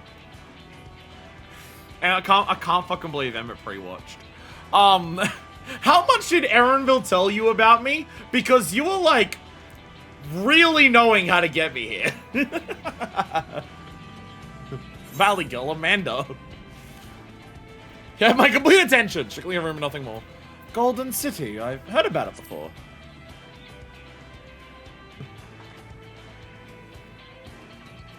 So the tales have reached even these shores. I can't help but feel proud. I advise you not to put much store by these rumors. Golden cities are not but a dreamer's fancy. Says the dreamer who was bent on finding one when he was a child. Just because you failed doesn't mean it doesn't exist. Oh! I guess these two have known each other for a while then, actually. I guess these two have known each other for a while.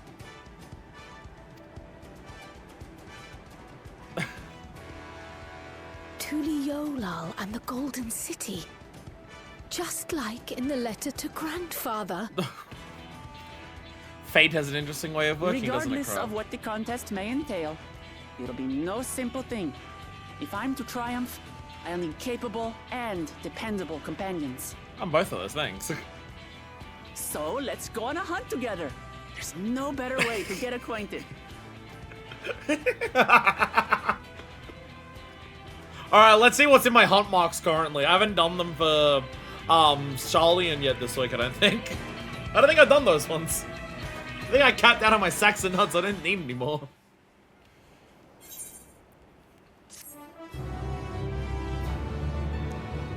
They've immediately got me on board with that new character, by the way. They've immediately got me on board with the new character, by the way. That's the long and short of it. At the very least, ask that you go on this hunt of hers and take her measure for yourself. So where to for a hunt? The stronger the prey, the better.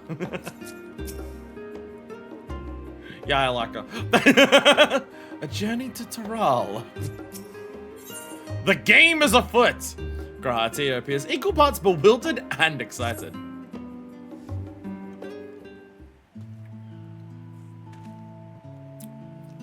Enthusiasm is infectious. Well, we have so many characters who, like, solemnly contemplate things and stuff like that, amidst the silence and everything like that. It's not the game, it's Final Fantasy. Yeah. Ow. Ow. The game is Final Fantasy 14. It's not a foot. The chance to see not only Tataru, but the fabled Golden City besides. This is the stuff of grand adventures, my friends.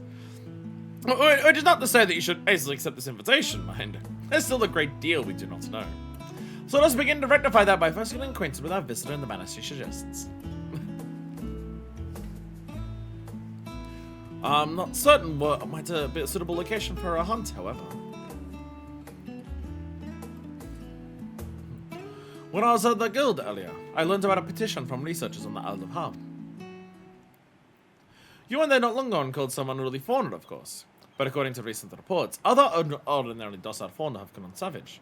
That was Isle of Harm, that was Aetherfont, right? It's believed that they've been unsettled by some manner of predator, and so the researchers seek assistance with identifying and dispatching it. As part of your hunt, perhaps you might answer the petition? The Isles on fire would be also helping those in need. That works for me. Just so you know, I've honed my skills against some of the fiercest beasts in Tataru. Whatever this creature is, it had better be able to put up a proper fight. It'll be the end before we have the chance to get acquainted.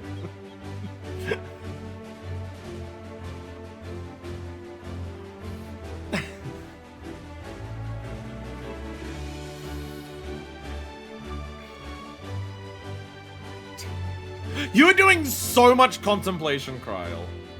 You are doing contemplation so much right now. And before we can prove ourselves capable and dependable companions.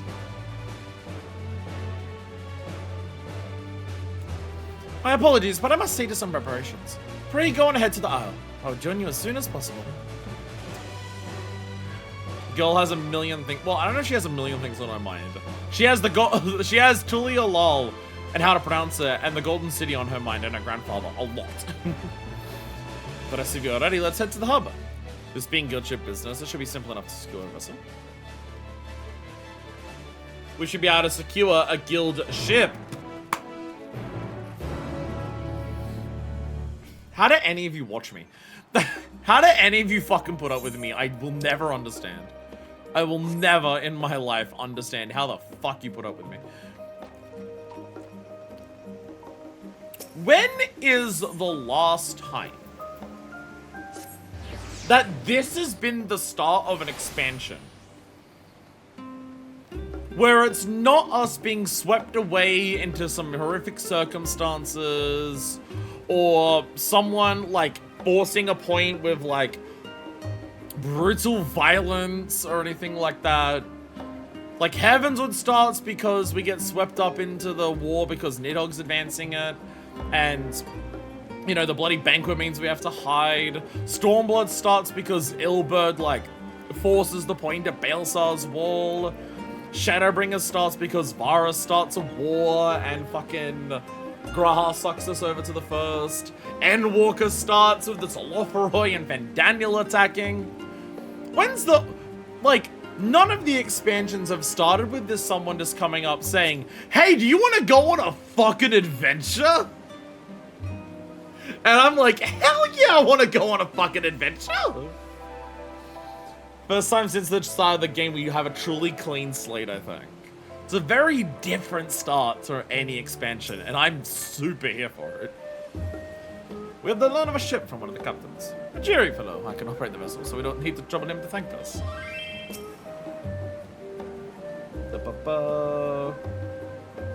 Da-da-da. There we go. Grau was acting a little strange, don't you think? It's just a simple hunt. I wonder what preparation she needs to make. Awkward timing. I see that this is a duty. I see that this is a duty. I'm gonna go to the bathroom real quick. Because I don't know if I can hold it for long enough to finish a duty. Turns out 4 cans of drink, or 4 things of drink in one stream is a lot. I thought I would need to because I went earlier, but I need to go again. I'll be back quickly. And we're back! Let go! So we have to take a ship?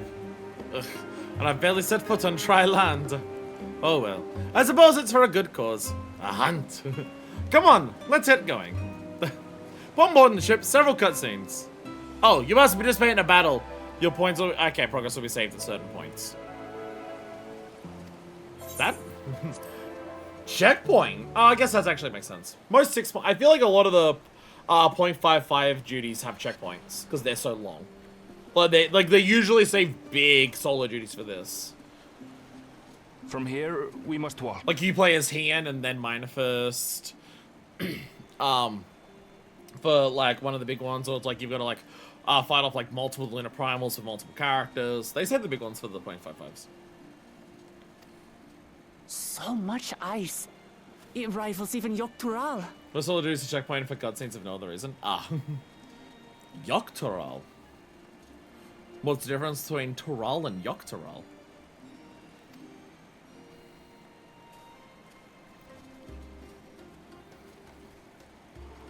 Oh, a white bear. I wonder what it tastes like.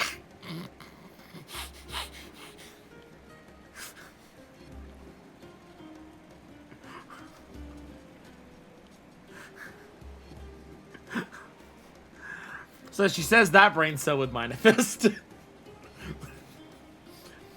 The days that AR also is being killed 3 mobs and retail into dialogue are well and truly done, thank fuck.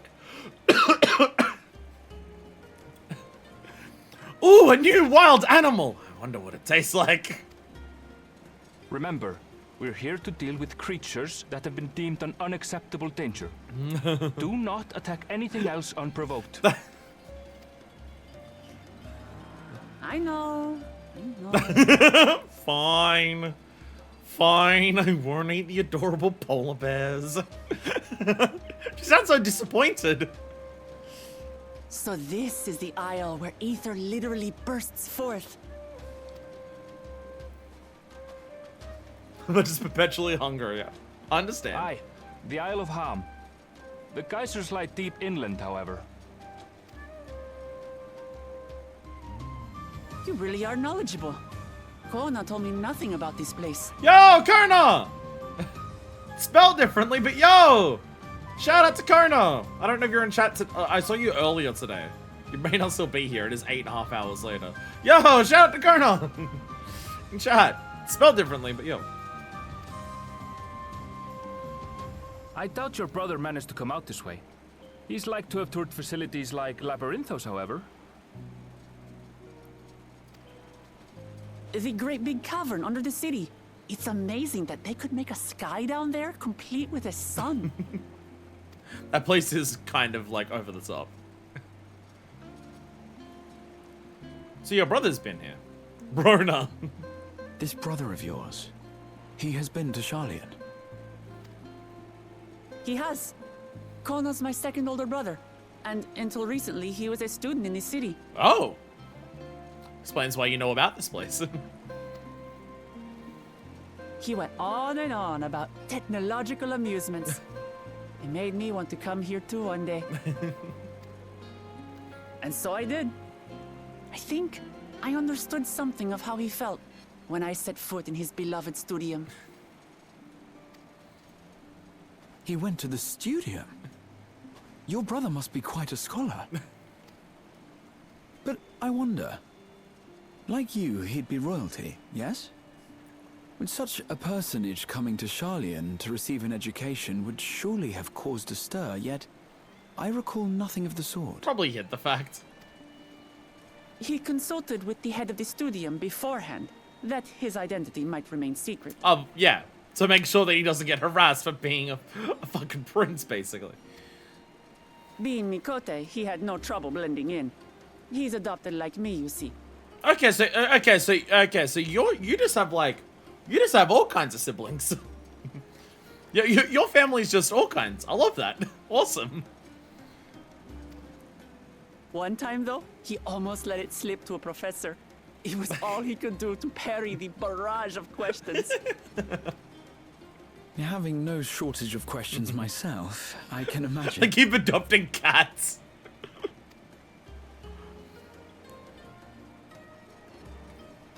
Ask whatever you like. I don't mind. But I maintain hunting together is the best way to get to know someone. Sounds like a good plan. I'm down for that. The researchers should be up ahead. Let's find them and learn what we can.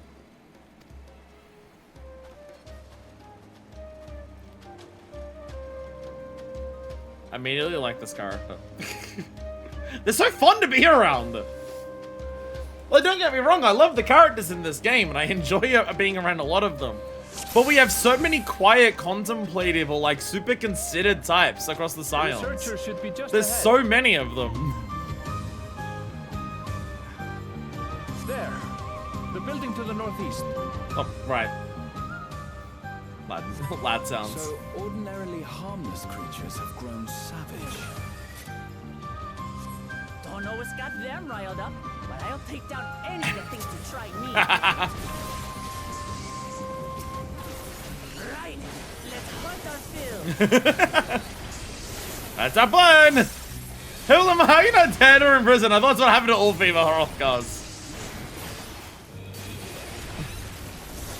Maybe the ones that ended up in Tataru were like long enough ago that they don't have to worry about like what happens to them in Bosnia.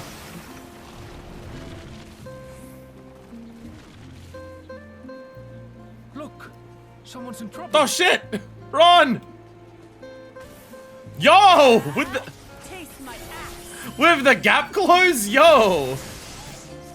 These animals are usually so docile. We'll come up pulling. We'll come up pulling with the fucking gap closer.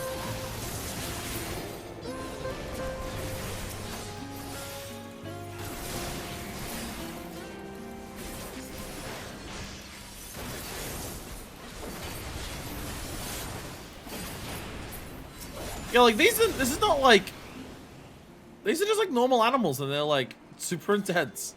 Hi, First Surveyor. Thank goodness you've come. I take you're the one who answered our petition. Wait, aren't you? You are! Manifest, the adventurer who sank our star! Without our meeting was better under better circumstances. I was conducting a routine inspection of the transport here, when I suddenly found myself surrounded. You find more of the same across the chasm. Once docile animals grown strangely aggressive. My colleagues there can tell you more. Give me just a moment, I can finish checking our equipment. You really are famous. Red. And for good reason, as you'll soon see for yourself. Graha! Graha! Everyone I know is my own personal hype man. Should be cross safe. Whee! Quite an interesting contraption you've got here. Whee! How do you like the zip lines? How do you like the zip lines? Is that our petitioner? Let's go and have a chat. Hello there, concerned researcher. The adventurer come to my petition, I presume. Most fortunate I have one of your considerable skill here to aid us. A creature of unknown origins has been sighted on the island in recent days. I believe its presence has affected the local fauna. The animals beyond their scale are the worst affected we've encountered thus far, though we dare not go back. It does the call any threats you find, and search for traces of the beast responsible for all this. If you should find anything at all, we're most grateful if you would share it with us. Get started. I'll handle this. Are you gonna actually tank? Still. Yo! Yo! Is that all? Yo! Come on, let's pick up the creatures. Unique warrior animations. Yo! Beast carcass. Find ravaged beast remains, torn to shreds by sharp talons. Shut down defending a stutter to be more specific. These claw marks. I've seen their like before.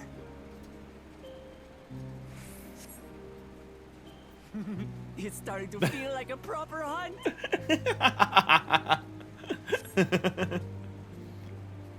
Such marks would be too common in any case. Has to be a clue somewhere. How large do you suppose it is? Ooh, some plumage. Beast has feathers, eh? Find feathers scattered around the ground. Signs of a fierce struggle. Brand new NPC with unique jump skills. Feathers. But did they belong to the predator or the prey? So you're surveying once more for signs of your prey. So, how do you prefer our prey? Roasted or raw? You presume it's even safe to eat? Roasted to make sure it's safer to eat. So many strange plants you have here. Focus, not time for picking flowers. If you grill something just right, it brings out the gamey flavor even more. Ugh, that smell. Cloying stench of fresh leavings assails your nostrils. Whatever beast left them is likely still close by. Still fresh. Whatever this beast, it cannot be far. Splendid happening outside. I don't think they're fireworks, that's fun. Oh dear god. Slightly worrying.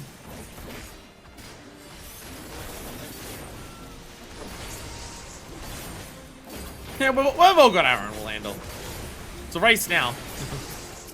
It's a race now. Well, mine's done. Oh shit, big one! Do you suppose they're upset we disturbed their home? Who knows? If they're spoiling for a fight, then hey, got one.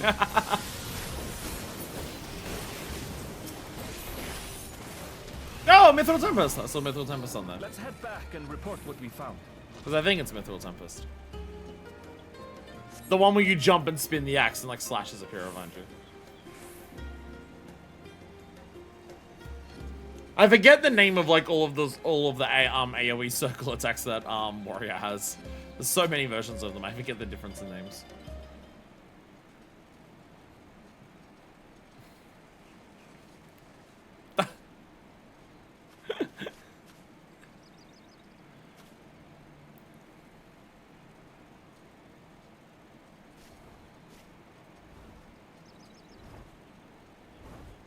Oh shit! Powerful wings and razor-sharp talons. Worthy prey.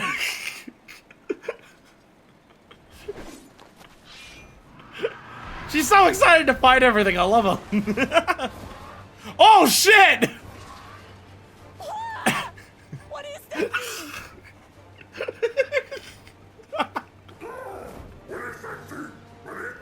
Oh no, it's copying us!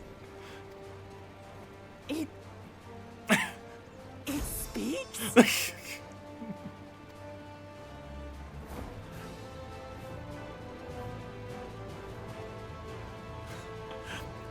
That's a bit more than just a giant colibri. That's a little more than a giant colibri. I'll stay with the researchers. The creature, I leave to you. Come, Wakamat. Still a little shaken. Right.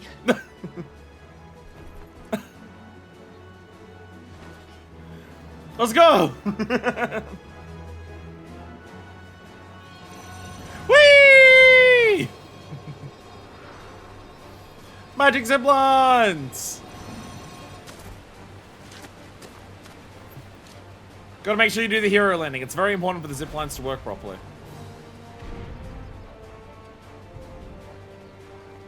Just so we're clear, I wasn't startled by the beast earlier. It caught me by surprise, that's all. Sure, yeah. Forgive me, but I failed to see a difference. I'm getting hungry. Let's be done with this so we can eat.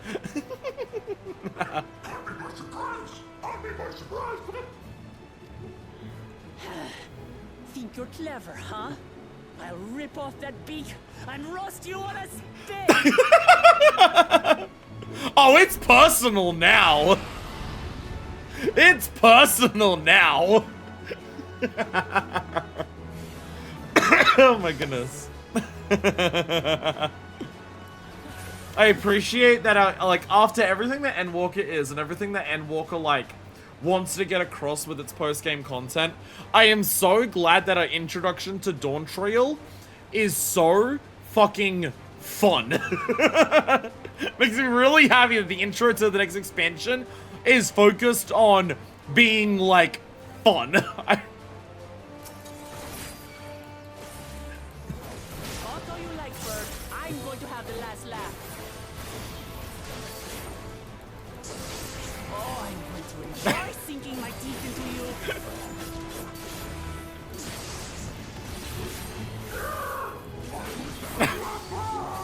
We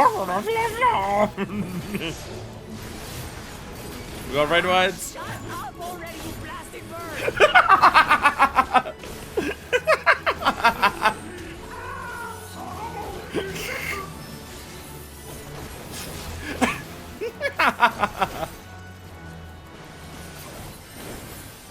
Right, now it's a plan. Pecking flurry! Oh! Oh shit! How do you know your AoEs, Wicklemont? I've seen such an enormous calibration.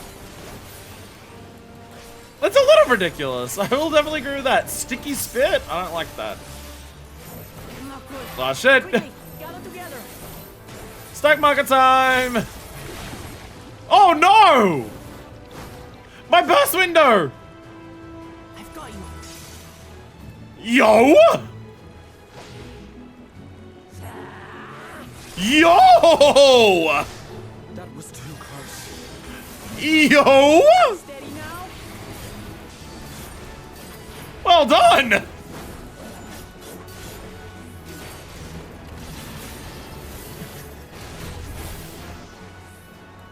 Oh. More ways to dodge. Oh, we got a swoop. Ah, getcha.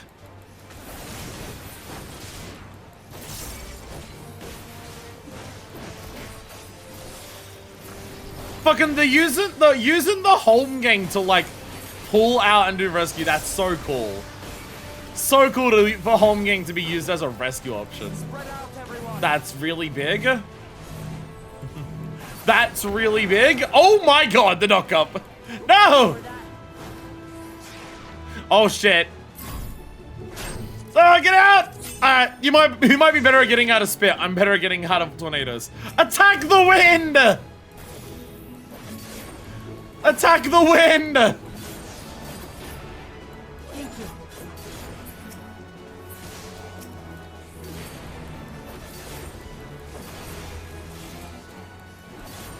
That's it. You're slightly in the AoE there. Be careful.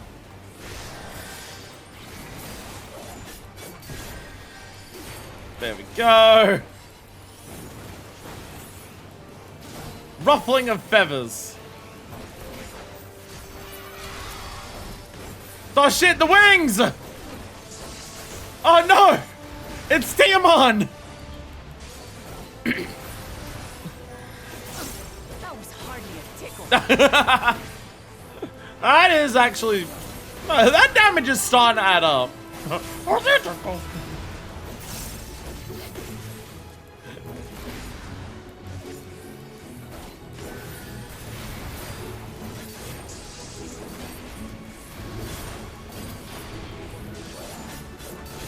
Try this. Probably should... Oh? Yo? Yo! Nothing to it. Yo! Primal Rend! Bastard! Primal Rend Fog! Red Northwestern! Throw everything you have at it. We're going for it.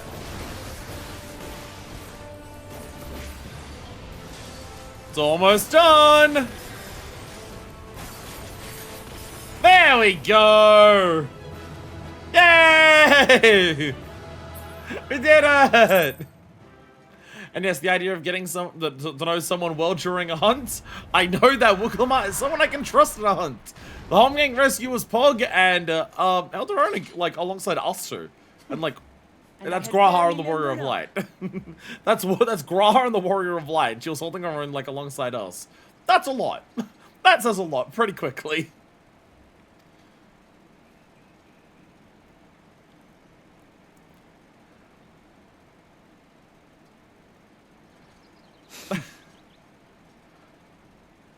It was a terrible foe, but no match for your axe.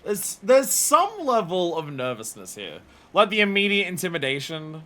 The intimidation from the bird, like when it first shows up. The beating it and still a little bit there. There's a little bit of nerves here. There's a little bit of nerves here, and a lot of bravado.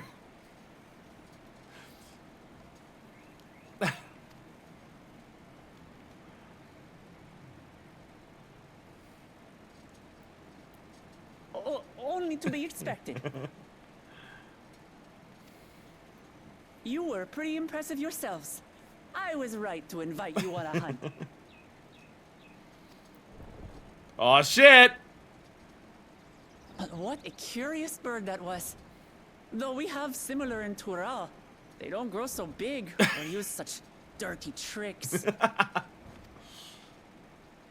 tricks! Dirty tricks! Aye, dirty and despicable. Otherwise, I could have easily... How are you back? Leave this to me. Oh shit! Pictomancer Cryle? Oh shit! Oh shit! Yo! Fucking yo! Cryle. New outfit! I am terribly, terribly sorry to have kept you all waiting. New outfit! Still the same hood and, like, very similar outfit to before. Still the yellow, still the big, like, puffy ends on the sleeves. Same hat. But that is a new outfit. Scion Joe promo for Dawntrail's here! Yeah, all the other Scions are kind of, like, locked into their jobs forever because that's what they used for Endwalker. Yo! She arrived as I was seeing the researchers to safety.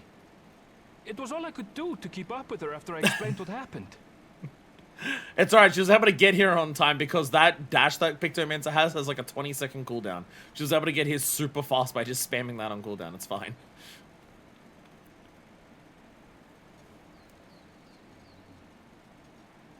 So this is what you meant by seeing to preparations? Yo! Cryle has like a proper job now! Instead of just like wielding that lance that she was using to protect herself in Eureka. Let's go! After hearing of the contest, I thought how wonderful it would be to join you. In coming here, I wanted to demonstrate my skill at arms to Wuklamut. Alas, it seems I missed most of the action.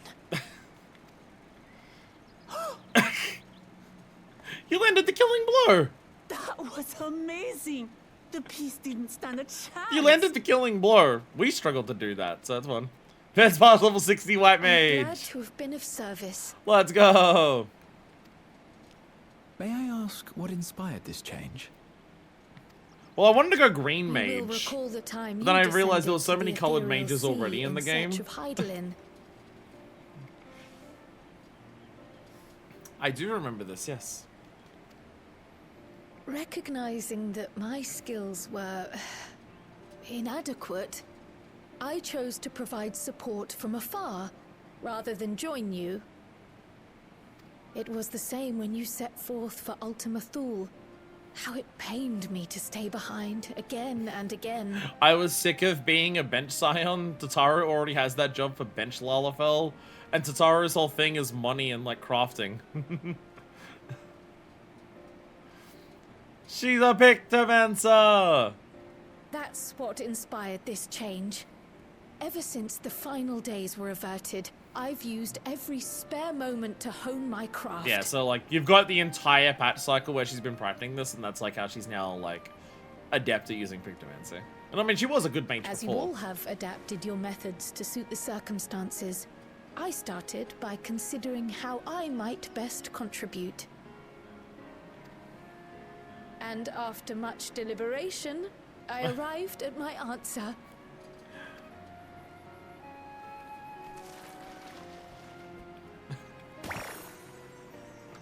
Spriggan! With the esoteric art passed down by the legendary Archon realm, Pictomancy. I will say, this is a job that suits Kryl well. Kryl is like a serious character with a very obvious playfulness. That's like what Kryl's been since her first introduction, right? Kryl's a serious person, she's intelligent, well-researched, good at what she does and everything like that. But she's very much also got a very strong playful streak to her. So, you get, like, her with cat ears, you get her immediately, like, in her introduction in Heavensward, just, like, tearing Alphino to shreds and stuff like that. That's what, like, Kryl's always been that character. Yeah, she's got whimsy about her, yeah. She's a serious character, but she does have that whimsy and, like, that playfulness to her quite a lot, even in her design. It's why she's still got the cat ears, despite being like a vaunted scholar and stuff like that. So the idea of her having Pictomancy, a very playful job that is also very serious in terms of how much damage it can output. Like Pictomancy, like in universe, it's like Pictomancy can be seen as like kind of childish, kind of playful. And then you realize how strong it actually is because it is a realm of magic that is on par with other forms of magic because it's just kind of like a different form of Arcanema. That is something that very much suits Kryl. People who don't watch FanFest getting the new job reveal here. As I recall, you have embraced versatility to effectively complement a certain someone's style. Yeah, Raha, you're a switch, right? What I do is much the same. Like you, I don't want to be left behind. Okay, I think it's a little different. I don't know if you, in duty support, can go tank Picto. I mean, it'd be cool if you could, but I don't think that's gonna happen.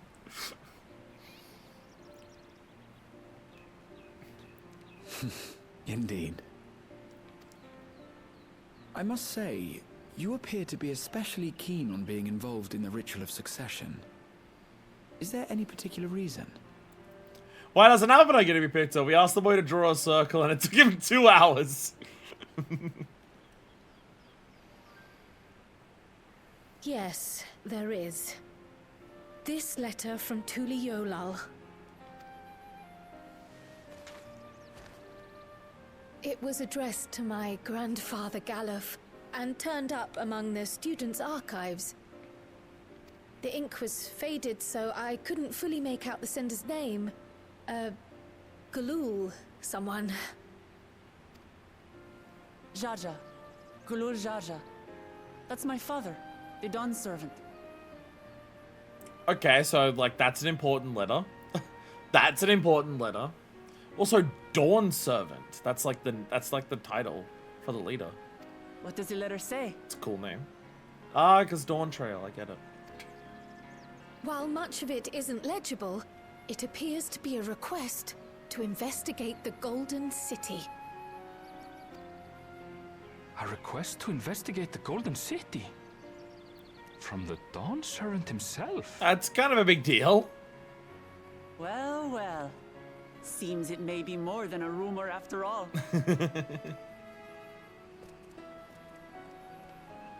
Being a member of the royal family, it was my hope that you could confirm the authenticity of this letter.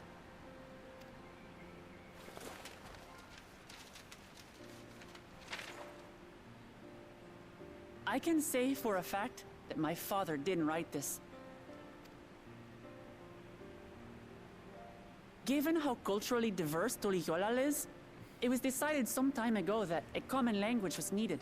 So Luke Lamar reads the letter and says, like, this isn't illegible, this is just Spanish. Give Kral a break. Do you hear how slowly she has to pronounce Tuliolal every time she says it? But instead of elevating an existing tongue and its speakers above all others, we looked to those widely spoken overseas and created an altogether new one. It's similar to the Huronzung, shockingly. The similarities to your common tongue also make it quite easy to communicate in these situations, no? Final Fantasy XIV is a fantasy world that begs to ask the question, what if every single country in the world somehow arrived at the same language? This letter, however, is entirely in Eorzean. If Father had written this, he would have been in Turali. What's more, it bears a wax seal. We don't bother with them. So he invented Spanish accents. So the letter is fraudulent then? What if Esperanto actually worked, moment? Oh, I didn't mean to say that. My father's signature is genuine, as far as I can tell, so perhaps he simply dictated it.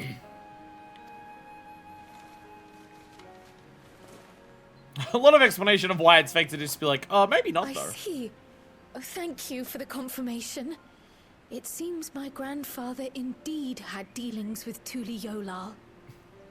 I can't help but be curious as to what exactly he was doing there. I will say, this little bit that we're getting here is doing a lot to make me, like, excited for Dawntrail in a way that you don't get for other expansions, aka that adventurous spirit. It's something that I've been mentioning, like, I've mentioned it in the Discord. So many other expansions, the build up to the next expansion is what suffering, what dread, what horrors are we going to experience? How is shit going to get even worse for us? Like, even into Endwalker. Like, the whole build up to Endwalker is we're about to face the greatest threat we've ever faced because of how fucking dangerous the Telophoroi and everything like that are. So much of post-Endwalker, like, the Void Quest, like, has, like, big serious implications and, like, a massive threat, right? But so much of the stuff, even including that, like, with Alcedal's Legacy, but a lot of the side content has really been about fostering that spirit of adventure.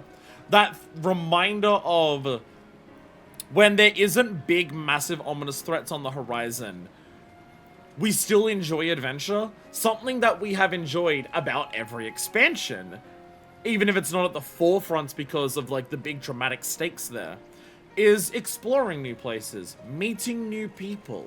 That is always a big part of an expansion. There's moments in every expansion before where I get to new areas and I'm like, wow, this is so cool. I'm excited to learn about this. I'm excited to, like, meet the people here. I'm excited to, like, learn the history of this place. And that happens in every expansion, regardless how ominous the stakes are. It's just kind of like one of the side elements. Whereas with how much, like, Endwalker wants to really push that idea of adventure now that the stakes have been lowered and, like, the big ominous threat is done, this little piece of MSQ is doing a lot to encourage that. Like, okay, Taral and Tiliolal is a place of myriad people that all come together. We've got this, like, succession that we're doing for, like, the new leader of the place.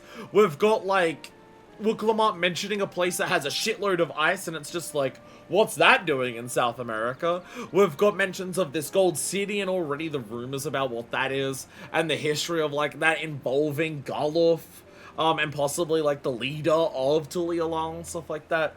Like, there's so much I want to know, there's so much I want to see, there's so much I want to understand. There's so many things, there's so many little threads that they're teasing me with. And I'm just like, oh, I can't wait to see these things. I can't wait to learn about these things. And for the first time in all of Final Fantasy XIV, outside of the very start of A Realm Reborn, that's at the forefront of, like, what we're doing in the new expansion. As opposed to, like, oh, we're going into Shadowbringers. We'll learn about the first, but there's a big, dangerous, ominous third, and there's a wall there. You go into Heavenswood, and it's like, shit, like, Shinryu was there, and very clearly some history being implied, and the fact that it's implied makes it really tasty, yeah. Again, it's that spirit of just like, I want to learn, I want to understand, I want to know. I love people, and I love the history, and I want to learn about that and see it. On a course of action, would you mind if I asked you some questions about your home? By all means. And having someone After who's all, this fun learning to be about one around. another was the purpose of this hunt.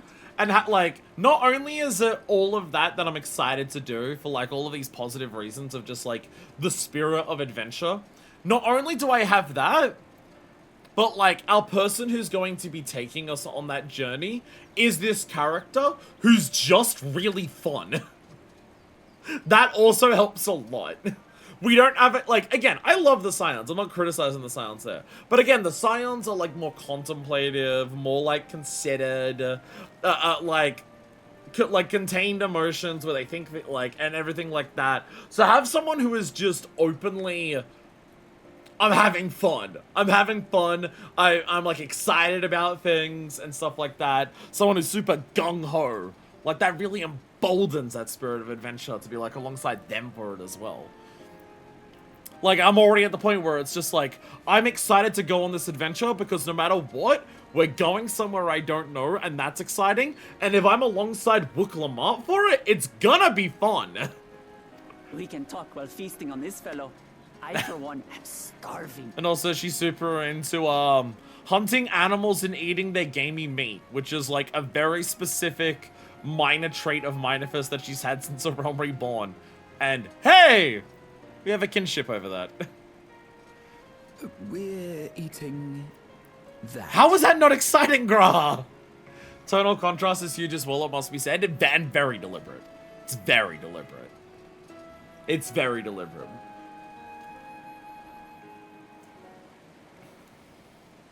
Like, even post-Endwalker. I love post-Endwalker. But a lot of post-Endwalker is still, like, a lot more contemplative, slow, considered when it comes to, like... Oh, like I was talking about today, about every bit of side content, like, heavily leans into the themes of Endwalker. And that's cool, and I love it for that. This is different. No stakes, only stakes.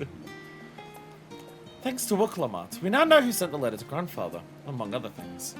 But many questions still remain. I understand Kral's feelings all too well. The desire to do one's part can be daunting to try and keep up, but nothing will change unless we take the first step. Ah, what an exciting hunt that was! And now it's time to savor the reward. With the wildlife pacified and the research is safe, our task is complete. That just leaves the matter of the colibri meat. For better or for worse, there's really only one place we can take it to here in Shalian. The last stand. Dickon! Flaps down like a fucking two-ton heavy bird. Cook that! Come. Let us see what Dickon can cook up for us. Just slamming that bird down. And just being like, can you cook this? And Dickon just being like... Fuck it, why not? Fuck it, why not? No way it can be worse than fucking Archon Loaf. Cannot be worse than fucking fish bread.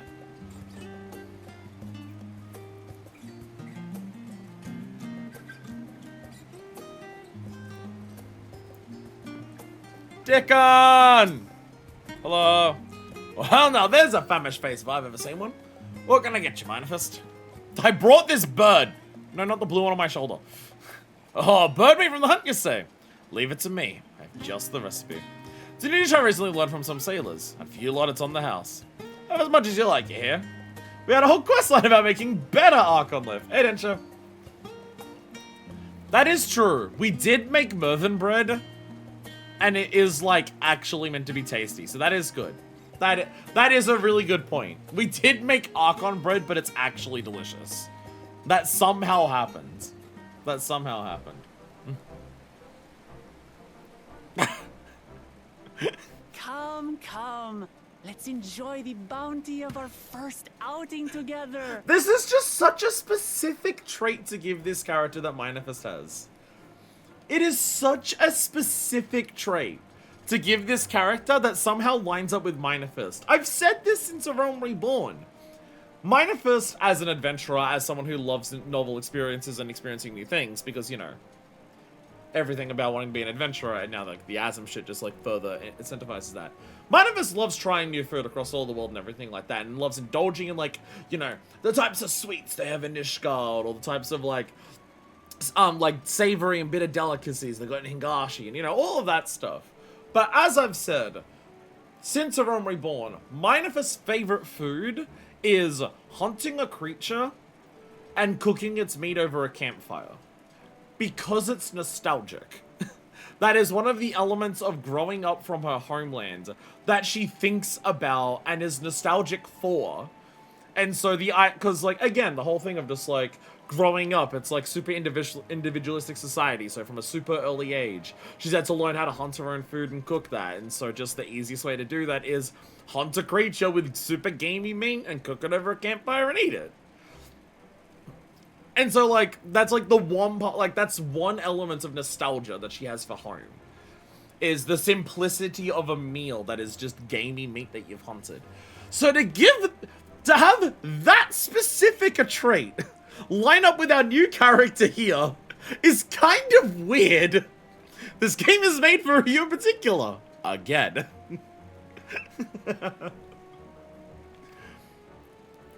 Like, this is immediately something that Manifest is going to bond super strongly with Wuklamad over.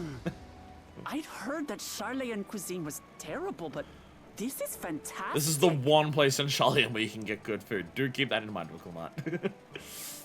Like, this is immediately a strong bonding point for these two.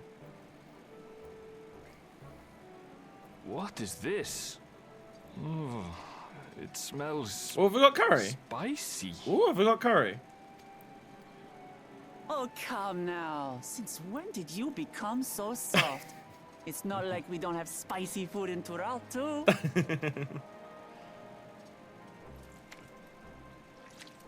Oh no, is this Zero's?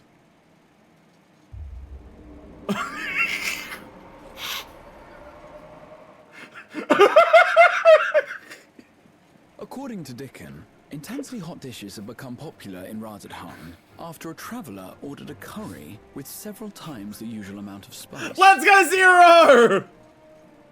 Let's go, Zero! Zero and the super spicy curry, let's go! So he started offering the same in order to please the growing Harnish population here in Shiny. Uh-oh.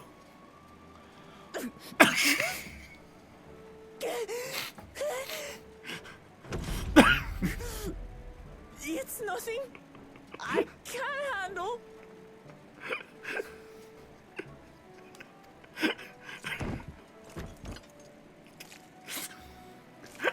I need a meat chaser to handle the heat. Your boorish manners reflect poorly on the both of us. I wish you would consider your position. Zero living culinary compatible society in a week. 7-month brick joke about curry spice. You'll love to see it.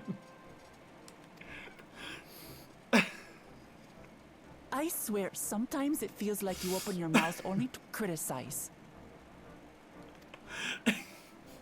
Would I be correct in assuming you've known each other for a long time? Just such a good moment. Just like her trying to hold it back and just be like, so good. It's so good. You guys hate each other. You best friends. Thick as thieves since we were little. I beg to differ. She is a long-standing acquaintance. Nothing more. Erinville, I know you well enough to know that means she's basically your closest friend.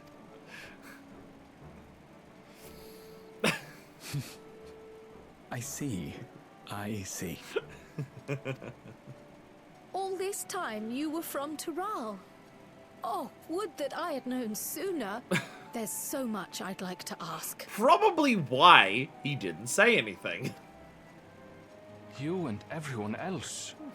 I've kept it quiet so as to avoid the endless interrogations. Well, if he's going to be a miser, I'll be happy to tell you about our homeland instead. Look at how many bones are already on her plate. Look at how many bones are already on Wuklamad's plate.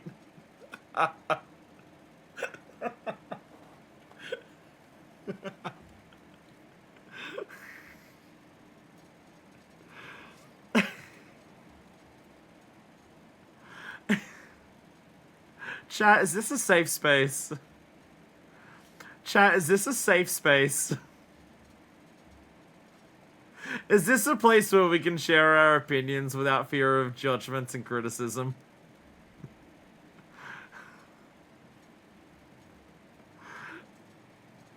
Because I love her. I need to fuck her so bad.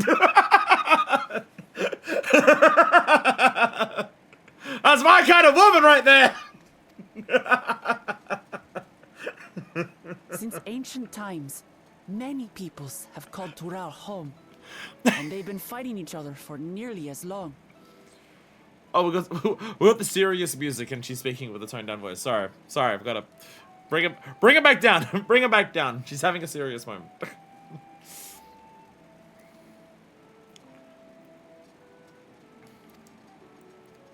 The fighting finally stopped some 80 years ago, when the reigning Dawn Servant unified the disparate communities and founded a new nation. Okay.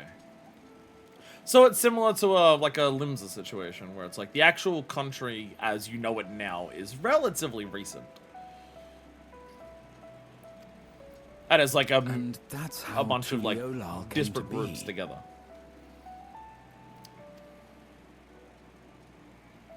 Since then, we've enjoyed an era of uninterrupted peace. Doing well. But my father is getting old, and he wishes to relinquish the throne to a worthy successor. One who can preserve his legacy. Okay, here's the question. If it's 80 years, does that make your father like one in the line? Like possibly the second or third?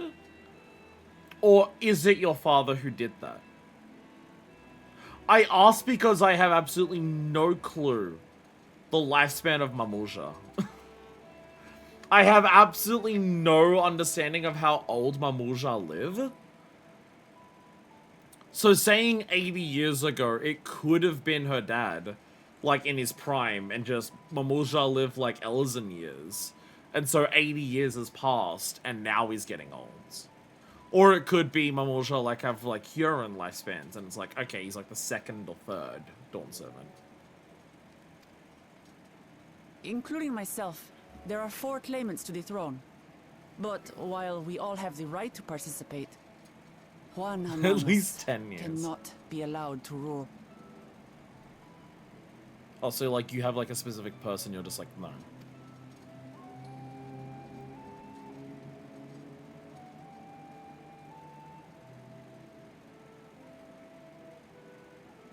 A man who is too ambitious by half.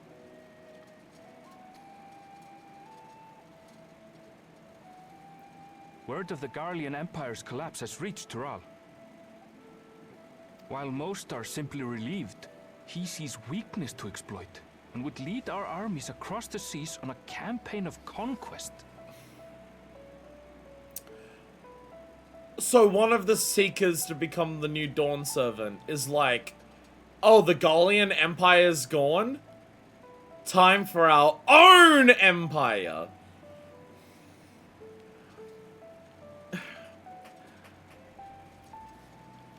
One thing about that, outside of just how, dude, what the fuck? Did someone fucking say fucking power vacuum? Like, here's one aspect though. Outside of just the horrific idea of wanting to conquer nations and everything like that, here's what I will say. Thinking that now is the time to try and conquer, like, the East comparative to where they are. The idea of, like, seeing, oh, now that the Garlean Empire is gone, now's the time to march east and take over the 3 great continents, is really now the best time to do that.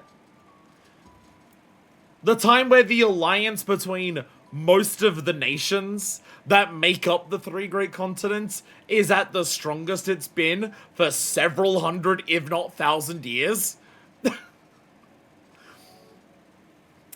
Like, that is, like, I'm sorry, but that is an imperial occupation that is doomed to fail before they hit Aldnard.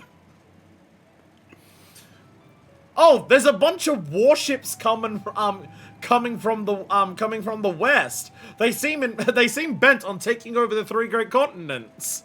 And Bilbra and like Laminza just sees that from the side. And they're just like, beep boop beep, hello, Uldar, Gridania, Ishgard, Favner, Doma, Alamigo. Hell, Garleans who want to like tell some other dickheads to fuck off. Sharlian if you're down. It's done in a heartbeat. Like, this is not the time. I imagine the extent of known political situation is Starscream voice. Garlemald has fallen. Now I am the leader of the conquerors.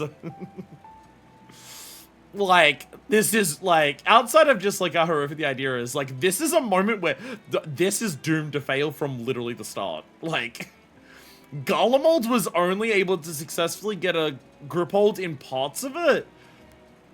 They only took over Alamigo because Alamigo just had a revolution against their own tyrants. So they were in a weakened state because they had not solidified a new form of power then.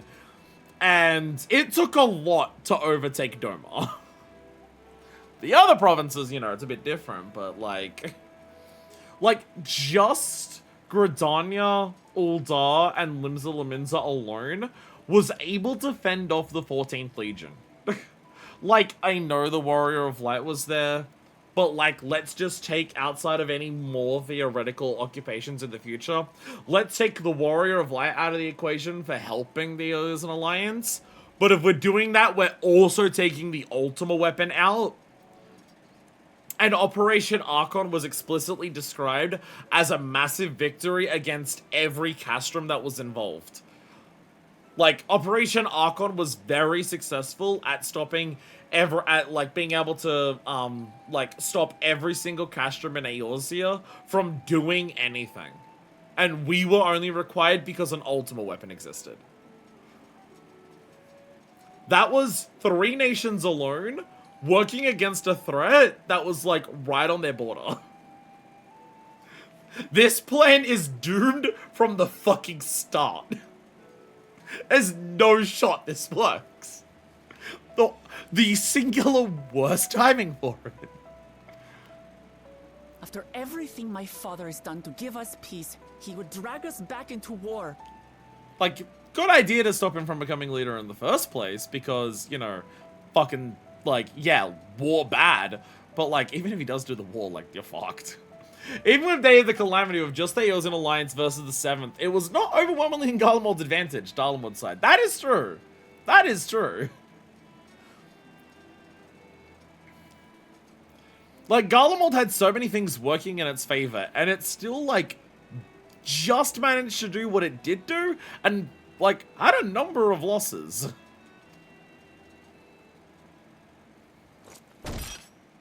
I can't allow it. No matter what, I must win this contest. Yeah, all of the excitement and, like, joy about, like, doing this and everything like that, there is, like, a serious reason underneath. It's 14, that's going to happen. That doesn't stop the fun adventure vibes.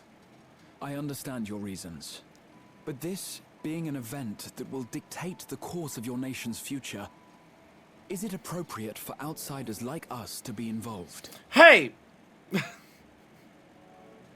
Question. Is it morally right for the Scions to do interventionism? I mean, we've done it several times before, but, like, should we stop at some point? Should we stop from doing interventionism at some point? Oh, it's more than appropriate. The Dawn Servant himself expressly encourages it. Dawn Servant says, I fucking love interventionism. It's so fun. The ruler of Tural must navigate the intricacies of myriad cultures. And there's no better way to prove oneself qualified to do so than to work with foreign allies. Especially in the context of a North American equivalent. We're not the Scions, that's true. I will say, video game, shockingly good reason for a cover for this. I'm impressed. That is actually reasonable. in the context of like video game storyline about like, hey, how do we get involved when we're not from there? Like, actually a good reason. That actually does make sense. Part of how you prove that you can deal with group like all different people together is by like participating in this contest with all different people together. Yeah, that's fair. That's fair. That checks out. That makes sense. That makes sense. That's enough justification to just be like, oh, okay, that's why we're here. Yeah, that checks out. Fair. That's why I sought you out. Through our hunt, I've confirmed that you're a warrior of considerable skill, but more importantly, one of good character as well. It's about, yeah, because it was like we were helping the people there and like taking an interest in carrying weapons and stuff like that, yeah. It wasn't just a taunt. And so I ask you, will you lend me your strength and help me win the throne of Tulihualal?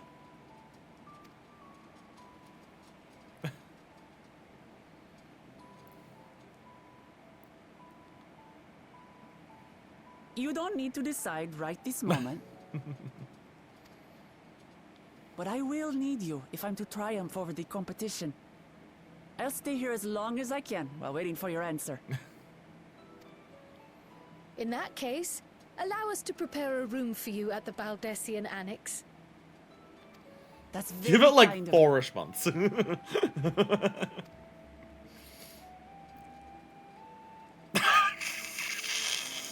Oh, and one more thing. Once we finish eating, would you mind if I took the rest of the meat? Shout out to the animators. Shout out to the animators for just...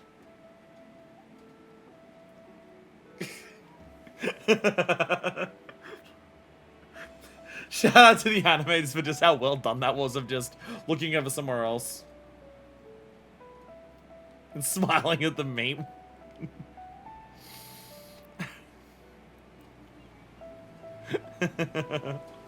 Go, what do you mean finish eating? As I said, I like her. Judging by Wooklamot's reaction, it appears Tirali Kazine isn't excessively fiery. Graha, it's not that. You don't know what Zero's curry is like. Zero's curry knocked out people from rods at Han. It's not quite the same. Whether Wooklamot has the makings of a ruler, I couldn't say. But I do know that she deeply cares for her nation and her people. Whether you choose to help her, though, is for you and you alone to decide. Think on it well. Now then, it's past time I reported our mission success to the guild ship. I would have done so sooner. Said to Her Highness needs to have a royal meal. I shall come by the annex later. Till then. We gotta choose what food we want.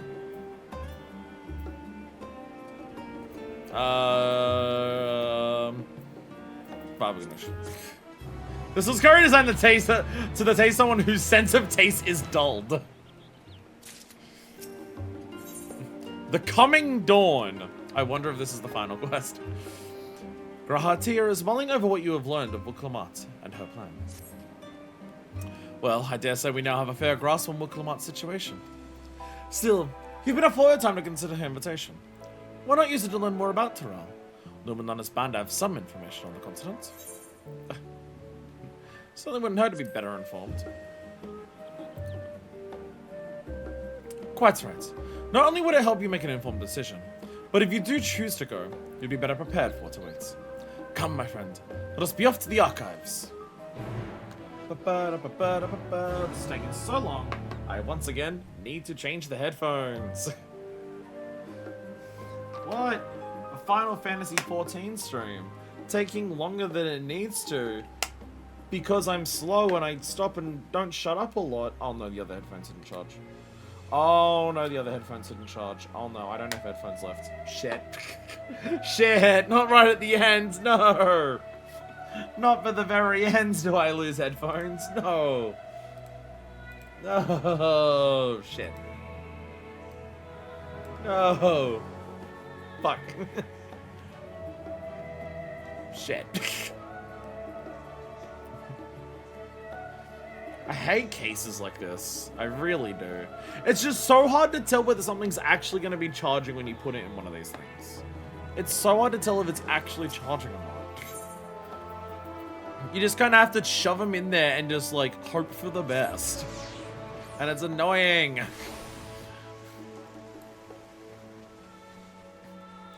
I imagine better cases and like, oh, hey, Puddingway, welcome back. I was wondering if you had unique dialogue for the Island Sanctuary.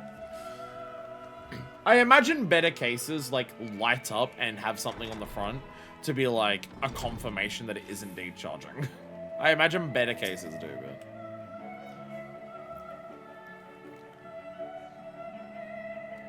Because you're not like plugging something to plug into something, you're just like resting something on top of it and hoping that all the pins touch all the metal parts. The origins of blue magic can be traced back to the esoteric practices of the Wallaki, a tribe in the distant continent of Tataru. The tribe holds nature in the highest, and in seeking to cultivate a spiritual connection with it, they have learned to harness the power of the wildlife around them. In exchange for teaching them the common tongue, I was permitted to live among them and train in their ways. Those days were some of the most grueling I remember, but they were tremendously rewarding. For instance, I had the privilege of visiting Lapis Canyon, the tribe's sacred grounds. It is so named for a cerulean deposit that wells up to the surface, turning the entire canyon a brilliant blue. Under a shaman's watchful eye, I finally managed to master the Wallaki's art, and make the animal's powers my own. As no name existed for it in the common tongue, I took the liberty of naming it Blue Magic. The reason I chose this color, as you'll have doubtless gleaned, is the significance it holds to the Wallaki.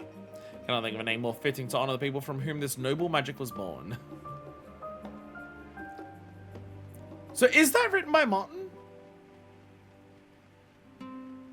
I forget. Good on Martin for both having written a book and actually making it his way into a Sharlayan library, yeah. It is Martin, isn't it? Martin is like the first, yeah. I'm pretty sure Martin is like the person who introduces the concept of blue magic to like the rest of the world. Lines in the sand. Geopolitics of Heidelberg. Let us begin by comparing the geographical characteristics of the three great continents in Tataru. The former stretches from east to west and lies entirely within the northern hemisphere. In contrast, the latter extends to the far reaches of both northern and southern hemispheres, and a difference immediately presents itself in the form of climate variance. Shifts in climate tend to be gentle when moving east and west, but harsher when moving north and south. Owing to this fact, longitudinal migration is far more common in history, whether it be by men, animals, or plants. A case point is the Allagans, who rose to power in Aldnard before advancing east into Ilsabad. Their movement would be mirrored thousands of years later by the Garleans. Meanwhile, although the disparate tribes of Tataru waged war with one another for generations, stymied by the climate, none could make any great headway north or south. Tribes hailing from frozen lands withered beneath the desert sun, while those that thrived in the open plains could not pierce dense jungle. Such was the way of it, until the leader of the Mamulja succeeded in bringing the continent under one banner. Given the land's divided history and the reason thereof, one cannot help but be in awe of this fact. Truly, it is a testament to the Altark's greatness. Altark. Is that a word I should recognize? My brain says yes, but then my brain says no, you're thinking of Orok, you idiot. Denja's counter reason for joining Manderville's expedition is going, hey, I heard they practice a unique type of magic in Tyrol, and this is my chance to learn it. There we go. There we go. The flora and fauna of Tyrol. There, the air conditioning is back on. Every land has given rise to unique wildlife, and the continent of Tyrol is no exception. Yet while some of her creatures have become a familiar sight in Eorzea, many and more exist that are rarely seen this side of the Indigo Deep. Ruler with absolute power? Ah. I guess the idea is that they're like, they're the Dawn Servant's the leader, and there's no government. There's no government beneath them. It is just a leader. But this one's benevolent, so it's chill though.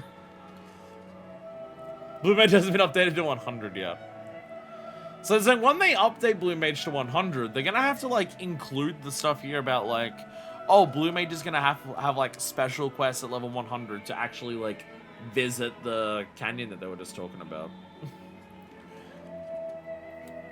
And now it's off again. I feel like it's a slight design flaw in the air conditioner. And now it's back on. I feel like the air conditioner is slightly flawed in that regard. This tome introduces a select variety of species as described in the testimonies of sailors and adventurers. Blue hasn't hit 90 yet, it's still stuck at Shadowbringers. Alpaca. Accustomed to Ral's craggy mountain ranges, this four-legged beastskin has been domesticated for seemingly hundreds, if not thousands of years. Their soft white fleece is highly prized by weavers, while their strong legs and sure-footedness make them capable beasts of burden. Wyvern. This ferocious scalekin is native to the dense jungles of Tyrell. The Marmorja have succeeded in taming them and utilize their prodigious strength for manual labor. Impressive. Given their immense size and power, it should become no surprise that Wyvern is also employed as a siege beast. Enemy fortifications cannot long withstand this horned brute's rampage. Variamanda. Tyrali folklore holds that this bird-like creature is the mightiest of beasts and the very embodiment of nature's power. Whether it exists beyond myth, however, is uncertain.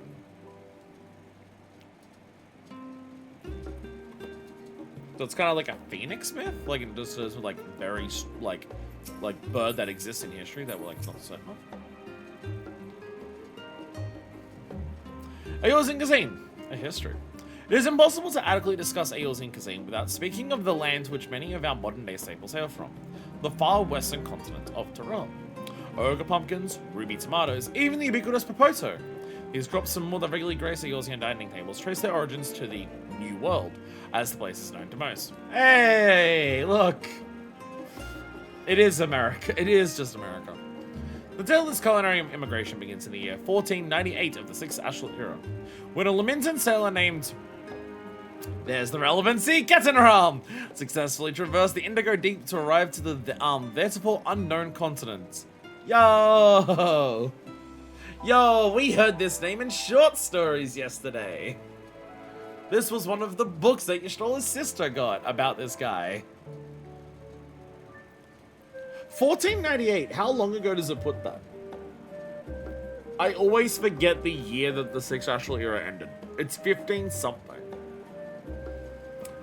I forget the year that actually happened, like the 6th, like the 6th Ashland era came to an end.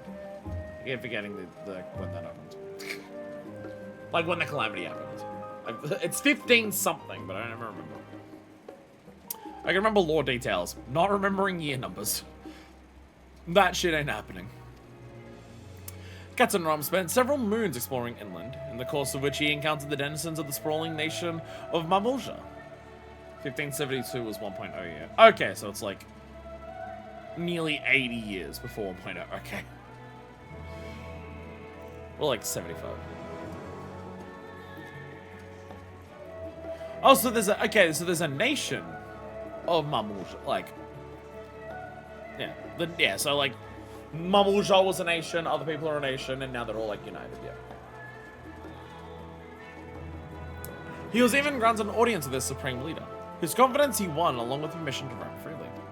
Ketanram would return to Tyrell several times, but during his first expedition he charted the land and gathered myriad root vegetables and seeds to bring back to Limbs of Laminza. The most notable of these was the popoto, whose ease of cultivation and nutritional value saw it quickly spread to all corners of Eorzea. So, like, this one dude is responsible for, like, so much of the food exists in Eorzea now, because he brought back a bunch of food, like, fucking 80 years ago or so. To be fair, that is, like, relevant. That does line up with, like, our world as well. But I thought we came from the South Sea Isles. Produce was far from the only bounty of Ketanram's expedition to Tyrell. Many tantalizing recipes such as the bean-filled burrito and gripping legends such as that of the Golden City reached our shores by way of ship. To those outside Ketanram's circle, Tyrell largely remains shrouded in mystery, yet its influence on our cuisine cannot be overstated. Many scholars, myself included, would relish the chance to immerse themselves in the culinary culture of that faraway continent. Having perused a wide selection of books relating to Tyrell, you're somewhat better informed about your potential destination. Grahati will be eager to know what you have discovered. Should you wish to use these books again, speak with the reference page. Scoured the library to your satisfaction, have you? Excellent. Well, there are a few books wholly dedicated to the subject of Tyrell. I dare say you found tidbits of useful information scattered here and there. But come, let us continue this outside. The Mohammeds do not take kindly to chatter. Stop talking in the library, assholes.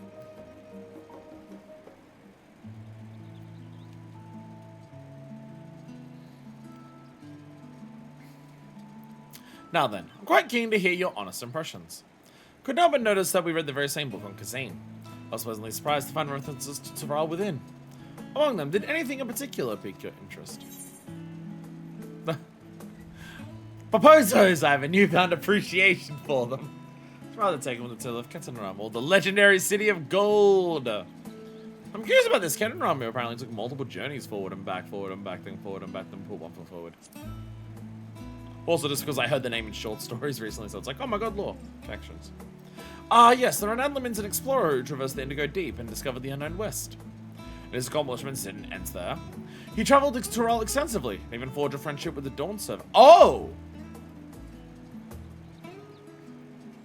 Oh, the leader of the okay. The leader of the Marmorjar that he made friends with was the person who became the first Dawn servant. Okay.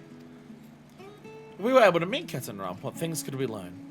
Alas, all of this happened nigh 40 years ago, and he may no longer be alive to tell his tales.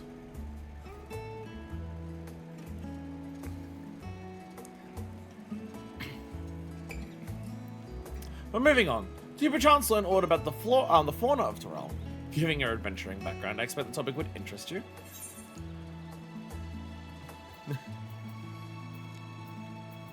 Learned about Variamanda. Now, why do I get the impression you're imagining pitting your skills against the fell beast? Shut up. Shut up. Unfortunately, I found scant details on your would-be prey. One source simply described it as enormous winged creature with scales hard as steel that rule the skies. I should like to see with my own eyes, presuming it even exists. I thought I heard familiar voices. Alice! And Alphinaher! Fancy running into the two of you here? Well, well, have some research of your own, do you? Aye, we hope to arm ourselves with knowledge that may benefit the Garlean people.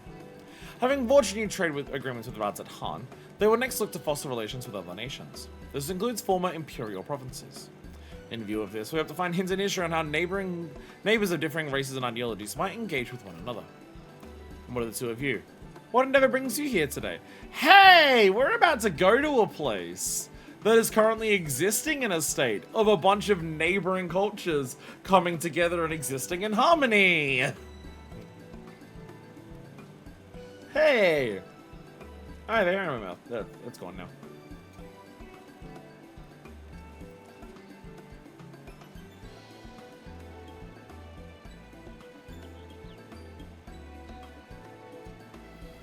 A nation composed of the disparate peoples of Torel. I dare say this is precisely the kind of example we seek. We'd do well to read up on Tulial ourselves. Hey, we have a convenient reason to be in the next expansion. Can we come? The contest. Is Manderville the only one allowed to help Wuklamart? There was no mention of such restrictions as I recall. On the contrary, Wuklamart gave the impression she could have several champions. I think I know how to make the most of our respite. Follow me, Alphino. We have planning to do. Alice, say wait! It would seem our plans have changed, if you'll excuse me.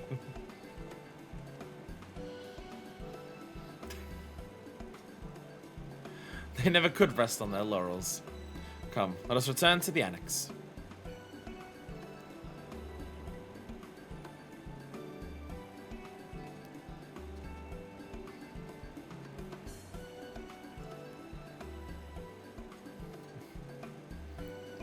Nice, pretty zoom out shot. Give us pretty shots of Charlian before we leave for a long ass time. I appreciate this. Alright. Let's see if the headphones have charged enough to last to the end of this quest. Come on, headphones, I believe in you. I believe in you. Come on, let's do it. Let's do it.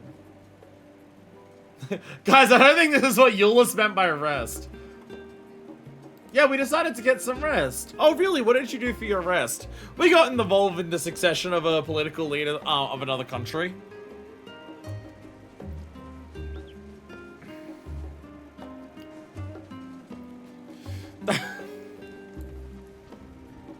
Sure. Sure.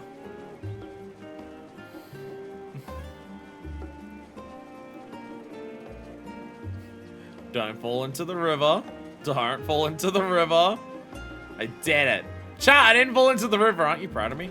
Oh, I thought you were at the annex. Oh, you're sorry. You're slightly. I had to go across the bridge anyways. I had to go across the bridge anyways.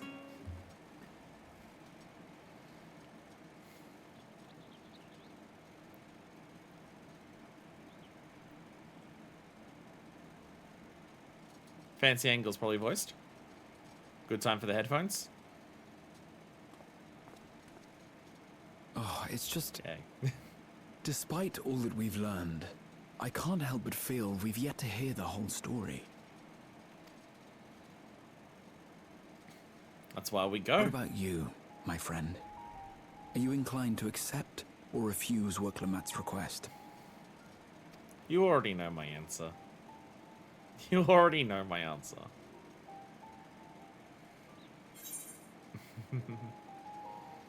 Never say no to a new adventure.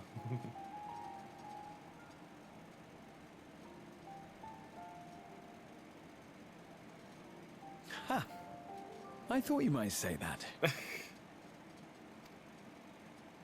With an intrepid attitude such as yours, I believe all shall be well. Be it the contest or something else, there will be many trials for you to overcome at your destination. That's what adventures are. But in the course of seeing new lands and meeting new people, you'll surely find a way forward. That's what adventurers do, is it not? You understand well.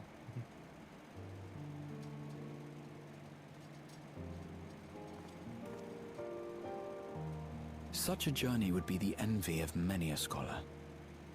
Distant as it is, Tural remains largely unknown to us, with only meager records to be found in Numenor. So Tural has to be like far the fuck away then.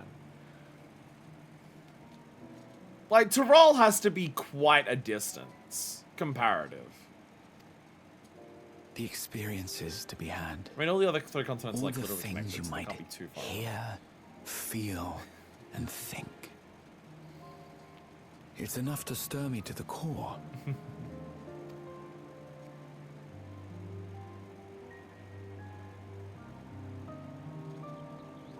Life is a series of journeys, my friend, and there's no telling what awaits us on the long road.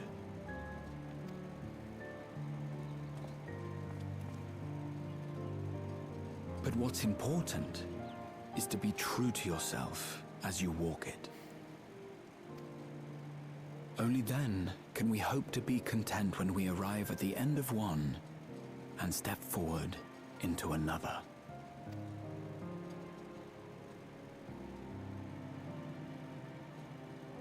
Ah, but there's an idea. They're going so hard on the idea of like new adventure, let's fucking go.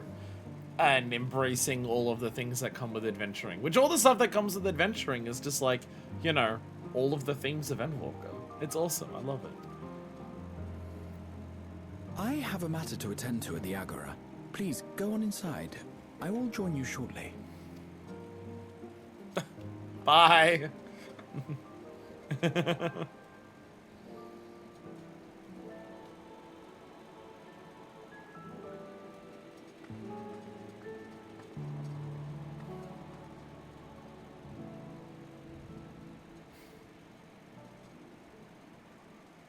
Wistfully gazing out at the horizon. Hi, Thankard!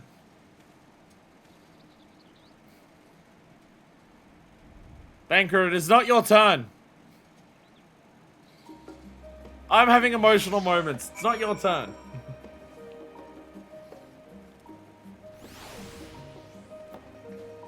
Vajika! Hey, Deja. Vajika!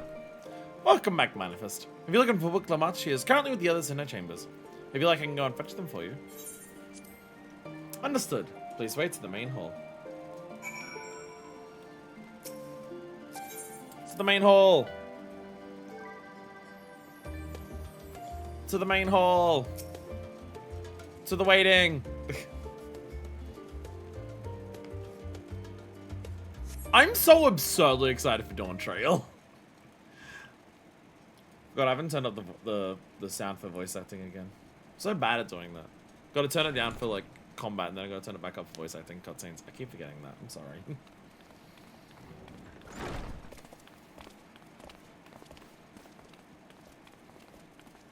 Game's doing such a good job on selling me the idea of just like brand new adventure. You have the look of someone who's made up their mind. Go on then. Let's hear it.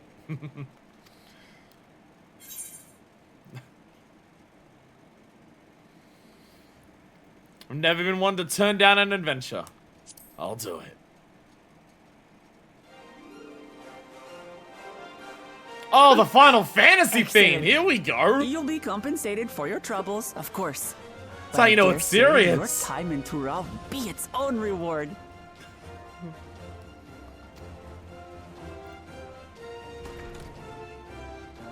You're not planning to leave without us, are you? Hello. Hello. Alphino, Alize! What are you two doing here? We're getting involved in the plot. We happened to cross paths at Numenon earlier, you see, and I told them about Wooklamat. And when we fortuitously met again at the Agora just now, they expressed an interest in meeting our visitor.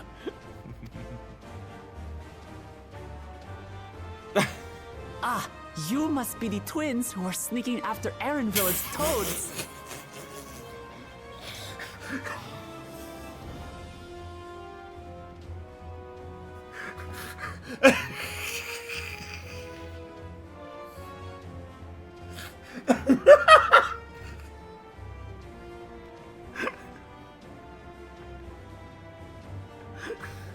Erenville, you are so fucking funny with what you tell people.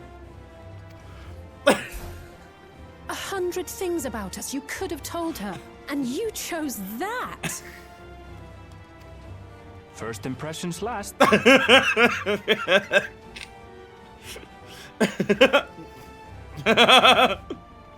I'll say pouty faced. 'Tis an honor and a pleasure to make your Not even acquaintance, sorry Your about it. Highness. Alphino Leveilleur at your service, and this is my sister Alize. Oh no, let's not do that. I really can't stand titles.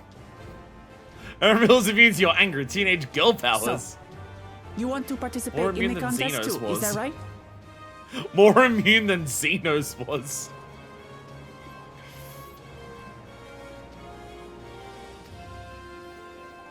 Indeed we do. Surely at some point Alphino's gonna meet someone like this and like realize that they're like us and just being like, do not address me with the fucking sirs, I swear to God. We've been assisting with the rebuilding effort in Garlemald. Yet while progress is being made, the question remains of how the nation might reconcile with its neighbors. We believe there is much we might learn from Tuliolal, a nation founded on unity. And in return for this honor, we would spare no effort in supporting your claim. There we go. The more the merrier, I say. And I'd be keen to learn about Eorzea and Garlemald from you as well. Having recruited so many committed and capable allies, I presume you have no need for my continued assistance? Nonsense. Like I told you before, you're indispensable. Are we gonna have Erenville as like I'm so excited about the concept of this. Are we gonna, thank you Mix, welcome. We're gonna dawn the shit out of that fucking trail, let's go. Good morning, I woke up at 3 AM, wasn't able to fall back asleep at 9 AM. Hope stream was good so far. What's up Mix? Stream is close to ending. I don't know how long. I can fuck off, right? Right? There was like a little tease of this in a short story about Erenville that came up when we did the short stories. If we're like teasing the possibility of Erenville being a main character in the next expansion, I am so fucking excited about that. Erenville is a character who left a big like mark in the small amount of screen time he had in Endwalker. Endwalker did so much shit and had so many characters, and Erenville left quite a strong impression for how little he's in it. So the idea that Erenville might actually be a main character in the next Dawntrail is really exciting. They're strong, aye, but strangers to our land. They need someone to guide them, to point out the dangers, and spare them grisly deaths. I can't think of anyone better suited to that task than you. What's more, despite your assertions, I know you haven't given up on the City of Gold. Little eye twitch there.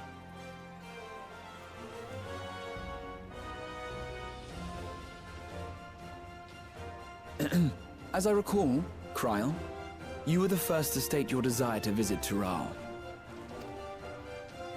Perhaps I was. Still, I can't help but worry about being away just when our order is beginning to find its feet again. You going to Tural is literally answering request for the order. It's fine. It's literally a missive that the order got. It's fine. It's part of your job. You have nothing to worry about. I haven't forgotten how you held the fort while I set off to explore Alzadal's legacy. It's only fair that I return the favor. Pray, leave the students to Ojika and me. But, Raha...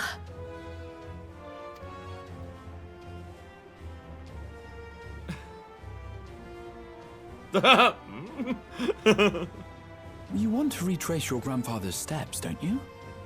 This is a rare opportunity, and I insist that you seize it. The amount of times that Graha ran away during content in Endwalker, it's a lot. He ran away with us to Alzadal, he ran away with us for the Myths of the Realm. That was also, like, but us in our next business. He ran away with us to the Crystal Tower.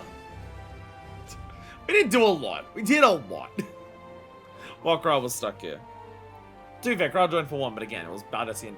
It was students of Bardessian business. Very explicitly.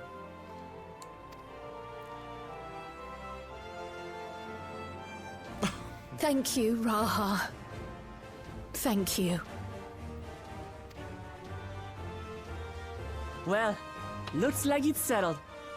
I'm counting on you all to help me win the throne.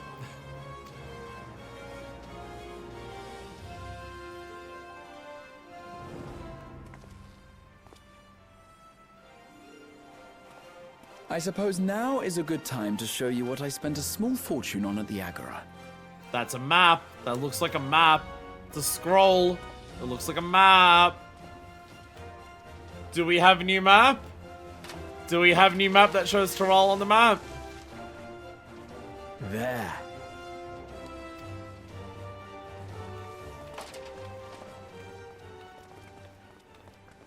This, my friends, is the latest map of the world, created to celebrate our friendship with the Loporrits. Cast your eyes west of Sharlayan, for there it lies. We have a new world map. The site of your next great adventure, Tural. Okay, yeah, like the distance to Tural is like the size. Yeah, that's pretty big.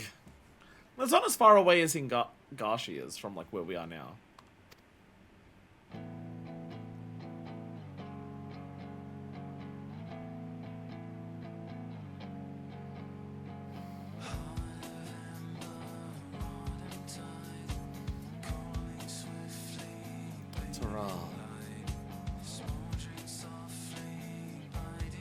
Yeah, 2 continents, a north and a south.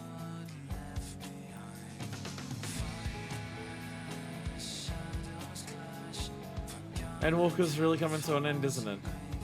We have a little moon island, we can only add 1 continent. Garlemald's still Cloudlands. Gashi is about as far away geographically, but it's also fun and off in the middle, so there's a lot of stepping stones for the way to keep up relations. There's also the Siren Song Sea that you can get attacked on. We'll stop halfway. So there's also that. Yo, pretty artwork.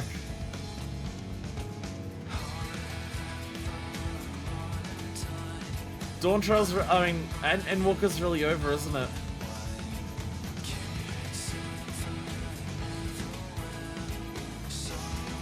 Endwalker really has come to an end, huh?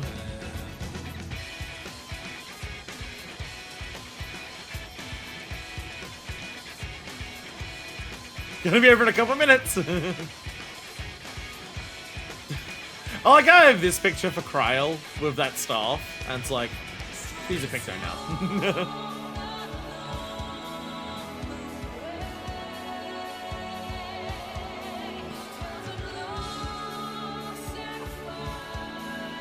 Jesus, whoever drew that picture for Grahar is incredibly horny for him, my god.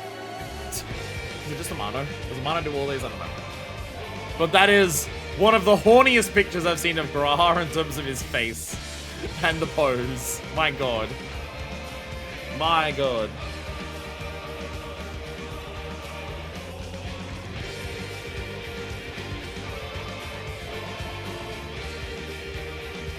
I mean, now that Endwalker is officially like come to a close, now that we're officially at the end, I can comfortably say it's my favorite expansion. I can very comfortably say that Endwalker's my favorite expansion. I don't think it does everything better than every other expansion. I mean, for starters, it doesn't have Bosnia.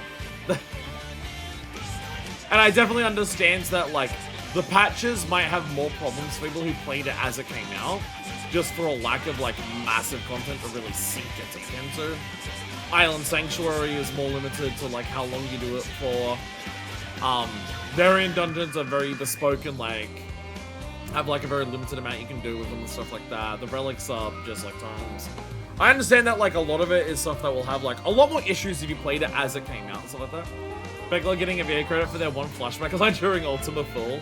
I don't think they get any voice acting the multiple times you speak to Becklog during Endwalker for stuff like Hildibrand and whatnot. Actually, no, does Becklog? No, Becklog is voiced because of Zero. That's a gorgeous picture of it. No, I think Becklog does get, I do think they do get voiced. Wouldn't they have some voice cutscenes at the end of the Zero arc? Like when you bring them the crystal? Like the Zodiac crystal? Because they're all talking there, that's when Gaia has a voice cutscene.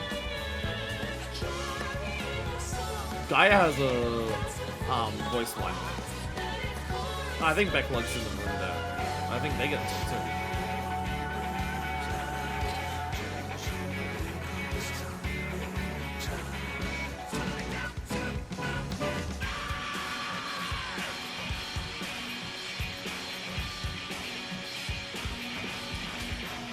But, yeah. Again, there's a number of aspects of Endwalker where I'm just like, it's not the, like, it doesn't do everything better than every other expansion.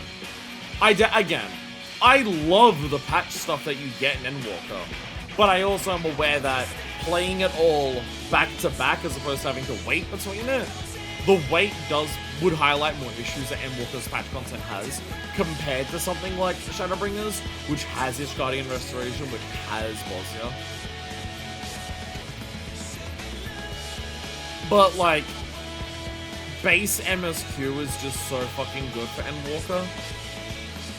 And just the feeling of joy that so much of post-Endwalker exudes between the side content and the adventures you go on that, between the main story and like the MSQ and its constant reaffirmation of like those joyful moments in life and stuff like that. The entire existence of Ultima Thule and the society quests. Oh my god, the society quests. Hildibrand being my favorite Hildibrands. Yeah.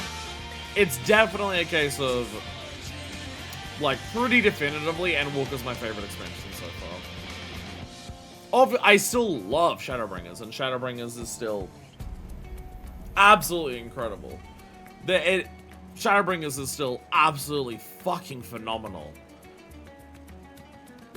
Froth and Foam!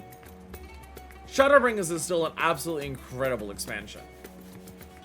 But, if I have to, like, say which one I prefer over Shadowbringers and Endwalker, Endwalker does win. Endwalker does win.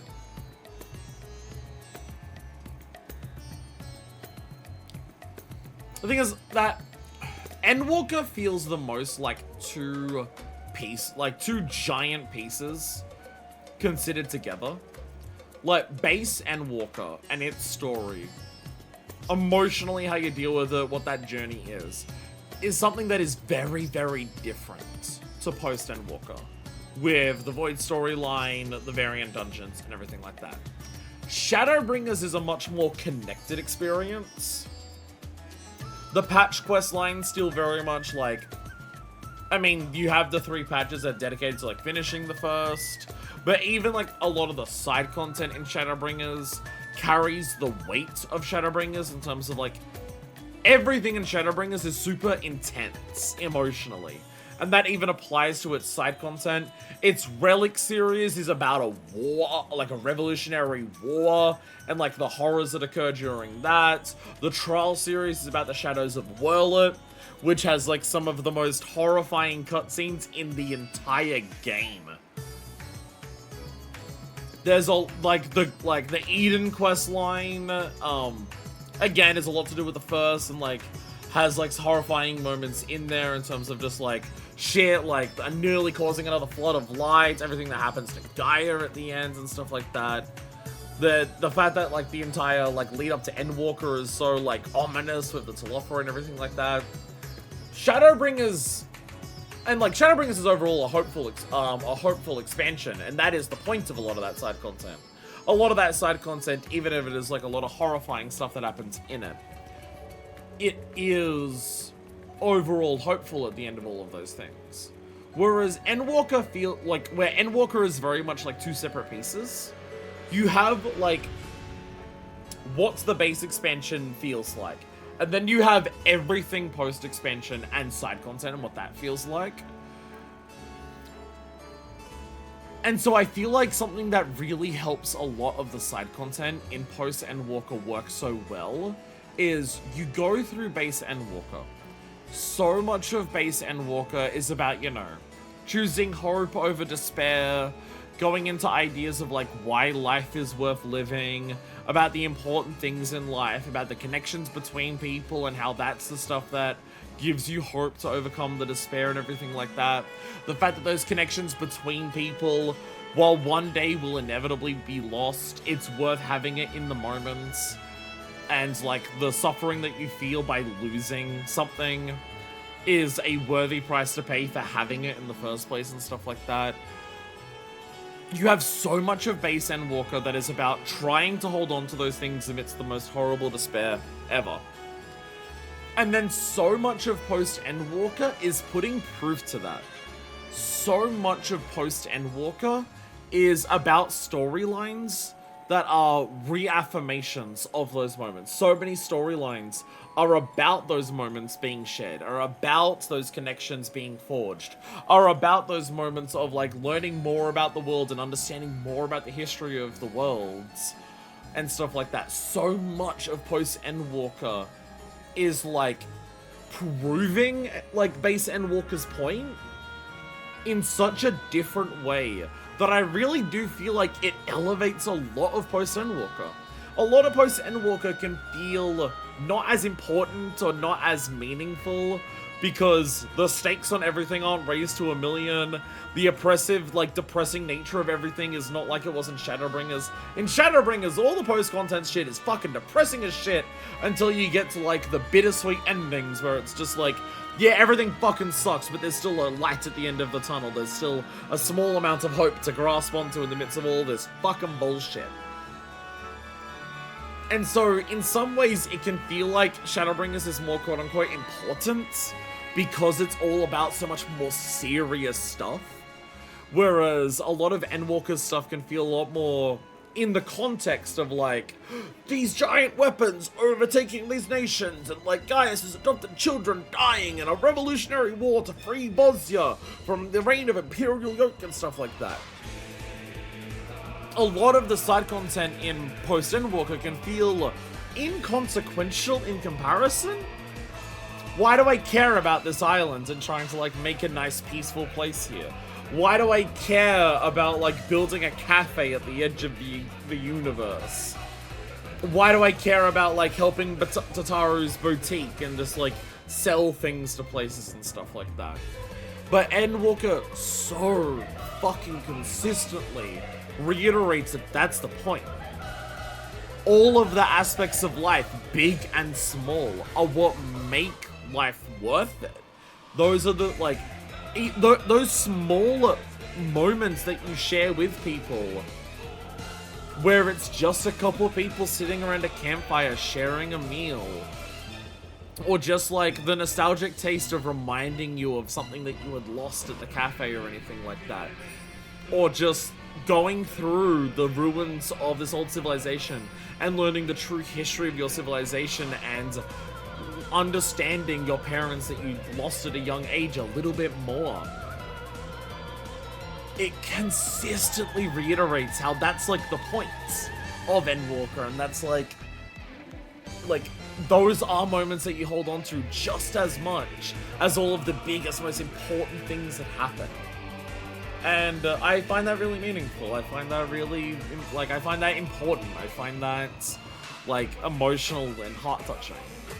So I think the fact that Endwalker has two drastically different vibes between when you beat before 6.0 and after 6.0, and it manages to basically make them two sides of the same coin, works really well. And they absolutely fucking nail it. And outside of just how fantastic the base MSQ is, that for me is why I put Endwalker over Shadowbringers. It's close, don't get me wrong. It's close. Base Shadowbringers was an intense emotional experience because of what you're dealing with and how oppressively hopeless everything feels until you gain that moment of hope at the very last minute in the base story, and how much of, like, Shadowbringers is the biggest expansion for Minifest in terms of a character arc. Like, everything about Minifest comes to a head to, like, force her into, like, having to, like, reckon with all of that in base Shadowbringers. And then post Shadowbringers is about, like, the ultimate, like, base Shadowbringers is when I have a several-minute monologue in character for Minifest to finally go back to their core job and go by their name again. Like, obviously Shadowbringers is very important for Minifest's character arc. It's the most important expansion for her character arc. And Endwalker is more so putting to proof, like, Minifest's growth over the course of Shadowbringers. Minifest grows a lot over the course of Shadowbringers, and then Endwalker is the final test of that growth, to which they overcome, and still learn along the way from people like Minar and stuff like that. So, like, it's close, don't get me wrong. It's not like, oh yeah, Endwalker clears Shadowbringers by a million miles. No, it is close. It's like neck and fucking neck, but I do think Endwalker edges it out. It's one of those things that, like, I do have to wonder if part of the response to Dawntrail is because of something like this. For me, the ranking of expansions is just, like, lowest to highest, the order they're in. Like, for me, favorite expansion, Endwalker. Then Shadowbringers, then Stormblood, then Heavensward, then A Realm Reborn. Like, for me, that's my ranking so far. So, knowing that that's my ranking of the expansions, I do have to wonder, how much of the response to Dawntrail, of people being, like, butt mad as shit, how much of that response to Dawntrail is just because it comes after Endwalker? An expansion that I don't know how the fuck you top, not just because the quality of Endwalker is so fucking good, but because Endwalker is the culmination of an arc that has taken 9 to 10 years to fucking do. How is it possible to write something? How is it possible to have an expansion be better than Endwalker, just in terms of the sheer quality that Endwalker is, but also when that expansion is, like, deliberately meant to be the start of a new era for this, that isn't built, like, that isn't massively relying on what's been built up to this point, where Endwalker is the expansion that is the biggest, like, payoff of everything built up to that point ever. Like, how would it be possible for Dawntrail to surpass Endwalker? And if a lot of people think like me, where every expansion has only gotten better and better, or what I imagine a lot of people think, it's basically that, but they swap Shadowbringers and Endwalker. How many people will go into Dawntrail just being like, I can't wait for this to be better than it? Like, how many people go into Dawntrail going, I can't wait for this to be better than Shadowbringers and Endwalker? And it's just like, I don't know how that's possible. I mean, it could be. It could be possible. But I don't fucking know how. And I have no expectations of that. Like, people hyped up Shadowbringers so much that, like, when I got the Shadowbringers, I'm just like, if this shit is not, like, way better than the previous expansions, people are overhyping it. And I think people underhype the prior expansions, but people do not overhype Shadowbringers. There's also an element of post-Shadowbringers with the pandemic being where the game had a massive explosion of popularity. So for a lot of players, Endwalker set the standard of, oh, this is a new expansion. Yeah, the world is in a very different place at Dawntrail's release compared to both Shadowbringers and Endwalker's release. So the thing is, I want to make sure I don't go into Dawntrail, one, expecting it to surpass Shadowbringers or Endwalker. I'm not saying it's impossible for it to. I don't want to go in with the expectation that it does. But I also want to go into Dawntrail not being like, oh, if it's not better than Shadowbringers and Endwalker, then therefore it's bad. I consider Shadowbringers to be lower than Dawntrail, than Shadowbringers and Endwalker. By the time I hit sorry, I'm probably saying the wrong words here. I think that Stormblood is lower on my ranking than Shadowbringers and Endwalker. Stormblood was still a game where I considered Final Fantasy XIV my favorite game of all time, though. Like, if Dawntrail beats out Stormblood, it's not a case of, damn, Dawntrail isn't my new favorite expansion after Shadowbringers and Endwalker. Dawntrail sucks. If Dawntrail surpasses Stormblood, then it's a case of, oh my god, Dawntrail is still amongst the best games I've ever played. Like...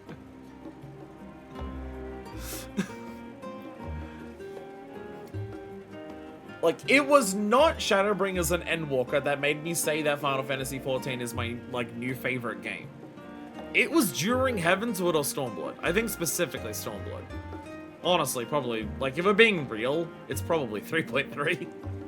If we're being real, it may have been 3.3 that made me realize this is my new favorite game. It was probably 3.3. But at a bare minimum, during Stormblood, I knew it was my new favorite. So before I even got to the shit that everyone praises forever, my opinion of 14 was still that high. So I'm not going into Dawntrail being like, it better be better than Endwalker, otherwise game dead. But I imagine there's probably a lot of people who did think that. Just knowing what the internet, I say with absolute derision, despite being a streamer, knowing what the internet is like, I imagine for a lot of people, that is very much an element that comes into play. Oh, Dawntrail wasn't... Hey! Unique art! Unique art, the Nixie and Zero and Golbez! This is different to the one that's in the short story for them, too. Yo! Yo, let's go! Let's go! But I'm very excited for Dawntrail. I'm very excited for Dawntrail. So much of Post-Endwalker's focus on vibes of being excited for adventure and remembering why you enjoy adventure. Aww, should I in vitro? So much of Post-Endwalker is about that. And then you have moments where you get to engage with that. Few extra epilogues from that most players will miss for skipping the credits. I have a lot of things to rant about, so it's perfect for me. But yeah, so much of that spirit of adventure has been instilled across just Endwalker in general. And this little bit of MSQ at the end has really sold that, yes, that is indeed the vibes we're entering Dawntrail with. And, like, it's not like Dawntrail, like Dawntrail's not gonna feel like a vacation. Dawntrail's not gonna feel like oh, happy fun time vibes, we're going to like the South Americas, we're gonna like chill on the beaches and drink coconuts and stuff like that. It's an adventure. The vibes of adventure are pretty specific. There'll be ups. There'll be downs. There'll be moments of joy. There'll be moments of sadness. There'll be quiet moments that we share between people. And there'll be moments of, like, careful deliberation. There'll be exploring new sites and seeing new people. There'll be new threats and dangers. That's what an adventure is. Like, I'm not expecting, like, I'm not going into Dawntrail just being like, oh, all the vibes that we've set up here are, like, super happy, fun, playful, joyful. Yay! Dawntrail's going to be exclusively super fun, happy, joyful, playful. No! No! It's an adventure. It's an adventure. And what adventures are made out of is everything that life is made out of. But the experience that you have along the way and the people that you share those experiences with, regardless of any of the hardships or tragedy, will make it worth it. And I'm excited for that. I'm very excited for that. That makes me very happy. It also means I get to watch a new opening movie. Oh, I get to watch a new opening movie. I get to do that. Okay, can we skip it at this point? Flow stopped playing and there's no longer images, and I'm learning about the senior business operations manager of merchandise for Square Enix Europe. I don't think it's gonna be like Endwalker. Secret black screen lore. I don't think this is gonna be like Endwalker, where if you let the whole thing play out for like 40 fucking minutes, it's gonna secretly line up Flow with you seeing Vinar again. I don't think it's gonna be like that. I don't think it's gonna be quite like that.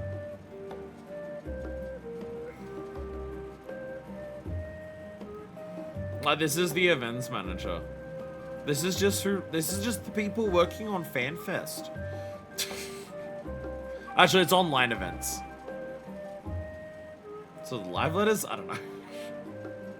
Probably decided to skip this one, I imagine. That's gonna be my assumption. That'll be my assumption.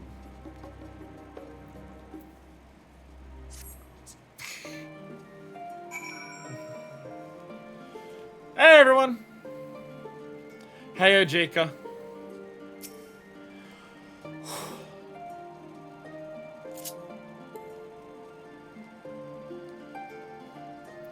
Lest you wonder about your passage to Terrell, Erenville will arrange a ship through his guild. You only need to worry about your own preparations. Speaking of which, please take this with you. A rugged and ready knapsack. May it serve you well in your coming adventures. I'm not sure when departure will be, but I'll let you know when I hear something. Till then, please take your ease. Hey! Knapsack. Oh, this is the shit that Erenville was wearing. That the cleaners wear. Hi, Angry Johnny. Hell yeah. Hey, Angry Johnny. Research has proven that wearing a knapsack or greatly reduces the likelihood of being pestered with questions. How does you carry so many items? Da, da, da.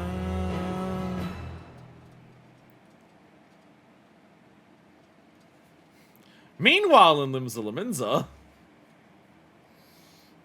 Why are we rolling Limsa? When does the next ship set sail?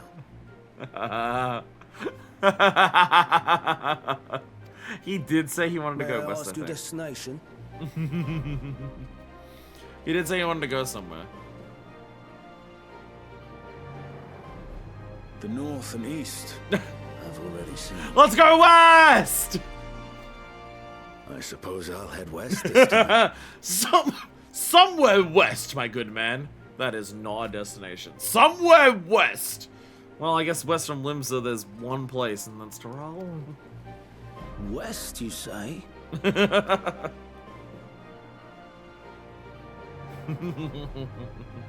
Sidian just randomly murder hoboing his way into the plot. Sidian goes west. That's a Raleigh tale. So that is not how buying a ticket works.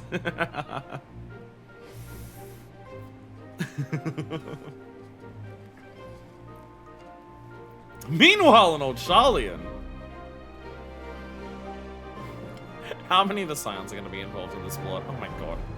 How many of the Scions are going to Tyrol? I'm bringing 2. Or 3, sorry.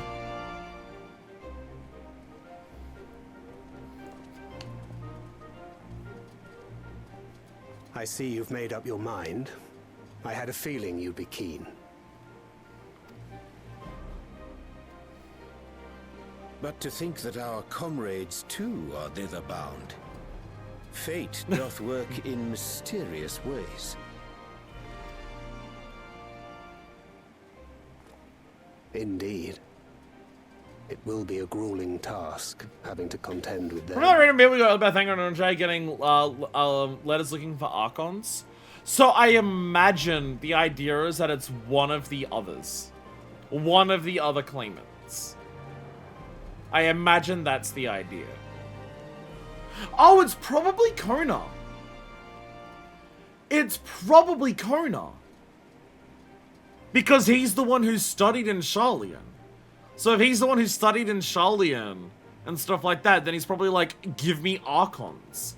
It's probably Kona. The only other one we know a name of. We don't know the name of the other 2. If the prospect doth trouble thee, 'tis not too late to decline the petition.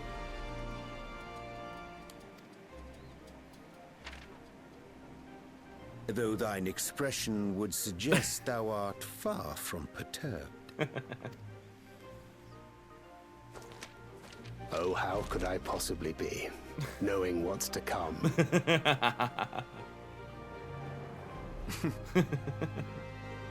Then let us delay no further and secure passage on a vessel. So is it literally just Y'shtola and Graha that are left behind?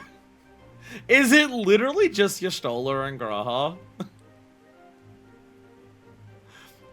Manifest, you're going on a new adventure. Yay! And a bunch of your friends are joining. Yay! Your 2 partners are the ones who aren't. What the fuck? Still hanging out loud in a hotel room, drinking wine and reading a book. Aye. This will be a mission to remember. Charlotte's busy writing all our lab reports. Gotta report everything about the void shit. Come, my friend. We make for Tyrol.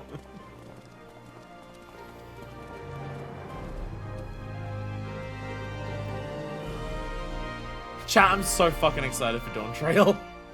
Chat, I am so fucking excited for Dawntrail. The 4 days wait can't come soon enough before I start. I'm so fucking excited for it. So much of this game is doing so much to sell me on the idea of like being excited for a brand new adventure in a way that the game has not done so before. Because tell me, have you been to the ruins beneath the waters of the Bounty? Or the treasure islands beyond the frozen waters of Blind Frost in Offord's north?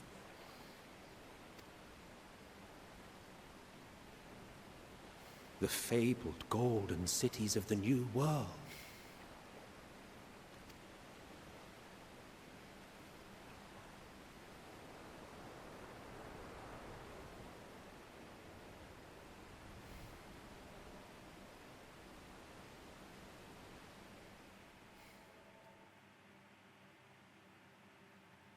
Weigh anchor now, the tide is nigh. Hi, and dawn of a new adventure nigh. Row forth to break horizon's bond, and tread the gilded path beyond. Tread. Tomorrow, growing like butter. Tomorrow is unknown. So many things happening. So many things happening. Sun Chaser. Sun Chaser. Okay, chat. Chat. There's an important question. There's an important question. Where do we go? Where do we teleport to? Where do we think is fitting? I have, like, 3 ideas. I have 3 ideas. Personally.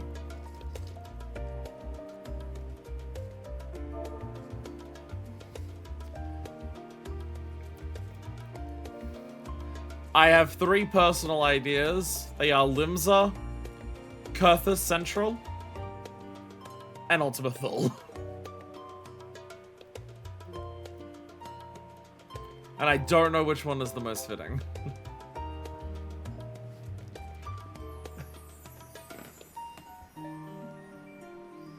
I want to say Ultima Thule. My brain wants to say Ultima Thule. But also Limsa's where the journey started. Kurthus Central is just because there's a tombstone.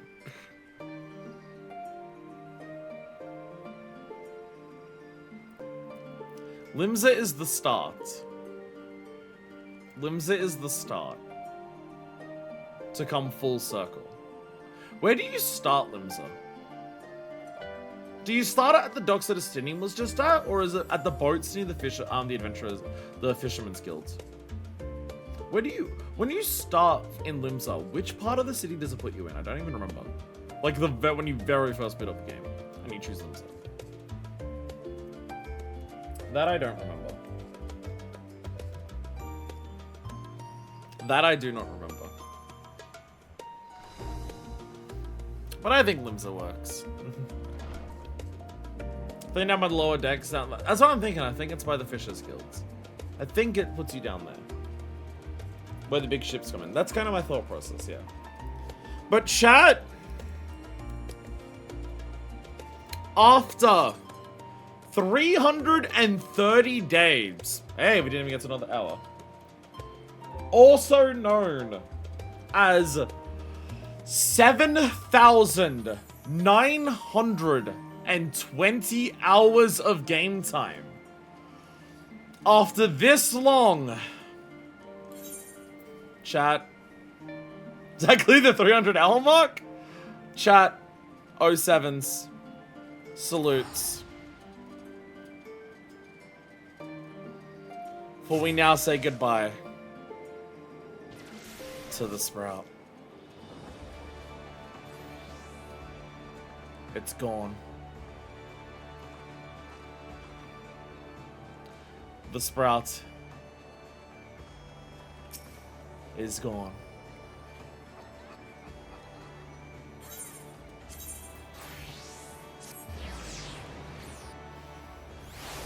There it is. Sprouts no longer.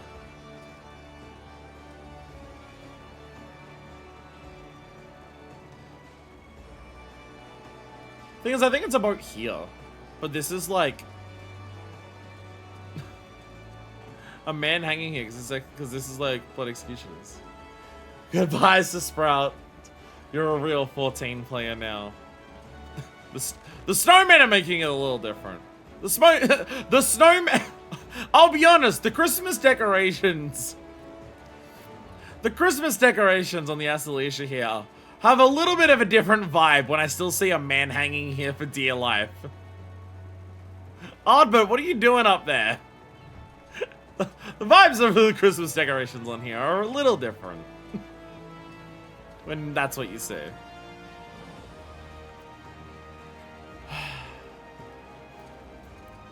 It's finally happened, huh? After a very, very long period of time. It's finally happened.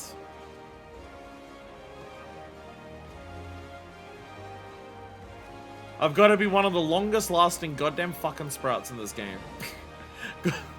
I've got to be one of the people that has had that damn thing for the longest amount of goddamn time.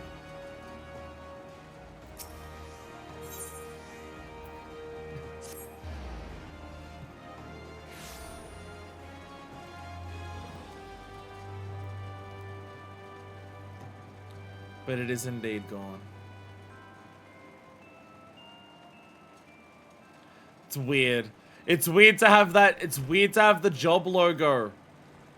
It's weird to have the job logo so close to my name. It's so weird that it's just right next to my name. There's no gap at all. It's bizarre and weird. You know what the really funny thing is? It's gonna take not long after beating Dawntrail that I can sign up for Mentor. I'm gonna be able to go from like I'm gonna be able to go from Sprout to no Sprout to Mentor in the space of like 3 months. Gonna be a little interesting. Gonna be a little funny. Anyways, let us sit here and do a very stupid bit. Let's do a very silly bit. If I can find it. If I can remember where I put it. That's not where I put it. There it is. Here we are.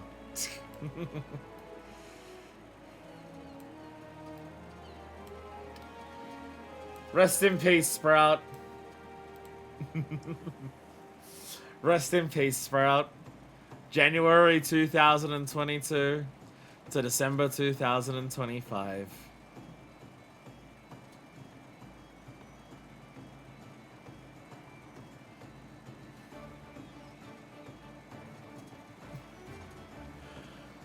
Oh, that feels weird. That feels fucking weird. It's been so long. Let's travel back to Charlene, shall we? Let's travel back to Charlene.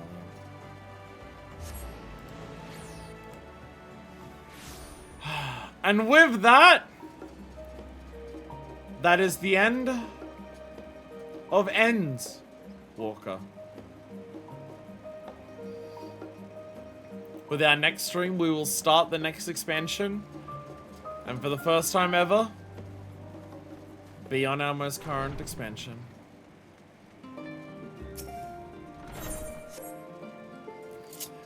And now I have to do the awkward thing where I go... And now I have to do the awkward thing where to rest in the bed. I have to go over to a crafter. Shit, I'm back with the manager of sweets. I'm back dealing with the manager of sweets again.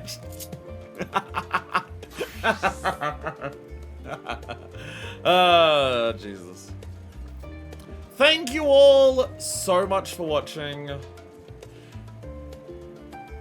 Shit, you can do that? I had to do that for the entirety of Shadowbringers. Every single time we ended a Shadowbringers stream, it was when we got the achievement, which was always after we slept in the inn. So the next quest start would be the manager of sweets. So the way to avoid it so you can still go to the inn is just switch to a crafter, because a crafter can't advance MSQ.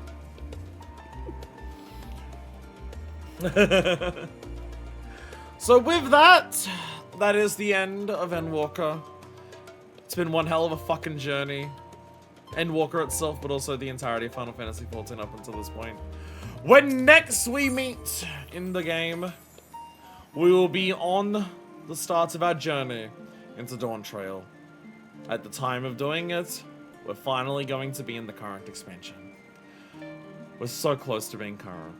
And by that I mean still like, what, 6-7 months away because of all the patches and like, we've got to do. It's going to be a lot still until we're like current. But we're finally there. Thank you all so much for watching. Until the next time I see you upon the new dawn, this is version 2, signing out.